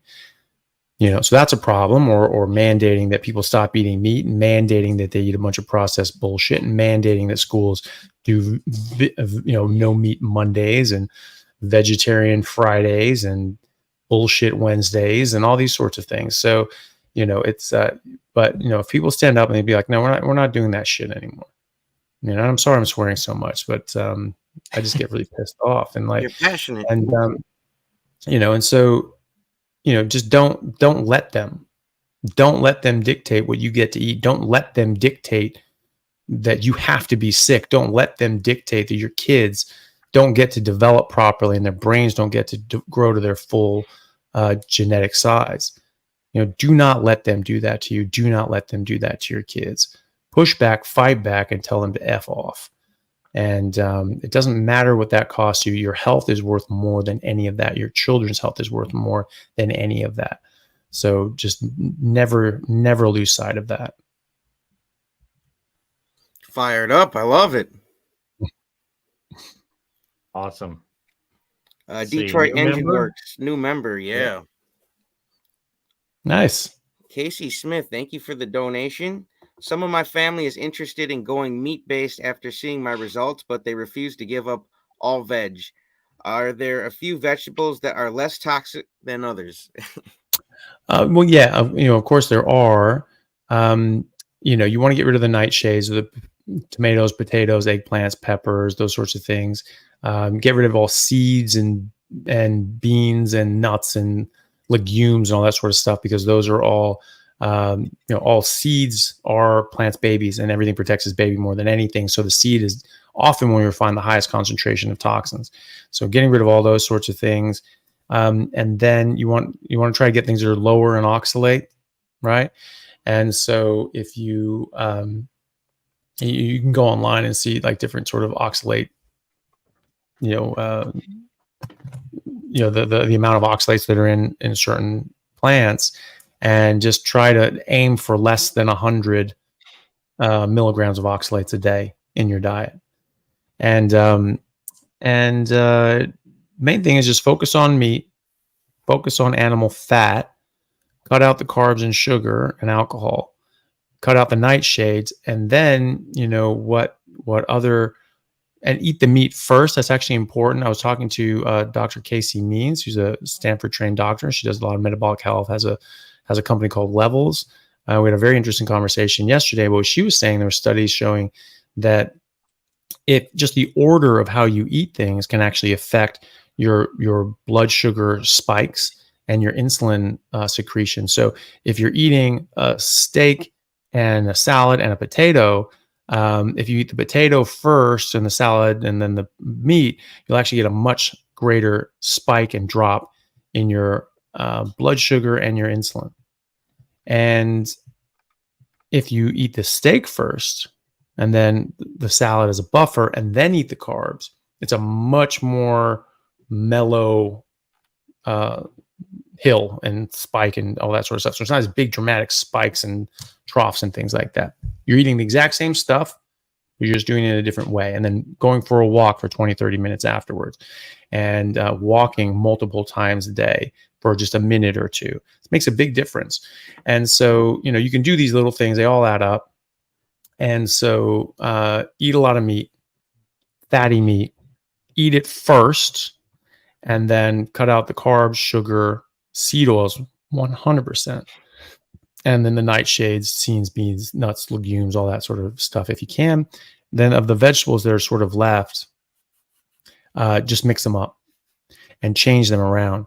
You don't want to be eating a lot of the same thing over and over and over and over again, because they all have different plant toxins that your body has to detoxify. And we are able to detoxify a lot of these things to a certain extent, but we can overwhelm our detoxification mechanisms. And so you just switch it up. So you have different plants that you're eating. If you're going to eat those things, just switch them up, mix them up, and don't eat the same ones every day. You can eat the same meat every day. You can't eat the same plants every day. So that's what I would do anyway, if you can get them to do that. All right, that's awesome. Kayla Z, super sticker, $20. Thank you very much. Yeah, thank you. Going to the documentary. Chris, $20 donation. Thank you. Thanks, Carrie, for this and all the carnivores opening up their wallets for the cause. Yeah, thank you guys. We couldn't do it without you. Thank you, Chris. Chaffee. And that's Laura's husband. Laura left us a video because she was traveling. We played that earlier. So shout out to nice. Laura Spath. We got her link in the description below too. Yeah, nice. Kara, hopefully I'm saying that right. Thank you for the donation. God bless the doctors who gave this man information and hope and for him listening. Yep. Much love from Australia. Yeah, awesome. Well, thanks, Kara or Kara, however you pronounce that. Yep. Both carnivore. I don't know how much that is, but thank you. $20,000, baby. Cool 20K. It's like 43 cents. We're done. Yeah, right. Yeah, we're done We already. appreciate it, though. That was Thank you. easy. Super Tune, $10 donation. Thank you. Making an effort that will help everyone needing to learn about the benefits of eating carnivore. Yeah, nice. Awesome. Great. Detroit Engine Works, $10 donation. Thank you. I'm 45 days in on carnivore and lost 32 pounds. 32 pounds. Nice. Got interested in carnivore when I viewed a Dr. Barry and Kelly Hogan interview video. Thank you so much. Yeah, awesome. Well, great job, man. That's great. Yeah, thanks to our carnivore doctors, man. Dr. Chaffee? What's up? Have you chatted with Kelly Hogan before? Yeah, no, she's great. So we've been on each other's channels, and then we've met in person at least once down in Costa Rica. I'm trying to think if we run into each other on any other conferences or anything like that. But at least down in Costa Rica. Yeah, no, she's lovely. She's such a nice person. Like, that's a nice thing about all these guys is that, you know, I've met a lot of these people, you know, behind closed doors, you know, at different conferences or at dinners or at, you know, the reverse TV series thing. We were doing that down in Costa Rica, and they are all exactly like they are on their channels. They're all very genuine people. It's not an act. It's not a, you know, oh, I'm going to try to do this to, you know, to be an influencer or whatever. And they have a shtick. This is just who they are. And so it's really nice, you know, that they're just these very genuine people that being their genuine selves and just telling their story and trying to help people, that they've become, you know, popular and successful in that regard. And which is great. It's great to see. It's great to see people being themselves and having that work. And they definitely are. So, like, you know, Dr. Kiltz and Dr. Barry and Dr. Baker, and you know, I met Dr. Saladino recently. He was, you know, a very nice guy. And you know, and Kelly Hogan and, you know, Bella Steak and Butter Gal and you know, Coach Bronson and Emily, like so many people that we were down in Costa Rica with. Everyone there was awesome. They were such lovely people. And so, yeah, it's really nice to be able to see that. But yeah, Kelly Hogan, you know, is all bubbly and happy. And that is exactly who she is in real life. So, she popped out earlier today. It was the first time I met her, and she was so fired up. And she's like, "How could I not be?" And I'm like, "I get it, but she's been doing carnivore so long, so it was kind of cool to see that she's still so fired up after doing it for so many years." Yeah, well, it's finally catching hold, and people are getting better from it, you know, and so it is exciting. It's exciting to see. And, you know, I'm sure you've gotten, you know, everyone here's gotten a lot of messages about like, wow, I tried this and this has really helped me with all these different problems. Like, that's really, really, really good to see. And it's very heartwarming. It makes it definitely worth it. You know, when you have a lot of other things going on, a lot of stresses in life and a lot of other things competing for your time, when you see those messages and people that are, you know, just giving their heartfelt thanks and telling their stories on how much they've benefited by this, you know, you can't help but want to keep doing that and want to keep getting the message out there. So I think that's, you know, great that Kelly's still, you know, fired up about it. But I understand why, because it's you're seeing great things happen to people. Right. All right. Hey, I just had a quick question, Chaffee. When is the carnivore calendar coming out? Because I think that could generate a few funds, man, with the ladies. Jesus. Yeah. I don't know. I haven't gotten that memo yet. It's like I have to talk to my agent. Yeah, Yeah. think about it. Carnivore calendar. We like it, man. Deborah, thank you for the donation. Beautiful Gato, Dr. Chaffee. Cat. Did I say that right? Yeah, gato is a cat. It's Spanish for Oh, cat, okay. and my Okay. cat was walking around earlier. Yeah, you've got an awesome cat. Just give him some lamb, then he will go for a nap. Thanks for all you do for this community. Yeah, thanks, bud. The funny thing is I actually did give him a piece of lamb, and he is now napping. So like, there you go. So good call. Yeah, he was being a little spaz because he wanted the lamb that I had, and so it was just like I had to like get him out of here, and then like I gave him a bit of the leftovers, and he calmed the hell down, and now he's just chilling out. So yeah, he gets meat crazy. Yeah. Laura D, thank you. $10 donation. Thank you. Question: what's one good stat I can share with the skeptic about why we don't need vegetables? The Inuit. When in doubt, think of the Inuit. They're in the Arctic Circle. They don't have access to plants, even if they wanted to eat them. And so, you do not have to eat these things. And so the Inuit or anyone else living throughout in those similar conditions during the ice ages. I mean, the last 2.5 million years we've been plagued with ice. We're really in an ice age still. That's why we have polar ice caps. We didn't actually have polar ice caps 2.5 million years ago. Fun fact. So, for the vast majority of the Earth's existence and for life on Earth, no ice caps. We're in an ice age. We're just in ebbs and flows of that ice age. And during the flows of that ice age, there's no plants available. Now, some people will try and mislead you and just make things up and say, well, when the ice was coming down, everyone migrated towards the equator. No, they didn't. You talk to archaeologists, paleoanthropologists like Dr. Bill Schindler, professor at University of Maryland, and since retired, and he says like, no, actually, the fossil record is very clear that when the ice shelf started coming down, Homo habilis and our ancestors started moving up into the ice, right? Because that's where the megafauna was. So no, we were not eating plants. And maybe some people were in some conditions somewhere. I don't think it's what would have been best for them. But in many areas and many times, and certainly during the ice ages in the Arctic Circle, there is nothing to eat except meat. And so they were, yes, exclusively eating meat. They didn't eat vegetables.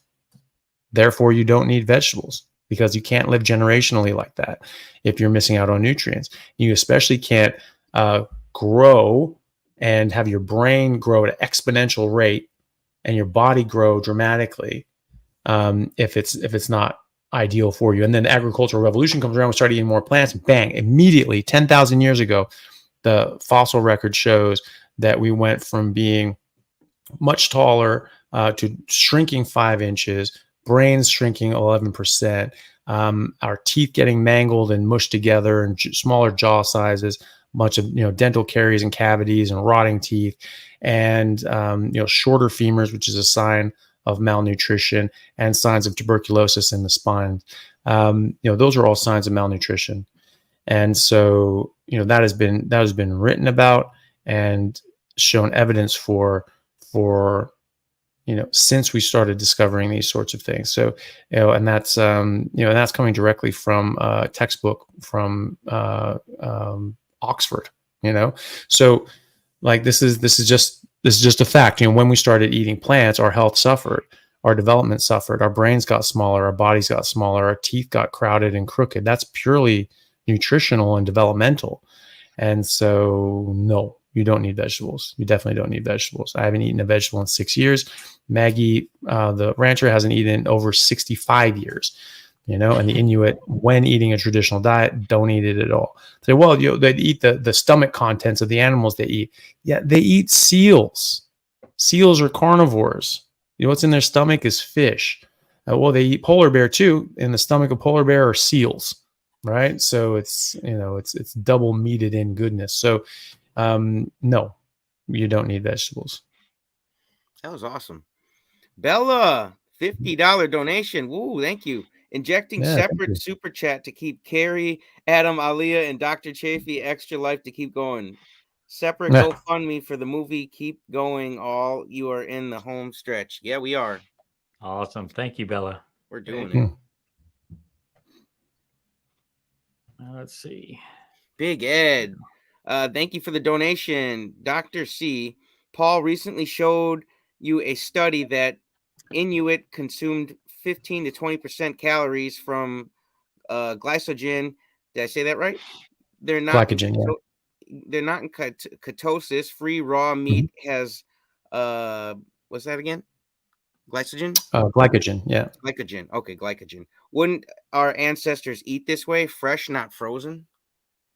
Yeah. So, I mean, the thing is that, you know, so the thing is when I was talking to, so he's referring to Paul Saladino, we just had a podcast to come out.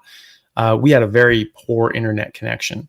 And so it was very difficult to sort of have a fluid conversation. But yeah, when he was saying that, I may not have fully gotten this across, but regardless of whether anyone's in ketosis, they're still just eating meat. And that's my point.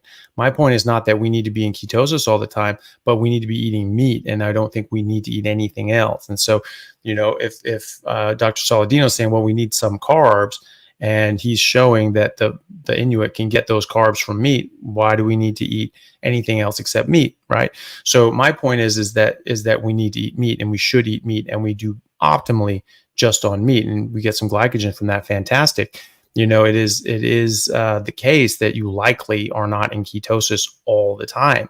Is that, you know, your blood sugar comes up a little bit and your insulin comes up a little bit, and you sort of transiently come out of ketosis. But, you know, the thing is too is that you know, how are we basing and judging the fact that the Inuit are not in ketosis, because their ketone level is fairly low, and so we're saying, oh, they're not in ketosis anymore. But Professor Ben Bickman and Professor D'Agostino have shown and discussed and demonstrated that when you're on a ketogenic diet long term, you become more efficient at using your ketones. So at first you fast, or you go on a keto, or you drop carbs, your ketones go up. This is probably because you're not as efficient and effective at using your ketones, and then it actually starts coming down. Why is that? Because now you're able to utilize those ketones more effectively and efficiently. This can take months before you're really adapted to this. This is called keto adaptation or fat adaptation.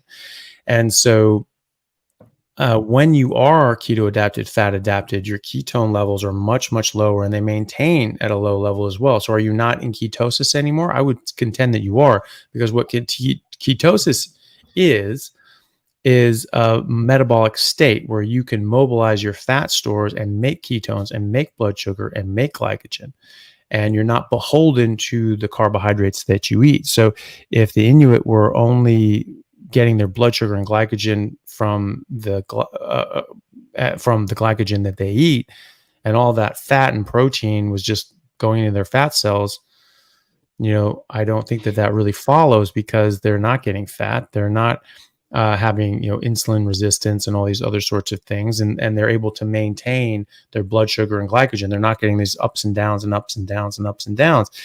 So I you know, from my definition, I would say that they are still in ketosis. It's just that they don't have very high elevated ketones.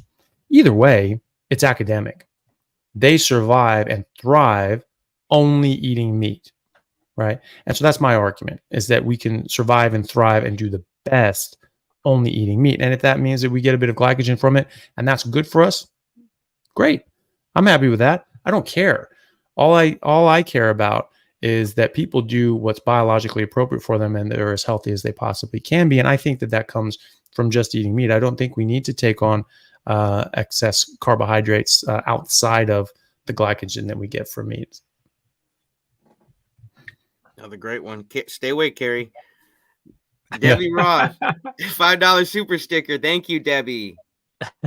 Wake up, everybody. Bella Bradford, another $10. She's got some calendar money, Chaffee. Carnivore today. Hang in there, buddy. Love you. Thank you, Bella. I appreciate you. I'm hanging in there. Yeah, he's doing good. He's got a stand-up poster he can put in there, too. You won't even know he's gone. Everett Randolph, $5 donation. Thank you. Carrie, $10 donation. Thank you. Dr. Chaffee, I have a friend who thinks she can't do carnivore because she lost a kidney to cancer. Is there any merit to that, or can she still safely do carnivore? Oh no, you can definitely do carnivore. The idea that a higher protein diet is bad for your kidneys is patently false. So that was a theory that sort of came up in like the 70s and 80s, and it just stuck around and didn't die. But the thing was, it was a theory. They thought that because this is good, you're going to be breaking off these nitrogen groups from your amino acids. You're going to have more of those. That turns into ammonia and then urea, and then your body has to clear that out, and so that's harder on your kidneys to do. No, it doesn't. If your urea goes up, we look at that and go, oh my goodness, kidney function is going off. Well, not if your creatinine is still low. If your creatinine is still low, and and it will be if you're drinking enough water, then your kidneys are working just fine. It's just your urea is going up for another reason, which is it actually is beneficial to have higher urea, because urea is one of our body's best antioxidants. And so it's actually good to have that a bit up, right? And so it will be a little up, but your creatinine will be low, and that won't be a problem. So when people so a lot of things in medicine are like, we had a best guess, we had theory, and they said, hey, this is all we got. We don't have a proof one way, but I bet you it's probably something like this. That's what it shakes down to. And it may or may not be, but a lot of times it's not. And so when we do studies and we look at this, and we generally find that there's probably something else going on. And so that's what has been found. And so that's in the literature, and that's been published on and discussed on many different venues, where they said that it was actually more protein improves kidney function. And so that's what we see clinically as well. I mean, I see people constantly with CKD4, so chronic renal failure, stage 4. They improve, their kidney function improves, and they get better. So it's much better to actually eat a proper diet. And either way, regardless of her issues, she's still human. And so what is optimal for all humans is going to be optimal for her, especially in the sense that she has lower kidney function, or has only one kidney. You want to make sure that you're eating an actually appropriate diet, a biologically appropriate diet, because you make it easier on yourself than if you did anything else. So yeah, no, you can definitely do carnivore, and she'll do much better on carnivore than she would on anything else, just like everyone else. Yeah, make sure you timestamp this and show it to your friend. That was a great answer. Mm. Bella Brat for you. Homestead, how Carrie? Hang in there, bud. Yeah, hang in there, Carrie. Come on. You're in the home stretch, and also for Dr. Chaffee's cat. LOL. Yeah. Michael, So, thank you for the donation. I'm 75, had a stroke 2 years ago. Doctor says blood thinners for life. Have started carnivore diet. Can I stop blood thinners? All other tests are normal. Oh, probably not. I mean, if that's something that you'd need to talk to your doctor about. If it depends on the cause of your stroke. I mean, there's different sorts of things, like if you have like atrial fibrillation and you sort of get like a little clots in the atrium, they flick those out. Like you do need to be on blood thinners. Sometimes you can have like an atrial ablation where they sort of burn and scar certain areas on the inside of the heart that propagate these ectopic signals and cause that atrial fibrillation. And if you get an ablation, sometimes you can come off them there if you have fully stopped your atrial fibrillation. So it depends on the cause. There are a lot of different causes for stroke, and so if you have a clotting risk, that you are at risk of clotting and flicking off strokes, then blood thinner is probably a good idea. If you're feeling great and you and your doctor can address the underlying issues, then yeah, potentially. So, but it's very individual, so you have to be able to address the underlying issue. Like if you have atherosclerotic and you have these plaques that are sort of clotting off and breaking off and flicking off, aspirin's a good idea, so because you're going to less likely to have a platelet plug and a big blockage and flick off an embolism. If you've got atrial fibrillation, then being on warfarin or one of the the NOACs, the new anticoagulation agents, then and you address those underlying things, your atherosclerosis is gone, your blockages are gone, or your atrial fibrillation is gone, yeah, potentially. But carnivore is not going to undo all of that necessarily. I mean, the atherosclerosis, yeah, probably will go back the other way. Atrial fibrillation, some people improve, but often you need actual surgery for that, or you get an ablation of the atrial appendage. And so now, even if that does stop beating, well, there's nowhere for that clot to form anyway. So there are things that you can do, but they require serious interventions for that sort of thing. So it just depends, but you can work with your doctor, and either way, you're going to be much better off with a carnivore diet. Homesick Buckeye, Russ, man, another donation. Very generous guy, man. Lots of donations tonight. I bet Ollie would like to climb on your shoulders like that cat. I wouldn't doubt it. She's a crazy girl. Oscar, $50 donation. I'm interested in gaining muscle. Could you please advise me on the recommended amount of meat I should include in my diet for muscle growth? Thanks, doctor. Oh, so, this is something that, well, look, it's individual, right? And so it depends on you, but it's great because you don't have to guess. You don't need a program. You don't need a calculator or a formula, right? And, if you need a calculator to figure out what you eat, you're probably eating the wrong thing, right? So animals in the wild, they just eat, and depending on what they're doing, they eat more, they eat less. And so if you are, so you need to work out, you need to lift weights, you need to exert yourself maximally, and you need to, lift weights until muscle fatigue. You need to go to exhaustion. That's important. That's a really big, that's really important for stimulating muscle growth. And then you need to eat enough. And what is enough? Enough is as much as tastes good to you. So you keep eating fatty meat until it stops tasting good, and you try to do that twice a day at least. It may be fine to do it once a day, but you need to try it twice a day. And if you're doing that and you're eating and you're getting enough food, and you just eat and tastes good, keep going until it's like, it doesn't really taste good anymore. Great. And then try that again later on in the day. Be mindful that if you do eat a big meal until you're full, you're going to feel tired. And so that tends to be best at the end of the day. So you just naturally chill out and rest and go to sleep. If you do that during the day or at breakfast, you're going to be tired during the day. So during the day, you might have to eat sort of a half meal, just take the edge off or something like that. And then later on, really, fill in the gaps and fill out all the corners.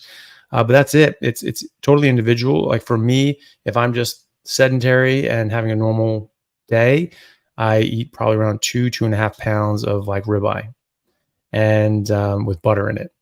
And if I'm working out, if I'm lifting weights, it'll be easily double that. So it'd be 4.5 pounds. And if I do that, I put on muscle more easily than I ever have in my entire life. It's ridiculous. Ryan Talbot, who's a NCAA Division I All-American decathlete, 2-time All-American. He went carnivore halfway through his season, and his performance just took off. And at first, he wasn't eating enough. He was like losing too much weight. He's like, what am I doing? He's like, you need to eat more. You got to find more meal times to stick in there because he's just working out so much. And he was able to do that, and then got it down logistically. So he wasn't eating before he had a workout. So he'd be sort of, crapped out for it. But he found that eventually, after he figured that out, he was just like, yeah, I have to stop working out as much because I'm just putting on too much muscle. I'm just getting too big. It's just like every college athlete would kill to have that problem, and he was just like, yeah, no, I can't work out as much. I've got to tone it back because he's just getting jacked because he's doing the decathlon, right? So he's doing pole vault, high jump, sprints, long jump, all these sorts of things, right? And so he needs to be a bit lighter. He needs to have that power to weight ratio balanced properly. And he can't just be like just a freaking tank, but that's where the direction he was going. So he actually had to work out less because he was putting on so much muscle. So that's how powerful this is. Like, and this is what all like Vince Gironda, Serge Nubret, and the golden era bodybuilders before the age of steroids. That's what they were doing: steak and eggs, steak and eggs, steak and eggs. They were getting bloody jacked. So that's what you do. Just work your ass off and eat a buttload of steak and eggs. Rhonda was saying that if you ate something like 20 or 30 eggs a day, that was like the equivalent of doing low dose steroids. That there were serious anabolic effects to eggs, to eating at that level. So I don't know the veracity of that, but that's what he said in his writings. I haven't been doing too much. I do like pull-ups and resistant bands, and my arms are getting really big, really quick. It's pretty awesome, and I'm hardly doing anything. But my question was going to be, you kind of mentioned this, but I don't know if I caught it. If I wanted to build like as much muscle as possible, is it lifting as heavy as possible, like just a few times, or lifting like medium, a bunch of reps? More reps is fine. So look, if you're going for strength or you're going for hypertrophy, you sort of do different things. The classic paradigm is that if you do like lower reps but more weight, but you're always going to failure, right? So if you do as many as you can, but if it's 3, if it's 23, it's to failure. It's as many as you could do. And if you go up to, I'm going to do 20 of these, and you go to 20, but you just stop instead of being forced to stop, you didn't finish, right? So I consider that, Muhammad Ali once said, they asked him, well, how many reps of these different things do you do? And he's like, I have no idea. I don't count that. I work to get myself exhausted. And then when I get tired, then I start counting to see how many I can do after I want to stop. Right. And so you just keep going until you can't go anymore. And if you have a spotter, even better. You keep going past the point that you can't go anymore. And you really just wear out, those muscles. And that's how you stimulate this. So I've spoken to bodybuilders and bodybuilder coaches, and they think that actually for physique anyway, that the 15 rep range is ideal. And so that's where they're getting the best hypertrophy and the best muscle definition. And also it's best on your joints. So if you're doing very high weight, low rep, like you're doing like 1 rep max, things like that, very hard on your joints. And so if you want to go for longevity as well as, getting your physique and strength and all that sort of stuff, then you definitely want to go to the 10 to 15 rep range. That's what I sort of aim for, 10 to 15. Great. Thank you. Yeah, but it's always to failure. Right. It's always like you're not doing anymore. Yeah. Okay. Yeah. So if I'm aiming for 15, but like I keep going and I can do 30, okay, well then I finish off at 30 and I put up the weight, Right. Okay. Carrie, you're gonna look like Hulk Hogan, man. Just don't go too fast. Right. Bella, one Brad, thing for you. Oh, I sorry. was going to say too, well, and for building muscle as well, one thing is that the eccentric motion. So the concentric is the contraction, right? You're contracting the muscle. That's a concentric movement. And then the eccentric is when you're sort of coming back down and the muscle is lengthening, right? If you're doing that under tension and under stress and you're slowly doing that, what happens microscopically is you have these actin fibers that are just sort of bound to each other like this, and they have these little teeth and they sort of move up and down like that. And you have just hundreds of these little things in each little cell. And it's called a sarcomere, is the muscle unit inside the cell. And so it's just like here, and then they do that. And that's how they contract the muscle. Okay. So if you have more of those on there, you get a stronger contraction. This is why a lot of sports teams now are saying, don't stretch. It's actually a bad idea. If you stretch, you sort of pull that out, and now you have less of those actin fibers touching. And so when you contract, you get a weaker contraction instead of a whole bunch of them here, and then boom, you got all those actin fibers just smashing it all at once. And so, people can stretch sometimes if they want, but for like maximal, muscle priming and things like that, you want to prime up those muscles, get those actin fibers all locked, and then go and do your athletic event or your plyometrics or your whatever, your sprints. You don't want to stretch a whole bunch before you do that. And so if you're doing that eccentric, all of these things are bound on, and then you're lengthening it, but you've actually told them to not let go. So you're actually just microscopically, molecularly ripping those molecules apart and pulling it down. And that's why you get like, it's harder on your body and it takes longer to recover. but that's what stimulates bigger muscle fibers and bigger muscle growth. Now you still get hypertrophy if you just do the concentric, right? And that will just tighten up the actin fibers. And this is why training for different things. If you're training for bulk and you're trying to build up the size of your muscle, you want to focus on that the eccentric side of things. So, you can sort of push out and then slow back down, right? And sometimes you can actually train that way. You can do eccentric overload, or if like you're doing pull-ups, you do as many pull-ups as you can, then you can't pull yourself up anymore. You go up on a step and you hold yourself there, and then you let yourself down slowly like that. And then you get back on the step and you do it again. And so you can actually do eccentric overload that way as well and get more bang for your buck. But if you just want your strength to weight ratio, then you just do the concentric. And then you just get stronger and stronger and stronger, but you're not actually bulking up. So you're getting stronger in relation to your weight. So you're staying the same weight, but you're getting stronger. And this is what you can do. This is what some coaches and trainers that get people ready for like the NFL Combine do, is they'll do like a hex bar deadlift, like the trap bar deadlift. And you do that and you stand up, and that's like that explosiveness out of the blocks as a runner or a sprinter. And then they just stand up and then they drop it. So they don't do the eccentric. So they're not ripping apart that muscle. And then they stand up with it, drop it, stand up with it, drop it, stand up with it, drop it. And by doing that, you're not breaking down the muscle tissue. So you can do it more often because you recover quicker and your strength goes up, but your weight doesn't go up as much, nearly as much, even if much at all. And so you get more toned and more strong, but you don't get the breakdown and then the rebuild at bigger hypertrophy. So, and it also tunes up those actin fibers so that they're primed and ready to go. And so he found that if you did, 4 or 5 sets of, 5 or 6 rep range concentric trap bar deadlifts, and then go and run your 40, you'll drop like 0.3 seconds off your 40 time just by doing that, just by priming your muscles, And so, yeah, he was doing crazy shit. He was all about that strength to weight ratio and getting those actin fibers primed up. And so he had a guy who was like a quarterback. It dropped him from a 5.040 to a 4.540 in like 6-8 weeks or something like that. And he said 95% of what does that is the hex bar deadlift, the concentric hex bar deadlift. Wow. That's really interesting. That was some killer advice, man. Yeah. Yeah. No worries. Bella Brad, for you, $20 donation. Thank you. Thank you for all your time and hard work. I am hopping on another call, but this is to instigate Carrie doing the push-ups he promised. Ooh, Carrie.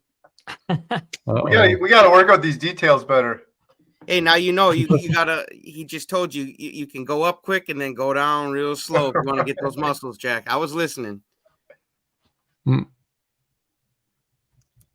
Hey, 2 black up here. Will betaine, HCl, and apple cider V help with low acid? Betaine, HCl, maybe. I mean, I never used those supplements. I haven't really looked into them. Apple cider vinegar is not all that acidic. It's a pretty weak acid. It's not nearly as acidic as our stomach, or really shouldn't be. And unless you have a serious problem, but like our stomach pH is pretty damn low. I mean, if you're just not drinking water around meal times, that'll be better. So if you think you have a problem with that, just don't drink water for 2 hours before you eat, and then don't drink water during your meal, or really for a couple hours afterwards. Let it all digest, and so that'll keep it really concentrated. So less water you're drinking, and the longer you go without having drank water that day. I'm not saying you should, not drink water for days at a time, but if it's several hours and all that water is all worked through your system and been absorbed, it's just going to be a very concentrated stomach acid. So you don't have all that much acid in your stomach, like as a physical volume, and you secrete more when you eat food. But if you drink a bunch of water, if you drink 1 liter of water, 2 liters of water, you've just mixed that into 2 liters, 3 liters of water. So if anyone's in chemistry class and you have an acid that is pH whatever, and you put it in if you put 20 mils of that, 30 mils of that into 2,000 mils, very dilute at that point, right? It changes the chemical nature of it. So if you think you have a problem with digestion, just avoid water for 2 hours before and after your meal, and get off medications that are going to depress that, like Tums and proton pump inhibitors and things like that. It's just stay away from those. Who's your carnivore? You are, Brett. Thank you for the $10 donation. If you were wearing an I eat only meat, ask me why t-shirt, and someone on the street asked, what would you say? If I was wearing that, I'd probably give him like a smart ass response, but like but like a real answer just be because it's the healthiest thing for us to eat. It's what we're evolved to eat. It's what we're designed to eat. So why would you eat anything else? Dolphins are supposed to eat fish. Why would they eat kelp? So you just eat what you're supposed to eat. Dr. Chaffee, I have that shirt. Yeah, it's been really fun. I've gotten some good conversations. I actually made up this little business card, and I have you're on it. So it says, because I do that. I've gotten into 2 conversations so far, and I've only talked to 2 people. They're like, well, what is this carnivore thing? So I say, I got a couple steps, but then the last one is watch Dr. Chaffee's Carnivore Basics video on YouTube. So I wore it the other day. I was in Target getting something, and the first guy I interacted with, he just kept side-eyeing the shirt, and he's like, all right, I got to ask, what's the thing? And he was like, oh, my brother did paleo and lost 80 pounds, and he's so healthy. He's like, I need to do something. And we got in this whole conversation. It's a fun conversation starter. I'm realizing there's a lot more carnivores out there because I've had a couple conversations where I don't think they would have talked to me otherwise, but I've been doing that too, sort of thing. So. Yeah, cool. Well, it is a good conversation starter, and some people get interested, and just opens the door for that. So yeah, that's great. And it's not as and it's not as obnoxious as it could be. Something like you're murdering. If you eat meat, you're a murderer, or some bullshit like that. It's just I eat meat. I only eat meat. Ask me why. Yeah, that's fun. Yeah. So yeah. Gail, thank you for the $10 donation. You want to take this one? Yeah. So have you ever heard of Zucker Smirnon, rare form of PICS? A friend of mine is over a 40-year survivor. Thank you for all you do. No, I actually haven't heard of that. PICS disease, unless it's a different PICS disease, is a neurological degenerative disease, I believe, of the frontal lobe. Could be completely butchering that, and I apologize if it is, but no, I haven't come across that. That's great that they're doing so well. I'd be wondering, did they do anything special? Did they have like a treatment that just seemed to work, or was there anything sort of special that they did? But either way, I'm glad that they are doing so well. That's really great. Yeah, I would have said guitar picks, so I'm glad you took that one. Carnivore for Future, thanks for the donation. Can the body stop making what is that, ghrelin? Ghrelin, yeah. Ghrelin. I have since 1st November 22nd not being hungry a single hour, done more than 400 or 4,900 hours extended fasting. Wow. 2,200 intermittent together with carnivore, down 301 pounds. Wow. It's a lot. So I think that's military time. So like 2,100 hours sort of. Oh, I got you. Okay. Yeah. And then 4,900 hours sort of extended fasting. So like for 2 days at a time, and then intermittent fasting, sort of eating once a day. Yeah. So ghrelin is a hormone that's secreted by your stretch receptors in your stomach when your stomach's empty. And when they stretch out, then it releases leptin, and that sort of gives your brain an idea of, if there's food or if there's something that needs to be done or whatever. No, you don't stop making ghrelin. You still make ghrelin. It's just that your body can actually, you make more leptin from your fat tissue. And if your fat tissue is going out and getting to your hypothalamus, it doesn't matter that your ghrelin is there if your leptin is high enough. Now, the problem comes if you're eating carbohydrates, which raise your insulin, and insulin blocks leptin. So your brain doesn't think you have leptin, or maybe have a lot less leptin. So now your ghrelin being higher is much more noticeable. And they go, oh, Jesus, you need to eat. And lectins, as opposed to leptin, can block leptin as well. And so if you're getting rid of the plants, if you're getting rid of the carbs, then your leptin is free and clear and can go to your brain, and your brain says, great, we don't need to eat. And so that's why you don't feel hungry. That's why you don't feel hungry like you used to, because your hunger signals are now different. Before, you were getting a hunger signal that showed that your brain thought you had zero energy reserves because it couldn't see any leptin, and your ghrelin was raised and your blood sugar is dropping. And it said, sweet Jesus, if you don't eat now, you're going to die. And this is why you panic eat multiple times a day. And so that's what's going on there. Now, people can stop making ghrelin. That's generally from surgery. So if people get like a stomach, bypass sort of sleeve or whatever, the different sort of surgery, like cut out part of the stomach. I don't do these surgeries, so I don't know all the specific names for all the different ones. But if you cut that out, you cut the part of the stomach out that makes ghrelin. And so now you can see the leptin, but you don't ever see the ghrelin. And so that people think that might be one of the reasons, a hormonal reason for weight loss as well, as they just don't feel as hungry and they don't physically have as much room in their stomach as well. All you have to do is not eat carbs and lectins and other sorts of crap that you didn't evolve on, and you'll get a much better result in a much more healthy way without all the side effects from surgery, of which there are many. And even if surgery goes perfect and you lose a bunch of weight 10, 15 years down the road, you will have other problems that you will likely need surgery for. And that's something that we're seeing more and more and more of, since more and more people are getting these surgeries done. This one's from the same person. This extended fastings is done last 11 and a half months. Thanks for the donation, Carnivore, for future. Hey, Dr. Chaffee, just a quick question. We have some of our friends here, Shane and Amy. They're the Sightless Carnivores. Do you mind if I pop them in here real quick? They just wanted to say hi and maybe. Yeah, sure. I've got to bounce soon anyway. So right. Okay. Hey, Shane and Amy, how are you guys doing? Hey there. Hey, Carrie, Dr. Chaffee. Pleasure to meet you. Hey guys, how are you doing? Doing real well, thanks. We're thriving on carnivore. We've been let's see, on 3 months yesterday. Yeah, no, Friday. Yeah, oh, Friday, great. The 15th was our 3-month carniversary. Yeah, great. So good. How are you guys feeling? Excellent. Yeah. Oh my God. Good. What are some of the benefits you guys saw? Well, or have seen? No more sleep apnea.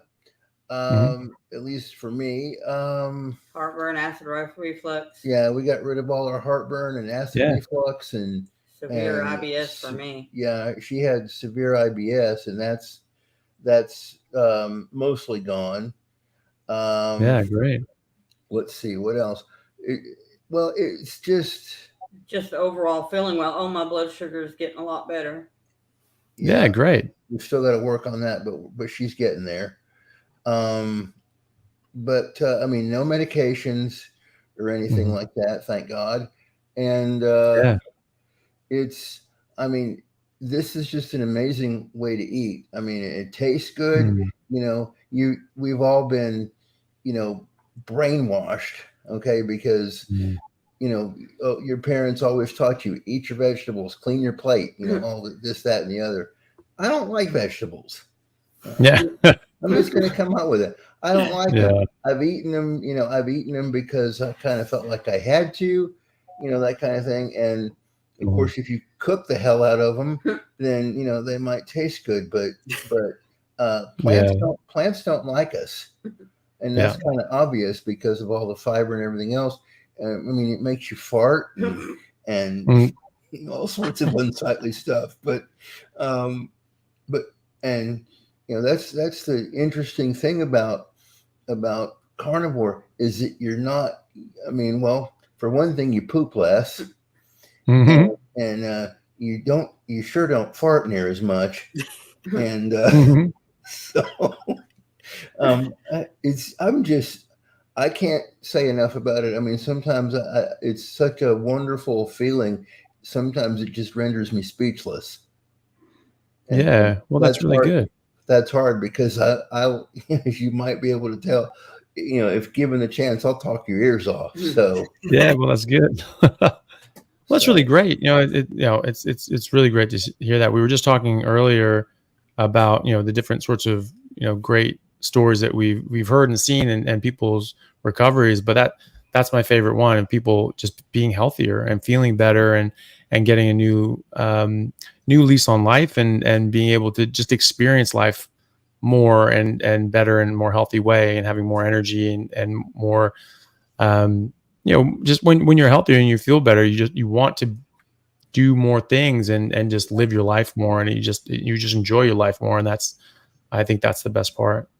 Yeah, and it's and we have people like you and Dr. Baker, Dr. Ken Berry, Dr. Kiltz, Dr. Tony Hampton out of Chicago, just everybody, all of the doctors, like I said, yourself included. We have everybody to thank for where we're at, and the fact that we still have a ways to go. So yeah. Well, that's the thing. You're 3 months into it, and so you're just sort of in that sweet spot where you've gotten most of the junk out of your system. You started to see a lot of really good results, but you're just now getting to the point where you're just feeling amazing. Your mitochondria are working better. You got 4 times as many of them. They work 4 times as well, and your bodies are going to start feeling better and better and better, and you're just going to start seeing more and more results. So it's really an exciting time. You guys are just going to feel better and better and better the further you go from here. So I'm excited for you. Oh yeah, thank you. And we just put out a video, by the way, if you haven't checked us out yet, we're at Sightless Carnivores. That's our channel on YouTube. So you might want to like, share, and subscribe, and all that good stuff. But we just put out a video on yesterday. Yeah, we put it out yesterday, actually. And the one thing that we're learning with a little bit of chagrin here is patience. You have to be patient when you're on the carnivore diet, because you didn't screw yourself up overnight. You're not going to fix yourself overnight. That's right. So I'm the one that's a little impatient. It's easy to do.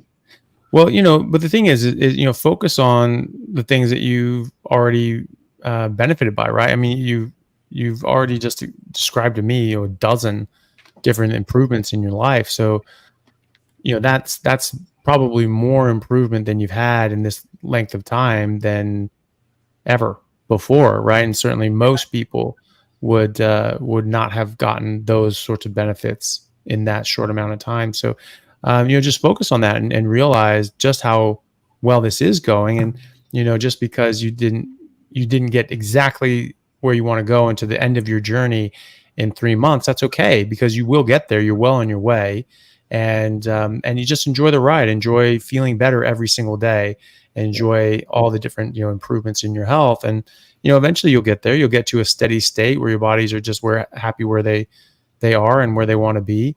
And, but you'll feel better and better and better all the time until you get there. So just enjoy it. And sometimes, like, especially with the weight, that's going to fluctuate, because you're losing what you shouldn't have, which is, excess fat and that kind of thing. You're losing that. And then as you eat more, and I may be wrong about this, so please tell me, but when you eat what Dr. Berry would call the proper human diet,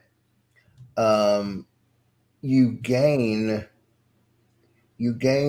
some of that weight back, but in muscle instead of fat. Yeah, you definitely can. Yeah. So yeah, the weight is a tricky one, because you can, weight doesn't mean anything. What we want is fat loss. Right. We want muscle gain and bone density gain.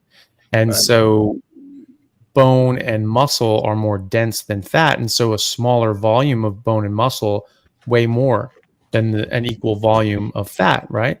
And so you can actually be different, and your body be changing dramatically, and your clothes fitting differently, and you feeling better, and your fat level going down, but your weight not changing. So when I when I just dropped vegetables, I was already not eating carbohydrates. I just dropped the vegetables and started eating a lot more meat and dramatically increased the amount of calories I was eating. And I lost 23 pounds in 10 days, but then I stayed the exact same weight. I didn't lose an ounce for several months after that. And that's because I was working out and exercising heavily, and I was replacing the fat I was losing with the muscle I was gaining. And I was, and so my body composition changed dramatically. I was getting much more lean and strong and muscular, and but I weighed the exact same amount. So don't get too hung up on the scale and the weight, because that's not necessarily body composition, and that's really what we want. But that's secondary. Even body composition is secondary. What's most important is your overall health and how well you are. And so that's what you want to focus on: how you feel, how well you're doing, and your medical issues or lack thereof, which is, the goal. And so if you're getting there, that's the most important thing. And then your body composition will come, and weight, just never worry about your weight, because that doesn't necessarily mean fat. Yeah. So when somebody, because we've all been taught that, a certain person's height and a certain person's body build and that kind of thing, again, I guess it's the American Medical Association, or maybe I should say dissociation. Mm-hmm. But I don't know, where they came up with all these numbers, but, they have, somebody's height and weight or whatever. And that's, let's say you're so many, so much tall, and then you should weigh this much. So I think, as I've said in some of our videos, you kind of have to throw all that out the window. Yeah. And just focus on, how you feel in the moment, because that's what it's all about. It's all about you're changing the way that you feel, and you're changing your body is recomposing itself constantly as you eat like this. So it only stands to reason that, some things are going to change, and, some numbers are going to fluctuate and that kind of thing. Just go with it and continue to eat the proper human diet and allow your body to do what it needs to do to right itself. Yeah. And that's the thing, is that BMI is how we measure these sorts of things. It's a really bad metric because it doesn't take lean body mass into account. It doesn't take musculature into account. And so, I'm not even all that big, but I'm just in the range of obesity. So I just hit obesity according to my BMI. And, and like I'm, like 10% body fat if I'm not working out. I'm 6% body fat if I am working out, and I weigh more with less body fat when I'm working out. So I'm obese, and so on the BMI, I meet that statistics of all these damn obese Americans, and 70% of Americans are overweight or obese, and 42% are obese. And so I've contributed to that obese statistic since I was 19. And so, and being a very lean athlete that whole time. Yeah. So it's not great, but, that's unfortunately sort of the metric that we use, but, and that's just another reason why, weight isn't something that we should worry all too much about. We should worry about body composition. We should worry about health. We should worry about how we feel. That's the most important thing. Yeah. Yeah. And so like I said, we feel awesome. Yeah. Good. We still have our days, when, we might, because I work a split shift at my job. I work as an Apple tech support specialist. And so, I have a split shift. So, sometimes we might want to lay down and nap or whatever, but, but as far as the overall way that we feel, is just awesome. We haven't ever felt better. And we're sleeping better. Pardon the phone. Yeah, pardon her. It's so good you guys are feeling better. Dr. Chaffee, Shane is also a very good singer. He was singing for us earlier, but oh yeah. I'm glad you guys Right. got to chat here quick. I want to be respectful of Dr. Chaffee's time. I know we're taking you over here a little bit. It's all right. I just want to thank you sincerely. It's been amazing. You pulled us through for sure. I was Yeah. looking over at No, you're Adam welcome. earlier, and I was like, "Are you looking down at your computer, or did you not off there? What's going on?" Yeah. 5 hours left, so I think we'll make it. We're on the home stretch, but really, thank you so much. This has been wonderful, and everyone, check out Dr. Chaffee. I have a link in the description below.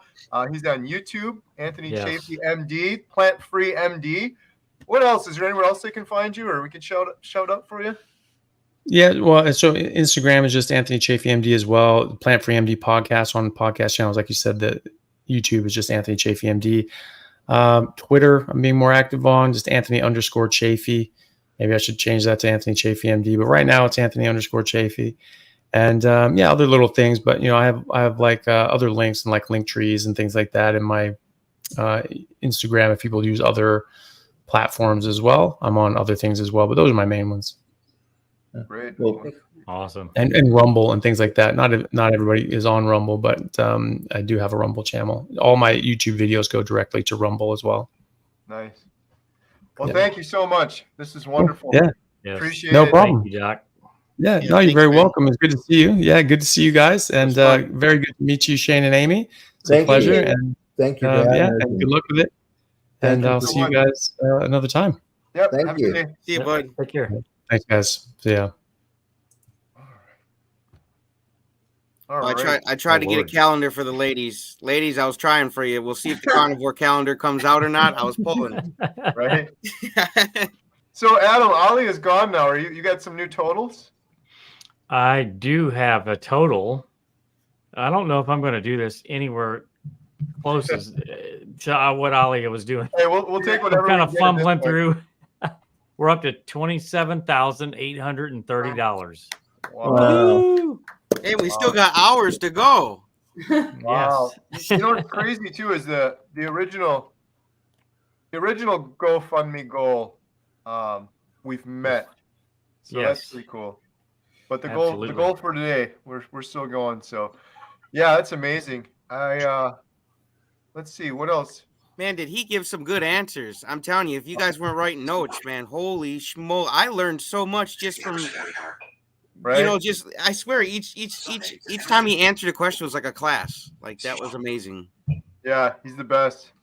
Yeah. For sure. I'm trying to think. What else do we have? Any other updates? I was thinking we could roll one thing before we got our next guest. I think Alex is up next. I was gonna roll one more quick carnivore hope video. Yeah, sorry we didn't get through all the questions for Chaffee, guys. Apologies. But he was giving real good, thorough answers for those people. So Yeah, and he stuck apologies. around for like an hour longer than he wanted to, so that's really cool. Mm-hmm. All right, here we go. One more of these quick, and then we'll jump in with Alex Cannon. This, let me find it here. This is one of our individual stories.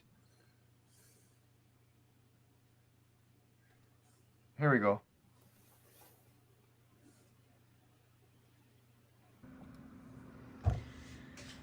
Hi friends, I just wanted to say hey to everybody that is watching on the 24-hour live stream. My YouTube channel is called Carnivorous Rach LMT, not LMNT. Because I'm a licensed massage therapist, so I just kind of put the carnivore and massage therapy together. Anyway, I have been strict carnivore for 40 days now. I've had a history of binge eating and yo-yo dieting. And for me, this last 40 days has been kind of a different one. I know that I lose inches faster than I do weight. So, and everybody's story is going to be different. So just remember that when you start your carnivore journey, you can't compare apples to apples. It just, really a figure of speech. But I'm really excited to be a part of this carnivore community. I'm really excited for Carrie's documentary for the Carnivore Diet Documentary, and to see Bill's progress and all the other people that he's going to go around traveling to video. My hope is that for myself, that I lose weight. I've never really had any health issues like a lot of people out there do. I just have weight. And for me, in the last 40 days, I've lost inches. I haven't really measured, but I know I have. I've probably lost 2 pounds. And I know with my history, that's kind of normal for me. I have more muscle mass on my body than I do body fat. I'm currently at 231 right now. When I started, I was at 235 in the beginning of August. So with that being said, I really am looking forward to the end of the 90 days where I know I really will probably already start to see more of a change, a physical change. I know I've seen a little bit in my skin. I've seen a little bit in my clothes being looser. So go with that encouragement that everybody's going to be different, especially women out there. We don't lose weight like men do, and that's okay. You know, that's how God created our bodies. We are meant to be different. So anyway, I hope this is short enough or not too long enough. I'm excited for this 24-hour live stream. I'll see y'all later. Bye.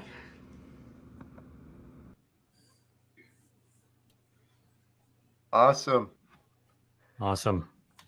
Hey, Adam's back. Hey, I got to show everyone this. So this was I started laughing. I didn't want to be disrespectful to Dr. Chaffee. I certainly wasn't laughing at him, but I sent Adam this picture I took of us. We weren't sleeping. So Adam, your monitor is like flat or it's down low? It's down here. So yeah. when you're looking at it, you look like you're sleeping. And then I was on my phone texting you. And so Shane and Amy, I just showed a picture of Adam and I both with our eyes shut. I thought you were sleeping, Carrie. I was like, dude, I'm gonna have to interrupt the doctor here. Like, this guy is out. I was just waiting for your head to hit the desk. I was like, then I know. I kept saying to Adam too, because like I'm getting texts too from different people. Like Shane and Amy sent me a text too, so I was answering it. But then every time I look down, my camera is up so high, it looks like my eyes are shut. I think they were for about 20 minutes or so. I don't know. I blacked out there for a little bit, but we'll hold her together. Wow. Yep. Shane and Amy, how are you guys doing? You're up late.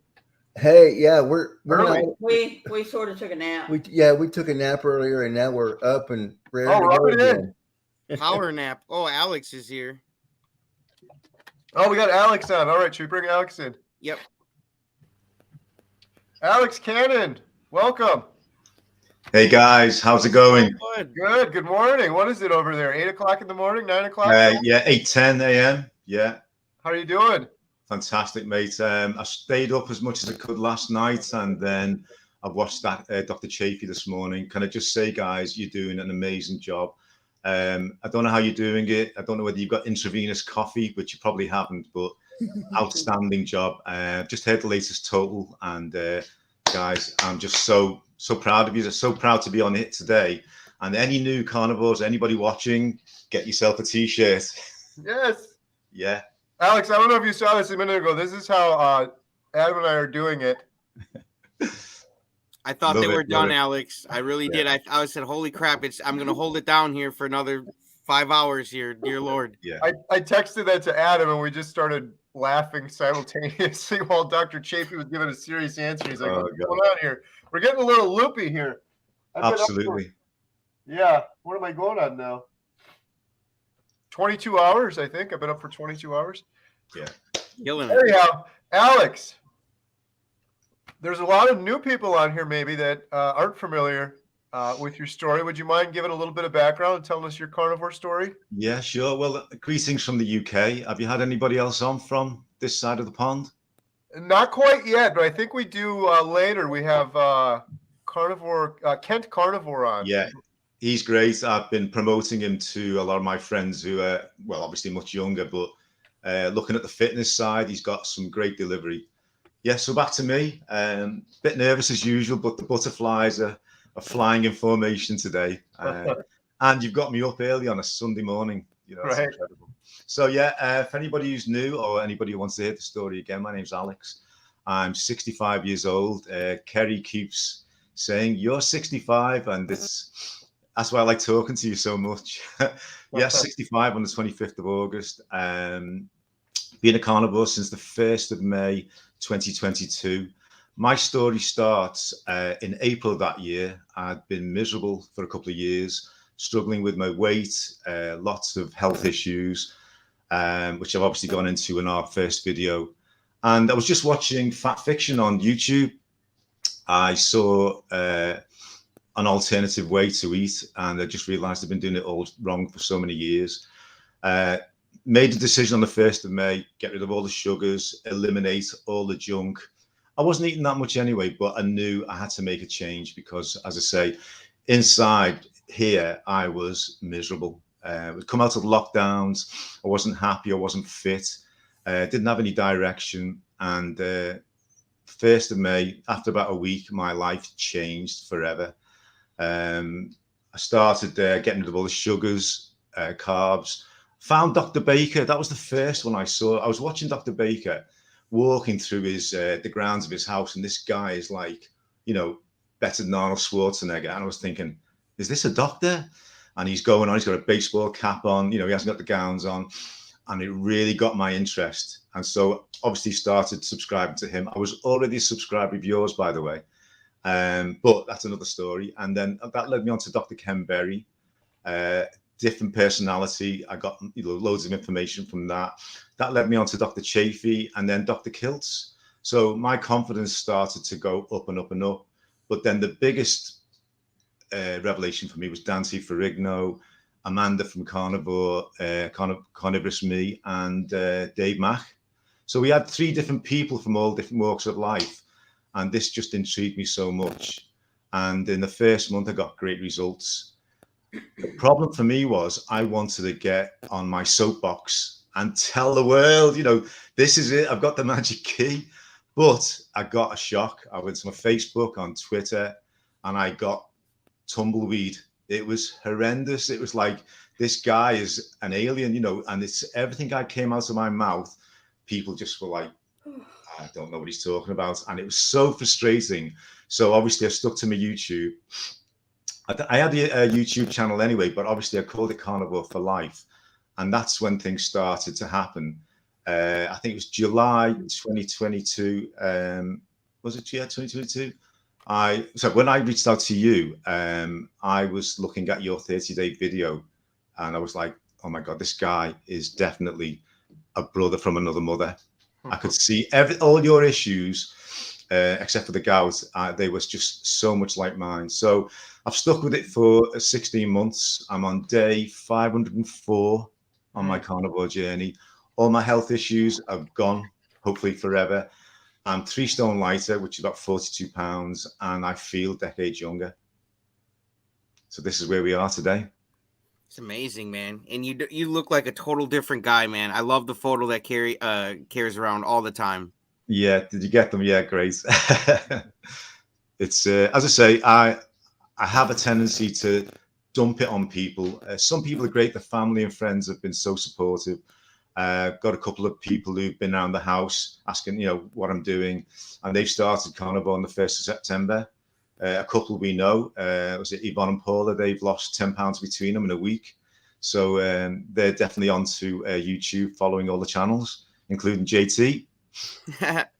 Cool, man. Yeah. Love to have them, man. Yeah. Excellent. So you've been going 504 days. That's a long time. That is, yeah, man. Absolutely. Yeah. It's how has it been? Because a lot of people are concerned with carnivore long term. It's not sustainable. Have you run into any roadblocks over the 504 days? No, on a personal side of it, it's been the easiest thing I've ever done. I don't even think about it. I just go to my local butcher, stock up on beef, eggs. Michelle's ketovore carnivore, so we've got, we can get the green grocery stuff from there as well. I don't go to supermarkets anymore. I don't think about it at all, Kerry. It's unbelievable. I've got 2 steaks for later on when I build up my appetite. Tomorrow, I might do a power bowl, do a couple of variations on the beef, butter, bacon, and eggs through the week. But as I say, it's clean living. It's clean eating. There's no waste. My health is just improving day by day. I think I've still got about another 50% to go, but I'm going to focus more on maybe the line diet in November. We've got 2 holidays in October. We've got a Yorkshire visit for family, and then we've got to go to Berlin. Well, we're going to Berlin for 5 days with my family. So, yeah, I know that October's not going to be a good time, even though Germany's well known for its good quality meat. So, yeah, as I say, I'm going to go hopefully line diet in November and just give myself a new challenge. Nice. I want to post your link here for you, bud, in the comments. Boom. You guys go subscribe to his channel. I just put it in there. Okay, thanks for that, guys. Yeah, can I just say on the channel, I just want to thank all my subscribers. It's been a blast. Over 2,000 subscribers in 2 months. Trying to answer all the questions. So much support. Having great comms with JT, Adam, and Kerry, guys. Just want to thank you for all your support. It's just been tremendous. Yeah, I want to thank you for coming on Chatting with Carnivores, man. I can't wait to have you, dude. So Alex, you've been doing this for a long time. Is there any anything you've learned, like any big points of wisdom or stuff that you could share with other people that are thinking about starting? Yeah, I think my main, when I say wisdom, I've learned how to research and question everything. Question everything I've done in the past, question everything that comes along now, and never take anything for granted. I haven't seen my doctor for 5 years. I don't think I probably will for a while. I think I've done everything in spite of the medical profession, not because of the medical profession. I've learned to take control of my health through my nutrition choices. I remember in the 60s when I was a young lad, my mum, I lost my dad when I was 9, so my mum brought me up, but she fed us really well. Working class family from Liverpool. It was all butter, beef, eggs. It was just like it is now for me, and I was healthier than ever. And it's only when I've gone through life, went down to London, picked up all the habits, I realized now that, went along with the mainstream. And now all I do nowadays, day to day, is think about myself, think about my priorities, make good choices, and check out everything and do as much research as I can. Nice. Great. What's your typical meal plan look like, and has it changed or evolved over the 504 days? Yeah. I've done a couple of videos recently on Stanson's, which is my local butcher's in Widnes, just outside Liverpool. It's a wholesalers and they supply to the trade. But I popped into they've got like a business unit on an estate about 12 months ago. Told them what I was doing. They didn't have a clue what carnivore was. They do now. And 1 or 2 of them are fasting. So I just said to them, guys, I'm going to be coming here on a regular basis. I don't do supermarkets anymore. Can you do me some good deals? Well, that was like, manna from heaven for them. So they basically said to me, we can give you a joint instead of a couple of steaks. You're going to save a lot of money. And so I would buy a 4-kilo joint, a ribeye, cut it up into steaks, and then I'll freeze half of it. Obviously chill it in the fridge, rest of it. And then I would just live on that for a week and save so much money, no waste, and not even thinking about what I'm going to eat. So there's no plan for what to eat. I just pop into Stanson's once a week. They go, here he is, Alex. We met someone else today who's watched you on YouTube, who's watched Kerry, etc. And they're interested in doing what you're doing, and they obviously start shopping there. So the actual butcher suppliers are delighted with me. So yeah, that's my main plan, is just basically go to there once a week, get the best deals I can, stock up, and just not think about it. Got more things to think about. have you faced any concern or skepticism or criticism from friends or family? Just at the beginning, it's I think it's, you show them, you don't tell them. I had a tendency to tell everybody, just rabbit on about. As soon as they said to me, "You're looking well," it was like carnivore, carnivore, carnivore, and they're like, "Get back, get back." And so I heard Dr. Wiedemann today, early on the live stream, saying, "Zip it, man. You've got to show people what's happening." So when they've said to me, "Alex, you look well," I might say, "Yeah, I've lost 3 stone in weight." And they, "Really? Yeah. How come? Have you been going to the gym?" "No, I haven't been in the gym for 8 months." Hold on a second. Are you working hard at swimming?" No. I've just changed how I eat." And so then they say to you, "What are you eating?" And you go, "Beef, butter, bacon, and eggs." And then I'd say about 90% of them threw away. But my family and friends could see all the positives. My mood had changed. I had much better energy levels. I was happier, much happier than what I was doing. No negative at all. I wasn't miserable. And so quietly, I think my family and friends have just said, "You know what, Alex, he's got to be doing something right. We can't give him any negatives because it certainly won't stop me anyway." But they know that I'm setting a good example. I'm setting the right example. My daughter, Sophie, I won't embarrass her today, but she started carnivore. She struggled with it before with PCOS issues, but I think she's so proud of her dad. And I've said to her, I want to be around for a long, long time. So whatever anyone thinks or feels about this, as Dr. Berry said, hopefully I am an example of what a 65-year-old man should look like. And, as Dr. Chaffee says, I want to be till I'm 120. So if I can maintain this health, mental and physical standard, that's my goal for the future. My family's going to grow up. Hopefully they're going to have kids as well. I'm going to be a young granddad. That's what I'd like to be. And maybe get a homestead one of these days. But that's my main thing, is that people have supported me gradually and slowly, because you can't deny the change. In work, I used to wear a 2XL shirt. This is now a medium UK. Kerry, I wore this size in my 30s and my 20s when I was the gym. I was out 7 days a week, super fit. And, it seems like a long time ago, but I just feel exactly the same way. It is hard to describe to people, because you say, I feel decades younger, and they go, yeah, maybe you're just exaggerating, you're just full of that. But I genuinely and sincerely, for anyone who's watching, well, for everyone who is watching, I think I'm a blessed man that I found all these things. I found YouTube, I found the documentaries, I found Kerry, JT, Adam. I could go on forever about the list of people who I don't call them heroes, but the people who I respect and who I will listen to more than anybody else in my life, besides my family and friends, obviously. But yeah, as I say, I get support in my nuclear family, but outside, I go out nowadays, and wherever I go, we went to a couple of social events at the weekend. Shell kept introducing me to people and saying, Alex is 65. And it's, I'm like, oh, stop embarrassing me. But you can see the reaction from people who don't know me. And it just encourages me so much to continue. I'll never go back to the old way of eating, ever, ever. So I know the answer to this, but there's a lot of new people here that might not be familiar with your story. I think you touched on it a little bit, but what have you noticed in terms of changes in your, I guess, overall mood or mental health? Well, I think the lockdowns really, as I say, I was 63, wasn't I, when the lockdown started, or 62.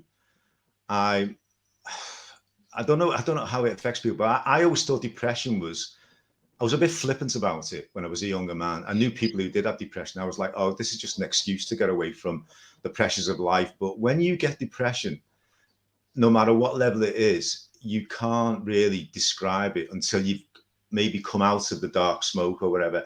I sat there in my garden day after day, and I knew I wasn't in control of my life. I really thought I was, happy-go-lucky guy. I was having a great life.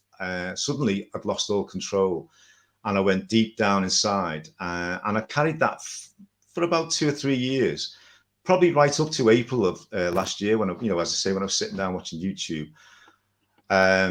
And I don't know whether it was just an epiphany, a eureka moment. I was like, there's something now I can use, like a vehicle to get me out of all this. And the first couple of months, Michelle was saying to me, you seem really energized, you're back to your old self, you got your great sense of humor, and all that sort of fog just seemed to lift, just like walking out of a fog. And when I listened to you, Kerry, I'd say at that time, I knew that it was basically, it was the diet that was doing it. I mean, can I just read out my first comment to you on your 30-day video? It's only very brief. It says, hey, much younger brother from another mother, you are experiencing everything I've experienced since the 1st of May, 2022. I'm so pleased for you. So I didn't know you then. It's been a revelation for me. The UK diet is as bad as the standard American diet. Elimination, as you say, is the key. I'm 65 years old in August, but feel 35. Well done, man. And as I say, you then reached out to me, and then we obviously got something going on. And as I say, on the mood thing, I was getting better at the time, but I want to thank you, Kerry, because you were so instrumental in lifting it for me. I appreciate it. I'm gushing now. Yeah. Well, Can I really enjoyed chatting with you. I was going to say, sorry, I've only got a short time, but can I just go through quickly, like rapid fire, all the things that I've actually eliminated? Yes, just please do. Help people who are new. So it's a quick list. It's a bit like that quick fire question round I did for you. So no more acid reflux, no more bloating, no more energy. Sorry, loads of more energy. I sleep like a grizzly bear. I'm not tired poolside anymore. I used to come home, go straight to bed after 3 hours teaching. My joints aren't aching, my muscles don't ache at all. I don't use knee support anymore, even though I've got a prosthetic right knee. My psoriasis has gone, my gums don't bleed, my breath's improved, I've got no halitosis, and Michelle she'll confirm that. I don't get any hunger pangs. I eat once or twice a day. My nails are no longer brittle. My memory's improved. I'm doing Spanish and German lessons. I've got no sweet cravings. My BPM, my resting heart rate is down to 60 BPM. The skin tags have gone off my neck. I've got 3 blood pressure medications. Was it irbesartan, lisinopril, and one other? Gone. I haven't had them for at least 8 months, and I've dropped 42 pounds. So there you go. That's incredible, man. Good for you, bud. Awesome. Hey, you got it in the nick of time, too. Hey, we still got a minute or two left. Real quick, we've got, let's see here. Kenny, thank you. $10 super sticker. And there's one for Alex here from Eileen Finn, 20 pounds. Hey, Alex, I've been watching Kerry for a while now, having problems starting YouTube, getting a new phone, etc., but it'll happen soon. I'm in sunny Southport by the Sea, UK. I can't read the rest of this because she was born in Kirby. Lots of Scousers. Liverpool people are called Scousers, but yeah, she's. I think she might be from Liverpool originally. Yeah, thanks for the message. Thanks for the contribution to the diet movie. Yeah. Awesome. Thank you, Alex. So, Alex, your channel is Carnivore for Life. I have a link for it in the description below. You're doing an awesome job over there. It's great. You're so inspiring. The comments right now, there's just so many great comments for you too, by the way. Oh, thanks very much, guys. As I say, congratulations on what you're doing today, Kerry, and everybody else, and this great support from Adam, JT, and everybody. And just want to say, all the guests, all the VIPs you've had on so far, will we be able to watch a replay 24 hours? Yeah. Wow. You'll be able. Everyone can watch it again. I'll probably watch it too because I'm not watching it now. Yeah. So I'll say that once I've finished here, I'll get my only one black coffee for the day. I'll sit down in the conservatory with Patsy the cat. Just quickly again, I've done a couple of videos on Alex's Bengal cat. She's had an accident, but she's on the mend, everybody, all my supporters. She's got another 3 weeks locked up in a cage. She's got a broken pelvis, but she's definitely going to recover. And, cats, pets, it's like having kids. It's worse than kids, isn't it? But yeah, thanks everybody for all your support for the channel. And I just want to say, shout out to Kerry, JT, Adam, and everybody. You're just doing an amazing job. And I'm so excited for the future, guys.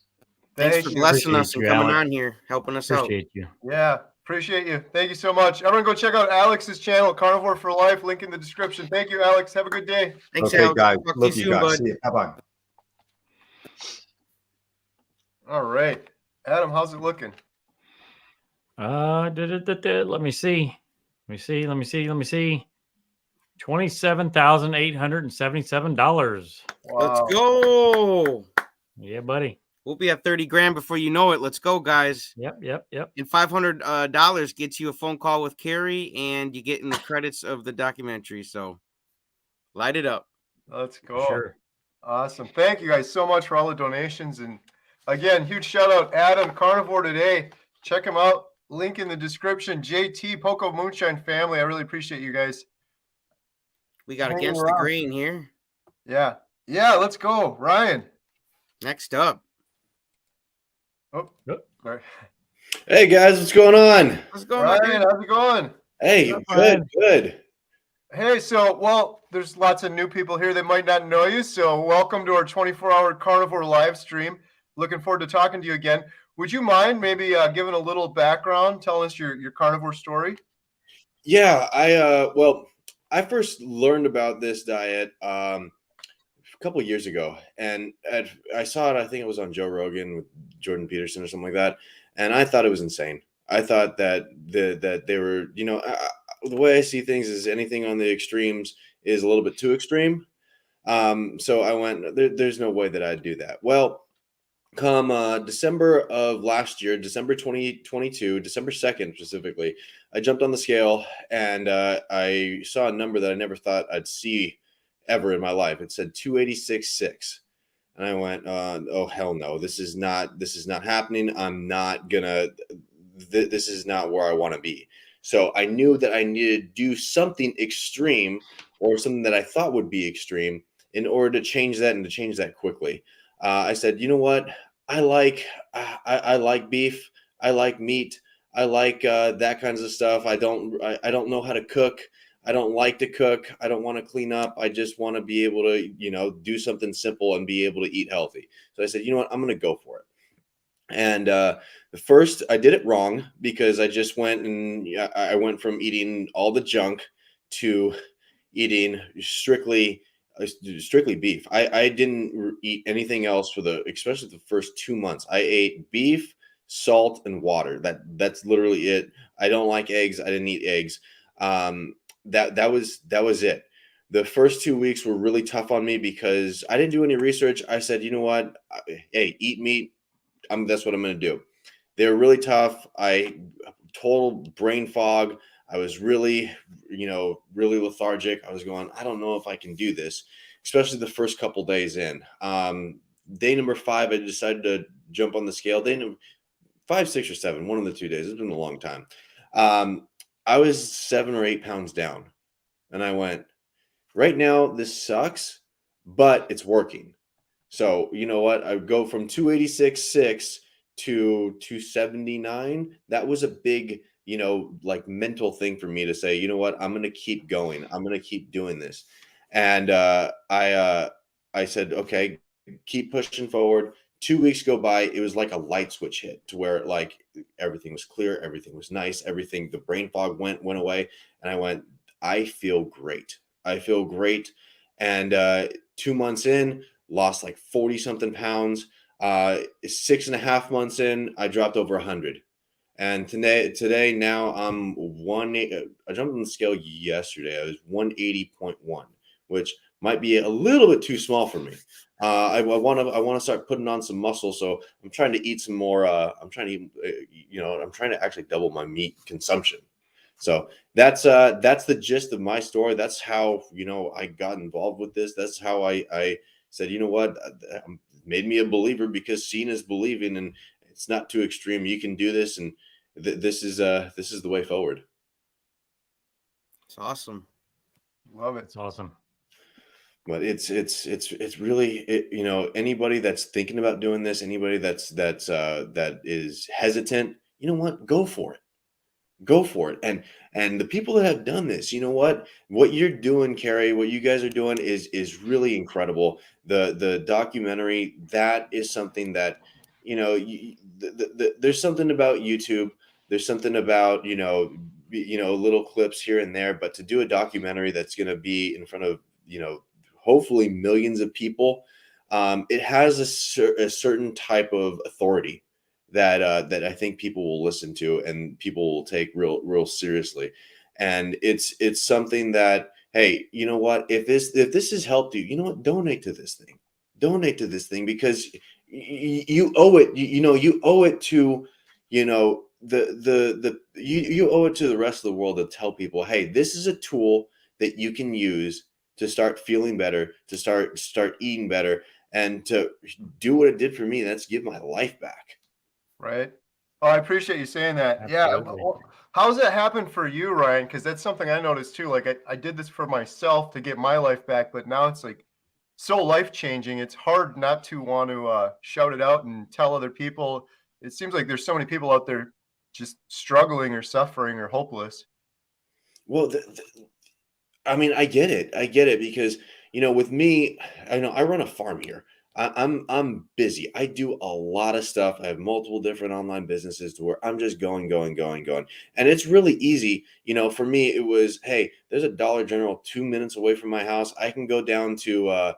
I can go pick up a thing of Jose Olay taquitos, which I was doing probably 4 times a week, pop them in the microwave and eat them. And I just ballooned up. I got complacent with myself. I said, hey, I'm doing a lot of work around here. I can eat a little bit bad and I just burn it off. Well, you know what? That obviously wasn't the case. And I mean, I get it. The convenience of it, but I eat 1 meal a day. I mean, when I was doing this for weight loss, I was eating, 1 chuck steak, literally 95% of the time, to where it was 5 minutes on the skillet, 5 minutes eating, and another 2 minutes trying to clean up. Shoot, that was my day. That's what I did, and that's how that was actually one of the most appealing things to me. Number one is the convenience of it, and number two, just the results. That's why I stuck with it. That's why I'm continuing to do with it. Now I got to make some changes now, because I'm to the point to where, like, I'm almost getting too light. I think we talked about this, Carrie, in an email, and thank you for the advice. I'm trying to up my fat more. I'm trying to eat more, because I would like to. I'm 6'3". I'd like to be ideally I'd like to be like 205 somewhere, maybe even 220, with just a ton more muscle on me, and I'm feeling great. And I think this is the way forward in order for me to do that. Right. Yeah, I was going to ask you how that's going, because it was so funny, the timing of your email. Basically, what you were saying was exactly what I was feeling. For today is yesterday, because it's 2 a.m. here. Yesterday was my 6-month mark, and for 5.5 months, it was smooth sailing. Like, and I feel bad saying this because I know carnivore is hard for some people, but it was just so easy for me. The first week or two, whatever, that was hard, like it is for most people. But then after that, I didn't even think about it. Sometimes I'd forget to eat. I would just eat a steak here or there. But yeah, right around the same time you emailed me, maybe 2 weeks ago or something like that, I don't even remember, I just got crazy hungry. And then I got like moody, like hangry, like which has my mood's been awesome this whole time. And no matter how much I was eating, I just couldn't eat enough. It was the weirdest thing. And then I was thinking about it, where I'm like, well, I did pretty much get down to my goal weight. So my body was, burning off the body fat before. There's not a lot of body fat to burn. And it's like my body's like scared. Like, whoa, I got to get it. I got to get it from somewhere. I got to make up for it. But so you said that. And then my friend Sean, who was hosting with us earlier, he's like, yeah, I'm going through the same thing right now. And he's just eating a crazy amount of food. And I was going to ask Dr. Chaffee that we had on earlier, and I didn't ask him that. But yeah, Sean was just saying, yeah, you're just going to have to eat a whole bunch more. And I'm like, is it going to be like this forever? Is it always this much more? Or does it level out? And Sean's actually doing some coaching now with the Steak and Butter Gang. And they had some like protocols for this thing. And they're like, yeah, it's actually common. And there's some things you can do, like something with priming, where you eat a whole bunch of food for a little while and then you level back out. So I'm going to dig into it more. And if I figure it out, I will definitely email you back and let you know what I find. But how's it been for you? Has it stabilized at all? Or are you still starving? Well, I'm still starving, kind of. Yeah. I mean, it's the point to where, like, I'm eating like 3.5, 4 pounds a day, and I just can't get enough. Like, I'm a little bit moody. I'm a little bit irritable. My energy level started to dip. It's coming back up. I think I made a couple mistakes with that. I went, you know what? Okay, I need a little bit different than just 3.5 pounds of beef, in a day. So I was like, oh, I just right before I started the carnivore diet, I got some pigs, and I just had them processed a couple months ago. So I have a freezer full of pork, and I was like, you know what? I'm just gonna eat on the pork. I have some chickens that I raised up that I still have in the freezer. I'll supplement, the extra food with pork and chicken. Well, I don't know what it is. I don't do well on pork. I don't know. I mean, the bacon helped me in the beginning because I think I was missing the electrolytes and I got the salt. So initially it helped me, but I think it has something to do with what they eat.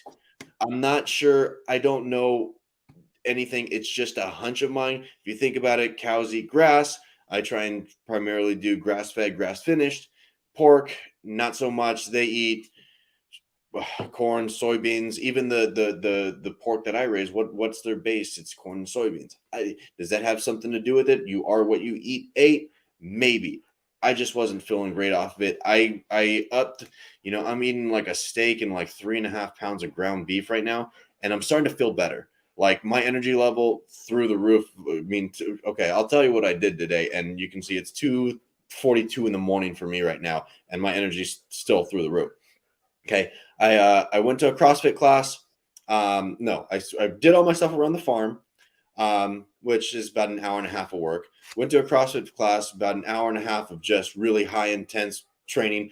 Went straight from there to do an hour of pickleball. Then went and came back home, did my Airbnb. I had to clean that up because my housekeeper couldn't make it today. Then went on the lake for 4 hours, learned how to do some wake surfing, which was really cool. Moved a bull for my neighbor, the 2,000-pound bull, in this, believe it or not. You don't have to have a cowboy hat in order to move some cows around. Then I went out with my friends, and because I said, hey, I need you to keep me awake till, I need something to do till 2:30 in the morning. So I'm here. I don't get tired. It's the problem. I went to bed at 4:30 in the morning and got up at 7 last night or this morning. That's what I did. Yeah. So this whole thing, I'm like, I'm gonna be up for 24 hours. I went to bed. I think I woke up at like 3:30 or 4. That was it. I've been up ever since. I couldn't fall back asleep no matter how hard I tried. But yeah, it's crazy. Has your sleeping window changed too? Because mine, it's not stopping. It's just going like this. It's the fewer hours. I usually I feel okay, but with this last episode for the 2 weeks where I'm hungry all the time, I feel kind of tired. Well, the last 2-3 weeks, whatever it's been for me, it's been I started sleeping a little bit more. I'd get up a little bit later, but for the most part, like I can get by on like 4 hours a night, like, and I'm good, like real good. Now I do take a rest day on Sundays because that's my football day. Sorry, my dog's in here. I do take a rest day on Sundays. And that's my football day. Who's your football team? I don't have one. I was a big Tom Brady fan. I respect what he's done, and if you read his TB12 book, there's some carnivore stuff in there to where he pushes that stuff. But I think this year it's the Lions. I like what they're doing up there in Detroit. I think they're doing pretty well. And you know what? Hey, pretty cool. There's one right here. Yeah, I was gonna say that's awesome. Hey, I got a question. Against the grain. Can you talk about your YouTube channel name? Like, how did you come up with that? Well, it was originally for the last couple of years. It was Freedom Foods Farm. Okay, and I did a lot of homesteading stuff. I mean, I show off what I've done around the farm. Promoting the regenerative agriculture. Showing how cows build soil. And it's really the only way forward if when we're talking about soil health and the health of the country. So I did that. Then I stopped doing YouTube for about 6 months. And I said that it was right at the same time that I started eating this way. And I said, you know what? I don't want to talk about it. I wanted to show the results because, to be honest with you, I didn't know if it was going to work or not. And I didn't want to go and say, oh, I'm going to do this without actually following through and doing it. So I stopped for about 6 months. Then once I was like 80 something pounds down, and you know, I went back to where I'm from in California, and all my friends are going, yeah, you look a lot different. Wow, you look, you know, it's a big change. My face looks different. You can barely even recognize me now. I said, okay, I'm gonna do one video of you know, about this carnivore diet, and just I'll put it there, and I'll get back to my normal scheduled programming. Well, that video blew up, and I felt like almost a calling to where like I need to talk about this more, because this is, you know, I don't know the science behind it. I don't know all the ins and outs. Hey, I just know what worked for me, and hopefully what can work for other people too. And I started making more carnivore, you know, videos. I released my, you know, there's one right there where I released my blood test results, and I just want to share with people, hey, this is definitely a way forward. And against the grain, how did I come up with that? Well, number one, our cows here, 100% grass-fed, grass-finished. They never get an ounce of grain in their life. Don't believe in that. They need to eat grass. Cows eat grass, not corn. I've always done stuff differently my entire life. You know, I went to 6 weeks of college after going to a school where it was 99% of the students went to a 4-year deal. I dropped out, started my own business, did things different, moved from LA, moved out to East Texas to start a farm. Who does that? I've just done everything different. And then, you know what? When this carnivore thing came involved, it was a merge of 3 different, you know, aspects. And I went, you know what, I got to change the name of this. I got to show people, hey, you know what? Sometimes you need to, one, eat against the grain, live your life against the grain, and just say, screw it, and go the different direction that everybody else is going, because I don't want to end up like everybody else. That's incredible. How many meals a day are you eating? Are you OMAD, 2MAD? One right now. I don't have the time. I don't have the time to eat more than once right now. And I'm just I'm cooking more. I'm trying different, you know, I'm trying to add in different stuff. Normally it was just a chuck steak every single day. Now I'm adding in a pound or 2 of burgers. I'm throwing some cheese on it now because, hey, I need a little bit of flavoring. And that seems to be going okay. I used to not really do well on dairy at all, but you know, a little bit of Swiss cheese. I don't do the yellow cheese because the coloring thing. And it's, yeah, I'm 1 meal a day, and I feel great off of it. 3 o'clock, that's what I'm doing. What about your exercise, Ryan? Okay. For the first few months, I didn't exercise any more than I did. I mean, okay, farm work, that's some work. You know, it's not as much as people think it is, but it's still a lot of work. So I was doing that. So I started this in December. March, April-ish, I started feeling like I hit a plateau, and I said, okay, I need to do something to shock myself out of this. So I started going to the gym, started lifting some weights, just doing my thing on my own. Then I had a couple buddies of mine say, hey, why don't you come to a class? And I went, all right, I'll come to a class. And it was a CrossFit class. And if I would have tried to do that in December, I probably would have lasted 30 seconds. You know, it was bad. I remember December 3rd, I think I ran a mile on treadmill. It was like 13 or 14 minutes. It was awful. Just last week, I ran a mile in 5:28, which is the best that I've ever done. I used to play baseball and stuff, and that was great. I mean, so I do exercise a lot. I play, you know, I've discovered pickleball during all this, and that's a lot of fun. It keeps you agile, keeps you moving. So I do move a lot. You know, I have a Apple Watch that kind of keeps track of my calories. It doesn't really, you know, do it completely accurately, but I'm usually, you know, burning off just by exercise 800-900 calories a day. So yeah, I mean, it makes sense that I need to start eating more, because I'll just, you know, fade away by eating 1 steak a day. That's not going to work. No. Yeah, that's awesome. Yeah, absolutely.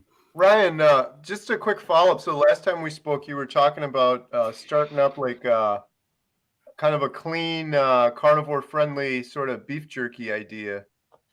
Yes, I'm very actively working on that. There's a lot of hurdles to jump through. You know, there's one of the biggest things is you know, to get good quality beef. You know, you have to find the ranchers have to be able to raise it, you know, properly, I would call it. But you also have to find a way to process it. Okay, and there's not enough processors in the country right now, or even you know in this general area. I mean, I live in East Texas. This is Texas. This is cattle country, right? Shoot, to try and get a processing date is extremely hard. To try and find USDA processed beef jerky, almost even harder. To find somebody that can process it, package it. I have the packaging ordered already. I have all the stuff ready to go.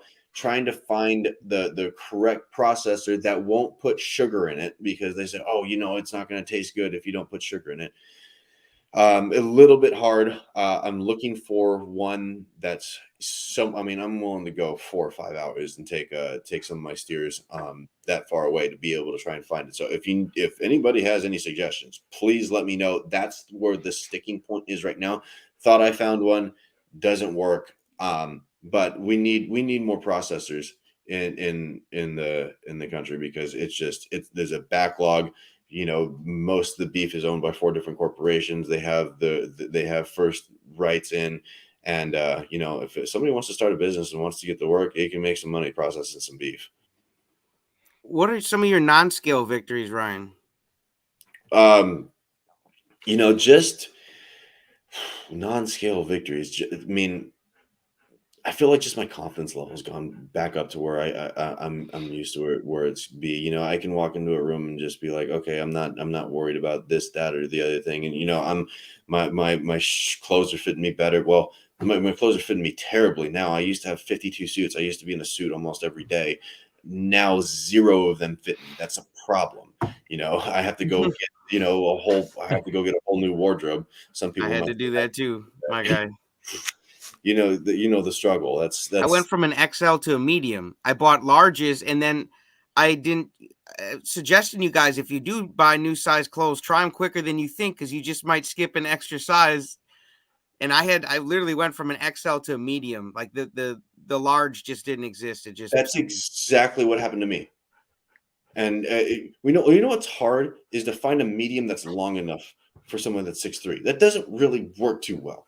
But no, I went from an XL to a medium as well. I was a 40 pushing 42 in pants, and depending on the brand, it's like 30, 32 now, which is insane. You know, I have a belt that I special ordered a long time ago. It's a real nice, you know, belt that I can put one of my big Longhorn belt buckles on, right? Shoot, you know how many times I've had to cut that now? No, it's a problem. It doesn't look good anymore, and I just don't want to get a new one because I like the belt. But you know, I'm over there learning how to drill holes with a drill press in the belt and everything. I'm not talking. I'm like not kidding. It's about this much difference.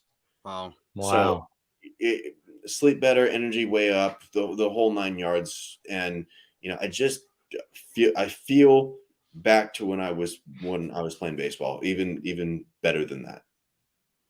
So, like, how's it helping you in your personal life? You know, like, it's helping you on the farm? I know you said you were, you were wakeboarding, you said? Playing pickleball? Surfing, yeah, today. That was pretty cool. I've never done that before. Got up a few times, fell most of them pretty quickly, but, you know, I'm learning it. And, you know, shoot, you know, being in shape makes things easier, makes life easier. You know,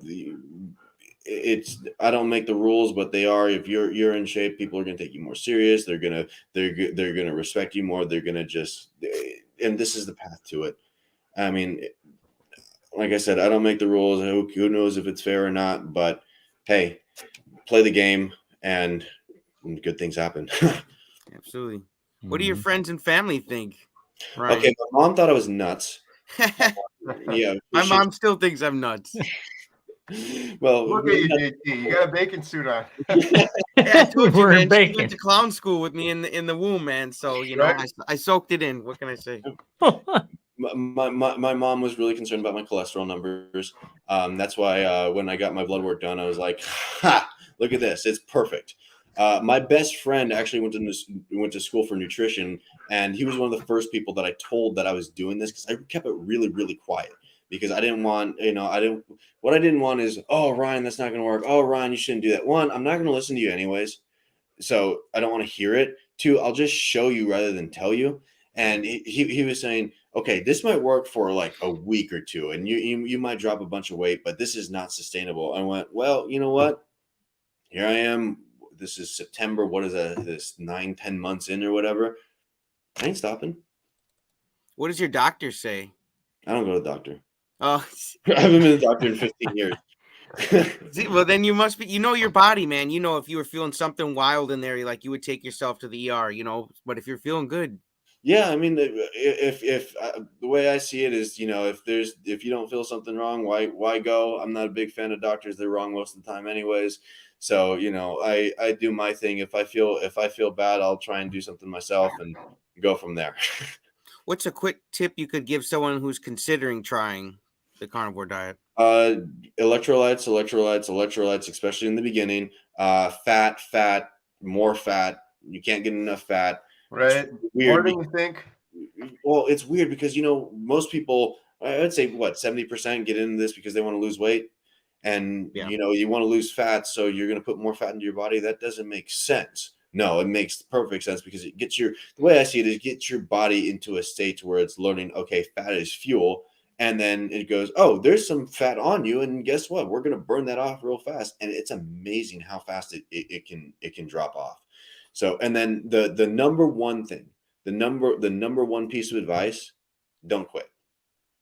Don't quit. No matter how hard it gets. You know what? You might wake up tomorrow and that light switch might flip, like it did for me, like it did for probably a lot of you, to where you start feeling good. So the only way that you fail at something is if you quit at it. So just don't quit. Yeah, man, I'd like to have you on Chatting with Carnivores, so I'm definitely gonna be hitting you up, Ryan. Yeah, please. I love talking about this stuff, because it's become a passion of mine. I've always been heavier, and now when people see me, when people are going, whoa, that's not the Ryan that I know. That's not the Ryan that grew up with or seen for years and years and years. I'm in the best shape of my life, like by far.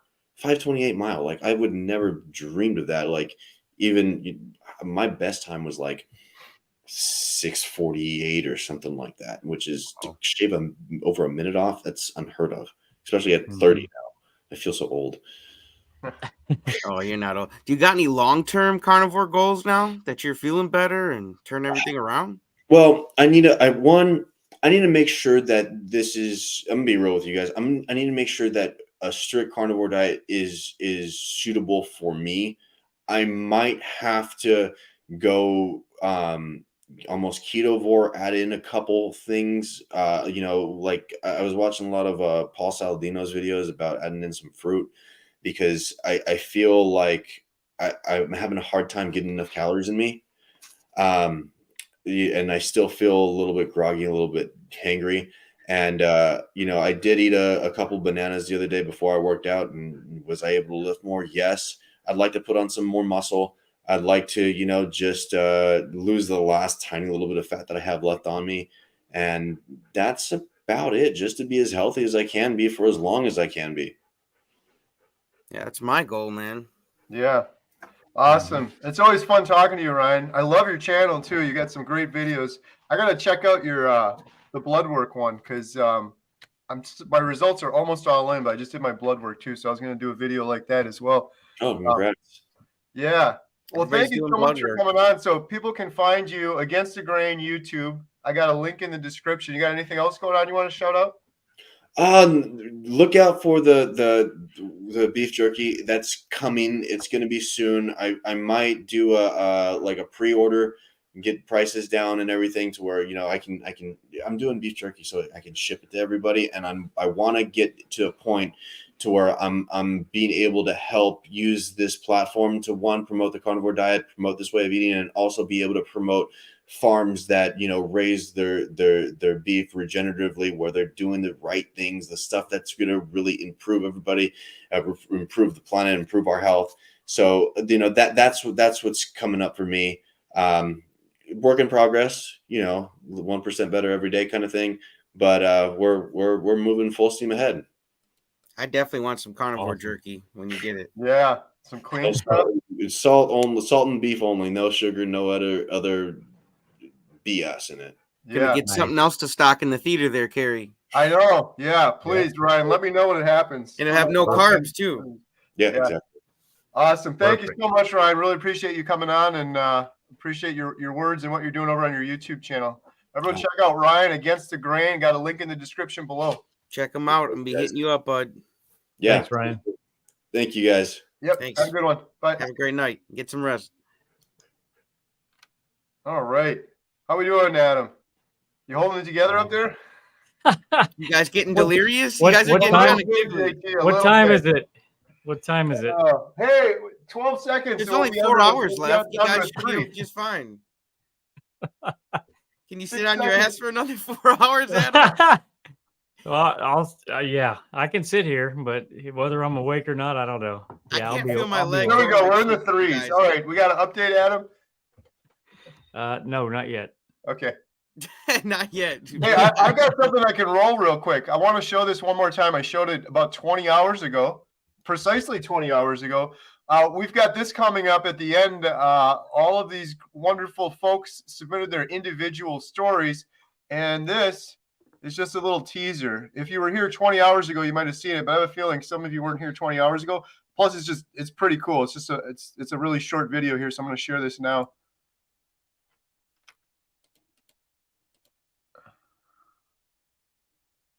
Here we go. Boom.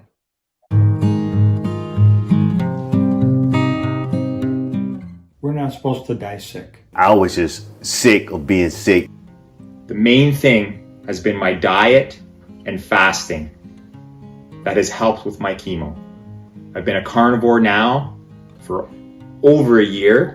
In that first year of going carnivore, I lost 120 pounds. I stopped snoring the first week. I started waking up in the mornings. I'd never been able to wake up in the mornings my whole life. Then I lost 7 pounds the first month. Then I lost 7 pounds the next month. Then I lost 7 pounds the next month. I lost 7 pounds every month for 7 months. Before carnivore, I wasn't able to do and move and do the things that I wanted to do. My tinnitus went away, my energy improved, my sleep got better. And then it wasn't even a week.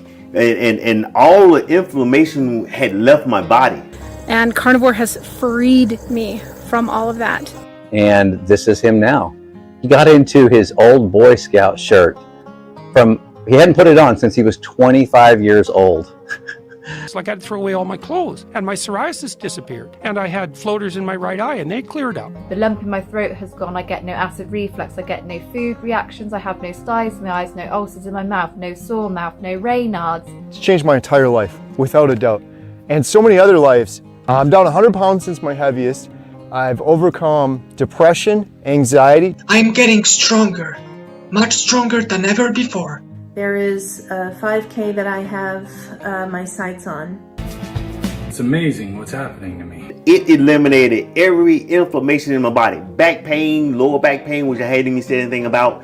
And it eliminated it all, right? In a week. Started at 189 and currently weigh 128. My blood pressure is normal. It came down. It's now normal. My mom went on the diet and her osteoarthritis went away. My dad went on the diet and he lost 70 pounds. He had psoriasis. That went away. I've lost now 105 pounds. For 30 days, I ate only meat and water. 30 days, within 30 days, I actually was able to get off blood pressure medicine. I'm better now, probably, than I've ever been in my life, and I haven't been taking antidepressants for a whole year. Yeah, you were off all meds. I was off all meds by the end of my 30 days. And that was like, whoo, unbelievable. I had arthritis so bad in my toe, they thought it was gout. Completely gone. 18 months of suffering. They were going to do surgery on this foot. And now, honey, we are medication free. Yes. I've been talking about this diet to spread awareness in hopes that the medical community can take something like this seriously. All right. Rock and Like roll. I said 20 hours ago. If that doesn't fire you up, I don't know what will. Absolutely. There's some really good ones in there. So I'm going to be sharing those at the end of the stream. We're going to make sure to show every single one of those. Let's see. You probably want to go through and read maybe a few super chats, huh? That's what I was thinking. Thank you for holding it together, Adam. JT, how are you doing? Hit it from the top. Oh, you're on mute.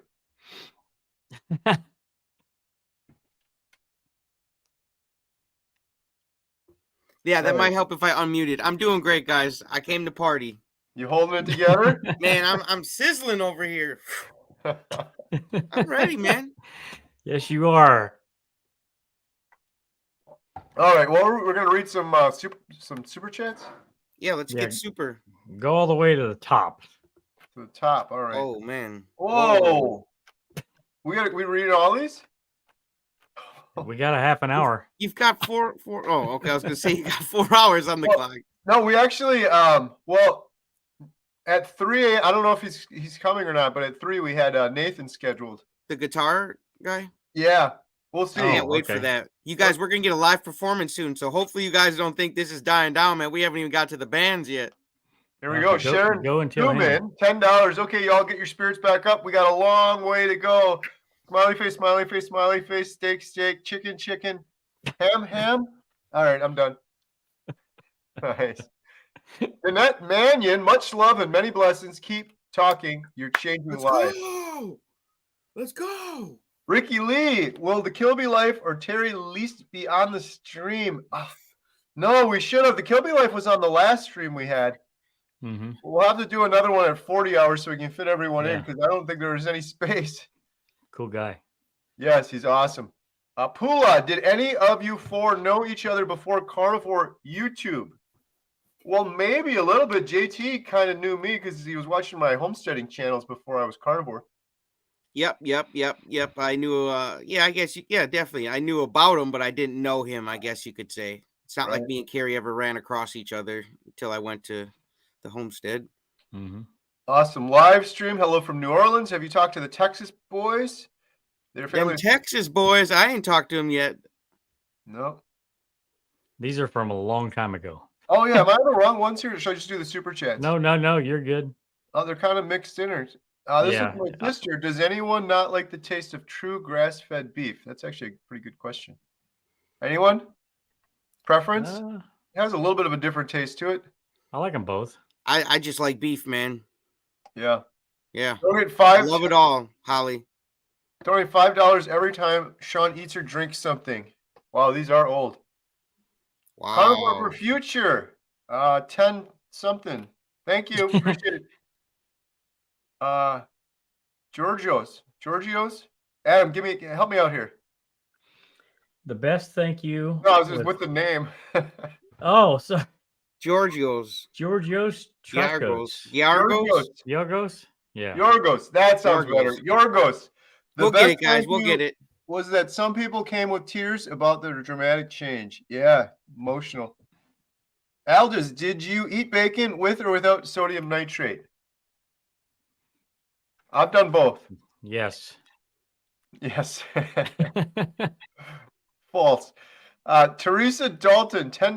Keto 8 years, carnivore 1 week, down 8 pounds. Love all the support and great info. Good job. Let's go, Teresa. That's awesome. Michelle, $50. Thank you. Wow. Thank you, Michelle. Bless you. And Melbourne, Australia. Only carnivore friend here is my butcher. Hope to change people's mind around me 30 days in. Let's get you some carnivore friends, Ann. Bacon with nitrates or not, doesn't matter. Doesn't matter to me. Yeah, it doesn't matter to me either. I think a good thing to look up would be Dr. Barry's bacon video. I think he gets into the science of this a little bit more. And I think he said it's pretty much got okay. A video on everything, don't he?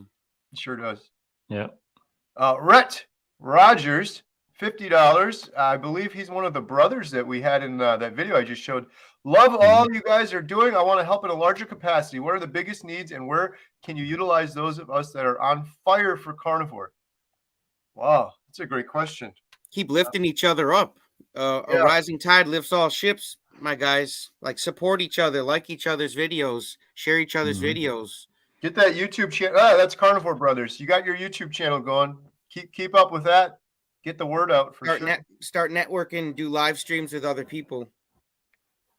Ann says, $20. Thank you. You are not alone. I'm in the Adelaide Hills and had to convert my partner just so I was not a lone carnivore. By the way, I think I've lost another 28 pounds since I started watching this stream 9.5 hours ago. Well, there you go. Wow. Glad we could help. Tracy Huffman, $5 super sticker. Kathy Title, $25. Awesome.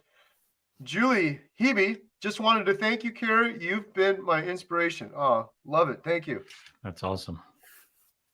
Melinda, $10. Carnivore 1 year, feeling amazing. Currently doing 75 hard to continue pursuing personal excellence. I hated exercising. Now I feel too good not to. Thank God I learned about carnivore. Me too. Carnivore Nana, super sticker, $5. Thank you. Tracy Levy, it's not much, but I hope this helps. Get the carnivore message out. $20 is a lot. Thank you very much, Tracy. Mm-hmm. And $14. Thank you so much. Josephine, $2 super sticker. Thank you. Kingdom Way to Keto to Carnivore. We need a carnivore theme song for the movie. Very true. Ooh, we got to hit up Shane and Bill. Yes.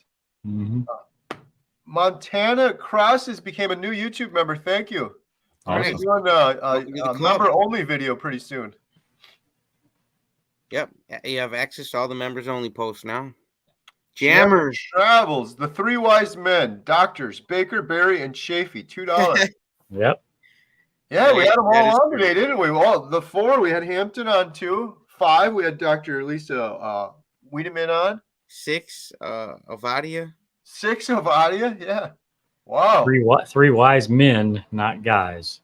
Right. Right.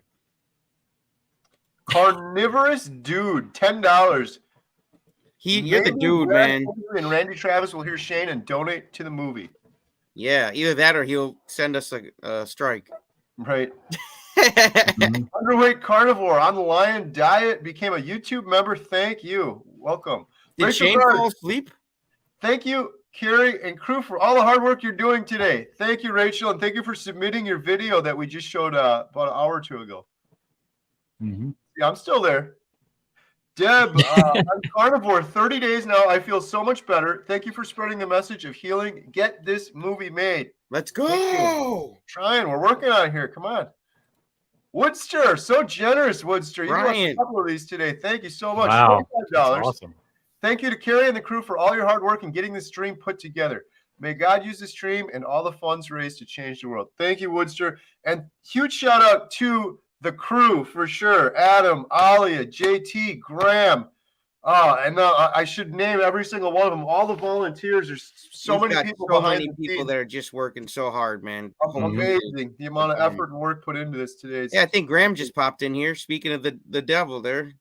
Nope. No, you're not. You're a great guy. I love Graham. He's a sweetheart. Graham, how are you? How you doing, buddy? I just said your name. Did you hear me? And you showed up quick. I was just saying, huge shout out and thank you to the crew, including Graham, JT, Adam, Alia. Really appreciate thank you guys Graham, for working all hard. your hard work. It means a lot. You're doing so much back there. You're welcome. I see I missed something. I've seen you've been putting out some new YouTube videos. You're getting got a good exercise routine going, it looks like. Still getting there. Yeah. Did you hear Chaffee about building muscles? I've listened, so I have to go re-listen again just to understand what he was saying slowly. Yeah, he was listening. I know. I have to rewatch that part because it was some good stuff there for sure. Yeah, there was some stuff. Super sticker. You want to take a couple, Graham? Like Graham? Yeah, Graham, you want to? Because we're about to tap out here. Here we go. We're whipped beef tallow, man. Rachel. Did Rachel? Folds? $99. That's so much encouraging. So encouraging. Yeah. Thank you. Barbara Turner again. 19.99. How do I click? Killing it, Barbara. Carnivore Scott. Super Super sticker. sticker. Nice. We like stickers. Stick them all over. Bishop's Deep Learning.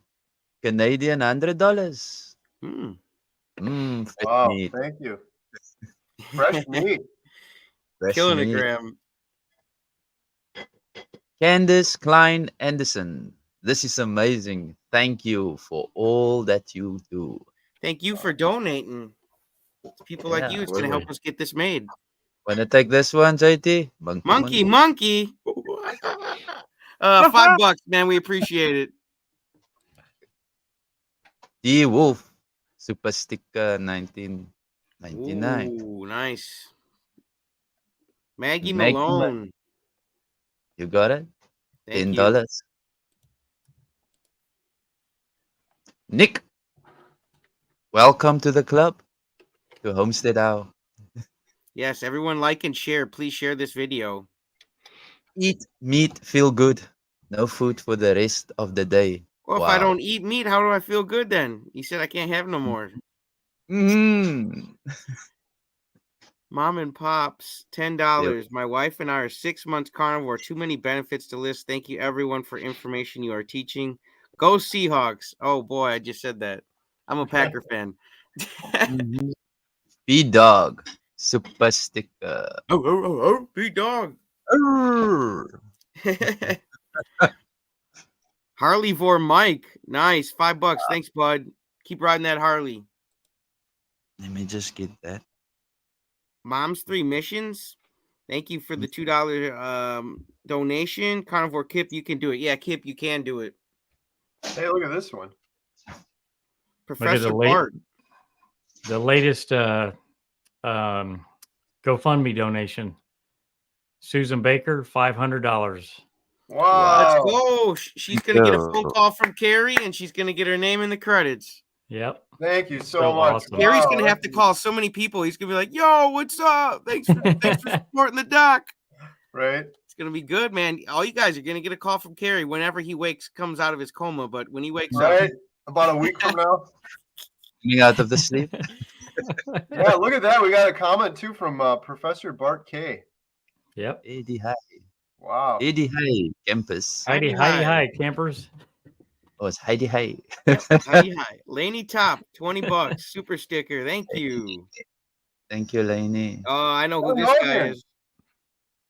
Just checking back in before going to bed. It's nice to see your faces again, Kelly Hogan. My zero carb life. She was awesome. She was a blast. She killed it. Yep. Gypsy Adventures. $5. Thank you. All things Audra. $50. Thank you. Been carnivore 2 years. Best thing I've ever done for myself. Never going back to sad. Down 82 pounds and now coaching carnivore. Hey, good for you. Keep it going. Tracy, $10 donation. Thank you. Theo, $5 donation. Thank you. Family Finding Simple, $10. We love you all. Going to bed. Have fun night. Yeah. Enjoy the bed. Yeah, enjoy the bed. Rub it in. Yeah, right. Randy Allen, $2. Is carbonated soda water on? What? I'm not sure. Is carbonated soda water? I think they're asking if it's okay. I think Dr. Chaffee answered that and said it's pretty much fine. Yeah. You're right. Okay. Oh no, I think we're getting into some Dr. Chaffee questions now. Blood pressure. Yeah, I'm not going to be good with these. 60. Could this be due to low blood volume or could it be due to dehydration? Genetically lean, low BMI. Adam, you want to take that one? No, thank you. Dr. Adam? I wish I could. Yeah, I'm sorry, AK the Carnivore. This is more of a doctor one, and the doctors aren't here at the moment. Sorry about that. I would recommend, however, you head on over. Dr. Barry's got a weekly live stream Q&A. I think Dr. Chaffee's doing one almost every week as well, so it's pretty cool. Yeah, they said Chaffee's. Someone said in the comments his were like 3 hours long usually. Oh yeah. Clint, $1.99. Carnivorous Dude, $2. Huge shout out to all of you. I have been here. And you're the dude. Don Morrison, $25 donation. Thank you. Hello all, Don from Maine here. Trying to stay awake, but I keep falling asleep. Keep up the good work, everyone. Come on, man. Stay awake with us. We need you. Wake up, everybody. D Wolf, $20. Doctor, my son has had a front lobe TBI. I think we did this one with Dr. Chaffee. Could have been. What's that? Could have been. Yeah, I think we did that one. Yep. Yeah, we did that one too. Yep. I tried to unstar the ones that we already took care of, but some of them we missed. I missed. You're doing good, Adam. I'm not asleep yet. That was when I was taking the picture of him sleeping. I could have sworn there was moments of time both you guys had your eyes closed for quite a while. I was like, oh no, hopefully they don't fall forward. I was looking at the screen like, are my eyes closed or open right now? I can't even tell. They look closed. I saw that. I gotta get Adam set up because my camera is so high up. It's tilted down a little. So even if I'm looking like right here at the screen, it almost looks like my eyes are closed. I'm gonna get you some googly eye glasses, Carrie, and you can fall asleep. We're getting off track here, but do you do this too, JT or Graham or Adam? When Dr. Chaffee's talking, do you just stare into the camera lens? Dude, he should do like meditations, man, and like guide people through them, like just talk, because he's got a nice soothing voice. He just talks and like you could just keep listening and listening. I enjoyed listening to him. I don't have the attention span. I look at it for like 3 seconds and I'm down looking at the screen, seeing what he's saying. You're thinking about ribeyes and beds. Yeah, a couple of these were Dr. Chaffee's. I remember the Gatto one. Oh, D Wolf. Let's see here.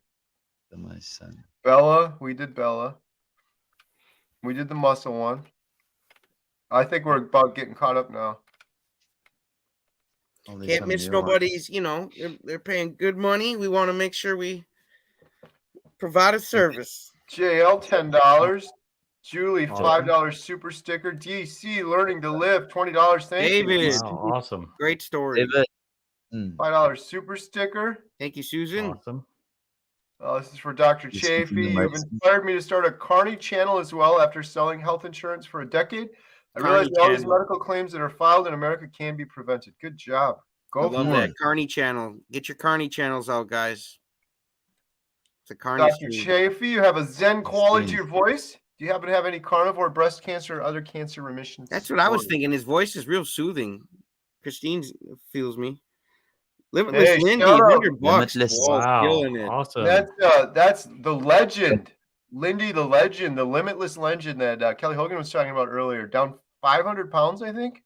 She knows no limits, guys. She's got a great YouTube channel. Everyone check out Limitless Lindy. What an inspiring story. She was on her 10-hour live stream. We should have had her on here, except she'll be coming up on Chatting with Carnivore. She's good. Nice. Lori said, my journey started with a video from Dr. Lustig, who discussed how more kids are showing signs of being pre-diabetic. Then came videos from Dr. Berry, you, Dr. Baker, and others. Thank you all. Thank you, Lori. Thank you, Lori. $12. Thank you. Man Cave, thank you. One hope for all. How much effect will a carnivore diet have on bipolar? I also know that sleep is important too for bipolar. I can answer this a little bit. My mom was on earlier and she mentioned that she is bipolar and is doing very, very well on carnivore. It's amazing. She said she's been on medication her whole life for that, and it hasn't really done much for her at all, and carnivore has. Of course, that's just one person and anecdotal, but I've heard that from some others as well. So I have another announcement. Yeah. The latest GoFundMe donation, Georgia Stavrow, I believe that's how you pronounce it, $500. Oh hey, she's gonna get a phone call from Carrie. Wow. And she's gonna get her name in the credits at the end of the doc, man. So guys, you can get in there too. You can get a phone call from Carrie, and when we're watching that on Netflix and it's screening at the end, you got your name in there. And you can take that much more ownership and know you really helped launch this thing in the stratosphere. Right. And the phone call too, I'm serious, is like, I keep saying it, it's this Carnivore Diet Documentary is our documentary. So I'm not saying it's got to be like this. It's got to be like this. I love all the input Primal Mike, really early on, gave me some really good ideas for the documentary that we're kind of running with. So I Yeah, love it's a great talking about it, opportunity. brainstorming if you guys have some good ideas for sure. That's a good idea, Carrie. Yeah, let Carrie have it. Let him know when you're on the phone call. D lifestyle reviews, $24.99. I'm 45 days into carnivore. My main benefit is anxiety, mild depression going away. But after 5 kg loss, I'm a bit stalling, maybe less dairy. Yes, 100%. No more dairy. I promise you. Yep, let's get rid of that anxiety, guys. We don't need to suffer from anxiety. My other tip, if you're stalling, if anyone's stalling on carnivore, just do lion diet for 3 days. Yeah. You will stop stalling, I promise you. It Um, works. Dr. Chaffee we missed him. I know everyone is different, but what should the average person's blood pressure be? I'm 3 weeks carnivore and mine is 135/85. Adam? Right. Yeah. Ask my wife. I don't know. I'm sorry, Billy Boy. We thank you. I'm sorry Dr. Chaffee couldn't get to it. He did stick around for like 3.5 hours, but there's just an incredible number of super chats. But he does a weekly live stream, so maybe try to hit him up there again. Q&A. Thank you, though, Billy. Carnivore and more. Thank you, Dr. Chaffee, and thank you to all the supporters. Epic 24-hour show. Shark training new member. Thank you. Awesome. Welcome to the club. Zeta, $20. Thank you for everything. Carnivore for 3 months. Better digestion, more energy. However, I'm still bloated. I have chronic parasite, Blastocystis hominis. Iodine and oregano oil help, but the latter is not carnivore. I hope that recovers for you. I'm sorry, I'm not much help on that one. Yeah. Sorry about that, Zeta. Susan E. I was taking aspirin due to cloudy blood since COVID. A doctor said to stop taking it and to take omega-3 fish oil instead. Carnivore Brothers again, $10. Amazing day. Wow. Thank you for putting so much effort into this. Dr. Chaffee, you are a legend, and thank you for being so generous with your time. Absolutely. Yes, he is.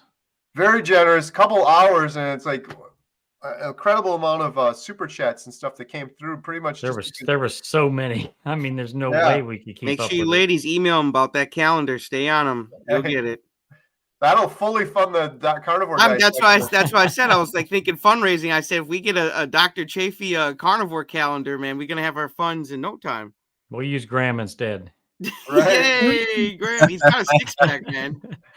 Ivan, $10, 65 kg down in 18 months, feeling fantastic at 100 and med free. Walked 37 kilometers yesterday and backed up today with another 30 kilometers. Recovery is amazing on carnivore. Wow. Okay. $12. Jack from France. Thank you, Dr. Chaffee. My mother had a stroke. She's not a carnivore, but I'd like that she quits statins.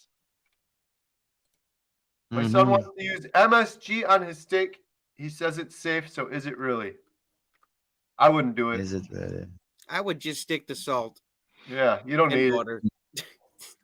Yeah, I wouldn't do that.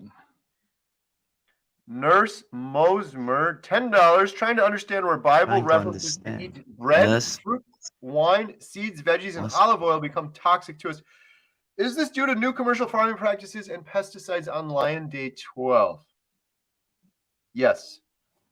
I think so. I've had a conversation with someone about this before too, and they're like, "Well, the Bible says to do this or do that," and I'm like, "Well, the fruit back then is not the same as the fruit now that's been engineered and modified a million times, and you eat an orange now, and it's basically a piece of sugary candy." So I don't know. That's kind of my take on it. I don't know if you guys have anything on that one. Listen to your body. Yeah. Absolutely. Shelley Foreman, can a person who is prone to kidney stones and has multiple autoimmune issues, lupus, Sjogren's, and fibromyalgia expect results? Love Dr. Chaffee. Where are you when we need you? I know what Dr. Chaffee would say on this one. Okay, this ought to be good. Yes. I've never heard anyone say, someone has this, and this to Dr. Chaffee, and he's like, well, actually, in that case, carnivore is not going to work. He always says, I think it's a proper human diet no matter what. I'm not a doctor, though, so don't listen to me. I'm sorry that we missed Dr. Chaffee. Maybe you can hit him up on the live Q&A. Kenny's $10. Thank you. Thank you, Kenny. Elliot, Howdy from Atlanta, Georgia. Looking forward to the doc. Howdy. Duku. $24. Duku. Thank you. Christopher Ellis, so generous. I had a good sleep. Thank you. Carry on. Carry on. We will. Duku again. 2 months carnivore now and started training for an Ironman triathlon. Want to create a YouTube channel to document that in German so that the German-speaking guys hear and understand the message. Love it. Get it out there, man. Hey, we're almost Awesome. to the bottom of these. That's not bad. Kobe N10, have you heard of the carnivore family? Musician dad was very ill, went carnivore, became healthy, whole family went carnivore. I haven't heard of them, no. Excuse me. That's a great story, though. And one last one, Carnivore Rebels, new members. Thank you so much. Hey, welcome to the club. Welcome. Awesome. To the club. Hey, so there we go. We got through all of those. Awesome. Let's see if anyone's got any more super chats or questions, throw them in the side. We were going to have Nathan on, but maybe not. And then next up it's 3:30 now. We have Kent Carnivore scheduled. I think it's Lee, isn't it? Lee Copus, yeah. Yep. So maybe we'll play a video. Yeah, let's play one more video. Yeah, we got some more testimonials to share. So many great stories to share still. Here we go. Let's find one here. One Hope for All. Did you read my $50 super chat? That Did you, was Carrie? me. 71 I think days ago. so. I'll double check. My barefoot journey. My name's Angie Hebel. My why that makes me cry is losing my mom and dad way too early. My dad at 75 from a massive heart attack, even after he had had a heart attack and was following the doctor's recommended diet. My mom died way too young from complications from her Crohn's. She was 72. My dad was 75.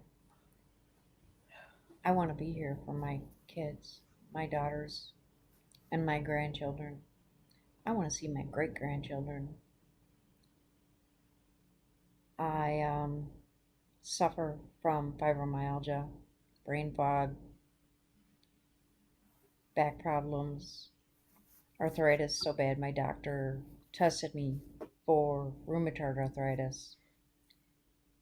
I've had injections so many times in my back and my iliac joint for my sciatic pain. On pills for my migraines. I actually get Botox shots every 12 weeks. I get shots in my neck every 9 to 10 weeks as a nerve block. I've had problems with my foot. I've had a blood clot in my leg at 52 years old. I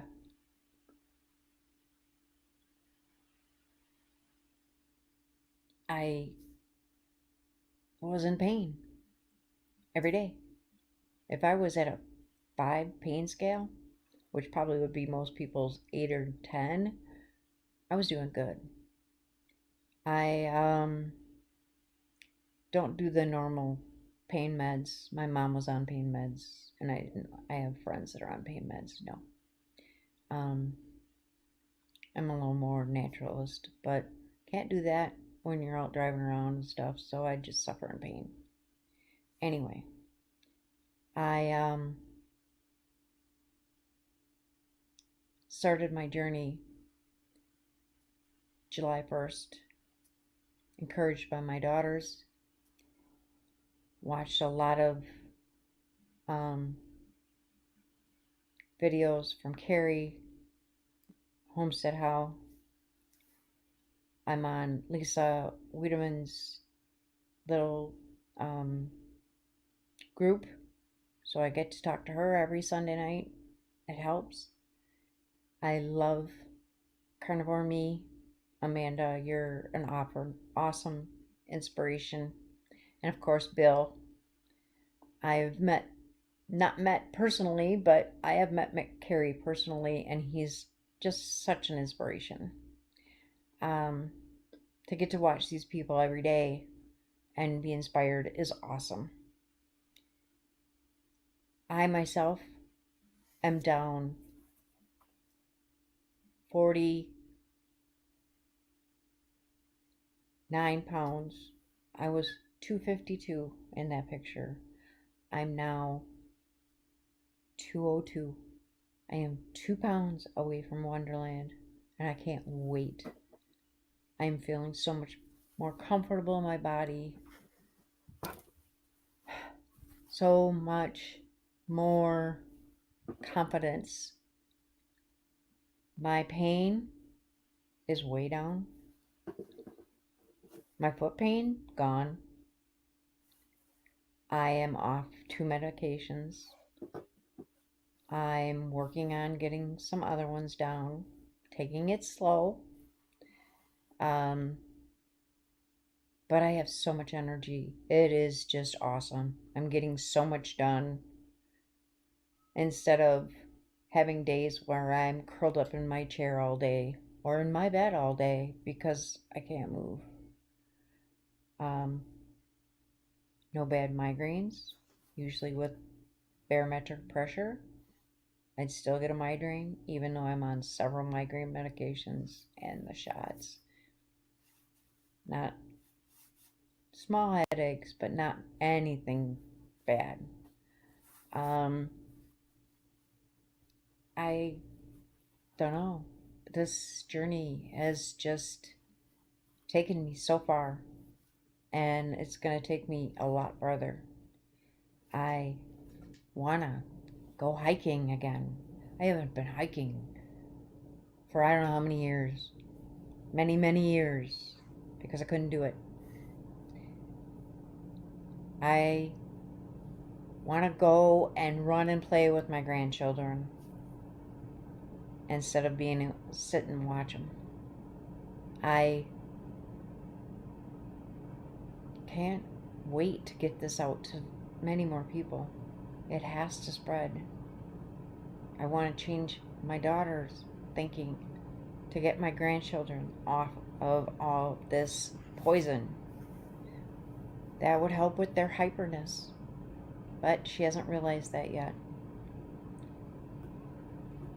I just thank everybody in the carnivore community for how generous they are, and can't wait to meet more of you in person. I love all of you. Join me on my YouTube channel, My Barefoot Journey. Thank you again. Angie.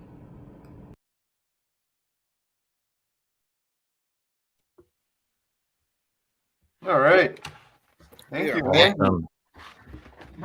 Angie's pretty cool. She's been out to the theater a couple times. All right. Looks like we have Lee with us now. Should we jump in and chat with Lee? Yeah. Yeah, let's do it. Hey, Lee. How's it going? Kent Carnivore. Hey, guys. How you doing? Doing great. I'm impressed. You've really stuck it out, as far as I know, anyway. Hey, don't give us any compliments yet. We're just barely hanging on here. So You're looking good. You're looking good. Thank you. How are you doing? Would you mind telling us a little bit about yourself, maybe a little background and your carnivore story? Yeah, absolutely. So my name's Lee Copus.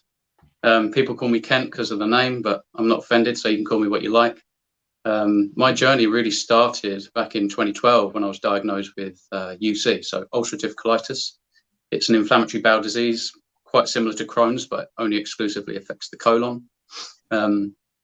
I actually managed to stay away from medication for like the first 2 years because it's really mild, surprisingly. It was actually like very, very mild, low end, not much affected in the colon, just like a very small percentage at the bottom. And basically, I would flare like 2 or 3 times a year, but it wouldn't be too bad. It would be like 1, maybe 2 weeks of like nasty symptoms.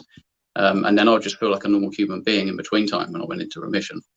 And then it wasn't until about 2014 things noticeably got a little bit worse. I would flare probably almost, twice the frequency. And these things would just be a little bit more egregious, like in the moment, just very aggressive, like the symptoms came on stronger. And that's when I went on certain medications just to lower bowel frequency movements. And it gave me a little bit more freedom. I mean, they certainly felt like they worked on some level, at least at first, but little did I know all the time I was on this medication, suppressing my symptoms.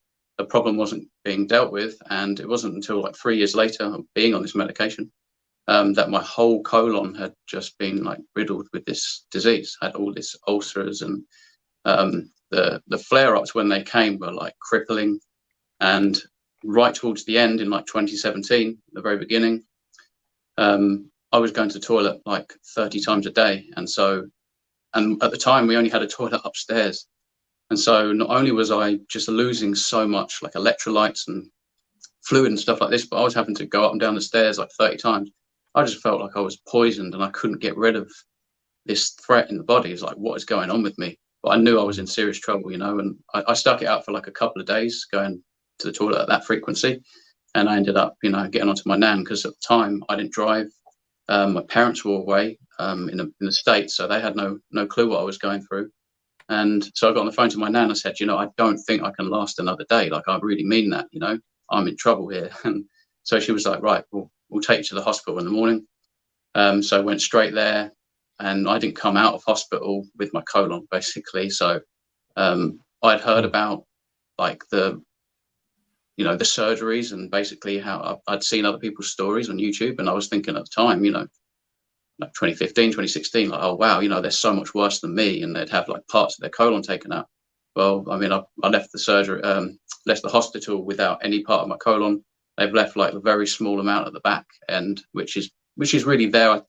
They said that they don't take it all out in one go, but I think that they leave it there mostly for the option to reverse, which I never really had, because it's not stopped being problematic, even though food hasn't passed through there for like the last 6, nearly 7 years.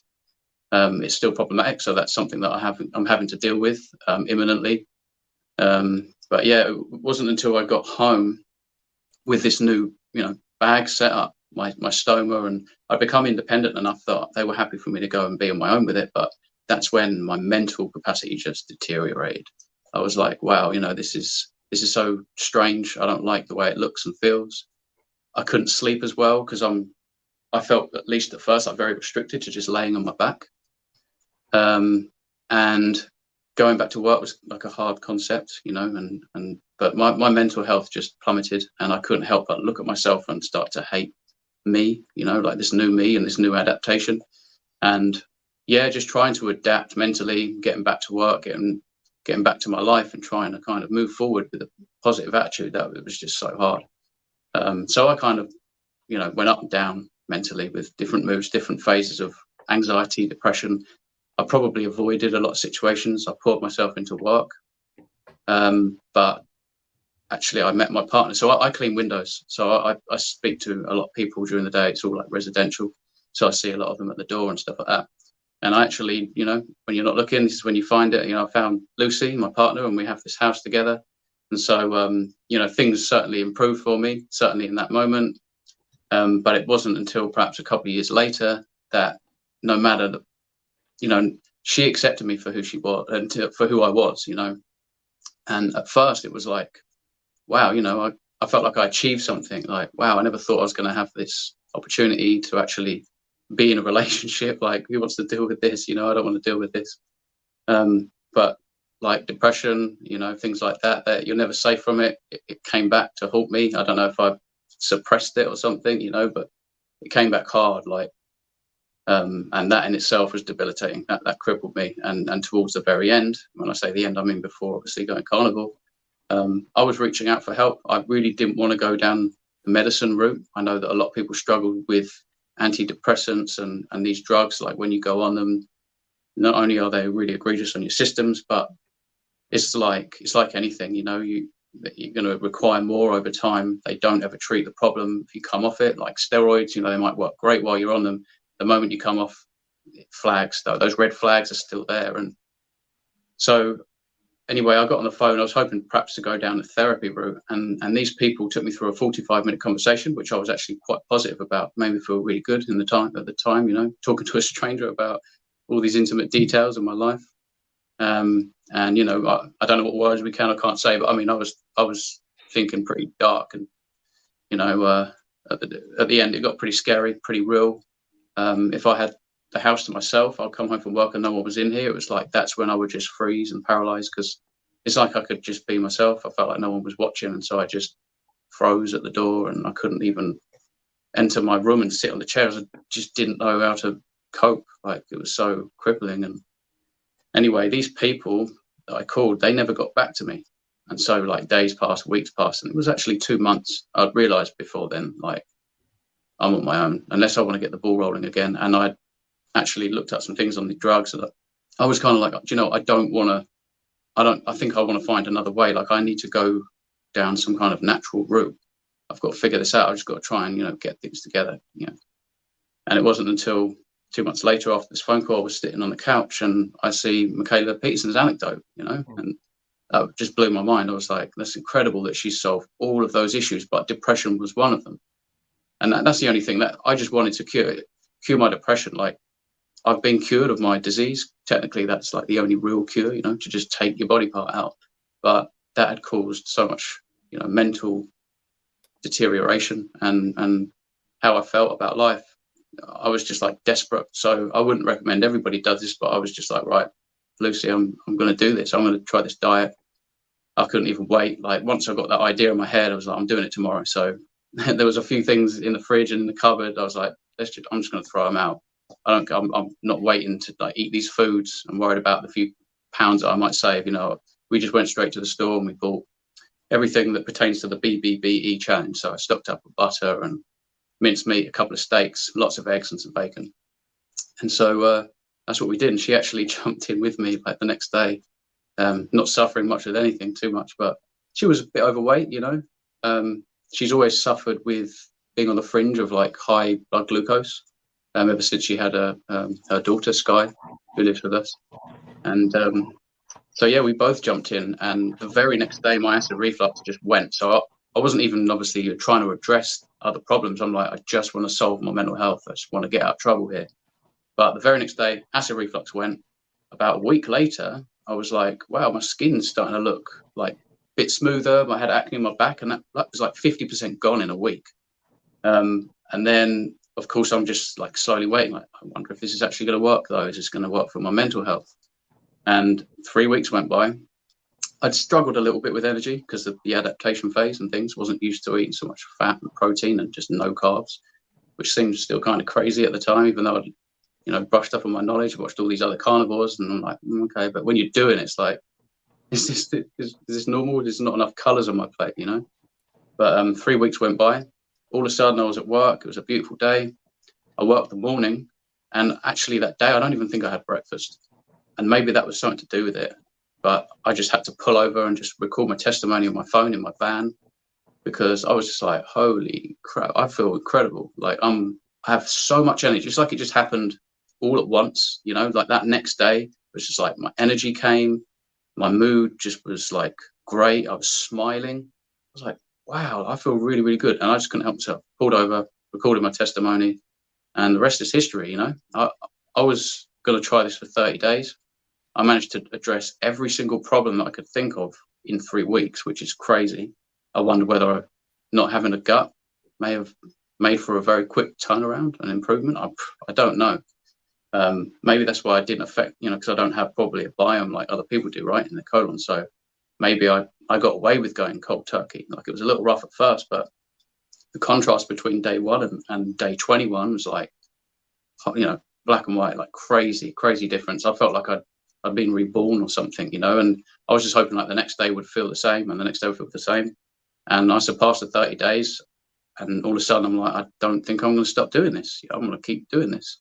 So continue to buy, you know, minced ground beef and lamb, and started to like go to different places and figure out where's best to buy certain meats. And I started to get into like the whole, you know, just going to support farmers and butchers. I get really high quality produce. We're really lucky actually to have so many farms around here in Kent, right? You know, the Garden of England, it's beautiful pasture everywhere. We have decent weather systems, really, where the cattle and everything's out in pasture most of their life. And yeah, I mean, I really started to get into it. It became a new passion of mine.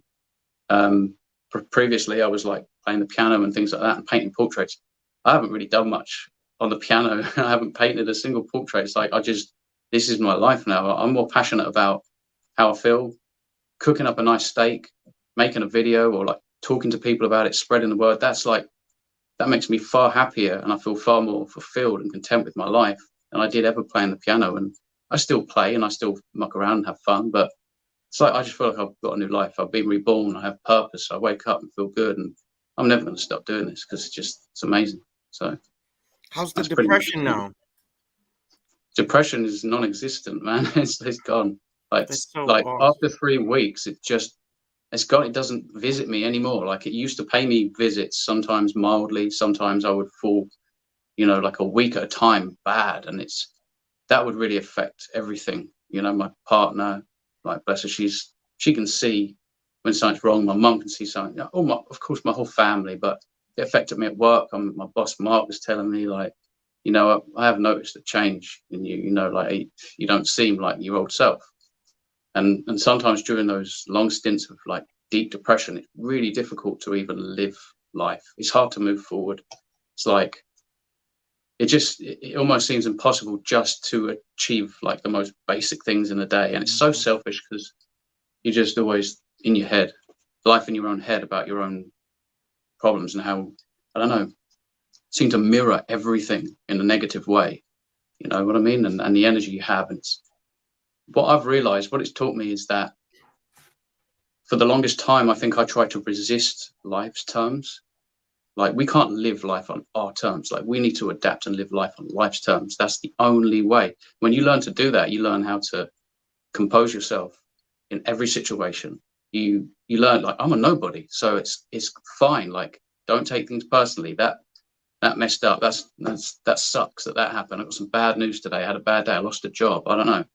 But these are little mild bumps in the road, and you've got to live life on life's terms. You can't just have it your way, and you have to take the rough with the smooth. And now it's obviously something to do with being in ketosis, fueling your brain, not inflaming your system so that nothing's getting in the way of each other.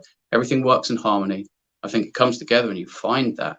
And I've found peace and love in my life. And now I move forward with a better attitude. I'm robust. I dare someone to try and knock me over. Like it's not happening, man. I feel too good. And the great thing about this as well is that Michaela Peterson, she dropped a pebble in the pond, you know, and it rippled out, and it's affected some people that made some other videos. And I found those videos. And now I've changed my life. And now my partner's got rid of her, you know, elevated blood glucose. She lost a bunch of weight. She looks great. She's healthy. My family have partially got carnivore. My mum's a carnivore. She's a proper carnivore now.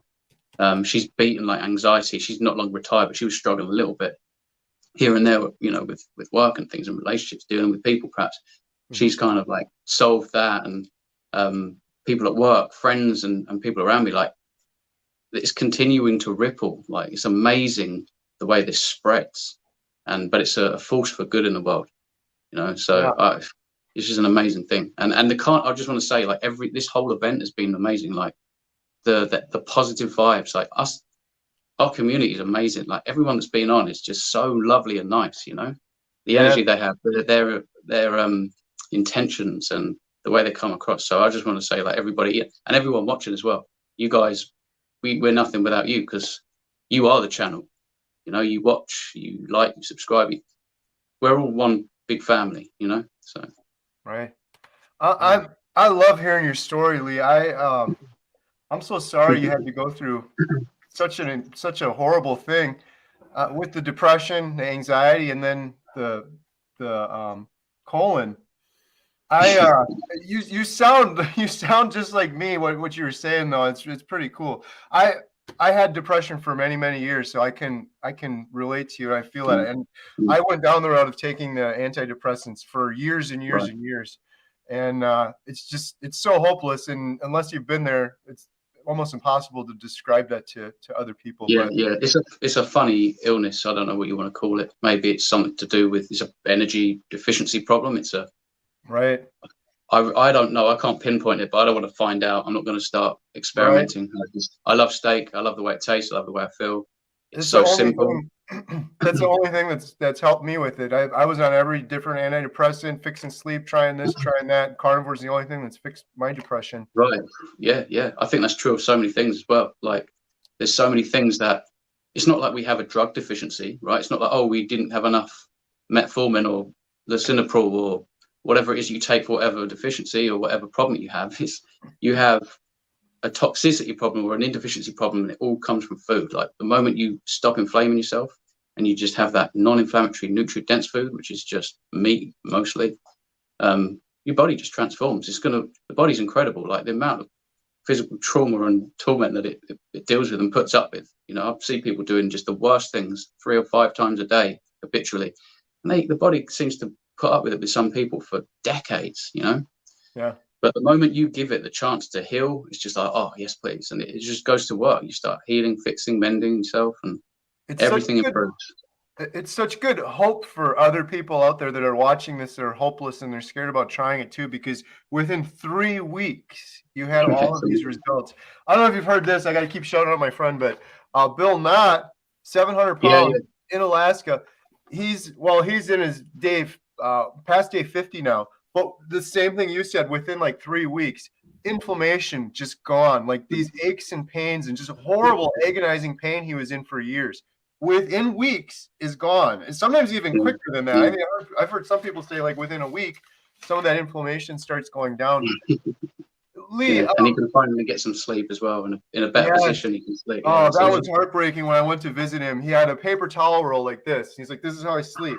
Sitting up, completely upright for years and years and years. That can't be good. That just can't be good. Right. So I just have a question. So with the colitis, the UC, is that something? Because I've heard Dr. Chaffee talk about that. Is that something that could have possibly been cleared up with carnivore instead of surgery? Yeah, absolutely. Yeah, I get quite a lot of messages, and people just sometimes in the message streams on videos that tell me, you know, oh, I haven't flared up since carnivore, or what they've done is they've got themselves out of trouble and in remission. They go months and they may flare up, but it's very, very mild, and then they go into remission again. And some of them for years. Like, I think I was speaking to someone who's been in remission for like 5 years since going carnivore. They haven't had any. They don't take medication, obviously. I mean, the idea with people like me, you know, we've obviously got a proclivity of weakness in the gut, and there are other similar things that, you know, people get, like, you know, obviously Crohn's, colitis, but IBS, and you've got diverticulitis. All those conditions, you just don't want fiber. And if you go on Google, and lots of people, you know, oh, I just did a quick Google search. Yeah, they're not going to give you the answers, and they're going to actually encourage fiber, which is crazy. It's the complete opposite. And that's often the case with the advice that you get. Is like, you can't afford to have something that doesn't break down, because that stuff is going to be like, you know, sandpaper by the time it gets to where you have a problem. You want to, and what I've realized, so a lot of people, I mean, I don't want to offend, I always say this, like, a lot of people actually find it really interesting and helpful. And I can see things that a lot of people can't, because I have an exterior, a bag, where my colon would begin. So I can tell you exactly how every single food is, how, you know, what state that is as it would enter someone's colon. And so I've always believed that red meat, you know, because of the information. It's just like you regurgitate this information. You think you've learned something. You know, red meat is going to cause constipation, it's going to block you up. It's going to cause inflammation. It takes a long time to digest and break down. If I eat a steak, it's liquefied by the time it gets to my bag. Okay, no offense to anyone, but that's the truth, right? So if you get enough swallowed chunks of meat and it's liquefied, same goes for eggs, same goes for fish, same goes for butter. It's not a problem. It's just liquefied. So your body, your stomach acid can completely liberate and digest and nutrify yourself, you know, with animal products. Where when you eat plants, if you don't chew that plant very well, when you swallow it, that is exactly the state it enters the colon. Because I see it. I've seen that when I was on plants. You know, I've had this bag for like 6 or 7 years, only been carnivore for 13 and a half months. So I was eating like every food you can think of before that with the bag. And I can tell you that things like mushrooms, mango, onions, pineapple, cabbage, celeriac, if you just swallowed like a specific shape or a large chunk of that, that does not change. It does not change, not even 1%. Like that's the exact state it will come out into the bag. So that's now entering the colon. You got to think like the amount of inflammation that will cause. Can you imagine, like, you got some ulcers in your colon or small intestine, wherever you're affected, depending on what you've got, and you've got these like inflammatory plant materials just wearing away at your gut lining, and it blocks nutrients, and it causes bloatedness and it causes gas and all these problems. And so, yeah, it's crazy that I was eating all that stuff, and it's only since I've gone carnivore that I can see how that actually works, So, yeah. I can see how you're fired up, man. I love it. Yeah, it's great. Yeah. The idea of consuming a plant food and just having to even deal with it without my colon sucks. Seriously, it's a big difference. Absolutely. Do you try to like approach strangers or and try to talk to them about the carnivore diet? So the way I go about it is often when I see people at farms. So I mean, for the longest time, and not so much recently, I've been trying to gain a little weight for a surgery coming up. But that's pertaining to the first one. We just got to finalize things. So if I go and get my milk, I get raw milk. That's when I was just trying to gain weight. And people that get in their milk, I will just say like, oh, you've been coming here long and stuff like that. And then we start talking. And there's many people that they were complete strangers. We had a beautiful conversation because they're also reasonably like-minded, but they just might not know how wrong it is to consume, the amount of plant foods that we're consuming. And certain things like grains are just terrible. And some people still think they're healthy. Fruit juices that they feed to their kids or whatever, and they have good intentions, but they would love to know the truth, right? Everyone probably deserves to know that, and then you can choose. But I'll start talking to these people, and I might be at another place, and you just get onto the topic of food, and then you have a conversation, and they often find it really interesting because they're already part of the way there. People don't get in their raw milk. They don't want to get that pasteurized, destroyed dairy down, the conventional stuff in the stores. So they're there almost anyway. They're starting to think about things. And so those people are really open-minded, and they just find it really interesting. We have a really deep conversation both ways. And I'd like to think that they go away and take something from that. Not like I think I know everything. Of course I don't know everything, but I do know that plants are an issue, certainly for a lot of people. Also customers. So I see a lot of customers at the door, and I can see the state that they're in, and I'll ask them about their health, or okay, so what are you taking for that? And I've come to learn certain things about different medicines and things pertaining to like whatever illness that they're struggling with, and they all look the same. They've all got swollen ankles and feet. A lot of them with walkers, certainly when they get a bit older.